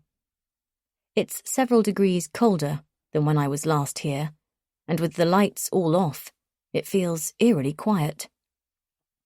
Florence? No answer. Hans? There's a traditional Swiss cuckoo clock on the wall. It's 7 a.m. Hans will be asleep. He said he was going to bed, didn't he? A floorboard creaks loudly, and I instinctively freeze. A brief silence, and then footsteps. Florence? I say less confidently. I think about the noise Hans heard, how he thought there was someone outside, and my stomach tightens. Hesitantly, I make my way down the stairs, peering through the gaps in the balustrade. From here, I have a clear view into the living room. It's dark and gloomy, except for the red glow of ash smouldering in the fireplace. The hallway smells of wood smoke, and something else, but I can't quite place it. There's a noise, a door opening. I hold my breath. Another creak, and it's coming from the kitchen, but I can't see who's in there. Not now the door to the hall has been closed. I stand very still, with the tick-ticking of the clock louder than it should be in my ears. I swallow, reaching for the handle. I turn it slowly. It feels ice-cold in my hand. It creaks ajar, and a sulphury smell, similar to aged steak, rushes towards me. I cover my nose, it's so strong. The lights are off. There's only the faint glow of the new moon coming through the window. Florence? I hesitate, staying where I am. A draught sweeps from one end of the kitchen to the other. My heart kicks against my ribs. Hello? My voice stills in the cold room. The wind kicks the front door shut, and I jump. Where's Cuffy? Her basket next to the stove is empty. My gaze moves to the window opposite, where the snow has piled up against the glass. Sunrise, threatening to break through the storm clouds. Has Hans taken her out to do her business? Christ! I laugh to myself, clutching my heart. I flick on the light. Hey, Hans. I step fully into the kitchen. Hans is slumped over the table. He must have fallen asleep while keeping a lookout. Hans? I say slowly. It takes me a second longer to realize he's not moving. He's not breathing and... Oh God, there's blood everywhere. I approach the table, a pressure expanding in my chest as I stare at the gory spectacle. His face planted in the intestines and fur of a rabbit. His right hand is nailed to the table with the hunting knife he'd been using to gut the animal, and there's a second knife, right through the back of his head. Blood dribbles from the gaping wound and onto the floor. A steady drip, drip, feeding into the pool of blood spreading around his feet. I can't get the air in. I can't breathe. I start to hyperventilate. They found us. Fuck. Where's Florence? I swing around, thinking they might be right behind me. But it's only me. My reflection in the window. As white as a ghost. We have to get out of here. We need to go now. Fear squeezes my throat, and it takes all my concentration not to make a sound as I inch backwards towards the living area. And then there's a snapping noise. I freeze. And again, coming from the utility room. Coupled with the smell of blood and guts, it instinctively turns my stomach. My heart pumps even harder, and before I can think what to do, I hear a new noise. The sound of feet skating energetically across the tiles, and from out of the back room appears Florence. Smiling brightly, she's bursting with energy. My gaze lowers to her hands, which are soaked in blood. Hey, sleepyhead. What took you so long? She says. Her eyes flicker. Fragile, vulnerable Florence. Where has she gone? Who is this person? We need to go. Her face twitches. I look to Hans, and then back to Florence, as the sickening realization sinks in. Chapter 60. Martin. 9 weeks earlier. Her handwriting is so pretty. Martin smiles as he turns the page of Florence's sleep journal. It's a thin green exercise book with rough edges. A mixture of diary entries and sweet little doodles, smiley faces, flowers, and what looks like a cartoon drawing of him. He found it hidden away in the padlocked compartment of her rucksack. He looks up, checking that no one is coming. He shouldn't be doing this, but he needs to know before she goes back home. Does Florence feel the same way about him? The paper makes a noise as he turns it over, and his eyes scan across the rushed notes. Lengthy, sketchy memories of the fire, the party, the drugs, sex with Ryan. He turns the page quickly. He can't bear to go over that again. The next lot of doodles fill a double page. It's a drawing of Glenridge, an intimidating building with ivy growing up the walls and flames leaping from the roof. On the top floor there's a window, and behind the glass is a faceless woman with long hair. Something about her makes Martin shiver. He turns the page. More drawings of the house and the fire, and this sinister-looking woman, and there's something about the way they've been drawn that Martin finds unsettling. The biro has been pressed so forcefully against the paper it's left deep grooves, as if they've been made in a fit of anger. It's the same on the next page, only the lines have been drawn over so many times, scored so hard, the paper has worn through. Martin has a funny sensation in his tummy. He doesn't like this. It doesn't seem like something Florence would do. He turns the page and sees the same 5 words repeated over and over. I know who did it. Another picture of the woman with black holes for eyes. Something bad is coming. He swallows down his anxiety as he lifts the corner of the page. Martin breathes in sharply. The page is filled with words, but none of them make any sense except the ones ringed in black. Evil. Hate. I am evil. All at once, Martin feels nauseous and lightheaded. He blinks, trying to focus on the sentences hidden beneath, but he can't think. His heart is hammering, and now it's breaking wide open, his love spilling out so quickly he can't grab hold of it. What are you doing? Martin startles, dropping the journal onto the floor. A torn-off piece of paper slides out, coming to rest at his feet. Another sketch of the woman, only this time it's far more detailed, with eyes and lips and a nose and long hair that brushes her shoulders. She's a vision of beauty, and she bears a striking resemblance to the photograph in the news story his mum was reading about Glenridge. The words, I did this, scored underneath. Oh dear Lord. Slowly, Martin lifts his gaze to meet her. Why did you have to go through my things, Marty? Florence stares down at him with hurt eyes. Martin can feel his lip tremble. Her gaze moves to the sketch. It was me. One drawn-on eyebrow lifts. It was me that got into a fight with my stepmum that night. Martin is lost for words. Don't you want to know how it ends? He blinks, his chest tightening.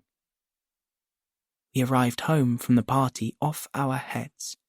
Ryan started trashing the place, stealing things, lifting paintings and family heirlooms.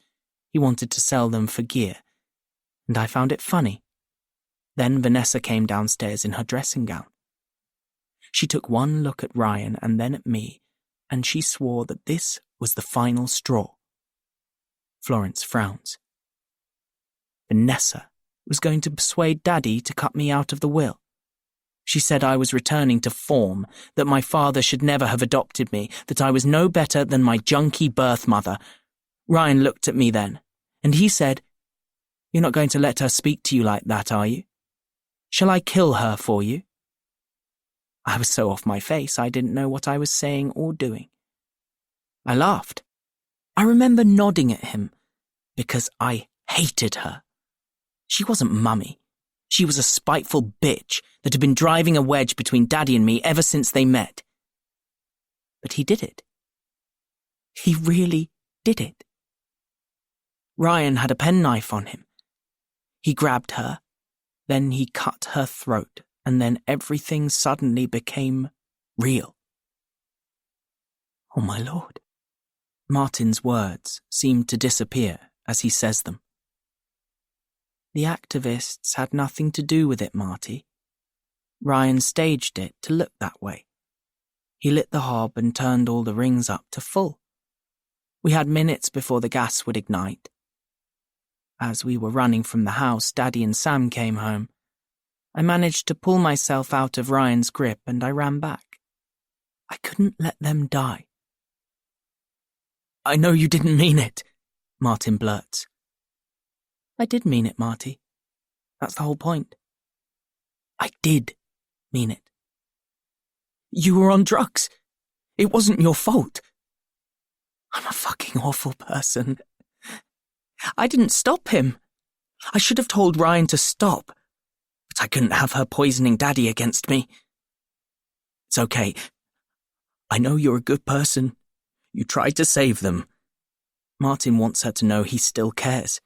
She didn't mean to do it. He moves towards her and she pushes him away. Martin feels his eyes filling with tears. The rejection. Not again. Why did you have to ruin it? Florence looks at him angrily. We can tell the Greencoats. We can get you help. He tries to reassure her. I killed them! She screams hysterically. Stop. Calm down. Leave me alone. I still love you.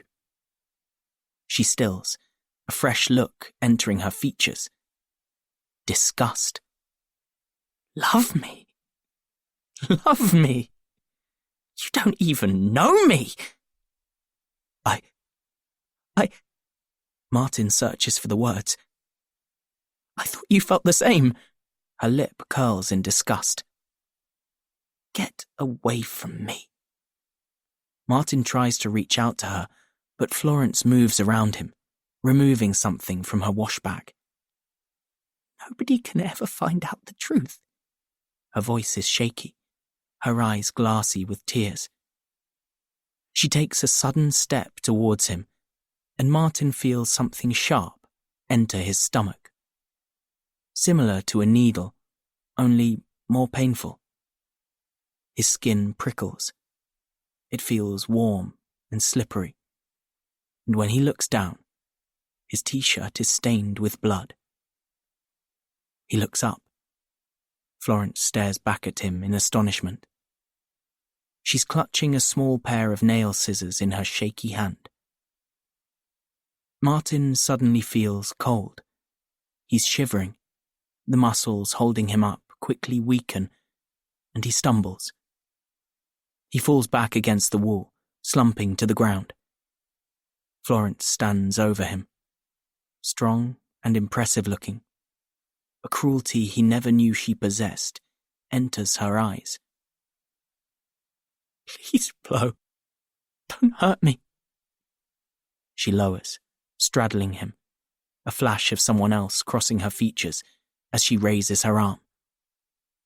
Please. Tears fall down his cheek. She plunges the scissors into his neck. The breath is choked out of him. He can't swallow. His voice has gone. He can't even plead with her to stop. Florence drives the blade with increasing force and strength and a look of exhilaration. Martin hears the blood gurgling in his throat, his chest expanding with an immense pressure. Then comes the trill of an alarm, the rush of feet, and the thunk of the door hitting against the wall as the greencoats force their way inside the room. She keeps stabbing until they grab her by the arms and drag her away. Martin can hear her screaming, wailing. It's the final sound he can distinguish before his vision clouds. Everything drains into a dull grey, growing steadily darker. And then, as if someone switched on the light, all at once it's blindingly bright. Martin wonders if it's Jesus he's seeing, and for the briefest of moments he feels relief. He knows what it's like not to be in pain. A few seconds, that's all. But my God, it's a beautiful sensation. So very nice. And he wishes it would last forever. Chapter 61. Holly. What have you done? My voice is a whisper in the dingy room. What do you mean? She frowns. Florence sounds almost stunned. Isn't it obvious? I was protecting you. She wipes the blood from her hands onto her joggers and starts biting her nails. I blink, still unable to process the horror. My gaze moves between her and Hans, to the knife sticking out of his head, to the pool of blood around him. I can almost hear the sound the blade would have made, slicing through his skull. First the crack of bone, then the squelch. And now the noise his blood makes, splashing onto the kitchen tiles. A drip, drip, like a leaky tap. The smell of it hangs in the air, and it brings my stomach contents rushing up to my throat. I turn away, gagging. What's wrong? Florence says, her voice soft and innocent. I look up, and our eyes meet. Her pupils are huge. Florence picks up Hans's mobile from the floor. The screen is cracked, as if it's been knocked right out of his hand. He was telling them where we are. Her voice lifting. He was leading them right to us. I didn't know what else to do. Oh God. I exhale. What the fuck have you done? My hand moves to cover my mouth. Why do you keep saying that? Stop it. Stop sounding like you're upset with me. She shifts from one foot to the other. A strange, agitated dance. What have you done? I whisper. We have to go before they find us. She jerks around to face the outdoors. Rubbing a hole in the condensation, she peers outside. They're coming, she whispers, then turns back to face me, eyes wild and restless. The difference between the Florence who dozed off beside me and the one I'm trapped with now is radical. Her energy levels, the way she's speaking and moving, I feel like I'm seeing the real Florence for the first time. Let's go! Her voice sharpens and she lurches towards me. I take a step back. Florence looks wounded. What's wrong? All at once it's becoming clear. FreezeLab hadn't been holding Florence prisoner because they wanted something from her. It wasn't about the fire, or her family, or her inheritance. They locked her up because she's dangerous. Their therapy had unearthed her dark side. They'd created a monster and they panicked. They didn't know what to do with her. So they sedated her heavily with all sorts of drugs while they came up with a solution. And then I came along, threatening to blow the whole thing wide open. That's why they kept asking Florence what she could remember.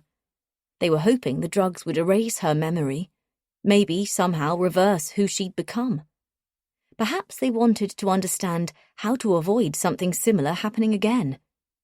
A problem like Florence would threaten the future of their ice chamber and lose them billions.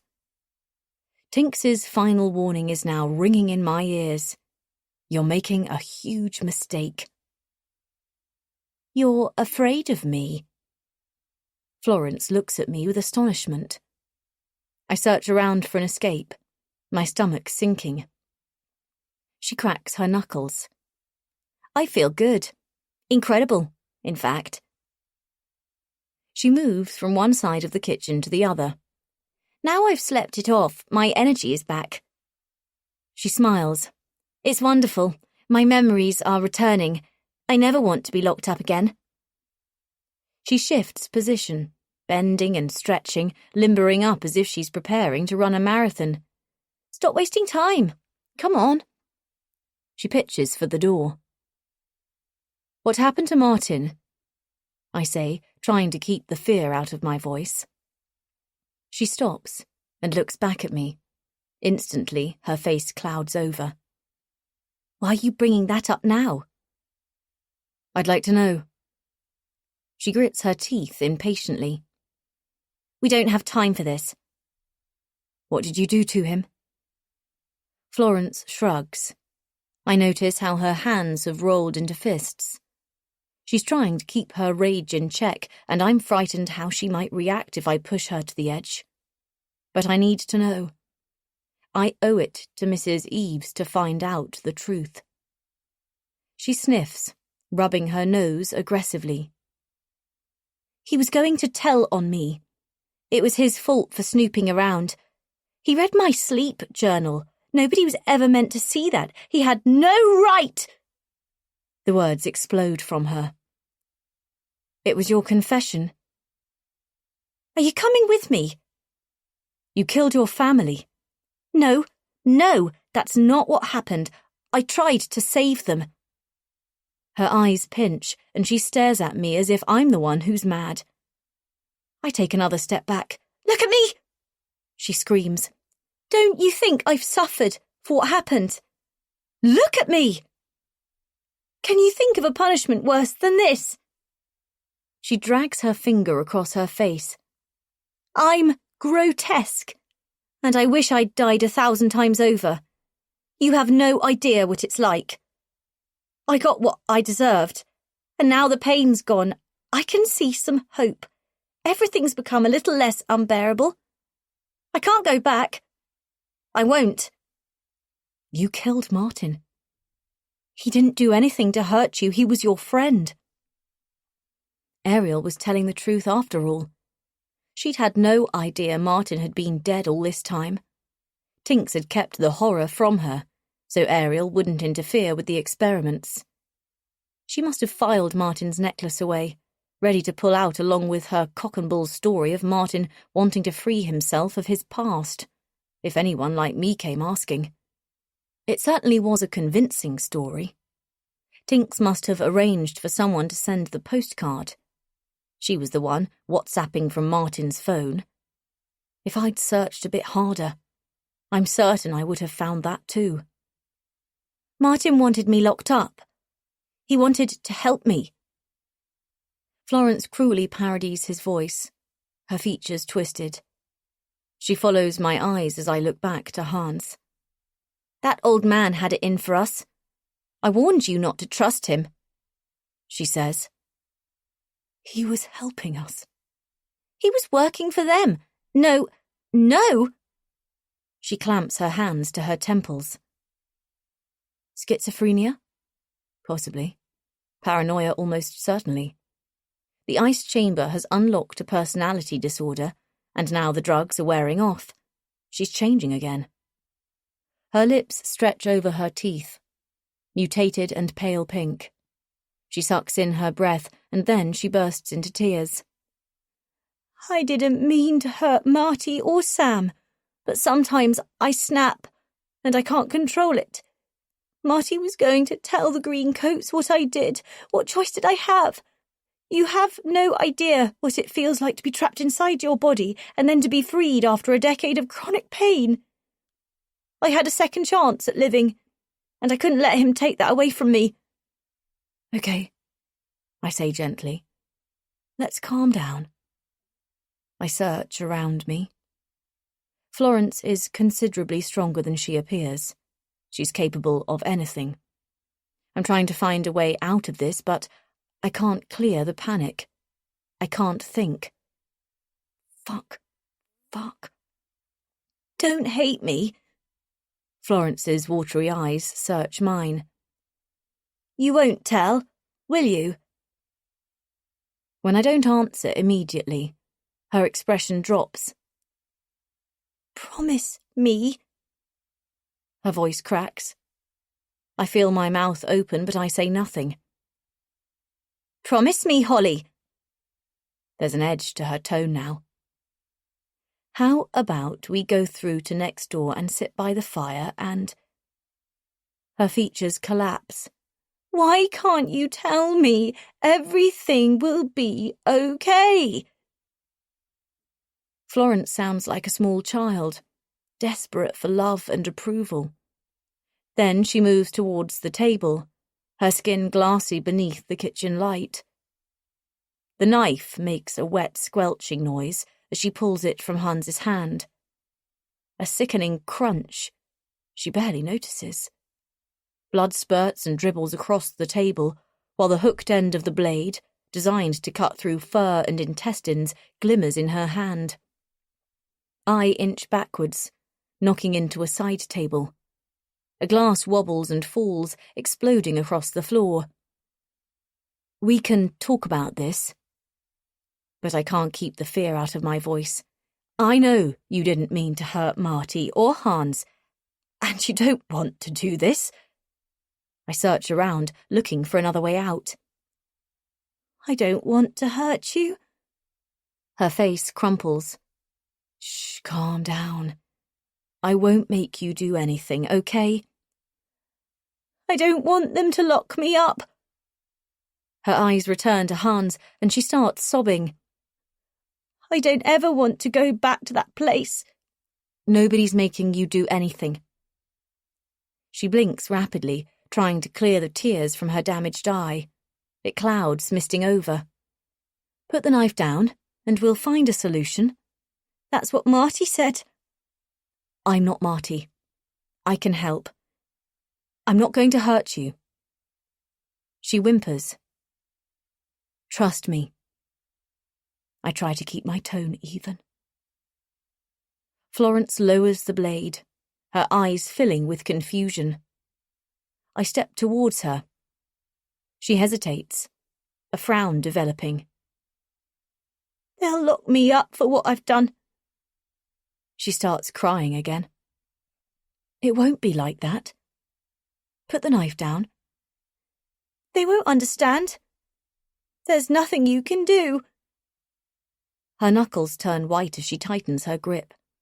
They can help you. Liar, she says softly, her tone now eerily calm. I take a breath and look her in the eye.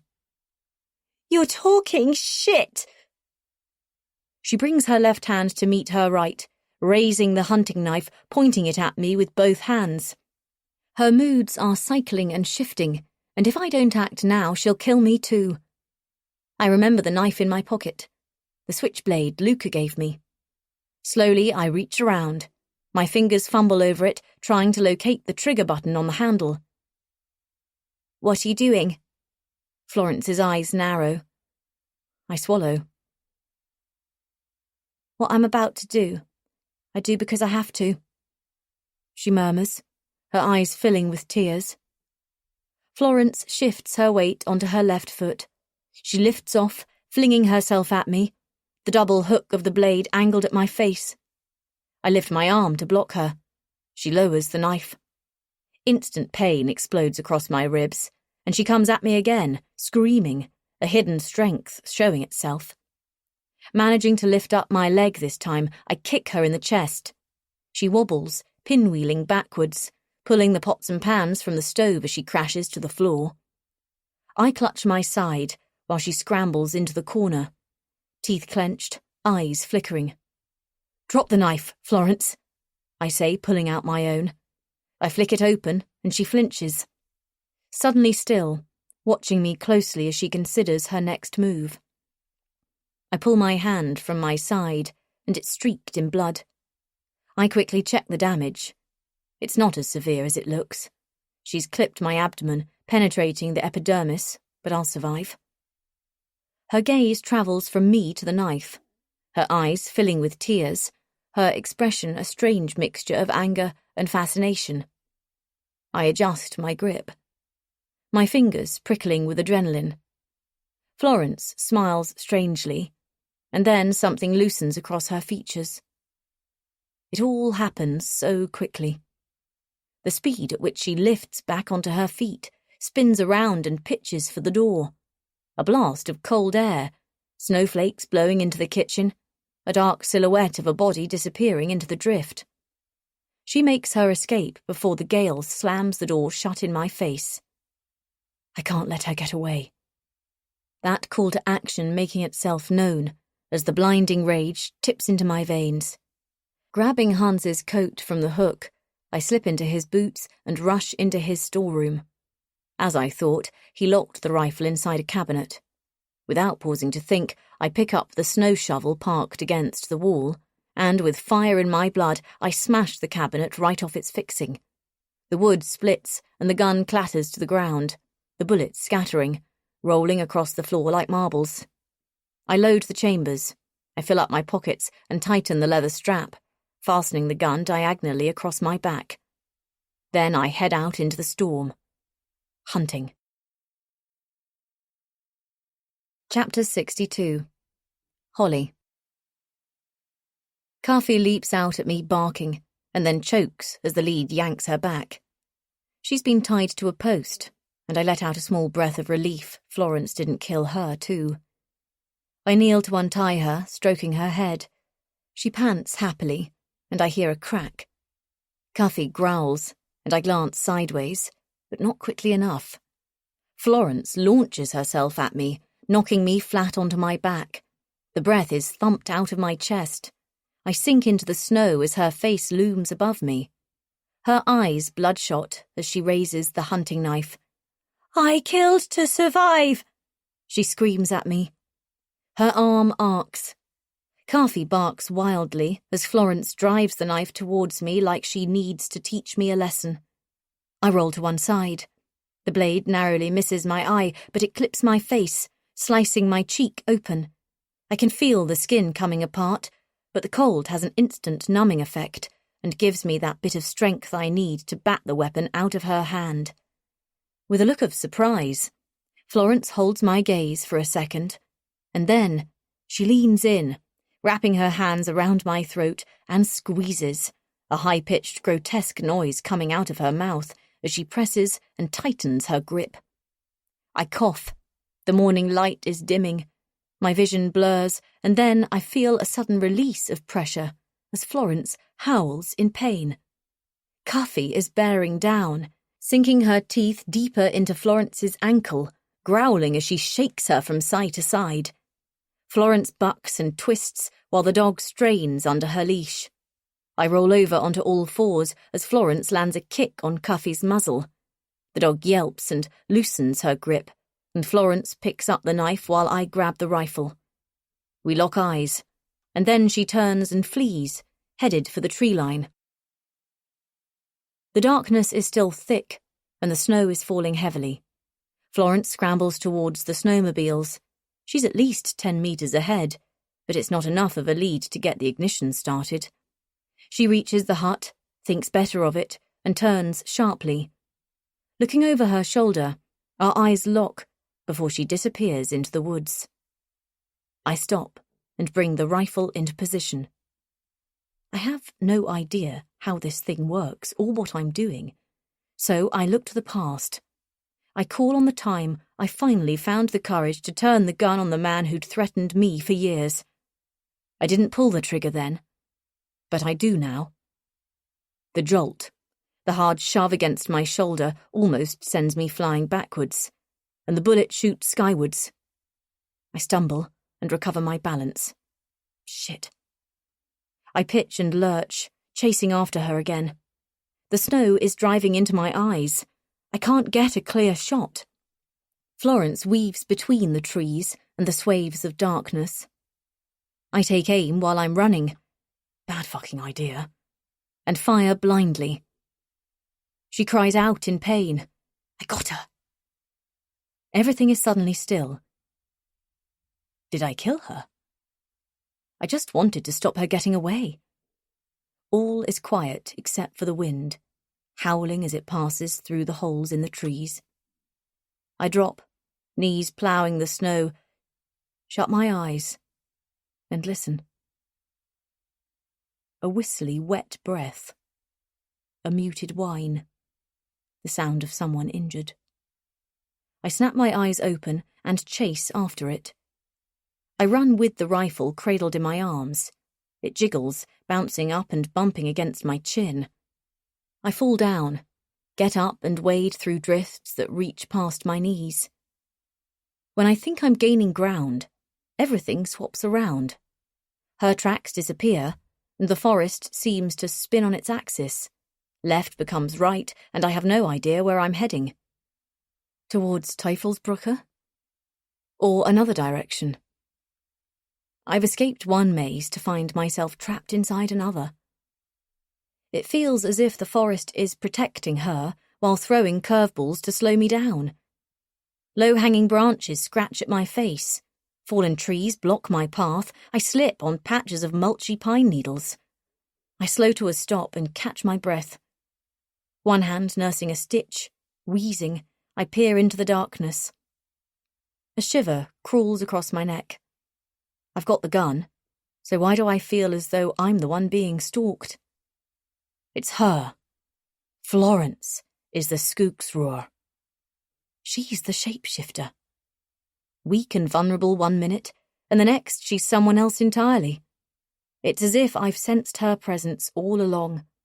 Her hidden strength could easily overpower me. I grip the rifle, half expecting her to come charging out of the darkness. Nothing. Only silence. I push on, my heart in my mouth. Now the shock of my injuries is wearing off. The pain is starting to creep in, radiating across my face and side. I touch my cheek and wince, wiping the blood from my fingers onto my jacket. A distant owl hoots. Up ahead, a clearing opens out. A crack in the sky, the snow falling between the holes in the canopy, shimmering light like glitter. Hesitantly, I step into the early morning light, snowflakes falling gently all around me. Holding the gun snug into my shoulder, I make a full slow turn. Where are you, Florence? My eyes rake the gaps between the trees. The owl hoots again. The trees rustle. Ahead, less than a metre in front of me. What's that in the snow? I narrow my eyes. It feels like I'm walking into a trap. Cautiously, I make my way towards it. From a distance, it appeared black, but now I'm close, I can make out the fine spray of blood, the droplets thickening as the trail leads back into the forest. A snap of twigs. I raise the rifle. Florence? A bird caws, lifting up from a branch. My finger locks tight against the trigger. Florence, give this up. My heart is hammering in my ears, a drum beat as I swish the barrel from left to right. The crack of twigs, the squeak of snow. Then, out of the corner of my eye, a sudden movement, a blur shifting between the trees. I'm slow on the trigger. My aim is off. The gun fires. Bang. A whistle and crack as it splinters another tree trunk. I fish around in my pocket for bullets and reload. The rifle snaps back into position. I take aim. "Florence! Stop this!" I cry out. Nothing. No sound, no movement. Stillness comes to meet me. I don't want to have to do this. I move towards where I think I heard her, my throat tightening. "We can get you help." My voice is muted by the snow. "This doesn't have to end how you think." Can she even hear me? I hold my breath, my heart drumming as I listen and watch and wait. Another flash of movement between two tall pines, a dark silhouette crouching into the undergrowth. I can feel her watching, her eyes following me. I point the gun, my chest tightening. Florence gets back on her feet, but she's moving slowly and nursing her arm as she leaves the cover of the trees. I take aim, squinting down the barrel, following her with the gun as she runs out of the forest and into the wall of snow. I hear a shriek, and then she disappears from view altogether. Where did she go? I hurry over to where the trees are thinning out and daylight is breaking through. Returning to the blizzard, I can't see much at all, but the ground feels loose, not as tightly packed as before. My foot catches on something and I slide backwards. I sit up, blinking into the infinite space. 1/2 meter more, and I would have gone right over the edge of the cliff. Fuck! I inhale sharply. "Florence!" On my hands and knees, I crawl to the edge, my heart in my mouth as I peer over. Florence gazes up at me with wide, frightened eyes from a rocky shelf sloping into the ravine. I let go of my weapon and reach my arm out. She grabs my hand, a look of relief crossing her face, and in that brief moment, it feels like old Florence has returned. She launches herself, trying to get purchase, but slips, stamping on the ledge so hard the ground gives way. The ravine opens up beneath her, and she screams. Snow and rock clatter down the rock face into the black hole. She snaps her hand around my wrist just in time, and I howl with the sudden weight. I'm thrown onto my front, swallowing mouthfuls of ice as I'm dragged to the edge. I bury my one hand into the snow, using it as a brake, while Florence dangles from my other, pedaling the air, kicking her feet above the 1,600-meter drop. My shoulder feels like it's been wrenched from its socket. "Hold on!" I try readjusting my grip, but it's no good. She's too heavy. I feel the top half of my body slide, folding over the edge. I scream as I stare into the void. The cold wind blasts up from below like a vortex. Legs scissoring, I manage to hook my foot onto something. A tree root, and just in time. I lurch to a stop, gulping in the freezing air. She looks up at me, my fear reflected back in her eyes. "Hang on!" Straining to pull her up, I use the tree root as a winch, but it's no good, she's too heavy. She swings below me like a pendulum, back and forth, and I feel my ligaments breaking apart, my eyes tearing up as a scream rips from my throat. I don't have the strength, I can't do this. I can feel my grip on the tree loosening. My foot is sliding out of Hans's boot. My toes are cramping from the effort of trying to keep them in position. Every inch of me is numb with cold and on fire at the same time. I should let her fall. I should save myself. She'd let me die, no question about it. But that's not who I am.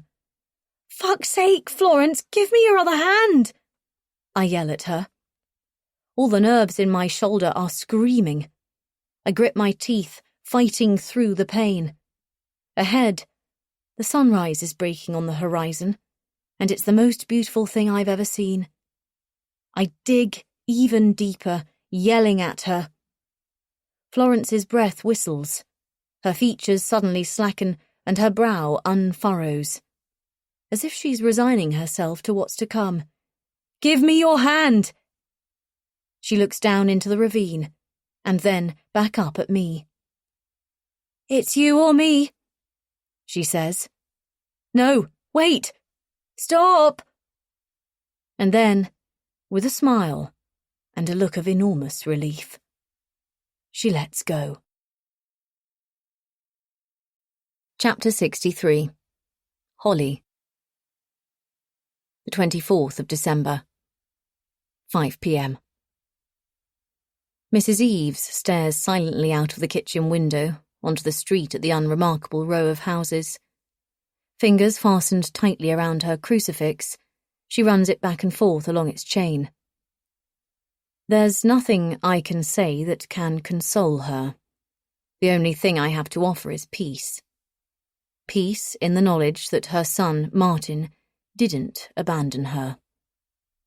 Her face is grey with shock. I'm not sure she's aware I'm still in the room. I blow air into my cheeks and find my reflection in the window. I'm looking thinner than I was last week, and now I have an unsightly scar across my face, a permanent reminder of what happened on the mountain. It's not a great look for TV, but then again, I'm not certain that's who I am anymore.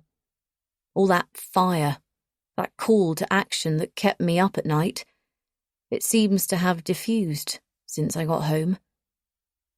It's Christmas Eve. The dark is closing in, and soon every window will be glowing with festive lights and decorations. One of the neighbours is listening to 90s hits, and Mariah Carey's All I Want for Christmas drifts into the room, through the open window like an uninvited guest, and my heart breaks that little bit more for the grieving mum. The easiest thing would have been to not show up today, to let the police and the family liaison officer handle the shock and the heartbreak. I could have abandoned Mrs. Eves, just as I abandoned myself 2 years ago when Ben died. I ran away from the pain of losing my brother because it felt too enormous a thing to deal with. I threw myself into work. I blamed everyone for not understanding, instead of facing the grief and the trauma head on. So yes, it would have been easier to block out Martin's death and forget the horror of what happened at the ice retreat. But I made a promise, and I'm not about to break it. If there's any good to come out of what happened, it's that I've learned to stop running and to face up to what frightens me. Call it therapy. My phone lights up with another update from Grace. She's in conversation with Netflix to turn my exposé on the ice retreat into an entire limited series. Filming would begin after New Year.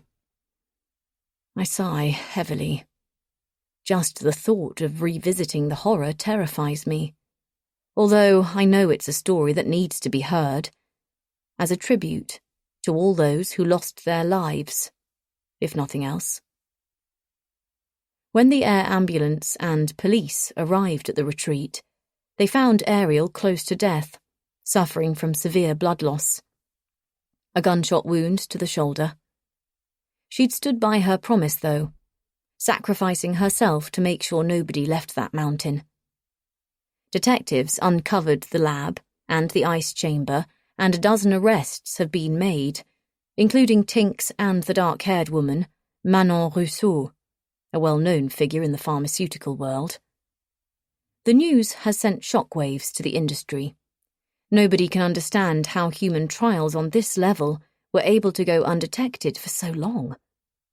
Tinks and Manon have been charged with murder, attempted murder, and kidnap, as well as aggravated assault on 24 patients. Investigations into Ariel's involvement in the experiments are ongoing, and she could be facing criminal charges. But one thing is certain. The ice retreat will be shut down, and Ariel Rose will never practice again. They're still searching for Martin. I fear he did end up over the side of the mountain. The snow would have hidden his body, and within hours he would have vanished altogether, as if he'd never existed. I feel a sharp sting of sadness. It's tearing me apart that I can't make this a happy ending. But it doesn't need to be the end either. I feel Mrs. Eves knows that. She has her faith, after all. I place the cup back into its saucer. The clink of porcelain echoes in the still room. She doesn't notice I'm getting ready to leave. That's okay. I've said and explained all I can, and only time can heal the wounds. It's in God's hands, she would say. Abigail, Martin's baby sister, appears in the doorway. She eyes me nervously and blinks, and I offer her a reassuring smile. Cautiously, she approaches her mum, sucking on her thumb. Mrs. Eves continues to stir her tea listlessly. Abigail hesitates, looking back at me. I give her a nudge with my eyes, and she tentatively reaches out a hand and then launches herself, wrapping her arms around her mum. It takes a moment for Mrs. Eves to connect to the feeling. Parking Martin in her thoughts, she slowly returns to the room, to her daughter. Like a person waking from a coma, she blinks several times, frowning into the light. Then she pushes out a smile and pulls Abigail into her lap, cuddling her, and her face crumples as she lets go of the tears she's been holding on to. I get to my feet. This is my cue to leave. Quietly, so as not to disturb them, I see myself out. Her soft sobs follow me to the door. In the hallway, there's a crucifix on the wall next to a family photo of happier times, before Martin's condition took hold of him.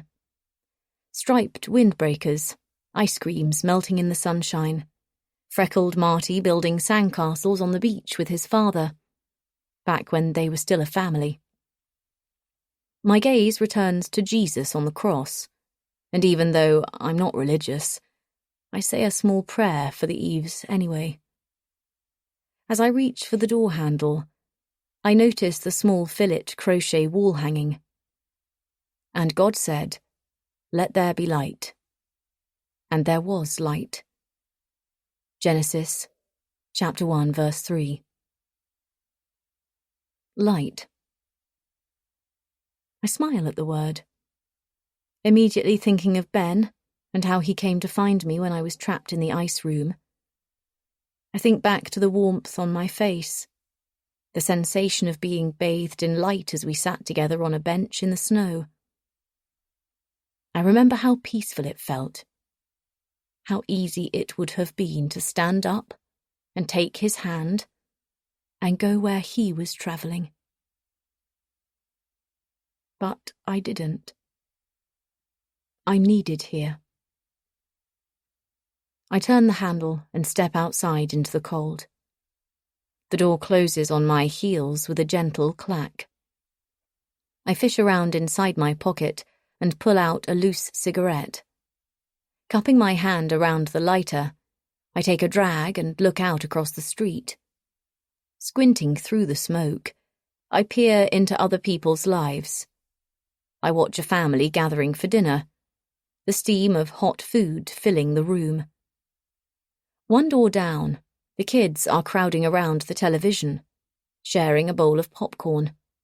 Tomorrow morning, presents will be opened, food will be shared. Obligatory family squabbles will be had. And I'll be alone.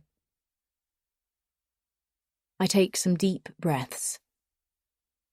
It's going to be okay. I've been running from myself for so long. I don't know how to stop. Then I think about Ariel and how she pulled herself out of the ice water. If she found her way out of the dark, then so can I. Tears well up from deep inside me. What do you believe in, Holly? Everyone has to believe in something.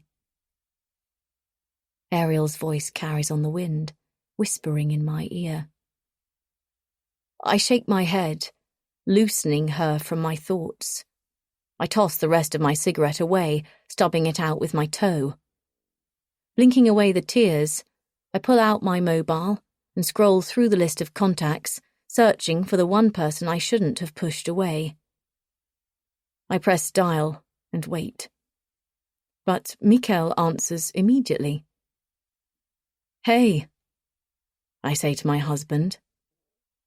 "Hey," he echoes softly. Starting tonight, I believe in second chances.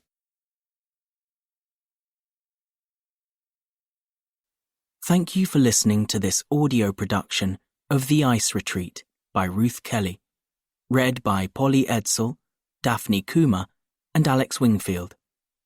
Text copyright Ruth Kelly 2024. Recording copyright Macmillan Publishers International Limited 2024. The right of Ruth Kelly to be identified as the author of this work has been asserted by them in accordance with the Copyright Designs and Patents Act 1988. All rights reserved. Directed by ID Audio and recorded at ID Audio. Post-production by ID Audio.